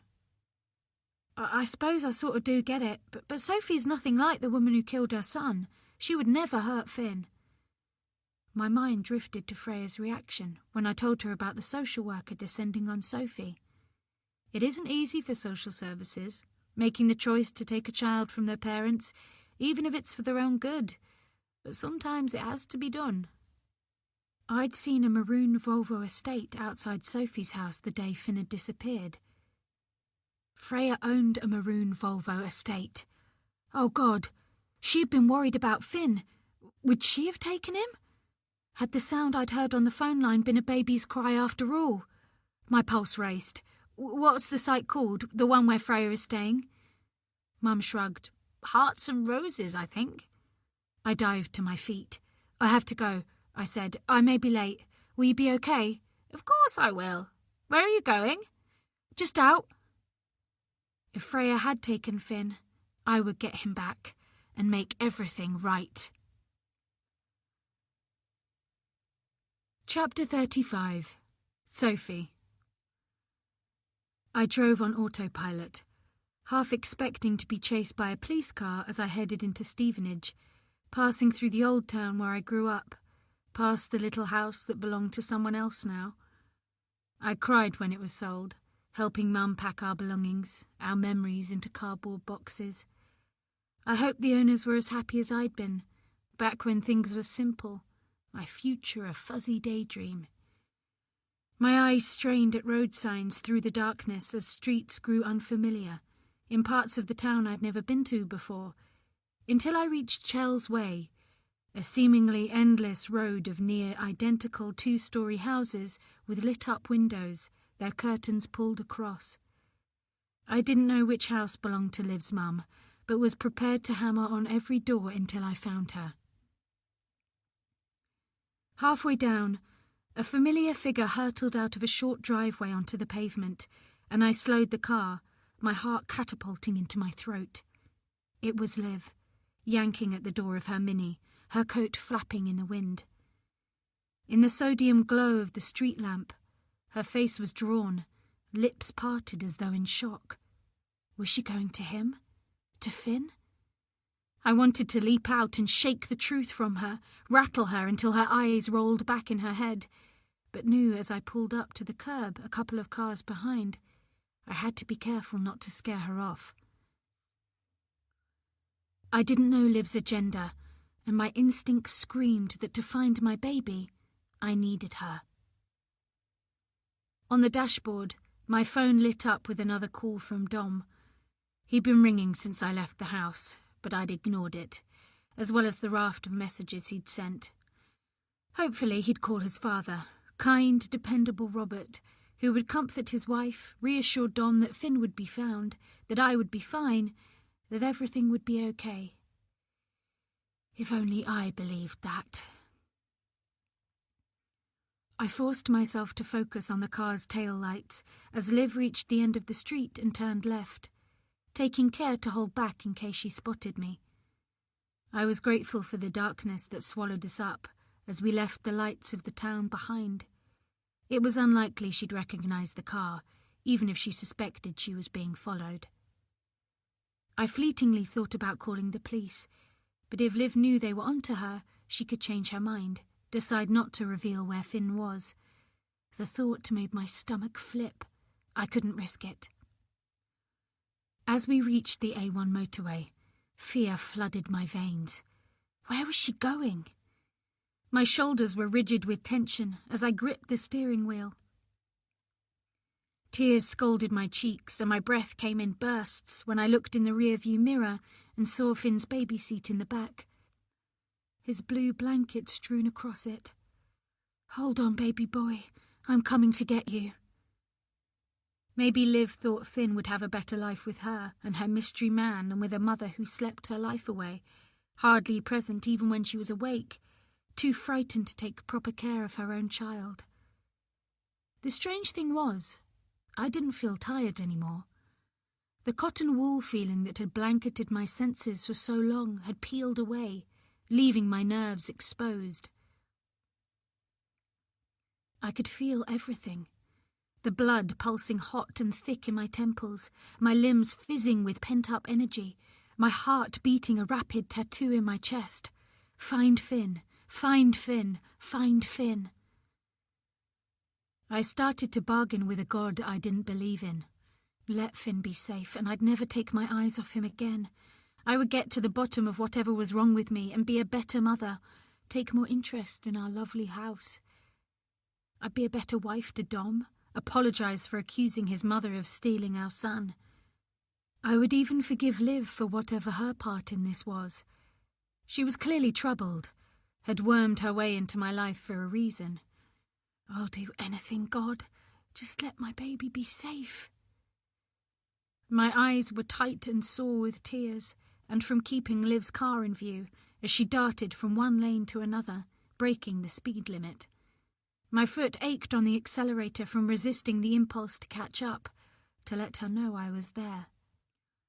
I tried to read the road signs as we shot past, but there were so many place names it was impossible to pin down where Liv was heading. Cambridge? Bury St. Edmunds? Somewhere remote, I was betting. Imagining Finn with a sinister stranger in a run-down cottage in the woods made me want to howl, to bang my head on the steering wheel, to rip my hair out. I tried to slow my breathing and clamped my jaw to stop a scream escaping. As we diverted onto the A505, my phone rang again, the sound like a scratch in my brain. I hit answer on the speaker system, more to stop the noise than anything else.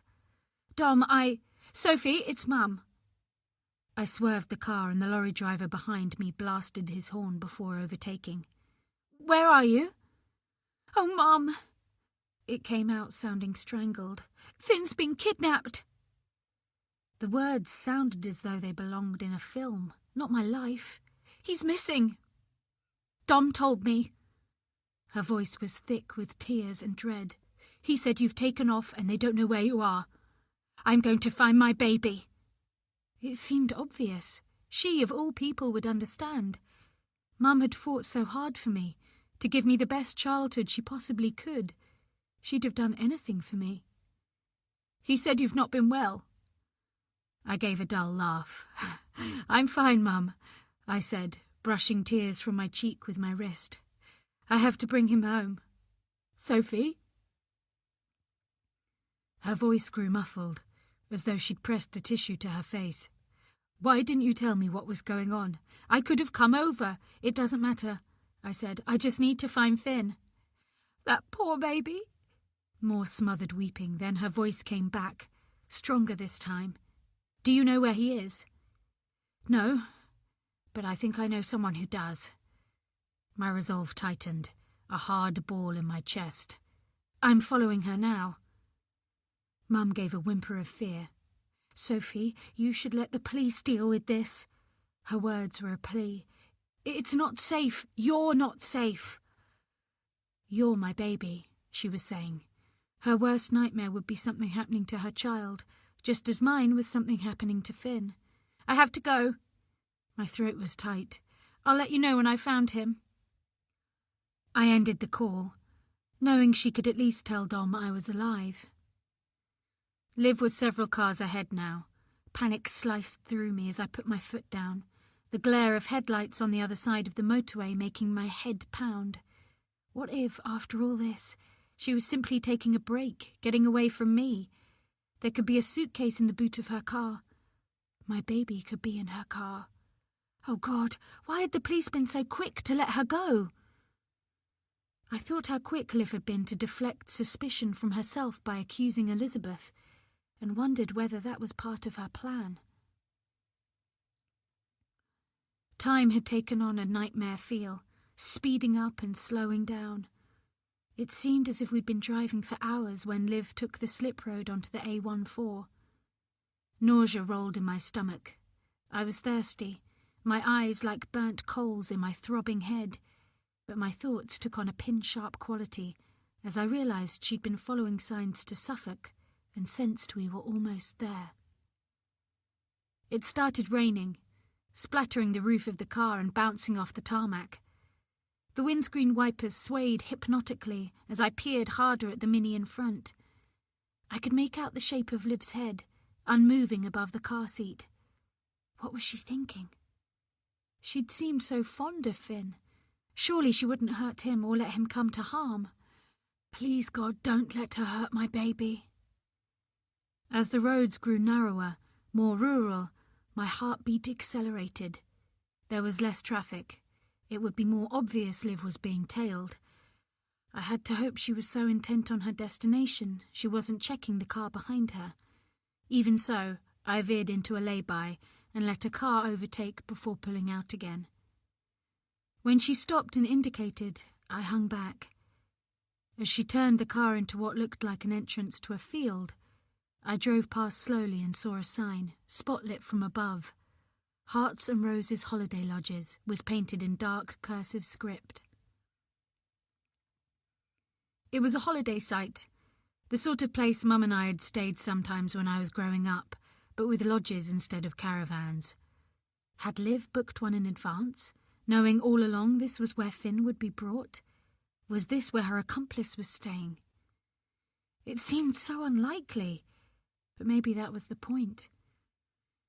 The police had already alerted the airports and docks, so where better to hide a baby than a holiday site in Suffolk, seemingly designed for pensioners and parents with young children. I swerved the car down the next turning and doubled back to the site, my nerves raw. This was the place. I was certain of it. The rain eased as I entered the site, bumping the car over a cattle grid. I braked hard when I saw Liv had pulled up ahead and was leaning out of her window, talking to someone housed in a brightly lit hut. Sweat prickled my scalp. It must be one of those places you couldn't drive into without a booking and proof of identity. Liv's head ducked back into her car and she pulled away. Without thinking, I drove to the hut and lowered my window. "I'm with her," I said to the woman inside. She looked like someone's grandmother, with thick white wavy hair, round glasses and smiling eyes, her shirt depicting the Hearts and Roses logo in pink and green thread. "Liv Granger, she's my sister," I added. My heart banged as though trying to break through my ribs. I pinned on a smile, hoping I didn't look as terrible as I would in broad daylight. "I don't have any—" I struggled for something convincing. "I can show you my driver's license if you like." I waved my hand in the direction of the Mini, slowly disappearing up a winding road lined with hedges. "I'm not staying, I just need a word with—" "It's fine. She explained about your aunt." "Aunt?" The woman smiled, lines fanning around her eyes. "Good luck!" "Thank you." Almost panting with relief, I drove slowly after Liv, tyres swishing through puddles. I supposed an aunt was a good cover story, but it meant Liv couldn't have booked a lodge herself. The aunt could be the man who'd called me, tried to warn me about Liv, but it didn't make sense. Why warn me to be careful and then collude with Liv to kidnap Finn? Maybe she had some sort of hold over him, unless it wasn't the man and she was working with someone else. Or maybe I'd just wasted 2 hours on a wild goose chase. The site was well lit with solar lamps studded along the borders, the lodges big and well spaced, with raised verandas and hot tubs. Several were in darkness, unoccupied at this time of year. Liv drove at a snail's pace, her head turning as if searching for the right place. Each wooden building had a name on a post outside, easy to read as long as you looked carefully. I hoped Liv was too busy concentrating to spot me behind her. A cold breeze flowed through the open car window, bringing a salty tang. I realised we must be close to the sea. Dom and I had talked about taking Finn to the seaside, back when it was possible to think about the future, before we moved to the avenue and everything went wrong. Pain pulsed behind my eyes. My palms were damp, my knuckles white on the steering wheel. Time seemed to slow. My phone rang on the passenger seat, and Dom's name flashed up. Reaching across, I picked it up. "Sophie, where the hell— Have they found Finn?" "No, but the police are still trying to find Alicia's sister, so—" "I don't think she's there, Dom. I'm sorry. I don't trust Alicia, but I don't think she has Finn." "Just come home, Sophie, please." His words tore at my heart. "Let the police do their job." "I'm sorry, Dom." I swallowed a sob. "I have to do this." I rang off as Liv parked at the top of an incline, the outline of a lodge etched against the sky, partially screened by tall trees. Lights were on inside, but it was impossible to see anything else from where I was. I switched off the engine and headlights, fear swelling like fog as I watched Liv get out of her car and gently close the door. Her head whipped round. For a second I thought she'd seen me and ducked, but when I peered over the dashboard, she was walking towards the lodge. She looked furtive, almost creeping up to the door, her movements slower than I'd have expected. Maybe whoever was in there was volatile, capable of violence, and Liv was wary of upsetting them. Please don't hurt my baby. I stepped out of the car, feeling jerky and brittle, as if my bones were wood that could easily splinter. A seagull shrieked, and I jumped, clamping a hand to my mouth to stop a cry escaping. I grabbed Finn's blanket from the back seat and darted up the slope, past a wooden sign that read Starfish Lodge. My breathing stuttered when I noticed a dark-coloured Volvo estate parked outside and remembered the car Kim had seen. An icy sea wind flayed my skin and squeezed my lungs, making it hard to breathe. I wasn't wearing a coat and my trainers were soaked as I splashed through puddles, but nothing mattered except getting into that lodge. A sob punched out of my chest as I slipped and almost fell, before dipping behind a tree as I realised Liv was still outside, peering through one of the windows. What was she doing? She moved into the shadows. There was a pause before a sliver of light broke into the darkness in front of the lodge. She'd opened the door without knocking. Her outline slid inside, and the slice of light disappeared. Clutching Finn's blanket like a talisman, I ran up to the path and pressed my hand against the door. I pressed my ear to the frame. It was silent inside. The wind rustled through the trees, and the plaintive cry of seagulls sent icy fingers down my spine. There was a sour taste of bile in my mouth. I moved to where Liv had been standing, leaning to peer through the window. She was there, immobile, looking around the small open-plan living space. There were barely any signs of life, other than a cardigan draped over the back of a chair. As if making up her mind, Liv spoke, but I couldn't make out what she'd said until she repeated it, much louder this time, the word reaching through the cold glass. Freya? I didn't recognise the name. Freya! Louder this time. Liv's tone was urgent as she moved through an adjacent door. Who was Freya? Heart thumping, I ran to the front of the lodge and turned the door handle. Chapter 36. Liv. Freya? I called, hearing the front door open. There was no sign of Finn, but it didn't mean she hadn't taken him. The drive had definitely compounded my theory that she must have. She called social services. She'd been worried Finn was in danger, just like the child who died in her care. I almost felt sorry for her, though I knew if she had Finn, I needed to handle her with care. But as I dashed from the bedroom, I gasped. It wasn't Freya. Shaking, anger burning in her red and swollen eyes, her face waxy, her fist clenched around Finn's blanket, Sophie glared at me as though she wanted to kill me. "What have you done with him?" she cried. "Where's my baby?" "Finn's not here, Sophie. I've looked. There's no sign of him." "You took him, didn't you? You and that man who called me." She looked about her, eyes zigzagging across the lounge. With a jolt, she ran across to the door to the bedroom, where I'd just come from, throwing it open. "What have you done with him, Liv?" she sobbed. I followed her into the bedroom, my heart thudding. "Sophie, Finn isn't here.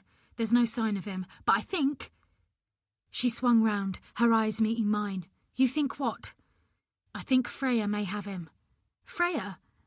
This is her lodge. So what, you planned it together?" She was opening cupboards now, as though Finn might be inside, slamming them shut. "Who is she? Who's Freya?" "I didn't plan anything, Sophie. You've got it all wrong. I'm here looking for Finn." "I don't believe you." She swung to face me. "I think you and this Freya took him from me. You conned your way into my house so you could steal him." She was distraught, tears rolling down her face. "Okay, yes, you're right. It was time to throw all my cards on the table. I did con my way into your house. I knew it." She took a step closer. "But I would never take Finn." Then why? She stopped and stared at me. Why did you pretend to be my friend? Guilt surged through me. Because of Ben. Ben? My brother. What's your brother got to do with anything? I went to take her arm, but she snatched it away. I thought you broke his heart. I thought you were the reason he died, but I was wrong. I was crying now. For Ben, for Finn, for the mess I'd caused. I thought you didn't care that he'd killed himself, that you'd just got on with your life. I dropped down onto a chair, scrubbed my face with my hands, before calmly adding, but I was wrong. I was so fucking wrong. She stared at me through watery eyes. I don't know what you're talking about. How could I have broken your brother's heart? I can explain. It doesn't matter. I don't care. I'm sorry he died, but all I want is Finn back. I stood up. I didn't take him, I promise. She looked around wildly, clutching Finn's blanket. You think this Freya woman took him? Maybe. She's my mum's carer. But however much everything pointed to Freya, I was beginning to doubt she was capable. She'd always been so kind to my mum. She's on holiday here. She was the one who reported you. There was a moment's pause while Sophie took it in. But why report me? She doesn't even know me. I lowered my head, fiddled with my hands. I told her about you, the way you kept falling asleep. The door swung open. Freya. She stepped in and pulled the hood of her anorak down, so her mass of frizzy curls sprang free. Her eyes fell on me, wide with shock. Liv? Freya, Sophie flew at her. What the hell have you done with Finn? She cried. What? Freya's eyes widened further as I pulled Sophie back. What are you talking about? She put down her bag, stood statue still. What have you done with my son? Sophie screamed, trying to pull away from me. It was you, wasn't it? You reported me. Where's Finn? Finn's gone. Freya looked genuinely shocked. You know he's gone. Sophie was shaking, crying. You've taken him, haven't you? Was it you, Freya? I said. Freya shook her head, hurt in her eyes. I haven't got Finn. How could you even think I would take a child, Liv? Had I got it wrong? Freya made her way into the kitchen area, grabbed a bottle of gin and sloshed some into a glass before knocking it back. Mum said you were worried about Finn, that you reported Sophie. She nodded. That's true, I was worried about him. It's not a safe world out there for children. She glared at Sophie, who was bent over, sobbing. Have you thought he might be better off without you? Freya said, igniting more tears. That whoever has him will take better care of him than you can.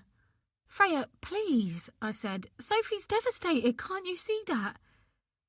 She took another gulp of her drink. I haven't got your baby, Sophie. I came to terms with what happened to me a long time ago. The way I missed vital signs that could have saved a child's life. A pause. I have low times, but I come here and reset. But you called social services about me. She stared at Sophie. From what Liv told us, you were neglecting your child. I was right to make that call. Sophie turned to me, more tears spilling over. You told her I was neglecting my baby. It wasn't like that, Sophie, I said, but the words felt meaningless. Sophie turned back to Freya. You drive a Volvo. You were outside my house, weren't you, sitting in your car? My neighbour saw you. Freya's face twitched. Well, I said, were you? Yes, I was on my way here. She poured more gin, her hand trembling. I wanted to be sure Finn was okay before I left. I parked outside for about 10 minutes, that's all. And then you took him, Sophie yelled. You took my baby. No. Freya's tone was hard. I saw Liv's Mini parked outside and convinced myself Finn was okay with her. But he wasn't, was he? I looked about me. There were no signs of Finn ever being there. There would be something, surely, something that pointed to Freya having him. "Where were you when we arrived?" It sounded accusing. "Out walking along the beach." She paused, meeting my eye. "Liv, I haven't got Finn, I swear." Sophie's sobs were out of control now, as she buried her head in her hands, calling Finn's name. "You need to go back, Liv," Freya said. She turned to Sophie. Tried to hand her a packet of tissues, but Sophie bashed her hand away and they fell to the floor. "Go home," Freya continued. "You'll be needed there." She paused, her eyes fixed on her fingers. She pushed her left thumb across the palm of her right hand. "You won't find your son here." I realised as we stepped out of the lodge and into the darkness that Sophie was incapable of driving. She shook, and sobs and gasps burst intermittently from her crumpled body. I looped my arm around her shoulder, and when she didn't object, guided her to my car. "I'll get you home," I said, opening the passenger door, and she folded her body into the passenger seat and put on the seatbelt. "We can collect your car once you've found Finn." She looked up at me, the sadness in her eyes thick and deep. "I'll find him, won't I?" she said, her voice helpless.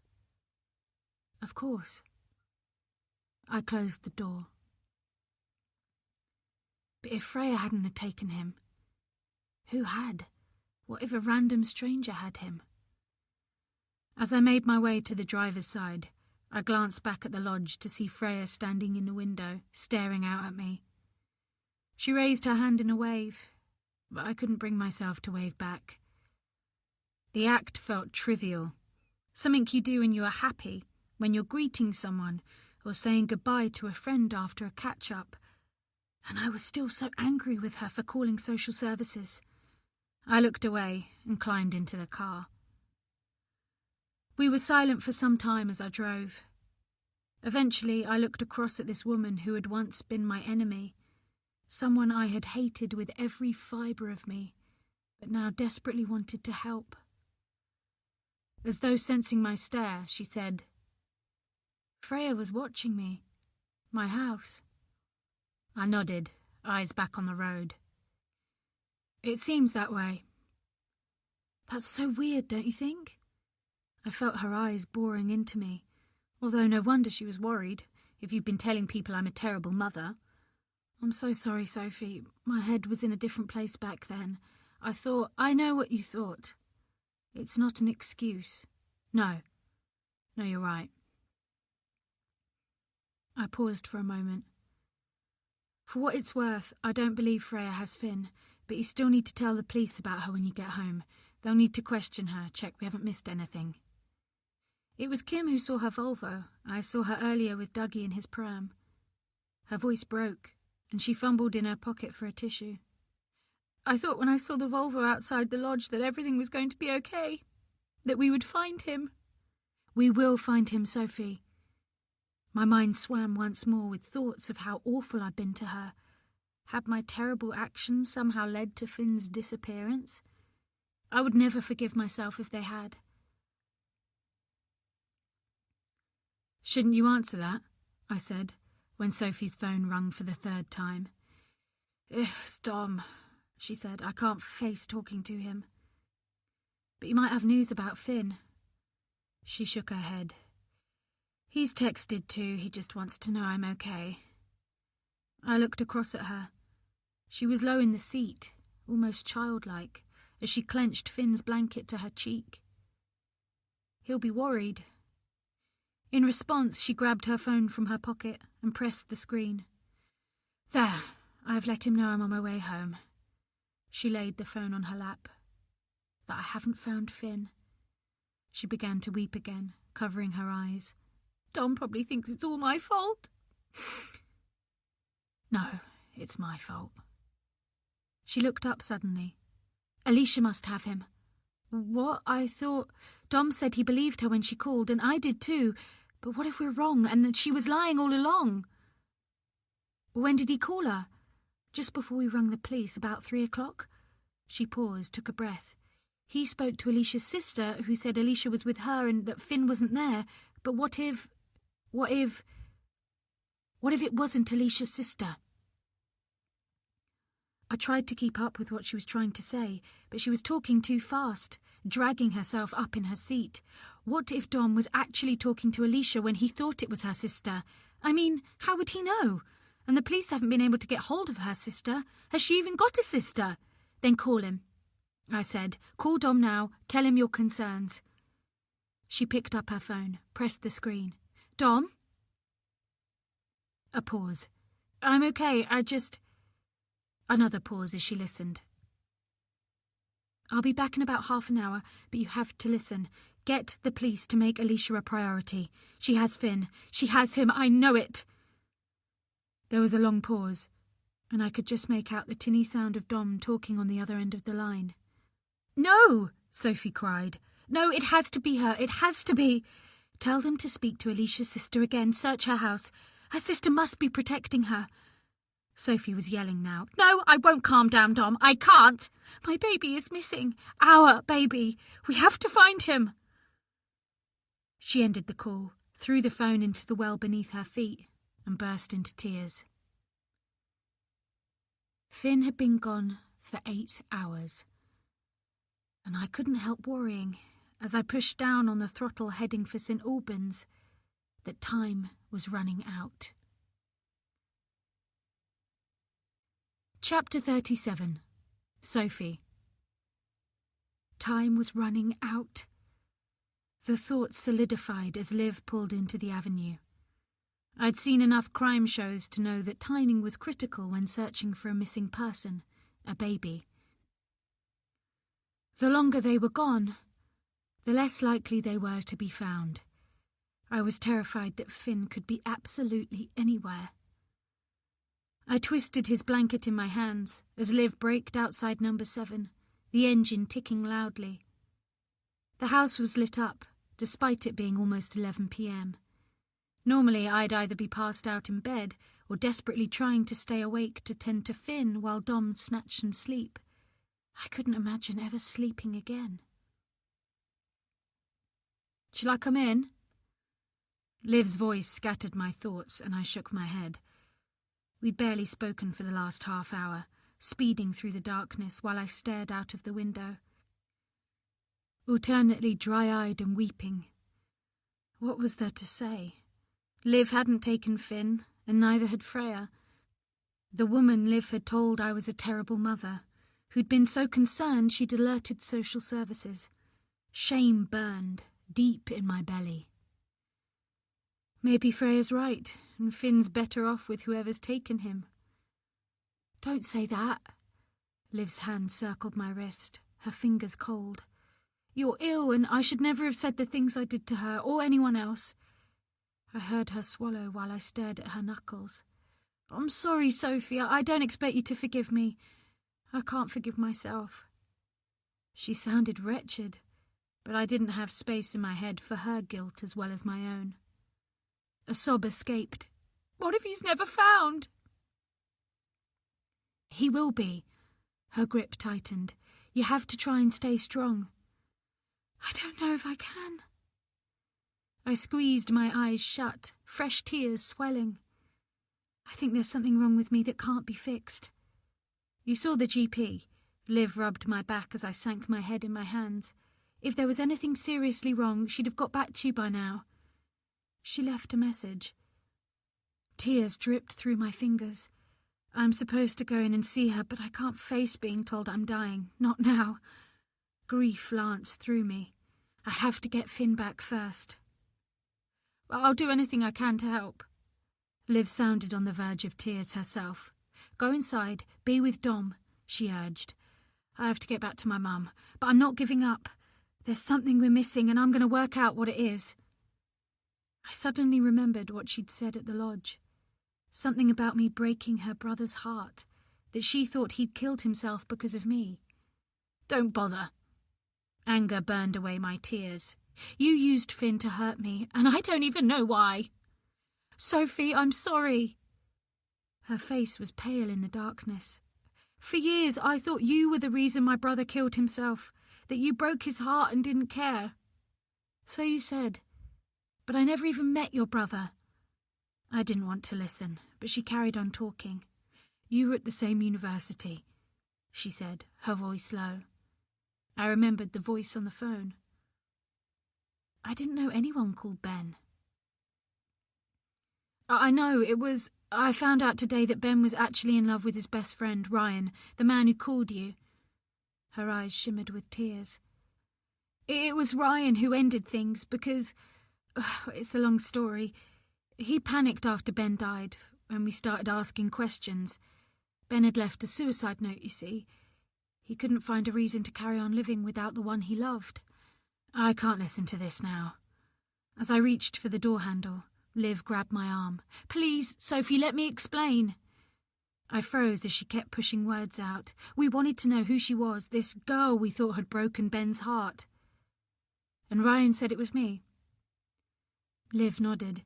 "He showed us a photo. You were in it, about to go on a trip to France. There was a group and you were in it." I frowned, remembering the proposed trip, which I'd saved up for, how excited I'd been to learn to ski. I didn't go in the end. I touched my necklace. My grandmother died. "Well, Ryan picked you out, said you were the one Ben was in love with, and he couldn't cope when you dumped him. I don't think he realised the impact, that I couldn't forget your face or what I thought you'd done. So all these years you thought Ben died because of me. I thought you had this perfect life you didn't deserve, and I wanted to destroy it. I sent you the note about Elizabeth, stole your necklace. Oh my God, that was you!" Fury flared once more. "I thought I was losing my mind when things kept going missing. It was just the necklace." She shook her head as if she couldn't believe it either. "I took the photo of you and Isaac too and sent it to Dom," she rushed on. "If I'd known..." "What?" A ball of emotion filled my chest. "If you'd known I was a mess and that someone was going to steal my baby, you'd have been nicer to me." I choked back a sob. "What was the end result going to be? Murder? You could have just asked me about your brother." "I wasn't thinking straight." Tears glimmered on her cheeks. "I don't blame you for hating me, but I really am sorry and I really do want to help. Please, Sophie, let me make it up to you." "No, thanks." I climbed out of the car, holding Finn's blanket, feeling as if I'd aged 100 years. My limbs were stiff, my head spinning, and my stomach felt as though it had been scooped out. "Go round the side." Liv's voice was desperate as she leant over the passenger seat. "There's a press van further down." Ignoring her, I stormed down the access lane at the side of the house, avoiding the large van sat in the road, a TV logo on the side, satellite dish on top. I imagined the neighbours being interviewed, their houses practically hidden from the outside world. It was impossible anyone could have seen or heard anything. A miracle Kim had been out with Dougie and seen the Volvo, but even her lead had come to nothing now we'd confronted Freya. We. Liv and I weren't a we. I never wanted to see her again. The kitchen door was unlocked and I let myself in, aware of holding my breath, ears pricked for the familiar sound of Finn crying. Nothing. Just the chatter of low voices in the living room. "Sophie!" Dom leapt up as I entered, relief temporarily smoothing his face. "Where did you go?" he cried, reaching for me. "I'd been worried out of my mind." The curtains had been drawn against the darkness outside, and the overhead light was too bright. I thought Liv knew something. I blinked at him, stiffening as he tried to take me in his arms, clutching Finn's blanket to my chest. I followed her to Suffolk. He reeled back, eyes roaming my face, which felt tight and swollen. You've been to Suffolk?" "It's a long story." "What happened?" Liv thought her mum's carer Freya had taken Finn, because it turns out she was the one who called social services. She thought I was neglecting him.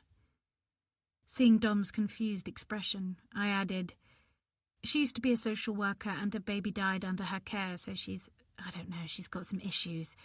But we searched the lodge she's staying at and there was no sign of a baby. and Liv doesn't believe she took Finn, even though she was parked outside the house. Well, did she see anything? It was Laura, the liaison officer, rising from the dining table where she'd been listening to our exchange.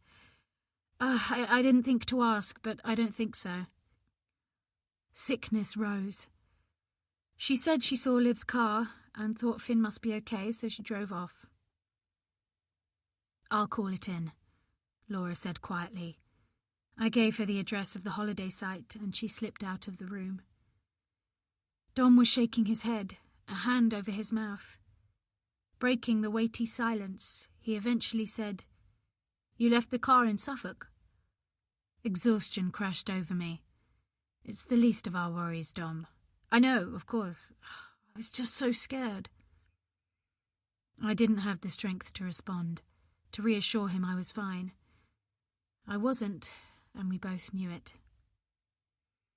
A strangled sound made me turn. Elizabeth had been there all along, sunk into the armchair, holding a throw cushion to her chest. She looked older and appeared to have shrunk. The sight was unsettling, like seeing her without makeup or drunk. "Where is he?" she said. "Where's Christopher?" "Mum's devastated," Dom said quickly. "You mean Finn, don't you, Mum?" His face was sheened with sweat. He looked as sick as I felt. "What are the police doing?" I said, too loudly. "Do they have any leads at all?" Dom closed his eyes and shook his head again. "Not yet." His words snagged. "I heard them talking about a media appeal, us appearing on TV." Fear whipped my spine. But that might scare off whoever has Finn, make them more likely to run or hold on to him. I scrabbled at his sleeve. "I think it's a bad idea." "It might jog someone's memory." Dom took hold of my fingers. "Whoever it is, they can't hide forever. Someone might know something." I heard a threat in his voice, and knew he was holding it together by the slimmest of threads. "The police know what they're doing, Sophie. We have to trust them." "I've made some tea." We sprang apart as Robert came in carrying a tray, which he placed on the coffee table, 5 steaming mugs of dark liquid, a jug of milk, a bowl of sugar. "I'm so glad you're safe, Sophie." His voice held a tremor. His normally clean-shaven jaw was layered with silver stubble, and his forehead was lined with worry. "I'm so sorry this has happened." His grey eyes filled with empathy, and I had to look away as I nodded in acknowledgement.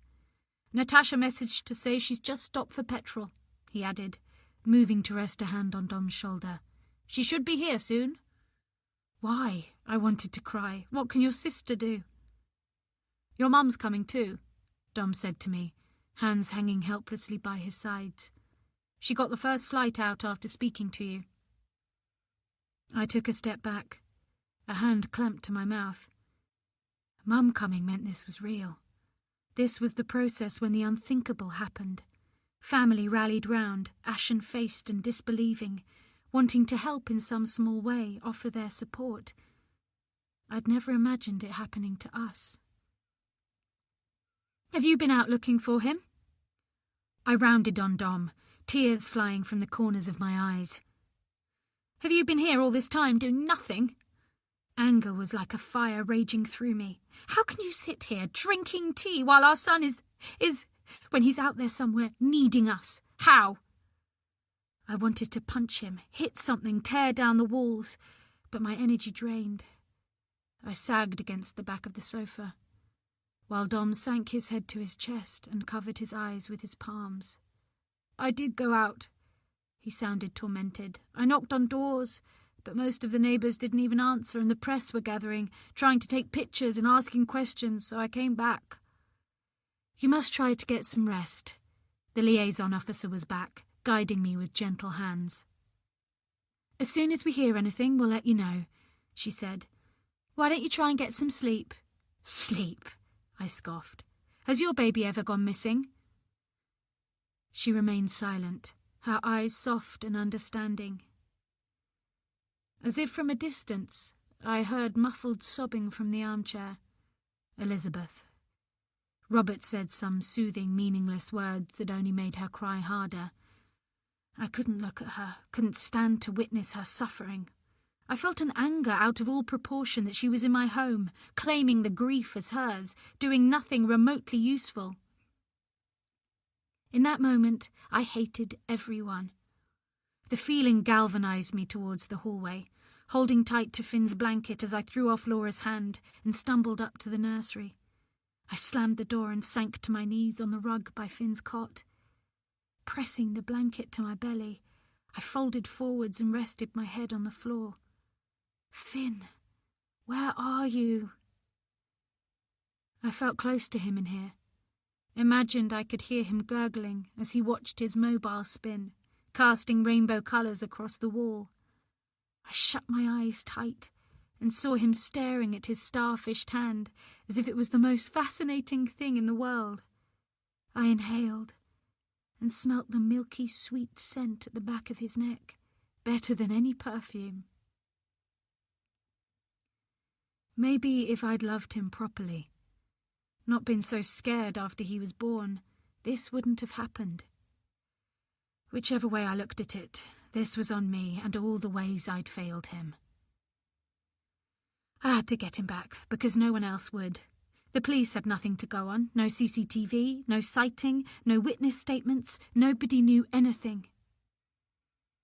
I wondered what the neighbours were thinking, Petra and the other mums, whether Claire and Gary had heard my baby had been stolen. They'd be thrilled by the drama in their midst, glad it hadn't happened to them. They would blame me, the mother, and why not? Liv had told Kim about the social worker's visit, so gossip would have spread in kitchens up and down the avenue and further. There was no reason Kim wouldn't have believed Liv's version of my life. It was the truth. I stretched out on the floor, Finn's blanket at my nose, as I tried to breathe in his fragrance, but all I could smell was my own sour breath, the interior of Liv's car, and a trace of gone-off milk. My eyelids drooped shut, and I snatched them open. I'd wasted enough of the last few months asleep when I should have been wide awake, taking care of my baby. Someone knocked gently on the door, not the urgent knock that heralded good news. Someone checking up on me. "Sophie, Dom needs you." Elizabeth. "Go away." My throat was dry, my tongue thick. There was silence for a few moments, then footsteps retreated down the stairs. Below me, voices rose and dipped.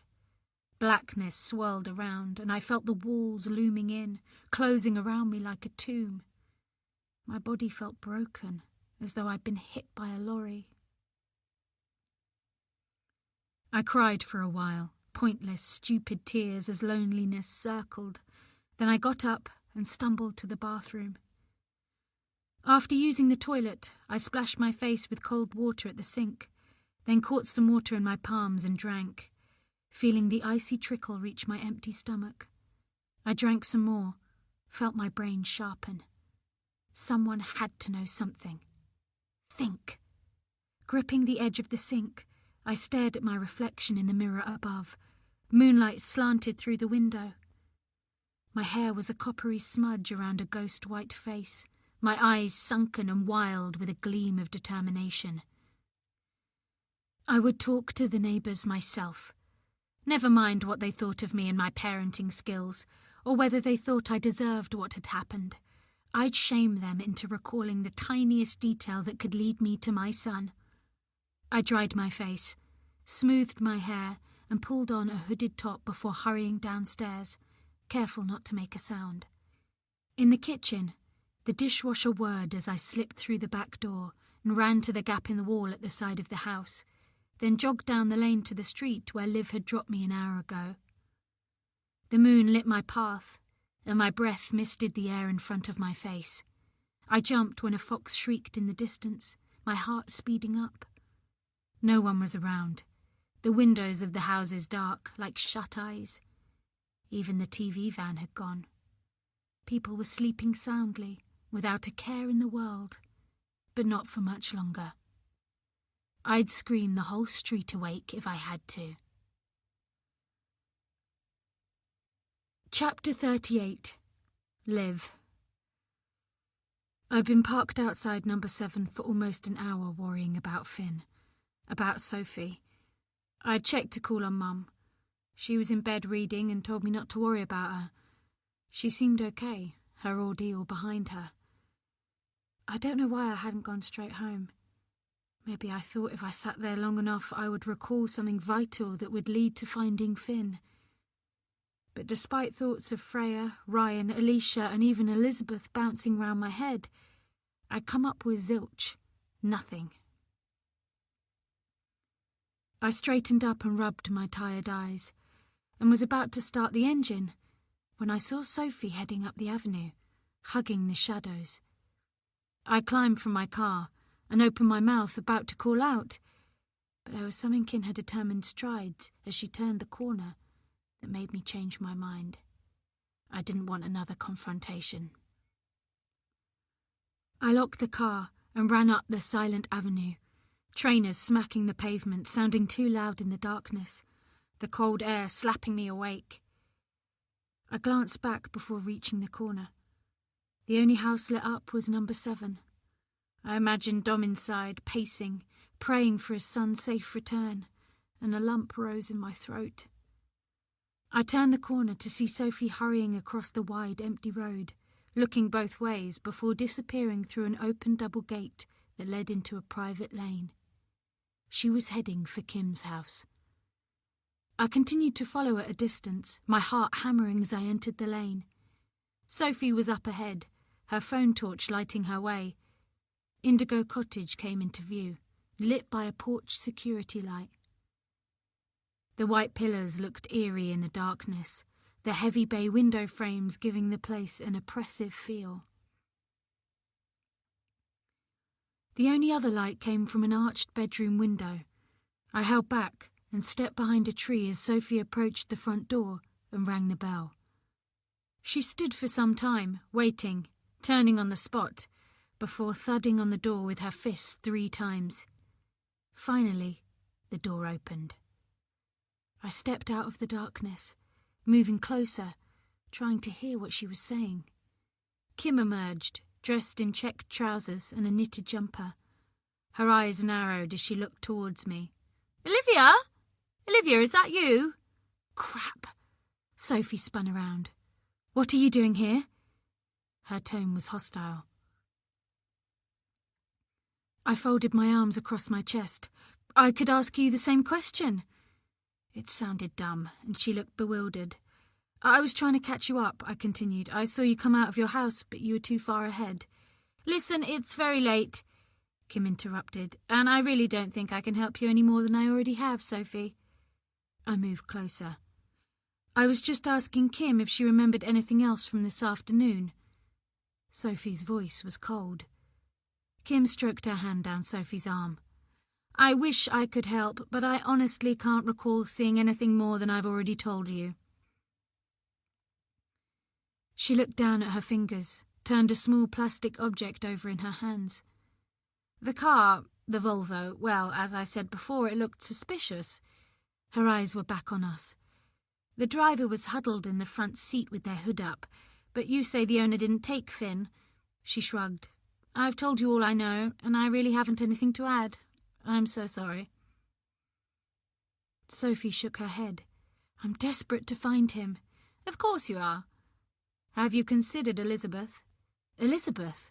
Now, don't get me wrong, I like her very much," Kim said, "but she's quite obsessive about Finn. You must see that." Sophie looked at her with wide, watery eyes. I know, but..." She paused. She seemed to be considering something. She can be a bit possessive," I said.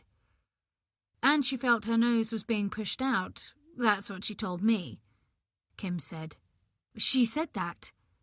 Sophie's tone sharpened. "I didn't take it seriously, but who knows what she might do if she's desperate. I feel awful pointing the finger at his grandmother, but she told me many times how much she'd love to have Finn full-time. It would never surprise me." But she's devastated, Sophie said. I shrugged. And you think she's genuine? Sophie's gaze briefly met mine. I just don't know anymore, she said. Go check on her. Kim turned to head back into the house. Tears fell from Sophie's eyes. She wouldn't hurt him, I know she wouldn't. We should get back. I took hold of Sophie's arm, but she shook me off. We need to go. Now. I strode across the drive as Kim closed the door.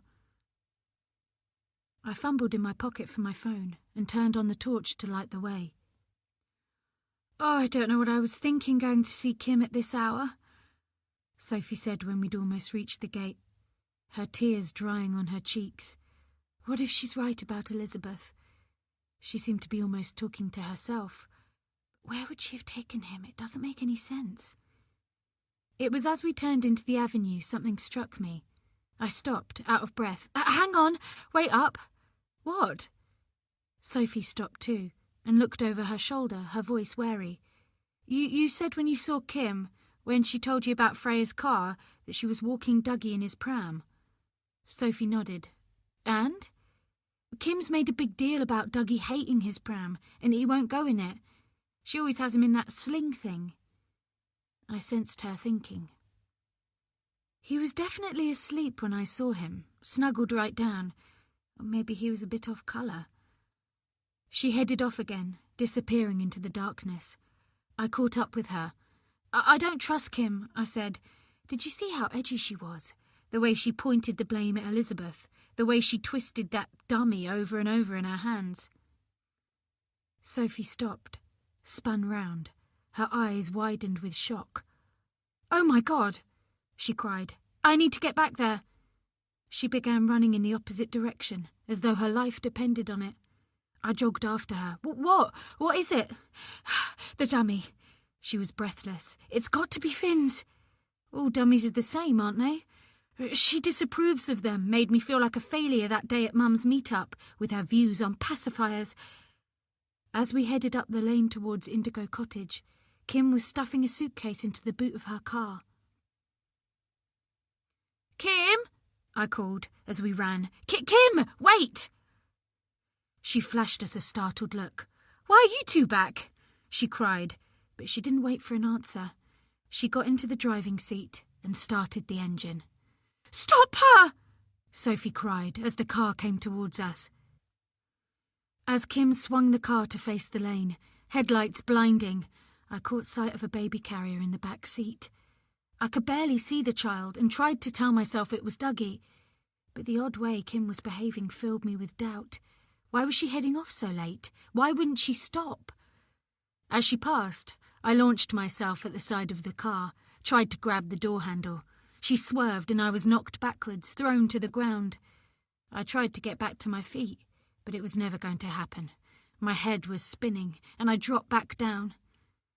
The sight of Kim's car heading away caused a sob to rise in my throat. You have to stop her, Sophie, I cried. I think she's got Finn. Chapter 39. Sophie. Liv lay unmoving just beyond the pool of the security light. As I took a step towards her, she lifted her head. Sophie, stop her! The car's rear lights glowed red as Kim sped towards the end of the lane. I sprinted after it, feeling as if my lungs would burst. Had she got Finn? Why else hadn't she stopped? The car braked, giving me time to catch up. I ran in front of it, barely aware of what I was doing, only that I had to stop Kim disappearing. I threw myself on the bonnet as the car began to move forward, but wasn't prepared for the slam of pain that winded me, or how hard it would be to hold on to the wide, slippery surface. Kim spun the steering wheel, her face a mask of shock. Her eyes met mine through the windscreen, glazed with panic and fear. Behind her, in the back, was a car seat containing a blanket-shrouded bump, the head barely visible. Dougie? Or Finn? Kim, let's talk. I was breathless, my voice small and useless. Please don't leave. The wind whipped my words away. I just want to ask you some questions. The dummy. It had to have been Finn's. She had been so adamant Dougie wouldn't have one unless... The thought hit like a brick. Maybe she'd been saving face, too embarrassed to admit she'd caved in, that she wasn't quite the perfect mother she made out. She was revving the engine, her face expressionless now, as if she'd made a decision. "Kim, no!" A vision of Liv streaked across my vision, hauling herself onto all fours at the top of the lane. The car shot forward, then stopped, and I flew off the bonnet. I barely registered the agony as I thudded heavily onto my back. I pulled myself up and wrenched at the door handle, desperate to get inside the car, but it was locked. My heart stalled as I peered inside. The baby was so still, head slumped to one side of the seat, lips pursed. A familiar swirl of red curls damp on his forehead was visible beneath a knitted hat. "Finn!" I slapped the window, pulling hard on the handle. "Kim, open it now! Please, I'm begging you!" In the driver's seat, Kim was motionless, hands on the wheel, staring straight ahead. I rattled the handle again, yanking hard, sobs hurting my throat. Why wasn't Finn waking up? He never slept this deeply, even in the car, especially when it wasn't moving. I daren't let go of the handle, knowing Kim could take off again. She was going to have to drag me with her. "Kim!" I choked the word out as I slammed my palm against the window once more. There was a dull thunk as the internal locking system was activated. The door finally opened, sending me reeling back. Then I was clambering into the car, reaching for Finn, my cold, shaking fingers fumbling with the straps on the seat. "It's okay. I'm here. Mummy's here. It's going to be fine. I love you so much." The words poured out as I freed my son and clasped him to me, breathing him in as though I'd been starved of oxygen. Tears of relief and love streamed down my face as I pulled off the hat and stroked the curve of his cheek, kissed him over and whispered, "I love you so much, little bear." I placed my cheek to his nose, felt the puff of warm air on my skin, and slumped with relief. Why isn't he waking up? "I gave him Calpol." Kim's voice was toneless. "Calpol doesn't make him sleep."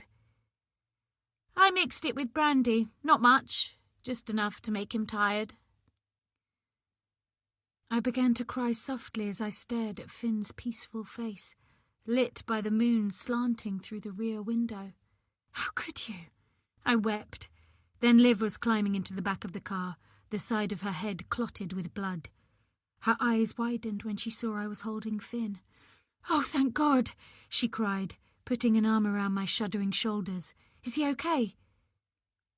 I nodded, turning from her to press my face into Finn's hair. "She gave him brandy to make him sleep," I said. He's too warm." Laying him on my lap, I stripped him to his vest and nappy, then held him close once more, the feel of his sturdy body like everything wonderful I'd ever experienced, magnified by 1,000. "Why?" I spoke to the back of Kim's head. "Why did you do this?" "Bloody good question." Liv's voice quivered with fury. "I've called the police. They're on their way." Kim hadn't moved, made no effort to get out of the car or even look at us. She sat there in her padded coat, hair gleaming like dull metal. She remained perfectly still, even as the night sky lit up with flashing blue lights and the wail of police sirens sliced through the silence. Something struck me, and I looked around, searching for signs of her son, another baby seat, his blue cup, his toys, but there was nothing. "Kim?" She didn't reply. "Kim, where's Dougie?" Perhaps he was with his father. Apart from a mention of him closing deals on the golf course, I had no idea what her husband did or where he was. There'd been no sign of him at the house. "Where's Dougie?" I repeated, fear sharpening my tone. "There is no Dougie." "What?" Liv's shocked tone echoed mine, and for a split second our eyes met in mutual disbelief. "He's not my son." Still that expressionless voice, as though her life force had been sucked out of her. He's my nephew, my sister's boy. I was looking after him for her, but she worked things out with her husband and wanted Dougie back." She made a noise in her throat, a mix of grief and anger. "I couldn't stand it." She bent her head and covered her face with her palms. "I couldn't bear that my little boy was gone." I was struggling to process her words, and could tell that Liv was too. I remembered how confident she'd been at the baby group, how she'd seemed like the textbook mum, so much better than the rest of us. "So you just decided you'd take mine?" "I couldn't get pregnant again after I lost my baby boy. It's why my husband left me." "Your husband left you?" Liv and I exchanged looks, her confusion mirroring mine. "He's got twins now, and I—" She half turned, as if registering the police car that had pulled up, the officers getting out and walking towards us. "You don't know how lucky you are." Her voice was loaded with bitterness now, feelings returning like blood to a deadened limb. "Elizabeth was right about you." She looked at me then, her eyes small and mean. "You're not good enough for that little boy. I'd have given him everything." I hadn't misheard or imagined it. Elizabeth really had said it, to me as well as Kim. Had her cruel words fired something in Kim, given her the nudge to take my baby like a jealous child helping herself to another's favourite toy? "How did you even think you'd get away with it?" I shook with the intensity of my feelings. "You must have known you'd get caught," Liv said. "I wouldn't have." Kim gave a mirthless laugh. "It's easier than you think. If you two hadn't turned up, I'd have been on my way to the airport now, and no one would have been any the wiser." "Finn doesn't have a passport," I said. "I still have Dougie's." She spoke so matter-of-factly. "My sister had it with her when she returned from Spain to collect Dougie. She'd had no idea I'd hidden it." "How would you explain to your family you suddenly having a baby?" "Our parents are dead," she said baldly. "I'd have come back from Spain in a year or so, told her I'd become pregnant out there." It was chilling how clearly she'd thought it through. "It was perfect, really." "Shit," Liv said. She really could have got away with it. The driver's door was pulled open, sending a draft of cold air through the car. In my arms, Finn stirred and sighed. I held him tighter. "Kim Harrison," an officer said, "would you please step out of the vehicle?" "I can't believe this," Liv whispered, watching as Kim was helped out of the car and read her rights. "Me neither," I muttered. "I keep thinking I'm going to wake up in a minute." "We'll need to check the baby over." A kind-faced paramedic peered in. "You too," he added to me, no doubt shocked by my appearance, just as a precaution. "And me, if you don't mind," Liv said. "My head hurts like hell." Chapter 40. Sophie. Back home, Dom couldn't take his eyes off Finn. Our baby was awake now, but quiet and calm in my arms. I was glad in a way he was sleepy, not absorbing what had happened. At least, I hoped, prayed, he wasn't. Prayed, too, that there wouldn't be any after-effects of Kim dosing him with brandy. If I thought about that too hard, about her wanting to keep Finn quiet so she could disappear with him, my insides bubbled like molten lava, and I felt capable of murder. I forced myself to breathe, because Finn needed me. He needed me to be tranquil, and Kim would get her comeuppance. The thought of her going to prison was some kind of solace, knowing how much she would hate it, hate the story coming out and all the neighbours knowing. It was still less than she deserved. Dom looked like a man who'd been given a reprieve from death row, his emotions raw, flowing out in a torrent of endearments, words of love that encompassed me too as he pulled us close. After an initial cuddle with his dad, I'd wanted Finn back with me. I wanted to hold him forever. Dom had to make do with encircling us in a tight embrace. blinking back tears as he murmured, "I thought you were both dead." We'd returned after being checked over in the ambulance, while Kim was driven away in the back of a police car, her face averted. The door of her house was open, and officers had moved inside, where they'd retrieved Finn's blue and white cat. She hadn't even bothered to pack it for him, had obviously been in a hurry to leave after Liv and I turned up unexpectedly.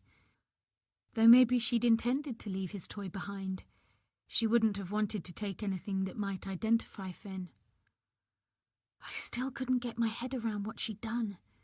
How she'd crept into our home and brazenly taken Finn from his cot, no doubt kept abreast of how easy it would be to steal him by my mother-in-law, who, it seemed, had been discussing my state of mind with her.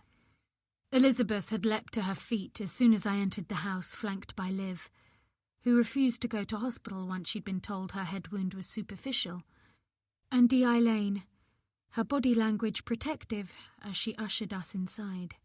"Oh, thank God!" Elizabeth had cried, rushing forward to greet us.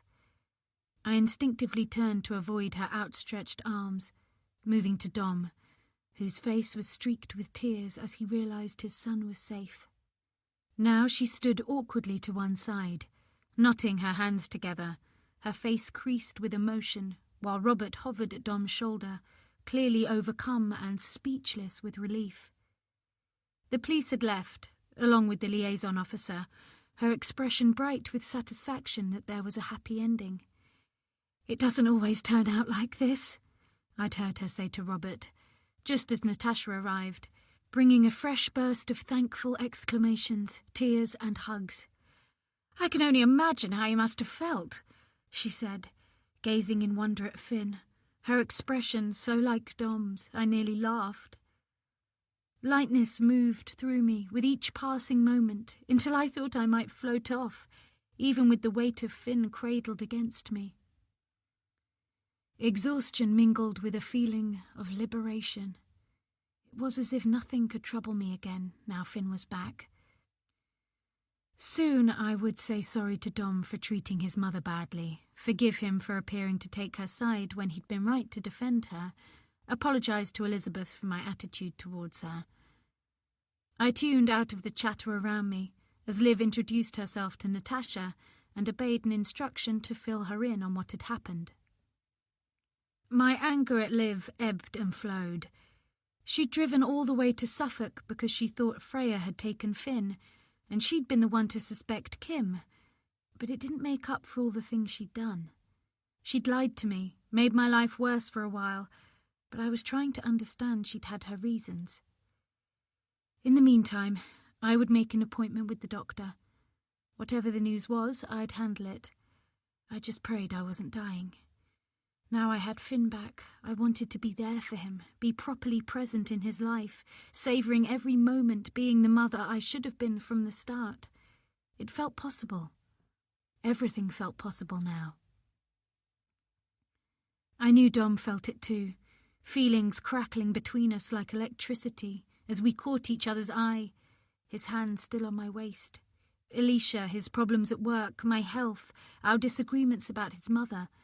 Everything fell away, back to how it had been at the start, when all that mattered was that we had each other and our son.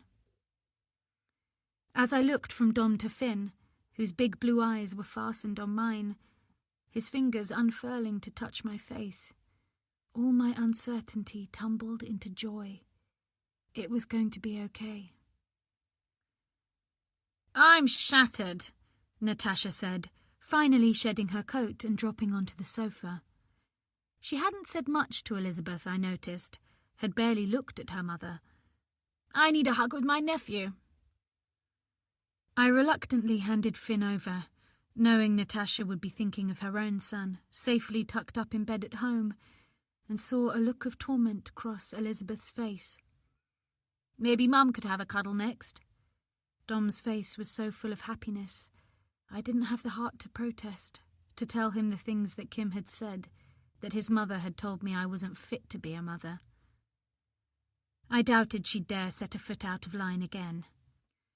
By the look of her, She'd been almost as distraught as me, and was still pale and barely speaking. Liv came over, looking tired but calm. How crazy has tonight been? On a scale of 1 to 100, I'd say 100.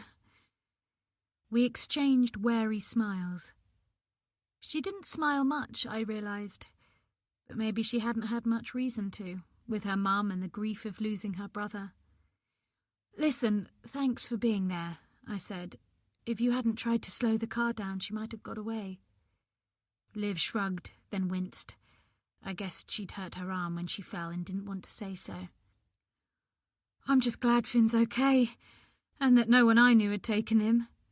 She raised her hands and pushed her fingers through her hair. I don't think I could have lived with myself if I'd brought someone capable of that into your life. I'm going to be looking after Finn myself from now on. I hope you understand.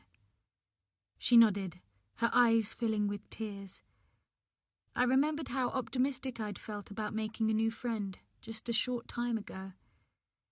We could stay in touch, I said on impulse. Finn obviously loves you. I'd like that.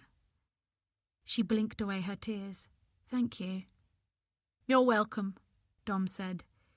He was by my side once more, dragging his eyes from his son, being bounced gently on Natasha's lap while Robert looked on with an indulgent smile, and Elizabeth stared into space, her gaze oddly vacant. I really appreciate you being there for Sophie. And Finn, he said to Liv, with the generosity of someone who'd narrowly escaped a tragedy and didn't know the full story. I'm sorry you were injured. Oh, it's nothing. Liv's fingers moved to the side of her head in a self-conscious gesture. I only wished I'd got my hands on Kim. I wanted to punch her bloody lights out. Dom's lips tightened. She'll get what's coming to her. Elizabeth had a hand pressed to her mouth and seemed to be struggling to contain herself. As if sensing her distress, Natasha gave a dazzling smile and said, Well, I don't know about you lot, but I need coffee and lots of it. Good idea. Robert spoke in a hearty way that said he appreciated his daughter's efforts to divert attention away from Elizabeth, who'd lapsed into an almost catatonic state. I guessed Finn being taken had brought back traumatic memories of Christopher. Despite everything, I felt sorry for her. I'd love some coffee, I said to Robert, though what I really wanted was for everyone to leave so Dom and I could be alone with Finn. Just the instant stuff for me. I'll go and put the kettle on, he said, heading for the door. Elizabeth? He looked at his wife, who was staring at him as though he had two heads. Coffee? No. The word seemed forced out of her. No, thank you. Robert looked momentarily puzzled. Elizabeth loved her coffee and never turned down an offer. Tea? We should all have tea, she said, seeming to come back from wherever she'd been, passing around a bland smile that didn't reach her eyes. Coffee's too stimulating at this time of night. Just what I need. Natasha rose and gently delivered Finn back to my waiting arms. I didn't stop on the drive down and would love a mug of strong black coffee. I don't care whether it's instant or not. Just as well, Dom said, smiling as Finn's head dropped against my shoulder. That's all we've got. I'll have one too, please. Liv glanced at me as if seeking permission. When I nodded, she smiled and said, I'll come and help. As she made to follow Robert into the kitchen, Elizabeth's hand shot out and grabbed her arm. No! Sorry? Liv wrenched out of her grasp, paling as she rubbed her upper arm. The rest of us stared at Elizabeth. She was breathing hard. Her eyes looked baggy with panic, her mouth a frustrated twist in her scarlet face. No coffee! She shoved a strand of hair behind her ear. We should go, it's late. Suddenly, the light in the room seemed too bright, the air solid with tension. Something was pulling at the edge of my memory, but before I could bring it into focus, Liv let out a gasp. It was you. Her voice was loud in the silence that had followed Elizabeth's outburst. "Oh, my God!" She turned to me, her eyes brimming with horror. "It's all her fault," she said. "Sophie, don't you get it?" "What?" I looked at the confused expressions around me, but even as I spoke, something was taking shape in my mind. My constant sleepiness, especially after Elizabeth had been round, or when I'd visited her house, the crashing exhaustion I couldn't fight that meant I lived in a permanent twilight world, struggling to bond with my son, to take care of him properly, while Elizabeth worked on Dom, trying to persuade him I needed more help with Finn. How even my morning coffee didn't give me the burst of adrenaline I needed. If anything, it made me feel worse. Much worse. "You drugged me." My voice was wondering, my words exploratory, because they couldn't be true. It couldn't be real. My mother-in-law couldn't really want me sedated, in a permanent stupor so she could get to her grandson. But Liv was nodding, pointing, her eyes flashing with the anger I knew I should be feeling, would be feeling, once the numbness of disbelief had worn off. "I knew something was off," she was saying. "I had a coffee here the other day. I don't normally drink it and left half, but felt weird afterwards. I can hardly remember driving home, and I slept like the dead that night." Her cheeks were flushed, eyebrows drawn down. "You put something in the coffee to keep Sophie asleep, didn't you? What was it? Something you give your bloody horses when they need calming down?" At this, the room seemed to erupt. Robert held up his hand and told Liv to slow down, to hang on, that he had no idea what she was talking about, while Dom looked at his mother, white-faced, and said, "Please, tell me it isn't true," his voice a horrified rasp. Even as he spoke, I could see in his eyes and Robert's ashen face that understanding was dawning. The terrible realization that the mother, the wife they loved so much and believed in, was, in fact, someone they barely knew. "Mum?" Dom stared at Elizabeth, his tone a plea for denial. "Please tell me you didn't try and hurt Sophie." "Hurt her?" She looked at him, provoked at last into responding, her face crowded with hurt. "Of course I didn't want to hurt her. It's absolute nonsense." "Why didn't you want us to have the coffee, Mum?" Natasha turned to face her mother. Her face was parchment pale in contrast to Elizabeth's florid cheeks. "It actually doesn't surprise me," she went on, before her mother could reply. "You were weird with me for ages when Toby was born, like you thought you knew better than I did, putting me down all the time. Not in front of anyone," she said to her dad when Robert tried to interject, his face ashen with shock. "She was subtle about it, but it was clear she wanted him to herself, would have done or said anything to look after him full time. Why do you think we moved away?" "Tash, you never told me." Devastation crept over Dom's features, blotting out the happiness from just moments ago. I hated Elizabeth even more for that. I just can't believe this." "You would never have seen it, Dom." Natasha's eyes swam with tears. "You were too busy trying to fill Christopher's shoes. We both were, but especially you. We wanted Mum to love us as much as she loved him. We never stopped trying to please her, but neither of us quite managed to fill the gap." "You're talking rubbish," Elizabeth snapped, taking a step towards Dom, one hand held out. "I love you both very much. Finn is my world." He moved away from her, his eyes not leaving her face, as though he was superimposing this new version of his mother over the old one. "But you don't love Sophie." I reached for him as Finn shifted and sank back into sleep. "I was right all along," I said. "She told me I didn't deserve to be a mother." He looked from me to Elizabeth. "How could you?" His voice was almost a growl. "Sophie's been unwell." He closed his eyes as if the full horror was too much. "Unwell because of you." He turned to face me, a naked expression of torment on his face.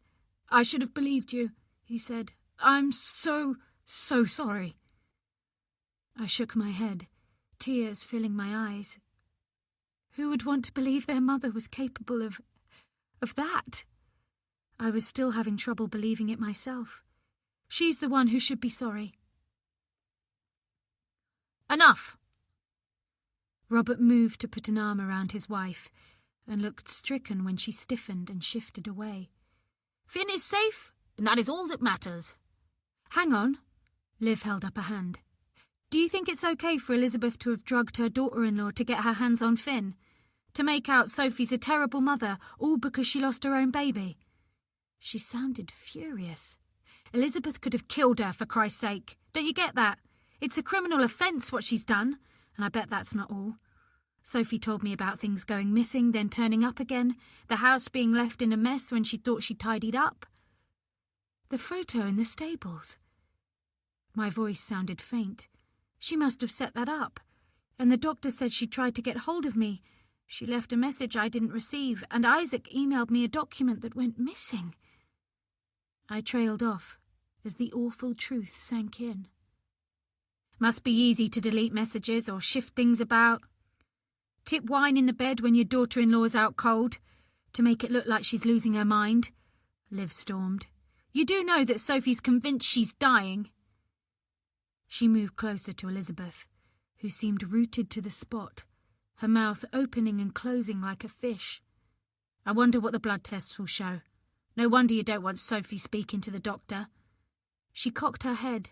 Anything to say? When Elizabeth didn't reply, Liv looked at me. We should call the police back. Have her arrested. No! Robert's voice was firm, belied by the desperation on his face. Please, just let us go, Sophie. He held out a hand to his wife and she took it, obedient as a child all of a sudden. I promise she'll leave you alone if you let it go. Mum. Dom was staring at her as if he'd never seen her before. Aren't you going to deny any of this? What's the point? The look she flashed me was pure venom, her mask of civility stripped away. She's clearly made up her mind about me. We'll have the coffee tested, shall we? Liv folded her arms, matching Elizabeth's expression. Wouldn't be hard to prove what's in it. I cannot believe you do this to Sophie, to us, Dom said, tears standing in his eyes. Natasha took his arm and buried her face against his shoulder. I'm so sorry I didn't say anything sooner, when Toby was born, but I convinced myself that things would be better with me out of the way, she said. I even thought I'd imagined the way she could be, that I was being oversensitive. Look, we're leaving now. Robert was leading Elizabeth to the hallway. She didn't try to resist and let him drape her jacket around her rigid shoulders. I'm so sorry, he said, to no one in particular. I realised that for all his niceness, Robert was weak. He would never stand up to Elizabeth, and while I understood they'd lived through the unbearable tragedy of losing a son, in that moment I despised him too.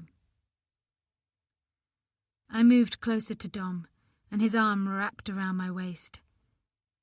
Just go, Dad. His voice was barely recognisable. Get her out of here.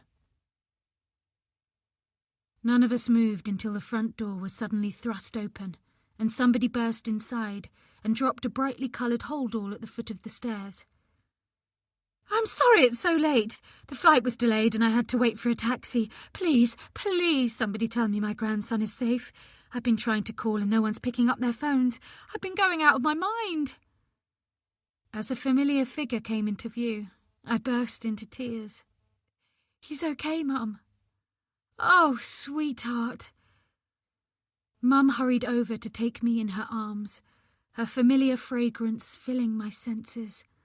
Thank heavens! What happened? I don't understand. Who took him? Where was he? Oh, darling girl, please don't cry. I'm here now. Your baby's safe and everything is going to be fine. She pulled back and kissed Finn's hair, stroking and murmuring before looking around at the stunned faces as the front door quietly closed behind Elizabeth and Robert. "I'll put the kettle on, shall I?"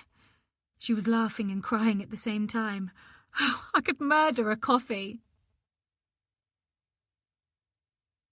Chapter 41. Liv.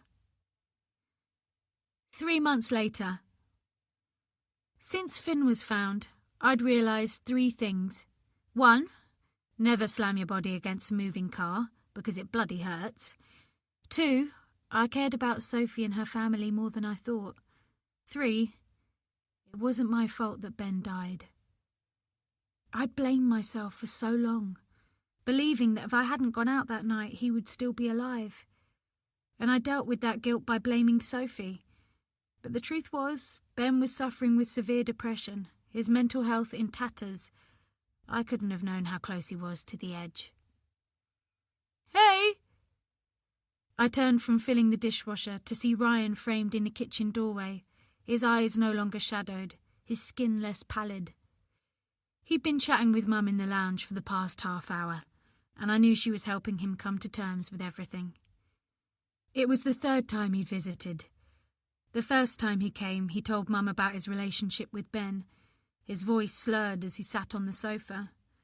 I'd heard him cry as Mum took him in her arms. "You can't blame yourself, Ryan," she'd said. "I did that for years, certain I should have spotted the signs, and maybe I should have. But I forgave myself. I thought he would be okay, you see, that a broken heart is a rite of passage." She'd taken hold of his hand and squeezed, insisted she didn't blame him for Ben's suicide, made him promise to think of the happy times he'd shared with Ben. "Your mum sent me on a custard cream hunt," he said now, no slur in his voice today, and I hoped he'd given himself permission to live again. He smiled and stepped into the kitchen. "Or bourbons." "Well, she's out of luck. We only have chocolate digestives." I reached into the cupboard for the biscuits, handed him the pack. "Is there any news about Kim?" he asked. I shook my head. Kim had been charged with child abduction, but there'd been no date for the trial yet. We now knew it was when her sister returned from Spain and told Kim she wouldn't be moving in with her and Dougie, that Kim decided if she couldn't have Dougie, she would take Finn. She took him the day Mum went into hospital. I have moments where I regret leaving Sophie, knowing she wasn't fully awake, and leaving the patio doors open. I've been such an idiot. I leant against the worktop. I still keep thinking if Kim had got to the airport, got on that plane, Sophie may never have seen Finn again. It breaks my heart to think about it. But she didn't get on that plane. Because of what you and Sophie did. You did good, Liv. "Ryan, where's those biscuits?" Mum called from the lounge. "You've been summoned," I laughed, and he raised the biscuits like a baton in a relay and hurried away. I turned back to the dishwasher, popped in a tablet, and set it going. Freya hadn't returned to Mum after our showdown in Suffolk, deciding to move there permanently. She'd called to tell Mum, and I had thought it would upset her, but Mum seemed to like Shari and had wished Freya well. I was now working in a nursery in Stevenage Old Town and enjoying it. Sophie was managing well, now her awful mother-in-law wasn't drugging her. It turned out Elizabeth had swapped the vitamin tablets Dom's sister sent for sleeping tablets, as well as tampering with Sophie's coffee. I still think Elizabeth should have been reported to the police, but it hadn't been my call to make. I was surprised Sophie told me the details, but I called to see how she was and she'd blurted it out. Maybe she wanted to tell someone who'd been there, who knew what had been going on. Funny how I told her to watch Elizabeth. I liked to think I'd had a sixth sense about her, but admit it was nothing of the kind. Sophie and Dom were doing okay now. Dom had been a wreck following the revelations, struggling to comprehend what his mother had done, punishing himself for not seeing what she was capable of and not protecting his wife. In fact, the roles at number 7 The Avenue had reversed for a while. Sophie transforming, strong without drugs being pumped into her, determined not to let Elizabeth destroy her family. Elizabeth was not allowed anywhere near Finn. It was a condition of them not telling the police what she'd done. My mobile vibrated against the worktop. Sophie. "Hi there," I said into the phone. "I'm on my way to London," she said, her voice bright. She couldn't face leaving Finn with a stranger to return to work, but had been doing some stuff at home for a history show, and meeting Isaac regularly to discuss another project. "And you'll never believe who I just saw." "Go on." "Claire. As in Claire and Gary Claire. I hadn't thought about them for ages, preferred not to." "Yep, and you'll never guess what? She's thrown him out. Gary. Apparently he harassed their babysitter, and she recorded the sleazeball on her phone." I laughed. It was so good to hear Sophie sounding happy, normal, gossiping even. "Everyone gets their comeuppance in the end," I said, though I wasn't sure they did. Once I'd ended the call, I put the phone on the worktop and closed my eyes. The sound of Mum and Ryan laughing in the lounge was comforting. I would never get over losing my brother, but like my mum, I was learning to live with losing him, happy memories of him keeping me going. And by a strange twist of fate, Sophie and I were on the way to becoming friends. For the first time in a long time, I looked forward to the future. Epilogue. Elizabeth. 3 years later. It's quiet up here in the field, just me and the horses. They trot over as soon as they see me, nuzzle my pockets for the carrots they know I'll be carrying. They don't judge me. I still miss my darling Finn. The way his face brightened when he saw me, and how his chubby fingers gripped his bottle as he fed in my arms, blue eyes fixed on mine. He loved my horses too. I'm sure one day he would have been a good little rider, just like my Christopher would have, if he hadn't have been cruelly taken from me. After what happened, I was barred from seeing my grandsons, wasn't permitted to be anywhere near either of them. I can't forget the look in Dom's eyes when he told me, as if he had a gun to his head. Of course, she was behind it. I knew when he met her that Sophie was a terrible choice of wife, just like Rory was the wrong man for my daughter, whisking her miles away, making excuses whenever I inquired about visiting. All because I wanted to be involved in the lives of my grandsons, when I could see they weren't being looked after properly. Sophie and Natasha weren't natural mothers, not like me, who never got the chance to see her firstborn child grow up. Finn was the spitting image of my lost little boy. As soon as I held him, it was as if time had rolled back and I'd been given a second chance. This time my baby would achieve everything he deserved. For a while I even forgave Dom for marrying that drab little woman he met at work, when he could have done so much better. When Toby was born, Natasha was overprotective from the start, didn't like me touching her baby, no doubt influenced by that northern oaf she'd married. But it was clear from the second Sophie handed Finn to me in hospital, while she slumped about looking pasty and sweaty, as if she was the first mother to ever have a caesarean, that she needed my help. Naturally, I was only too happy to give it. I was hooked. It was like falling in love. When Dom persuaded Sophie they should move out of London to be nearer me, I was ecstatic. Robert was happy too, because I was happy. My husband's moods had always depended on mine, back then. I was horrified when Sophie didn't manage to pull herself together, but secretly pleased it meant I had Finn to myself.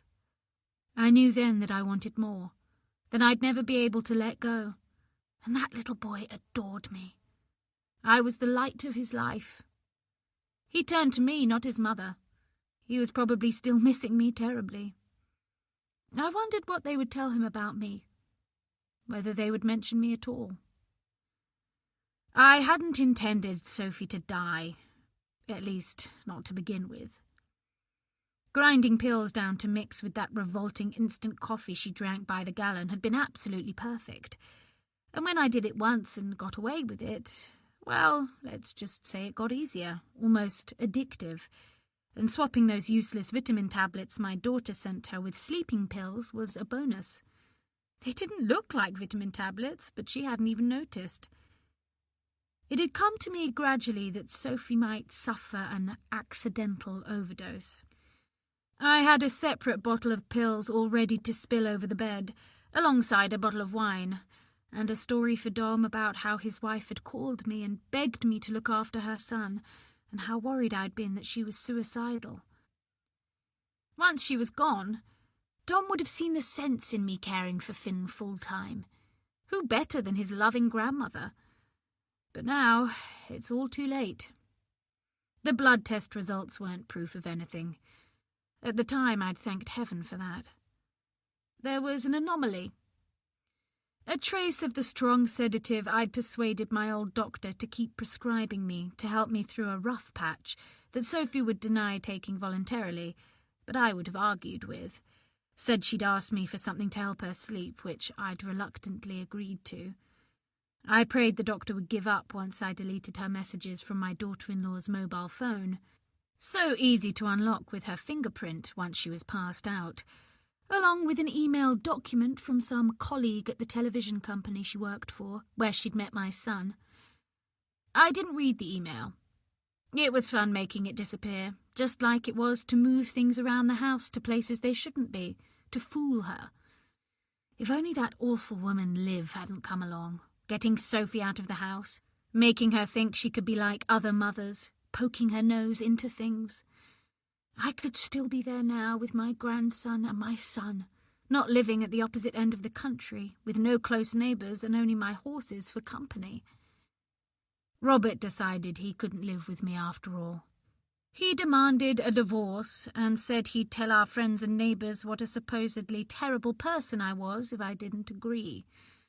Once I realised he was serious, he sold our beautiful house and moved up to Cumbria to be near Natasha, who hasn't been in touch with me once since that night. I don't miss Robert as much as I thought I would. He never really understood how I felt about losing Christopher, once he was past the grieving stage. After Natasha came along, and then Dom, he threw himself into spoiling them rotten, as if our firstborn had never existed. I bought this little farmhouse and tried to reinvent myself, giving riding lessons to local school children, and growing vegetables in the garden and reading in the evenings. I got rid of the television after switching it on last year and seeing Sophie fronting a programme on the History Channel about the wives of Henry VIII, very obviously pregnant. I tried calling Dom, willing to forgive his silence, but he must have changed his number.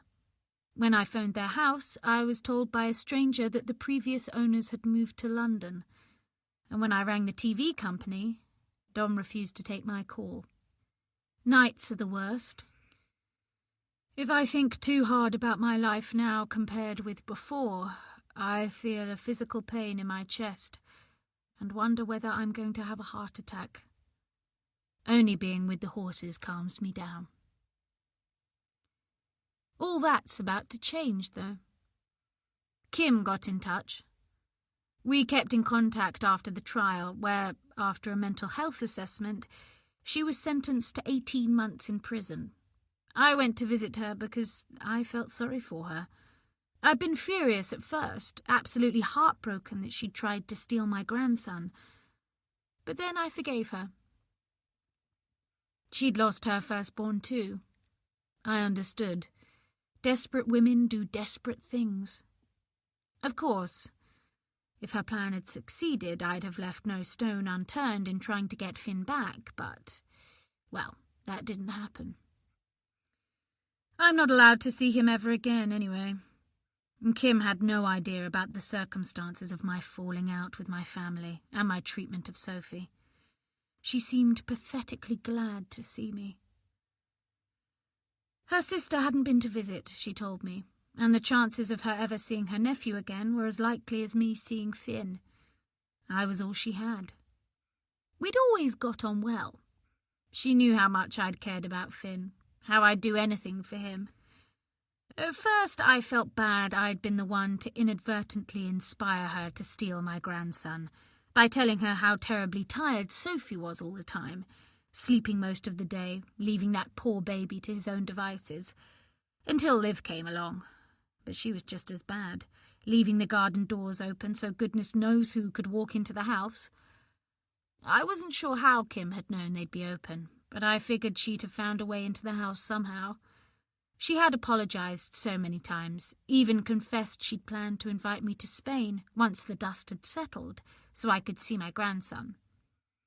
I hadn't believed her, of course, but appreciated her saying it. Anyway, it's the most wonderful news. After her release, Kim decided to relocate permanently to Spain. There was nothing for her in St. Albans, and she'd been in the press a lot, so everyone knew who she was. The residents of the avenue must have had a field day, finding out one of their own had turned out to be a baby snatcher. It seems once she was out in Spain, she had a one-night stand, making up for lost time, I suppose, and surprise, surprise, fell pregnant. After years of thinking she couldn't have another child, following the loss of her son, it happened just like that. Incredible, really. The trouble was, it wasn't an easy birth, and she's struggling. She's lonely over there, keeps herself to herself, not wanting to risk anyone finding out she's the St. Albans kidnapper. She knows I'm divorced now, that I live alone too, and wondered whether I'd like to go out and stay with her, help with the baby. She remembers how wonderful I was with Finn, could do with some advice, some familiar company. I have to say, her phone call made my day. My year, actually. She had a little boy, and, in a twist that made tears fly to my eyes, has called him Christopher. Well, wild horses won't keep me away. Not even my own horses. I've sold them, along with the farmhouse, and tomorrow I'll be on my way. No one here will miss me, and I'm glad. It will make it so much easier to settle into a new life, in a nice part of Spain, in the small townhouse Kim bought with the money from the sale of Indigo Cottage, the one piece of property her husband left her in the divorce settlement. I literally can't wait to get there and hold little Christopher in my arms. I say a final goodbye to the horses, who've been my faithful companions, and make my way back to the house where my bags are packed, ready to go. One more thing to check. I feel around the inside pocket of my holdall for the little bottle of pills I've hidden there, just as an insurance policy, in case Kim finds she still can't cope and needs something to help her sleep. That was The Perfect Nanny by Karen Clarke and Amanda Brittany, read by Gemma Lawrence. Produced by RNIB Talking Book Studios. This has been an audiobook from HQ, an imprint of HarperCollins. Text copyright 2021. Production copyright 2021 by HarperCollins Publishers. All rights reserved. Karen Clarke and Amanda Brittany assert the moral right to be identified as the authors of this work. Thank you for listening.